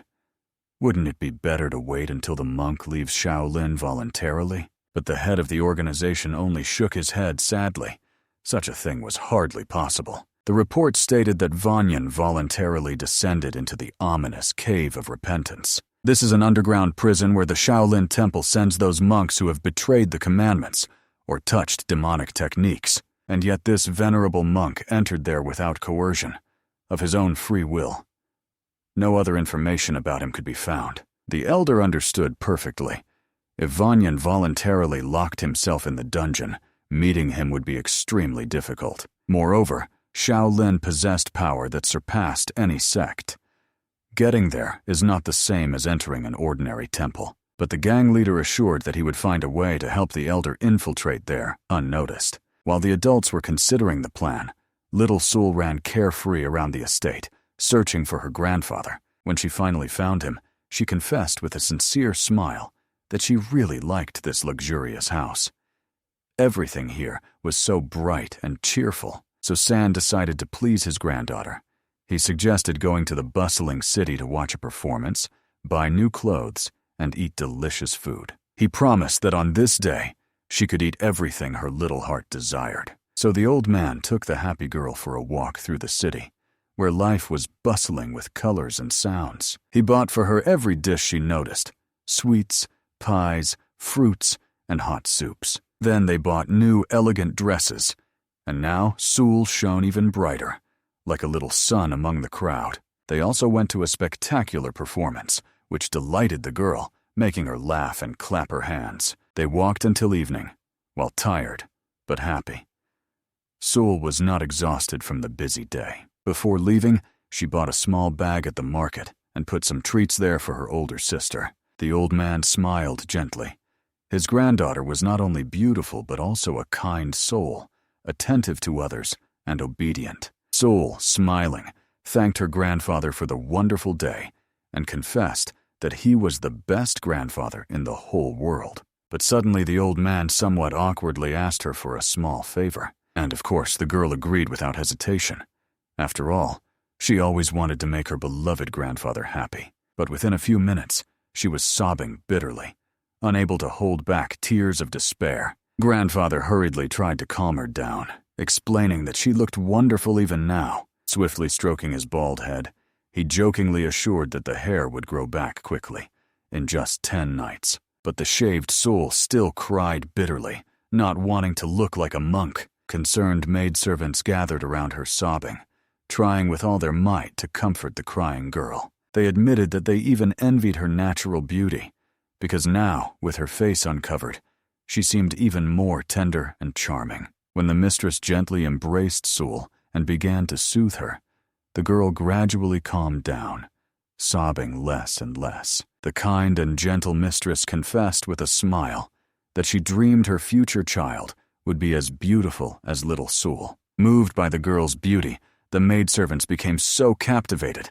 that they decided to shave their heads too, to resemble her at least a little. Having calmed down and wiped her tears, Sul opened her pouch and offered them treats, inviting them to enjoy together. The maidservants were touched by the kindness of this girl, and soon laughter replaced tears.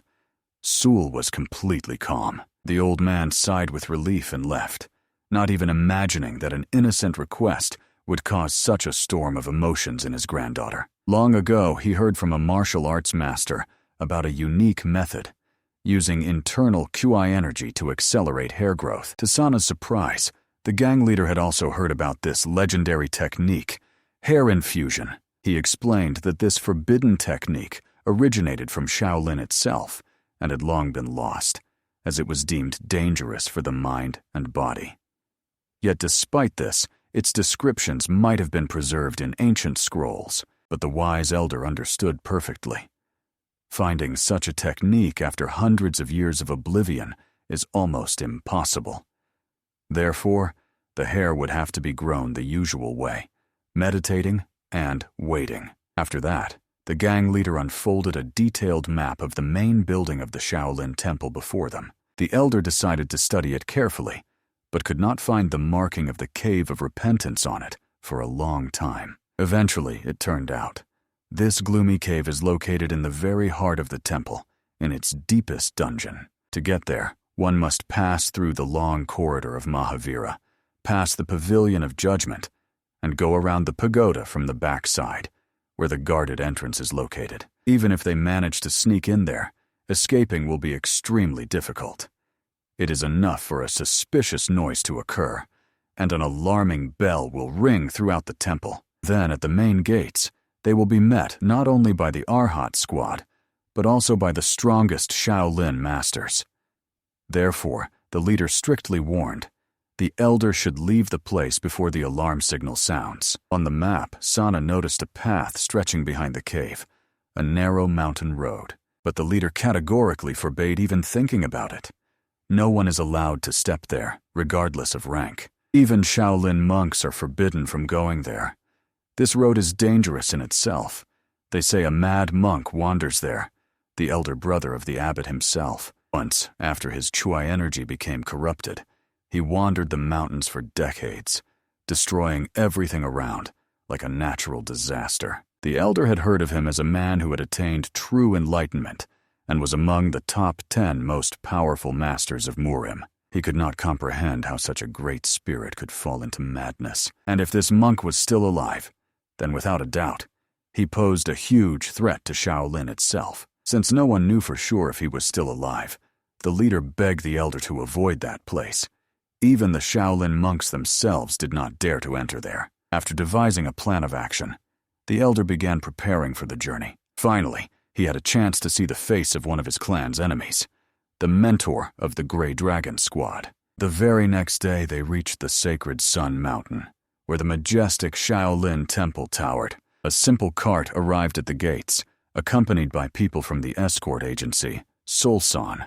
They respectfully bowed before the monks and informed them that they had brought a priceless Buddha statue from the Tanjin temple. Lately, temple thieves had increased, so the agency decided to hand over the relic to Shaolin's protection, where it would be completely safe. The senior monk thanked the escorts and asked them to wait a moment. He needed to personally inspect the sacred relic. As soon as the monk turned away from the cart, two shadows leapt out of it lightning fast and rushed headlong into the forest. It seemed that something flickered in the air, but even the monk's sharp eye could not discern anything suspicious. The elder ran ahead, carefully scouting the path, and ordered his granddaughter to be cautious. Dangers could be lurking further on. Soul, in the monk's bright yellow robe, dashed after the grandfather, barely touching the ground with her feet. They understood well.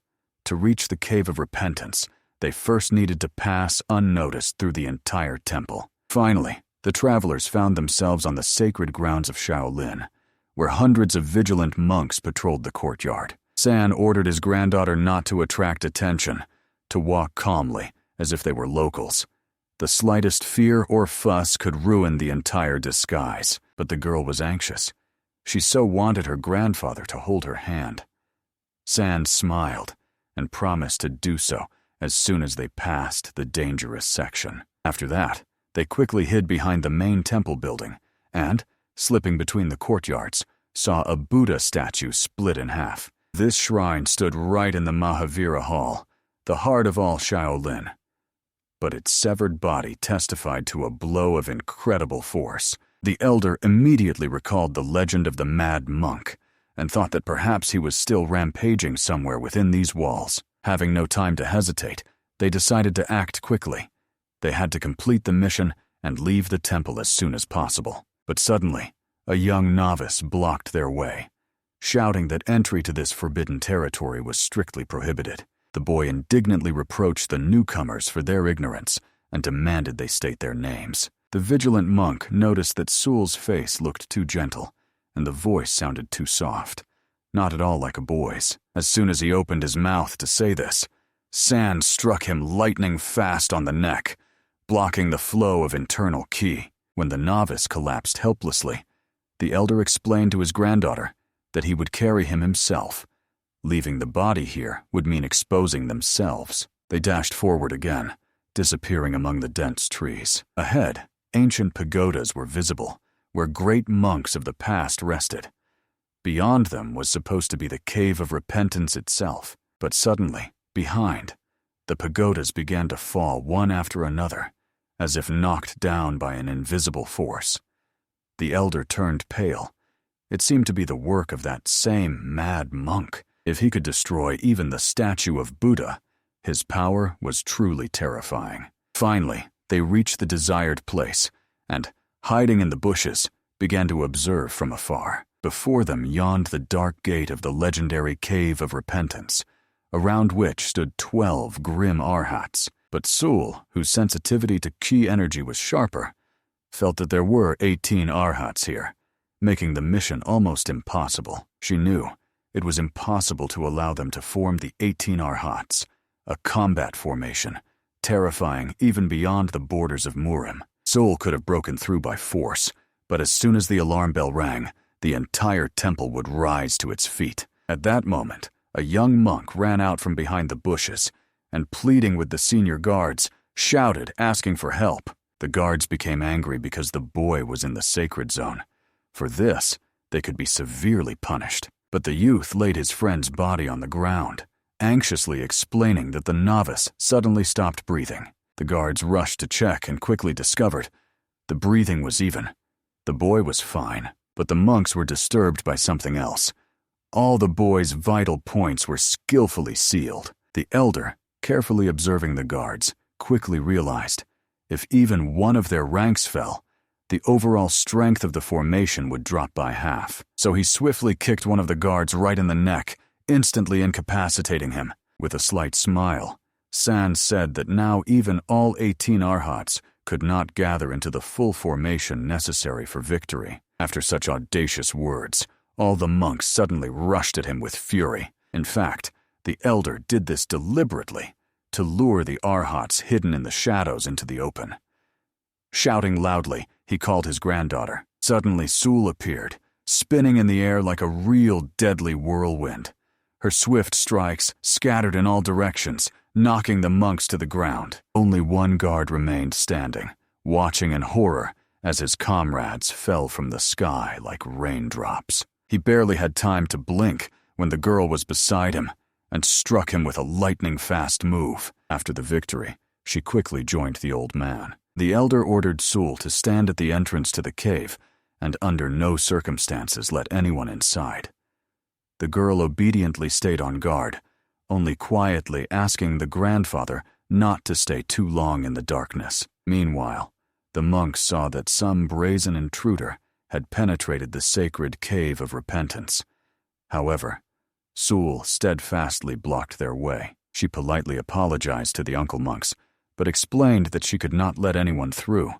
Such was the order given to her by the dearest person. At that time, the elder was running through the dark tunnels, hearing the monotonous chant of the imprisoned monks from all sides, endlessly repeating the sutra. An unpleasant buzzing pierced his head, causing pain and dizziness, as if the very air trembled from spiritual power. But despite the noise and pain, he sensed danger.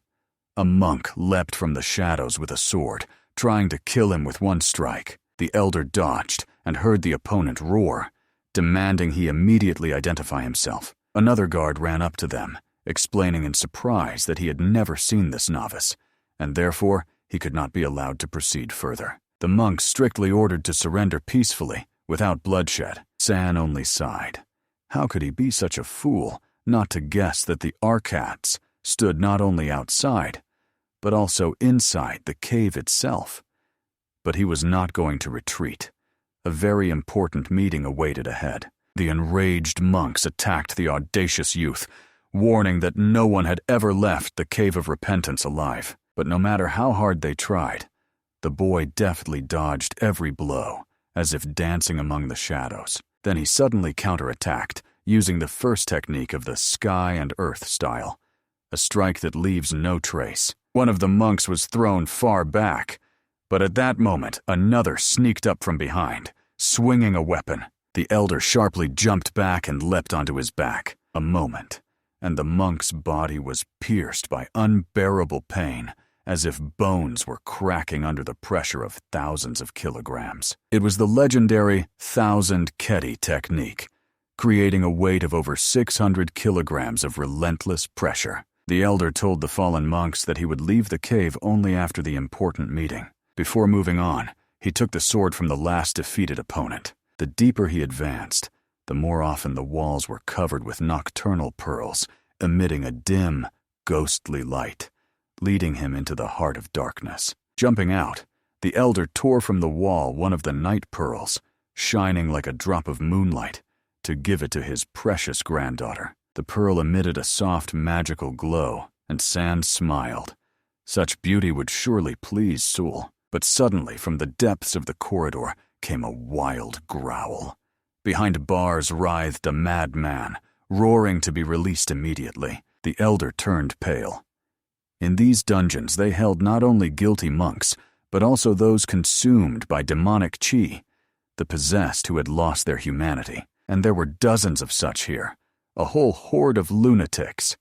San suppressed his compassion and ran on, ignoring their desperate cries. He was searching for only one name, the respected Wanyan, the monk for whom he had come to this cursed place. Soon, a narrow tunnel opened before him, leading to the deepest part of the prison, where not even the reflection of the pearls penetrated. There stood the open, heavy door of a cell, and inside, in complete silence, sat a man without chains, immersed in meditation. So the rumors were true. This monk had come here voluntarily. He was purifying his body with internal choi, burning away the remnants of human defilement, and had sat for years without moving.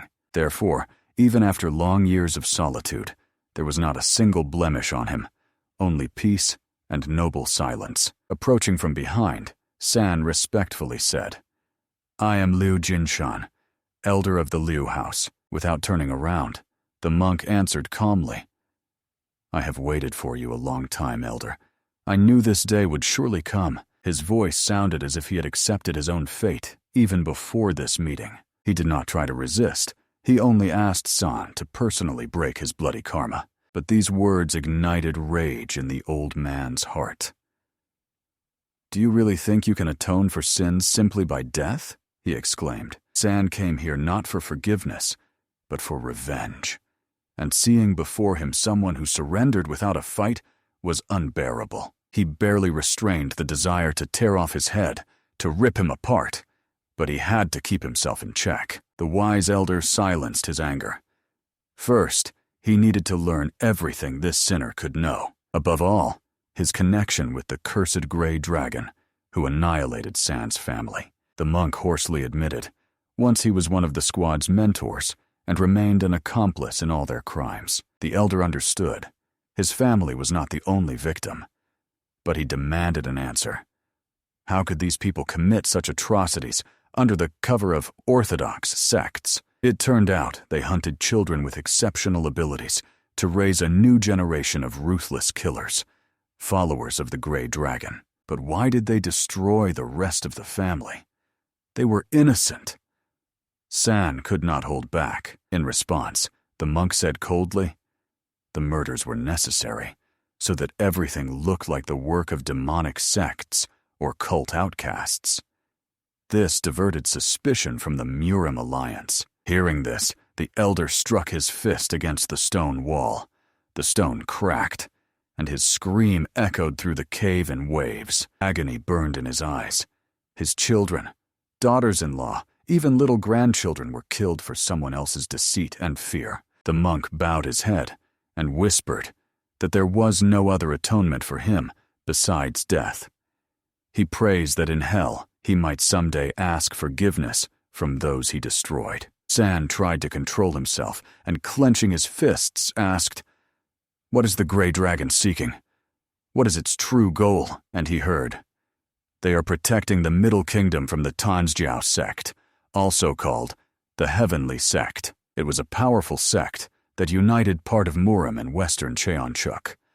The Grey Dragon was created as a secret organization to counter this threat. Their main goal was to identify spies of the Tansjiao sect and prepare for the inevitable invasion of Cheonchuk lands. And here, the elder finally realized. The sinister place the monk mentioned referred exactly to the region where the Sword Queen had gone, risking her life. This was also confirmed by an ancient message hidden by ancestors in the Divine Dragon Scroll. It said, "The Tansjiao sect from western Cheonchuk." Thus, the Heavenly Sect was behind the kidnappings of children and the bloody extermination of their families. San demanded to know who really controlled the Grey Dragon, and the answer stunned him. These killers were commanded by people directly subordinate to the supreme leader of the Murim alliance. Everything came together into a single picture. The elder realized with horror who was the true culprit of all these tragedies. The true enemy turned out not to be a demonic sect, but a woman, a godlike figure who headed the Orthodox schools and was herself the supreme leader of the Murim alliance. It was hard to imagine a more terrible opponent, but San could no longer stop when the truth was so close. He raised his hand, ready to kill the elder with one blow, but the latter croaked that he must say his last words. On the sacred Mount Amisan, there is the peak, Sonchonbon. There they still transform kidnapped children into bloodthirsty demons. The monk begged San to save these unfortunate ones, but the elder was only further inflamed by anger. How dare he ask for mercy when he himself was one of the executioners? Springing up, San, with a lightning-fast movement, sliced the air, and the Buddhist prayer beads flew off the monk's neck, stained red. But he did not kill him, only left a deep crimson scar on his throat, like a brand of wrath and judgment. The monk, holding his neck, could not understand why the enemy spared him. But now, having shed blood in the holy cave, he could choose how to meet death. San moved toward the exit, and behind him, a hoarse voice sounded. The elder promised that even when his body dries to the bones, he will continue to pray here for the salvation of souls. He begged San to fulfill the vow, to free the children from the cursed Amisan. From that moment, the warrior swore the spear of their clan would be aimed straight at the heart of the Murim alliance. Its tip would find the Supreme Lady, even if it meant cutting a path to hell itself. And suddenly the earth shook. The cave was gripped by tremors, and a dull ringing echoed through the stone corridors. It was an alarm bell. If this was really a signal, in a few minutes, a whole army of monks would stream here. The elder had to find Sul and flee while there was still some hope left. But the prisoner laughed mockingly upon hearing his footsteps. The laughter sounded like the rasping of a demon. He said that if the boy engaged in battle with the temple warriors to the sound of their bell, the outcome would be only one of two. Either he would die here, or share the fate of the prisoner himself. Sul did not understand who this terrible man was, or what he wanted from her, but the name that was spoken, Chiki-yun, seemed familiar to her. He was a high demon, the demon of the bloody flame, former protector of the demonic cult, destroyed during the Great War against the orthodox sects. The demon rasped to the youth, "If you are an enemy of Shaolin, we are already allies. Release me." San asked cautiously why he should help such a creature, but Chiki-yun only smiled. He had already guessed that the boy had a partner outside. Together they could not cope, but if he joined, everything could end very differently. San understood. Demons are indeed capable of sensing the surrounding world even in shackles. Their feelings do not wither from years of imprisonment, but this one was too dangerous. The elder had no idea what an alliance with such a creature could lead to, but now there was no time for doubts. He sliced through both the bars and the heavy chains that restrained the demon with his blade. As soon as the shackles fell, Chiki-yun laughed. His laughter was like the roar of hell. San did not look back and rushed forward, allowing the monster to choose its own fate. He ran, rapidly approaching the exit, hoping that his dear granddaughter was all right. When he ran outside, he saw Sul standing before a crowd of monks, not allowing them to take a single step toward the cave. The girl sighed with relief as soon as she saw her grandfather alive. The elder, however, turned pale, realizing that his granddaughter was fighting against such a multitude of enemies, and it was then that one of the senior monks shouted that he recognized them. These were the very monsters, the demons Yin and Yang. Now that they were exposed, new warriors were streaming here. Even Sul would not be able to hold back the onslaught for long. By the order of the senior monk, the entire Shaolin army rushed into battle to put an end to the audacious intruders. San decided to divert their attention. He took the blow upon himself to give Sul a chance to escape, and suddenly the girl pulled her grandfather closer, using a powerful thrust of her inner ki. And then he felt her, a wave of terrible demonic energy that burst forth from the depths of the cave. From the darkness appeared a giant figure. The demon of the bloody flame stepped into the light. The monks screamed in horror. How could this monster have broken free from imprisonment? But the senior monk ordered them not to panic, saying this was just another enemy to be destroyed in the name of Shaolin. The demon only laughed wildly, boldly declaring that he would bite their throats all to the last one. The outraged temple servants decided to punish the blasphemous beast for such words. At that moment, San approached Sul, looking at her calmly and seriously. He explained, "Even the impenetrable formation of the 108 Arhats has a weakness. If they act in harmony, they can break through it." Despite his respect for the demon as a warrior, the elder felt an unpleasant sting of jealousy, for he saw in his granddaughter an equal to the demon. He raised 2 spears and threw one to Sul, urging her to hold the weapon firmly. "First, let's get out alive," he said. And at that very moment, the great battle began. 3 warriors rushed at the avalanche of monks that filled the entire courtyard. The temple servants formed a wall, striving to lock the demons back in hell from which they had escaped. But the trio did not stop. They broke through forward, scattering enemies like straw dolls, but the pressure did not weaken. For every Arhat fallen, a new one appeared, and the wall remained unshakable. The Shaolin warriors fought as one. Their formation trembled, but did not break apart. 108 Arhats, not only a shield, but also a sword. Their united strength created a wave of energy that could sweep away entire mountains. Sul held remarkably bravely, not yielding even to adult warriors. But if not for the help of the demon of bloody flame, it would have been much harder for them. With one explosion, he could throw back dozens of monks, whom he deliberately let come closer, feigning weakness. Inspired by his technique, Sul tried to repeat a similar move, creating a wind explosion resembling a beam of light of incredible power. A stream of pure energy pierced everything in its path, knocking down enemies like dry leaves. A deep breach formed in the dense formation of Arhats, and they used this moment without hesitation. Their goal was not victory, but escape. A lie was enough to break through to freedom. The senior monk, watching the demons escape, shouted that it was time to call the 4 great Vajrapani. But the problem was that they had been meditating in the Dharma cave for 10 years, and summoning them without the abbot's permission was forbidden. The elder, however, disregarded the rules. Now was not the time for formalities. When he was reminded that the Vajrapani never break the precepts under any circumstances, he, narrowing his eyes, agreed to inform the abbot.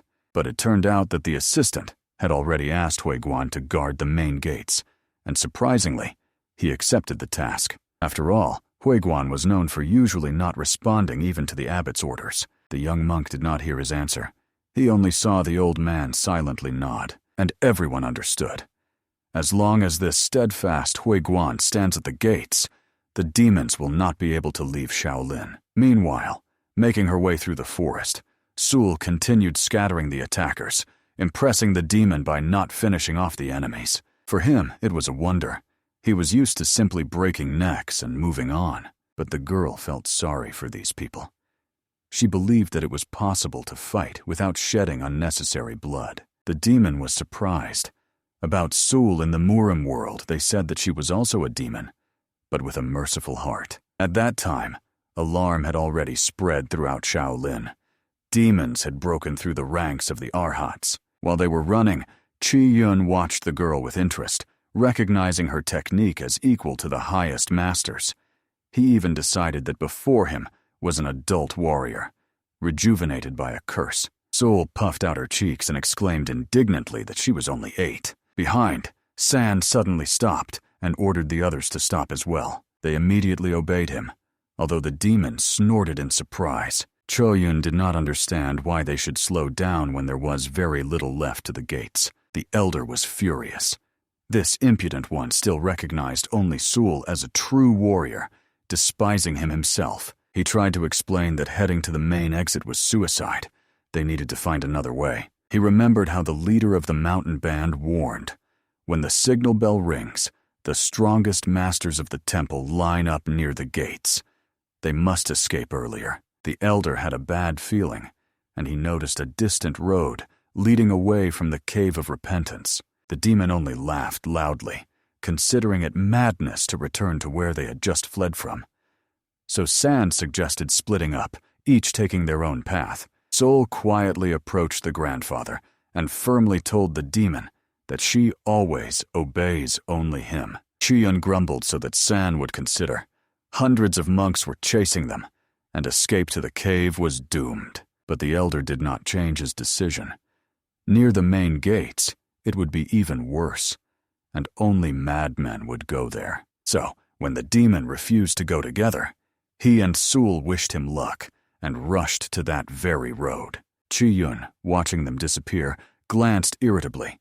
To him it looked like cowardice. However, he only snorted mockingly, deciding that these foolish children would draw the pursuit while he escaped. Meanwhile, when the grandfather and granddaughter ran to the cave, monks blocked their way again. Sul wanted to fight, but San grabbed her by the hand and pulled her aside, towards the dense forest. Soon they came across a huge structure, behind which new groups of monks were hiding. Breaking through the main entrance was suicide. The elder broke a piece of the wall and slipped inside. Their child bodies were small enough to hide in the gap between the stones. While they hid, the monks ran past, not noticing the shadows lurking in the darkness. When they noticed the pierced hole, they realized it was too small for an adult to crawl through. Moreover, the pursuit was complicated by the fact that the demons had stepped onto forbidden territory, where entry meant having limbs cut off. It was the sanctuary of the Shaolin Temple, a place where scrolls with the most secret combat techniques were kept. Running between the shelves, Sul looked with surprise at the endless rows of ancient books, but the elder strictly ordered not to stop. He knew these scrolls contained secrets worth 1,000 gold each. If not for the chase, he would have gladly reread them. Instead, San broke through another wall, now from the opposite side, and they burst outside like real demons fleeing from hell. The monks, seeing the breach, decided that they had stolen the sacred scrolls and rushed after them with doubled fury. The elder became angry. These fools even declared them thieves. But looking back, he noticed with surprise that Sul was indeed holding several scrolls. She calmly said that she had just borrowed them for a while, as if they were not relics but ordinary notebooks. Meanwhile, the demon of the bloody flame was flying toward the gates, enjoying the feeling of imminent freedom. A strange, ominous silence prevailed around. Obviously, the monks had flown after the children, so the path to the main exit was empty. He was already anticipating how easily he would get out of the gates and dissolve into the darkness of the night. But suddenly he froze. An old monk was sitting in front of him, calmly reading a sutra, like a statue guarding the entrance. Cheki Yun took it as an insult. After so many years of imprisonment, he was presented with only one miserable opponent. He was fueled by rage. They underestimated the greatness of the very demon of the bloody flame. He barked, ordering the old man to get out of the way if he valued his life. But when he came closer, he noticed in the monk's hands a huge, double-sided mace that sent chills down his spine. It was one of the 10 most powerful masters of Murim, the legendary Hui Guang. While they were running, San decided to clarify which exact books Sul had managed to borrow. The little one carelessly replied that she had taken only those that seemed interesting to her. But when the elder pulled out the first scroll, he almost choked from shock. It was the legendary technique, hair infusion, the existence of which was only rumored. The second scroll belonged to an ancient generation of martial arts. It was an art of incredible power that allowed one to release fingers from a fist like invisible blades and strike enemies from afar. It seemed that in their hands were manuscripts known only to a few chosen Vajrapani, the highest masters of Shaolin. San could not hold back a smile and praised his granddaughter. She blindly borrowed 2 priceless treasures. Behind, the monk screamed in fury, ordering to immediately throw the sacred texts to the ground. The elder did not understand why they clung to them so madly. It seemed as if it was a matter of life and death. Meanwhile, the fugitives had already reached the very road from the Cave of Repentance, which led back to the mountains. If they managed to go through it to the end, they would finally gain the dreamed freedom. But suddenly Sul screamed, and when the old man looked up, he saw a monk rapidly falling from the sky like a predatory hawk. In a moment, 4 more warriors hit the ground nearby. 4 great Vajrapani, legendary protectors of the temple. They coldly informed that there was nowhere else to escape. The path to freedom was closed. San instantly realized they had fallen into a deadly trap. These 4 could defeat even the heavenly masters. Their fame was almighty. Other monks, seeing the Vajrapani, decided that the battle was over. Only capturing the fugitives remained. Ahead, 4 invincible walls. Behind, hundreds of enemies. There was no choice left. The elder clenched the manuscripts and sternly warned, "If they do not retreat, he will tear these holy scrolls right before their eyes." 4 froze, demanding the immediate return of the sacred texts. But San demonstratively tore the first page and coldly said that they would be to blame if this knowledge disappeared forever. While the defenders hesitated, fearing for the manuscripts, the elder gave Sul an imperceptible sign, and they rushed into the forest, disappearing among the trees. The senior monk, arriving in pursuit, thundered, ordering the Vajrapani to chase. But they hesitated. If the madman really destroys the scrolls, no one will forgive the losses. The monk got angry, reminding that most techniques can be restored from memory, except one, the infusion of hair, which was lost hundreds of years ago. Moreover, the fugitives headed into a zone where entry was strictly forbidden even to monks. Someone whispered that if they go there, they might encounter the very same one. But the elder immediately made everyone fall silent. The name of this madman could not be spoken aloud, so as not to bring misfortune. Meanwhile, San and Sul ran through the forbidden land, where the air was thick, heavy, saturated with ancient darkness. The elder recalled the warning. The mad monk living here might be more terrible than any enemy, yet fighting one madman was better than fighting hundreds of enraged monks. Meanwhile, the senior monk clenched his fists and ordered, "Attack!" He takes full responsibility upon himself, even if he has to cross the forbidden boundary. He had no idea that the monks would dare to cross the border and follow him into the forbidden land. There was no more time for hesitation. He quietly asked Sul to find Uncle Wei Kaifin on her own. The girl objected fearfully, not wanting to part with her grandfather, but the elder understood. If they did not split up, there would simply be no chance to escape such a number of pursuers. So he carefully handed her both secret manuscripts. Then he took out from the stash his gift, a shining pearl that emitted a soft, magical light. The girl's eyes sparkled with delight, and her grandfather explained that it was a precious night pearl that glows even brighter under the moon, like a little light in her palm. He gently asked her to run away because she runs much faster. Sul was supposed to run to the left, and he himself would lead the enemies to the right. The girl nodded resolutely. She would do everything as Grandpa said, and they would meet in the evening at the escort agency Wei Kaifen. They scattered along different paths, like leaves scattered by the storm. Soon San stopped to give his granddaughter a head start. The path she ran along led through the forest and shortened the way to the safe road. Looking at himself, the old man noticed blood oozing from the wound. The cursed Hell's Palm had left a deep mark. He could hardly use the internal chai. His body ached from every movement. A cough burst from the chest, and red blood splattered on the ground. The old man used this to his advantage, sprinkled the bushes to create a false trail for the pursuers. He understood perfectly. Seeing blood, the monks would take exactly that path. He himself moved forward, leaving no traces. And indeed, upon coming across the bloodstains, the monks ran to the right, towards the elder. The sense of danger sharply increased. A powerful energy was approaching, squeezing the chest like iron vice grips. He immediately felt 4 streams of koi rushing like wind between the mountains. These were the same 4 great Vajrapani, relentless as shadows. Ahead loomed a steep cliff. If he jumps down into the turbulent water, he can escape the pursuit. The main thing is to survive after such a fall. But suddenly, his foot caught on something hard, and the old man with a scream flew into the abyss. He miraculously managed to grab the ledge and hang over the abyss. Looking closely, he realized that he was holding not a stone, but a strange growth resembling a face. The growth began to move and turned into the head of an old man with mad eyes, rolling like beads in a glass jar. In a moment, a monk jumped out of the abyss, mad and terrifying, like a demon himself. San turned pale.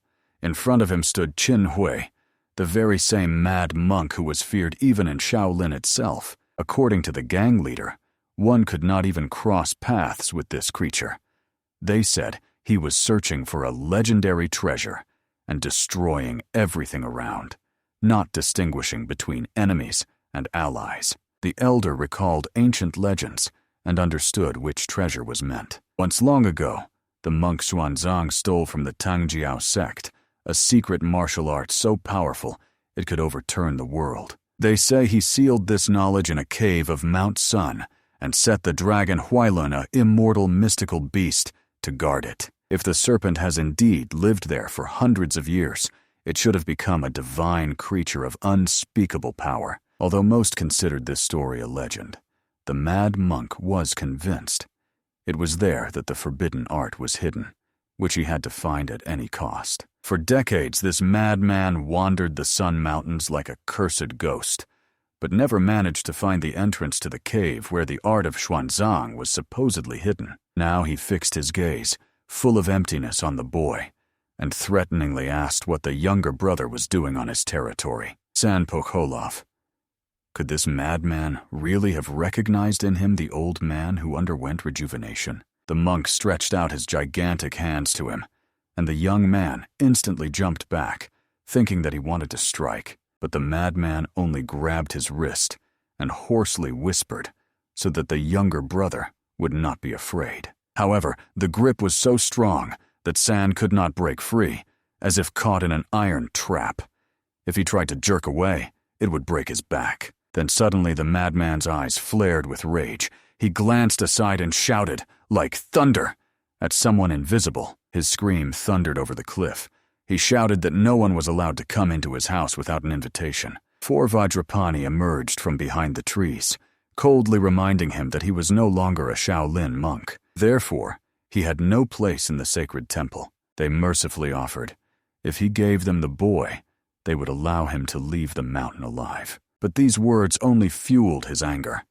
The madman roared that he would not go anywhere until he found his treasure, even if he had to turn the whole mountain upside down. The 4 exchanged glances, confused before the unpredictable opponent. In the end, they simply turned around and fled into the forest like frightened hares, deciding not to tempt fate. The madman's roar followed them. If he saw them again, he would tear each one to pieces. San sighed with relief, amazed that even the legendary Vajrapani were made to flee only by the very fame of Qin Hui.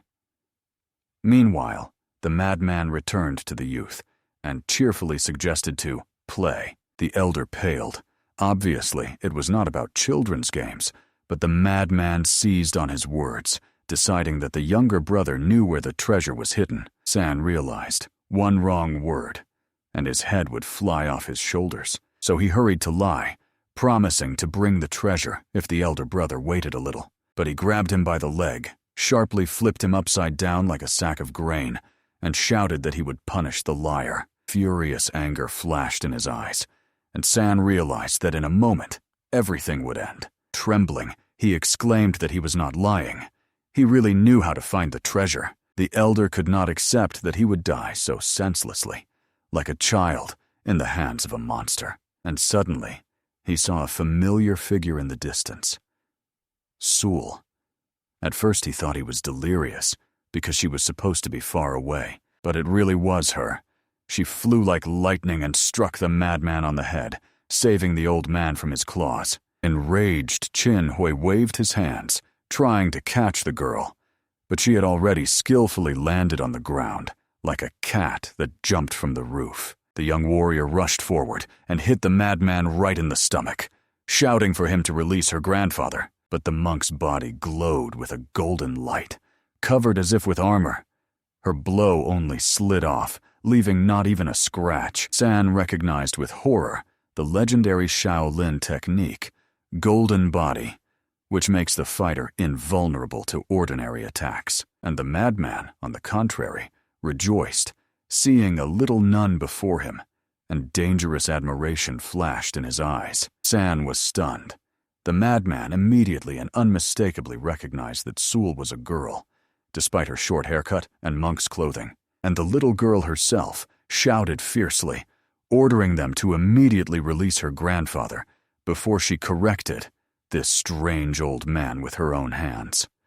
Her voice sounded surprisingly confident for an 8-year-old child, but the madman refused, declaring that first they must play, to set out together in search of the legendary treasure. Understanding that there was no other way to be saved, San shouted that the monk could not find the cave because its entrance was sealed by an ancient magical spell. The madman blinked in surprise. How did this young man know that? Yet deep down he admitted, if after decades of searching the door had not opened, the explanation could only be magical. When Qin Hui lost his mind, he also lost the ability to think logically. So San's words sounded like truth to him.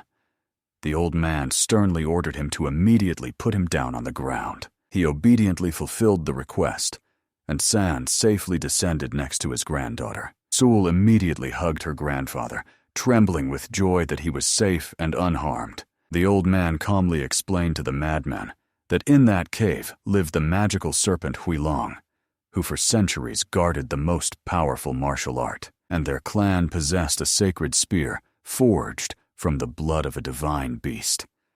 When they approach the serpent, the weapon itself will give a sign. This was also the case during the ancient hunt for the divine wolf killer, who once terrorized villages. This is the very dragon spear that was among the 10 greatest artifacts in the world, created by their ancestor. The madman, hearing this, flared up with greedy excitement. He wanted to see the legendary weapon with his own eyes. Ta-San firmly stated that he could not show the shrine to an outsider, which had been passed down in their family from generation to generation. Out of anger, the monk began to tremble and uncontrollably repeat one word: "Spear, spear, spear," as if enchanted. San became alert and coldly said that he would not give up their relic, even if the monk killed him right now. But suddenly, Chun Hui fell to his knees and cried like a child. Through his sobs, he begged. He had been searching for this treasure his whole life and could not find it. The elder, somewhat moved, decided to ask what the madman would offer in return if they helped him fulfill his dream. He suddenly jumped up and rushed to the tree, beginning to frantically dig the ground with his bare hands. Soon he solemnly brought a small stone box. Inside was a large elixir called Flower of Immortality, the most powerful of all that had ever been created in Shaolin. He had once stolen it from his younger brother, the current abbot of the temple, but San was still hesitant. What if the monk killed them and took the spear by force once he got his own? The madman fervently swore that he would do no harm, even ready to gouge out his own eyes if he lied.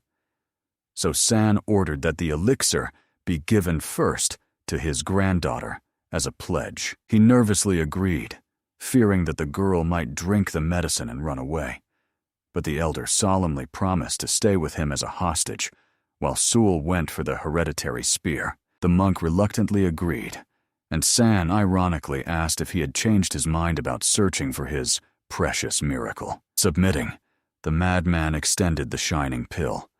The elder carefully took it and handed it to his granddaughter, ordering her to swallow it immediately. If he had taken the elixir himself in his exhausted state, his body would not have withstood such power. As soon as the girl swallowed the pill, she was seized by a burning heat, as if rivers of molten lava ran through her veins. San hurriedly instructed her to focus and direct energy to Dantian, the center of inner strength.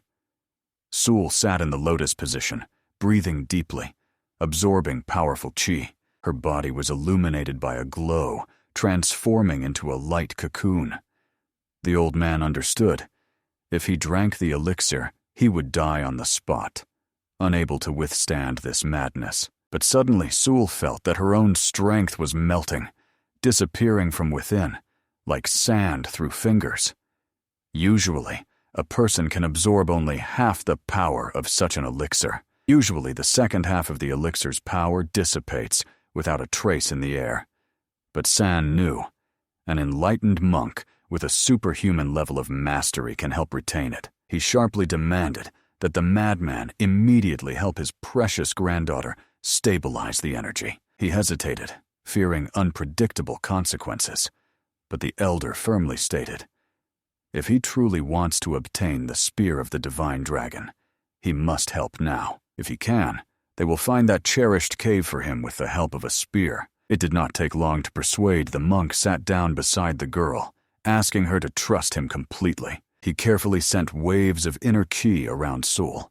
Despite the madness, he still remained one of the most powerful Shaolin monks. His power gently enveloped the girl, raising her spiritual level to limits unattainable even for mature masters. Above them rose a gigantic pillar of pure energy, piercing the sky and illuminating the mountain with a mystical glow. Sul felt as if she was about to soar into the sky like a bird that had broken free from its cage. San ordered her to concentrate and absorb as much spiritual power as her young body would allow. She obediently absorbed the streams of energy until the last drop of the elixir's power merged with her dantian. When it was all over, the madman sincerely rejoiced.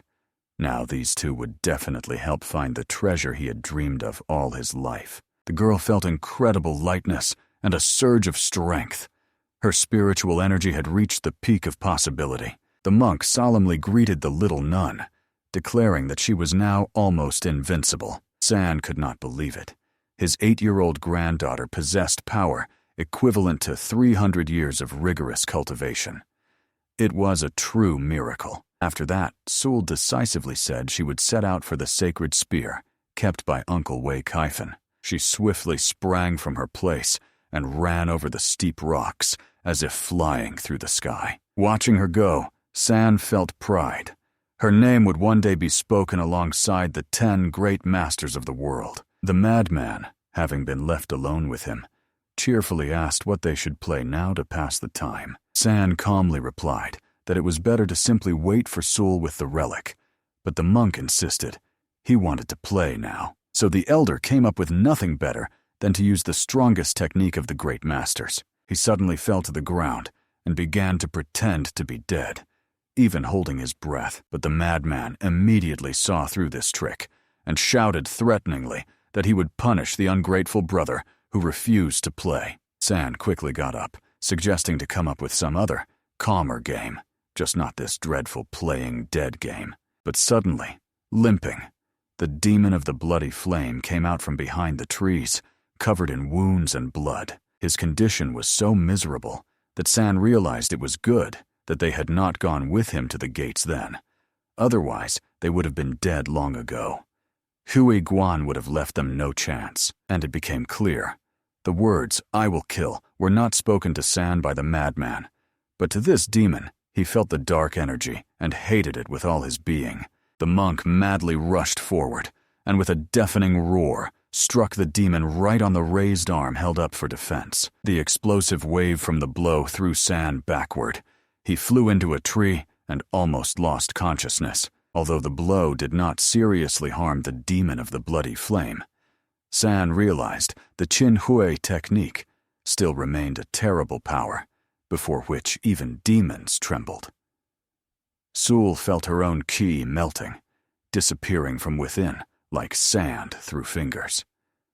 Usually, a person is capable of absorbing only half the power of such an elixir. The elder tried to sneak away while these two beasts were destroying everything around, turning the land into chaos. But the madman gently asked him not to worry and to stay aside. He would quickly deal with this worthless scoundrel himself. The demon roared furiously. How dare some monk so boldly ignore him? After all, he, the great protector of the demonic cult, inspired terror with just his name. They clashed in a furious battle, breaking the ground beneath their feet. But while the demon relied on brute strength, the monk possessed the golden body of Buddha, an art passed down only to the wisest of Shaolin. Without effort, he smashed the opponent, breaking his forehead with one strike, and blood poured from the wound like from a broken jug. The demon, looking back at San with despair and hatred, shouted for him to help immediately. The elder understood. If the madman decided that they were in league with the demon, he would instantly kill them both. The demon growled fiercely, not understanding where the great warrior who accompanied the elder had gone, and why this boy was just standing and watching. But San was already boiling with anger. The insolent demon spoke to him so arrogantly, as if he were trash. He coldly called him a disgusting freak, unworthy even of death by his hand. The enraged demon lunged at the elder, deciding to crush the insolent youth who dared to humiliate him. But the madman stood before San, swiftly repelling the demon with a series of terrible kicks. Then he grabbed his bloodied face with his steel hands and squeezed until the demon's body softened like a rag doll. San stood stunned. The power of this monk went beyond human understanding. Even wounded, he effortlessly defeated the great defender of the demonic cult, whose name thundered throughout Murim. Moreover, it seemed that the demon was fleeing from someone even more powerful. In his eyes was frozen the despair of a fugitive. At that moment, the madman became alert, gazing into the distance through the trees. There, from the darkness, emerged a mighty monk with a double mace that crushed everything in its path. San immediately recalled, 30 or 40 years ago, a martial arts genius appeared in Murim who shook the entire world. When the elder was already preparing for a peaceful retirement, he saw this warrior within the walls of the Alliance, a living legend. He was one of the 10 greatest masters in the world, and now he had come, consumed by anger, because his former mentor had never expelled the demon from his own heart. San finally realized.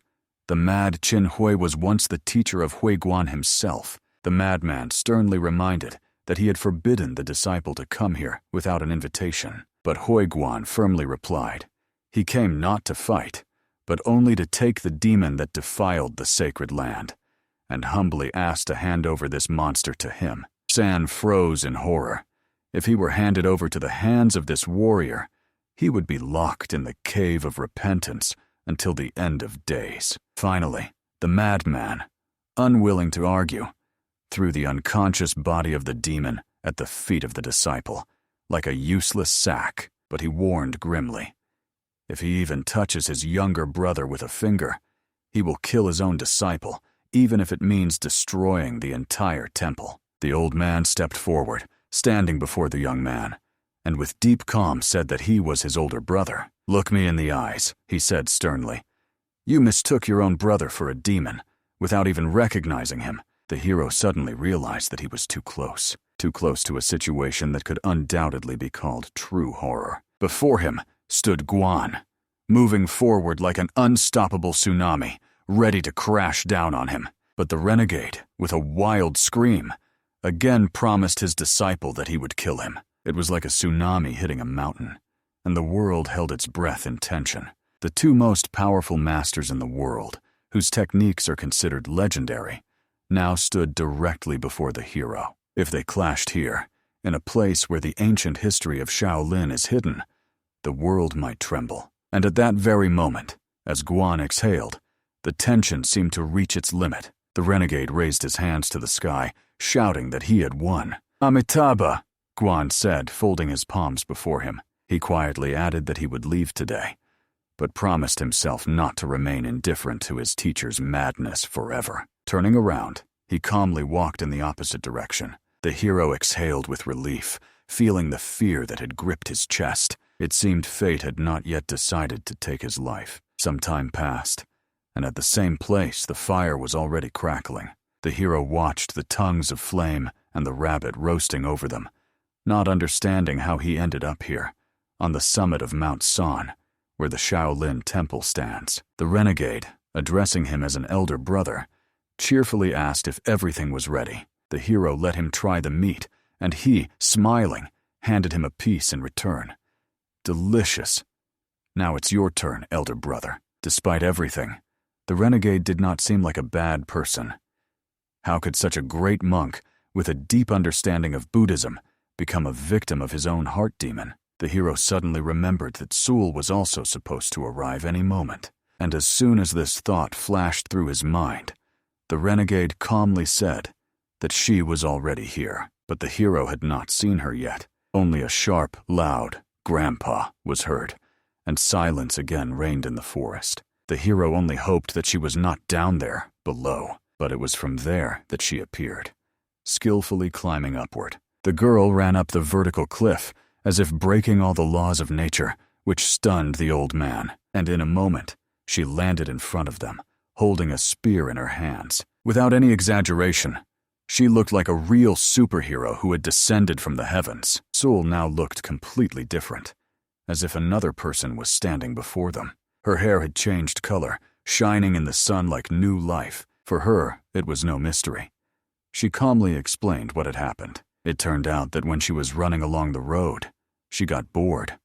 So, not to waste time, she read a book she took from the Shaolin temple while heading to Uncle Peng Ho, and, having finished reading the chapter, she tried to repeat the technique from the book just at the moment when the grandfather went for the spear. At some point, she felt that her hair suddenly grew, and this even confused her. The hero just laughed, realizing that the legendary cultivation technique really exists, and the girl cheerfully told the grandfather that it turned out to be extremely simple. Meanwhile, the renegade stood nearby, and, as if in a trance, repeated 3 words, "Precious weapon of Morima." Then he picked up the spear and returned it to its owner, but instead of keeping it for himself, he handed it to the hero, saying that this weapon does not recognize him as its master. The hero took the spear in his hands and felt the warmth flowing through his fingers, thinking, "So, this is what our family relic is like." Sul, filled with curiosity, also wanted to try. Without hesitating for a second, the grandfather handed her the spear, and suddenly, a piercing sound rang out. The cry of the weapon, which appears only when the master and the weapon become one. The girl stood amazed, not even realizing whether she had really succeeded. Grandfather admitted that the spear suited her better than anyone else, even himself. The deserter was pacing nearby, impatiently urging everyone to move, and in a moment they set off forward. Saul confidently walked ahead. Others followed her, leaving behind the campfire flames. They combed the mountain all night but found nothing. The renegade walked behind, muttering that they would definitely find what was needed. Although the result remained the same, the hero advised him to be more patient, and at that moment a quiet sob was heard.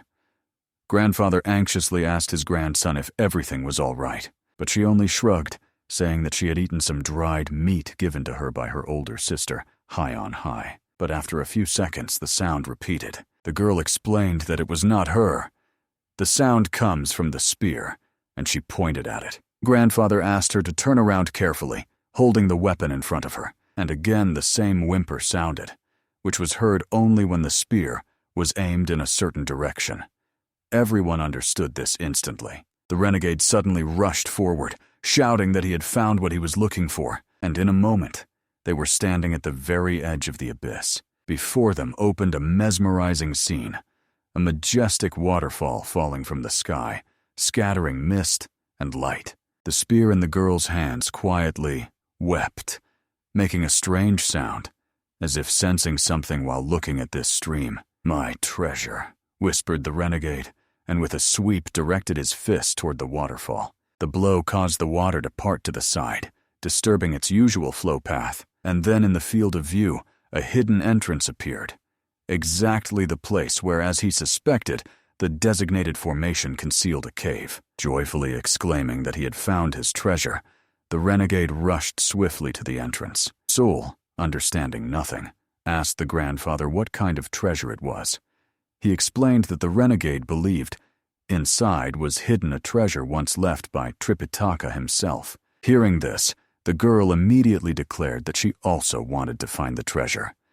The grandfather replied calmly, "True treasures reveal themselves only to those destined to receive them, and since they are not their owners, it would be better to leave here before it gets worse." And suddenly the earth shook. Everyone realized that mighty forces had collided inside. It seems the renegade is fighting with Imuji, the guardian of divine art. The next moment, something flew out of the cave. Or rather, someone.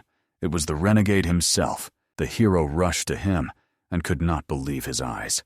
Even a master of his level was barely breathing.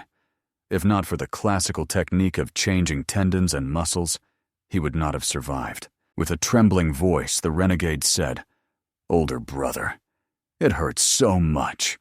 This evil dragon hit me." Hearing this, the hero froze in deep thought. Could it be that Imugi has grown and really turned into a divine beast? A dragon? However, there was no time for reflection. They had to flee from here as quickly as possible. He turned to his granddaughter, ordering her to retreat immediately, but the girl was already rushing forward, straight towards the cave. The hero shouted after her, begging her to return, warning of danger. But Sul did not listen. Only one thought was spinning in her head. The treasure belonged to her. The first thing she saw inside the cave was the broken face of the dragon. From this, it was clear. The renegade did not surrender without a fight. But suddenly, the dragon opened its eyes, and fire flashed in its gaze. "Great serpent!" she exclaimed defiantly. Soul ordered him to give up the treasure, to which the dragon only opened its jaws, releasing hot breath. The next moment he lunged, knocking her off her feet with a powerful move. In the fight, the grandfather quickly realized his granddaughter was trying to exhaust the opponent, then strike at the weak spot. She acted instinctively, with incredible combat sense, just as he had expected. But the scales of this beast proved to be extremely tough. No strike could pierce them. Suddenly, the dragon sneaked up from behind, and with a powerful tail strike, hit the girl's body directly. The blow threw her far away, just beyond the cave's edge. Suddenly, the dragon burst into flight, carrying with it both the young hero and his grandfather. The huge creature rushed downward through the air, dragging those caught in its deadly grip. The grandfather resisted with all his might, one hand firmly gripping the dragon's scaly side, like the only thread still holding them above the abyss. The girl found herself right before the monster's wide-open jaws, her eyes instantly meeting the blackness that sucked in light and hope. The maw was about to close forever in a moment. It looked like huge doors trying to shut at the most terrible moment. In grandfather's field of vision, the girl suddenly disappeared, and his heart seized with panic. Now, he neither saw nor felt her nearby, but in the next moment she appeared again, as if in another space.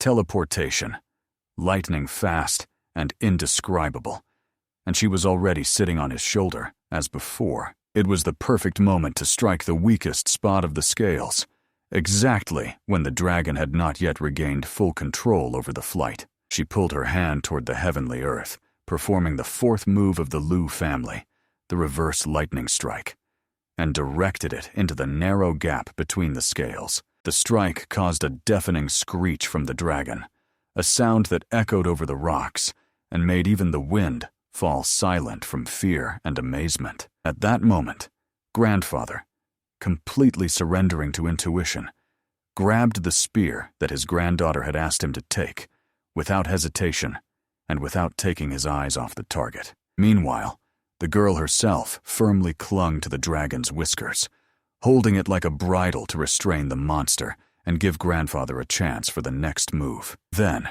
grandfather jumped onto a stone ledge as if relying on the last thread of fate, and she, like a rider, flew high up, holding this majestic but rebellious creature. She skillfully controlled the monster, twisting its body, maneuvering like a rider on a spirited horse, and every movement of hers was precise and calculated. And then she sharply directed the dragon straight toward grandfather, as if pushing him toward the very abyss where the fate of them all was decided. Grandfather instantly understood her plan. If it was impossible to pierce the steel scales, he needed to try another way, to push the spear inside with force and precision. He used the seventh spear movement of the Lu family, a destructive gust of wind, to insert the spear into the crack, pierce it, and push it inside like a key into a lock. A flash of light literally sanctified the dragon's body.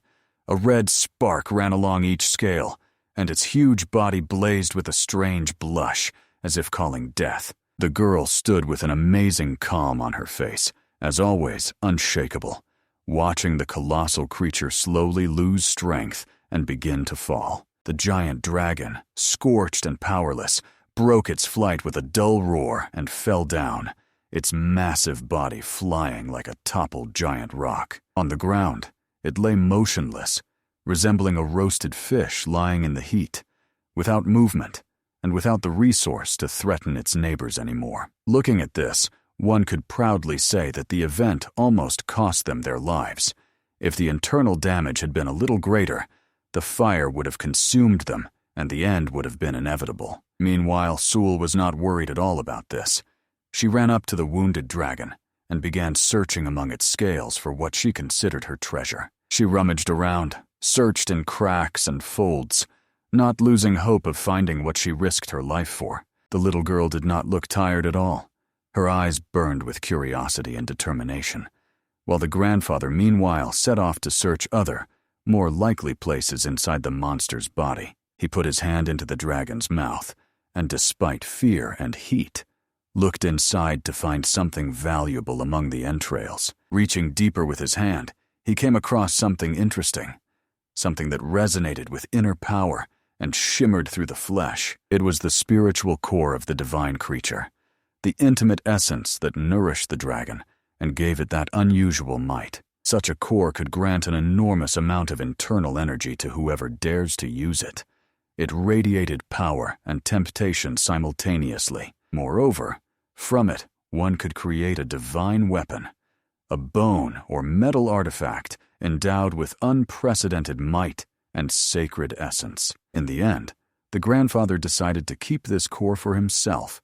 He realized it could be used in various ways, so he chose to preserve it under his watch, not giving it away hastily. However, this was only his hidden thought, because suddenly Sul shouted, holding something glowing above her head that seemed important, and her cry echoed through the gorge. "I found it!" The word passed through the stones like both a verdict and a victory at once. She raised an object in her hands and, still breathing with excitement, loudly declared that she had found the very essence they were seeking. And these words stirred the grandfather, for he felt in his chest the same trembling as when he first held ancient artifacts. Placing this object before the grandfather, Sul said that she believed, "Here it is, the very treasure of Tripitaka," and her eyes radiated such faith that even the old man, shaken by years and battles, could not dismiss this hope as delusion. The artifact lay in an exquisite box attached to the wall, just a few steps from the place where the charred body of the dragon still lay. The box was protected from dust and time, as if someone had consciously hidden it for the one who dares to seek. The grandfather took the book in his hands, and despite many years having passed, it was hard to determine at first glance that it was old. The binding retained a strange softness, and the pages had barely yellowed, as if they were preserved from time itself. On the first page, written in strict and clear hieroglyphs, was a short but weighty sentence: "Buddhism is divine art." And these words, like a sketch in the heart, made them fall silent and listen to their own breath. The grandfather began to turn the pages further, page by page, and each line seemed to open before him a corridor of knowledge leading to some secret that resembled more a challenge than an answer. So his hands trembled with anticipation and risk simultaneously. Having read the next paragraph, he uttered a passage that prompted thoughts of chosenness. "Those bound by fate will save the world by using this secret guide." And this pact of fate sounded like a challenge that accepted no refusal. The boy was seized by incredible curiosity. The words about the divine arts of the Lviv tradition sounded like a description of a martial path leading to the summit, to the level of the enlightened. He imagined training, awakening, and trials, each forging character. The text said that those who master these practices will attain enlightenment and eventually step onto a path that will grant them access to a higher state of being, where knowledge and power merge into one. He felt these lines touching his soul. Next, the book spoke about entering the deep realm, about a place where the laws of the world bend, and where spirit and matter intertwine. This image was so vague that even grandfather could only shake his head, for he too could not explain what exactly lies hidden there deep within. The uncertainty about the deep realm became even more troubling, because even an expert with experience like grandfather could not comprehend its nature.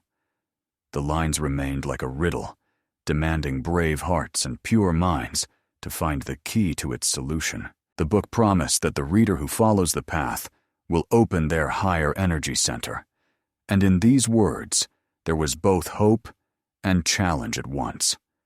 Step by step, the student must free themselves from the constraints of movement and discover the source that sleeps within each of us. Then came a clear but frightening statement.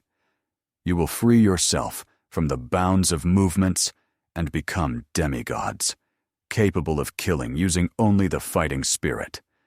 And this promise simultaneously enticed with grandeur and scared with the responsibility that falls on the one who accepts this path. The Henentai family estate, a place shrouded in silence and tradition, welcomed them when grandfather and granddaughter came here to create a new spear for her, worthy of the heirs of the ancient lineage. After some time, they stepped onto the land of the masters, where generations of blacksmiths passed their craft from father to son. In this house, the rule always prevailed. Regardless of the guest's origin, discrimination was forbidden here, because the honor of the family stood above pride. That is why grandfather calmly told Sul that this time she would place the order herself. It was time for her to act independently. With a broad smile, she agreed, gratefully nodding to grandfather, who entrusted her with this mission, confident in her determination and skill. Inside the workshop, work was in full swing.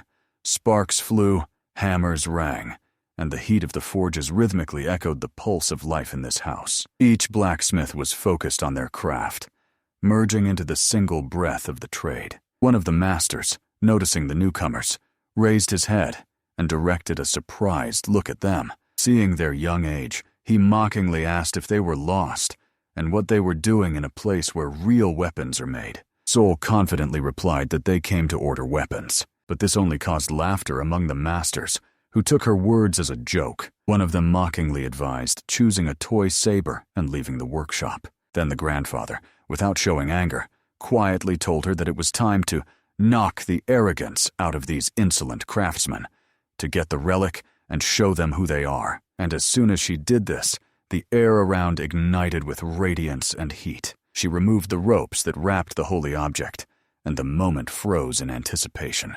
Their mockery instantly changed to surprise and reverence. When the relic rose into the air, flames flared around, filling the hall with a marvelous glow. The spear's handle was covered with red tongues of fire that pulsed as if alive. Soul looked at the stunned masters and asked if they had ever seen anything like this. One of the senior masters cautiously approached and asked for permission to take a closer look. She allowed it, but only for a few seconds. Looking closely at the inscription on the handle, he whispered the name, Zinguya. Legends told that this master was the greatest blacksmith in history, whose fame had been spoken of for centuries. In his lifetime, he created only 10 types of weapons, and 3 of them entered the top 10 most powerful armaments of Murim. After that, Sul calmly took her weapon back, and the hall fell silent again. The grandfather turned around and said it was time to go, but the master suddenly stopped them. The girl asked in surprise, reminding them that just a minute ago they were mocking, promising to make her only a toy. But now the master was almost begging them to wait. He asked them not to leave because the head of the house, the father of the clan, wanted to see this weapon with his own eyes, and he repeated, "Please, wait just a minute." Soul smiled, as if understanding that this time, the wave of pride had turned into genuine recognition. In a moment, the patriarch of the family estate appeared in the doorway. His dignified figure filled the hall with quiet authority, and beside him stood the Yunfei quietly, for rumors and whispers had quickly spread about the miracle that was now being revealed before the masters. He was immediately informed that the treasure was right nearby, and he met this news with a focused gaze that instantly ran through the smithy from the anvil to the ceiling, as if trying to feel the truth in every echo of the blacksmith's hammer. When his hands touched the hilt and blade, the world around seemed to quiet down. The patriarch's fingers carefully assessed the weight and balance, and in this touch there was so much ritual, as if he was touching the memory of the lineage. Looking more closely, he uttered the word podlinik, and this simple term sounded like both a verdict and a praise at the same time, because it meant the verified authenticity of the creation lying before him in the hands of the masters. The very next instant word was enough for just one: incredible. And in this brief assessment, there was a clear, deep respect for the art that defies time and has the power to evoke admiration even in the harshest critic. The patriarch supposed that perhaps long ago he himself had crafted similar iron scraps and could not understand how his lineage could find itself in a situation where the most prestigious weapon of the Central Plains would be beyond their skill. And in his words, there was a mixture of doubt and wonder. Then the little girl standing nearby ran up and childishly asked why the patriarch would not cast new blades right now.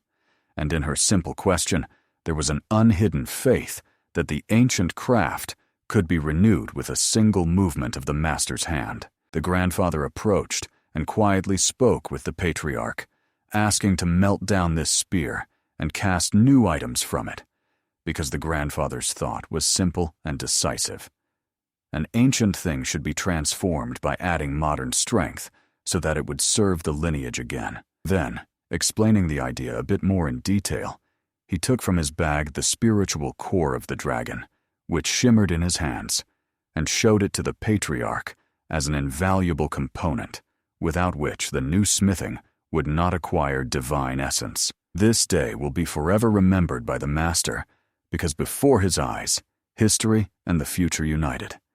The ancient hilt, the spiritual core, and the request of the lineage to merge into a new creation.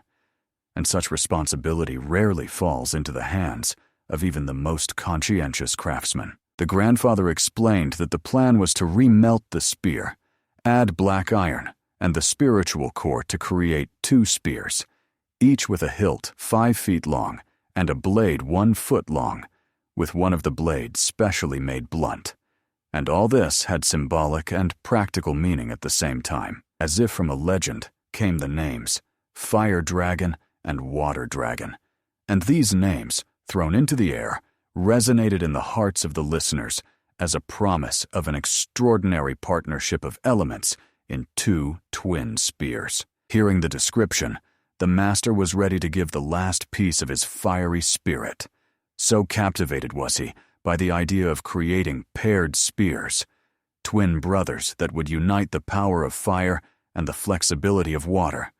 And in his eyes, a passionate fire of inspiration flared up. After these words, the grandfather and his granddaughter sincerely thanked for the trust, expressing heartfelt gratitude to the master for allowing them to work with the family relic, because they knew that such a commission is not given lightly and requires great honor. But soon they were explained that they would have to wait a full 10 days, because work on such artifacts would require time for heating, forging, tempering, and spiritual rituals, which no one can speed up without harming the quality. The girl immediately began to panic, because in her childish imagination 10 days is an eternity, and she imagined with horror the boredom that threatened to shake her patience and desire to train every day. However, the grandfather quietly asked her to understand that exactly 10 days is quite fast for such matters,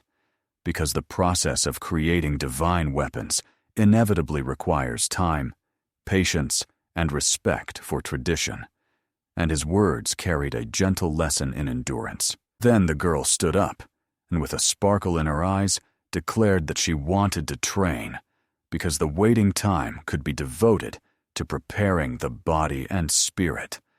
So she promised not to waste a minute and to start improving right now. She also openly stated her intention to learn the 100 steps of the Divine Fist and one day show this artistic cycle to her grandfather as proof that she is worthy to carry the family relic. And in her voice, there was determination and youthful tirelessness. The grandfather, of course, asked her not to go too far and to train where no one was watching her, because in the Liu family, they respected modesty and avoided unnecessary publicity during the formation of true mastery. Just think. She liked training, and this passion was a natural beat for her, because every morning, every exercise forged her spirit just like a hammer forged metal, bringing her closer to the desired perfection. Moreover, learning the 100 steps of the Divine Fist had undeniable benefits, since although the Liu family did not have their own fist techniques, Sul was already learning martial arts alongside local masters, and now she sought to fill that gap with her own persistence and diligence.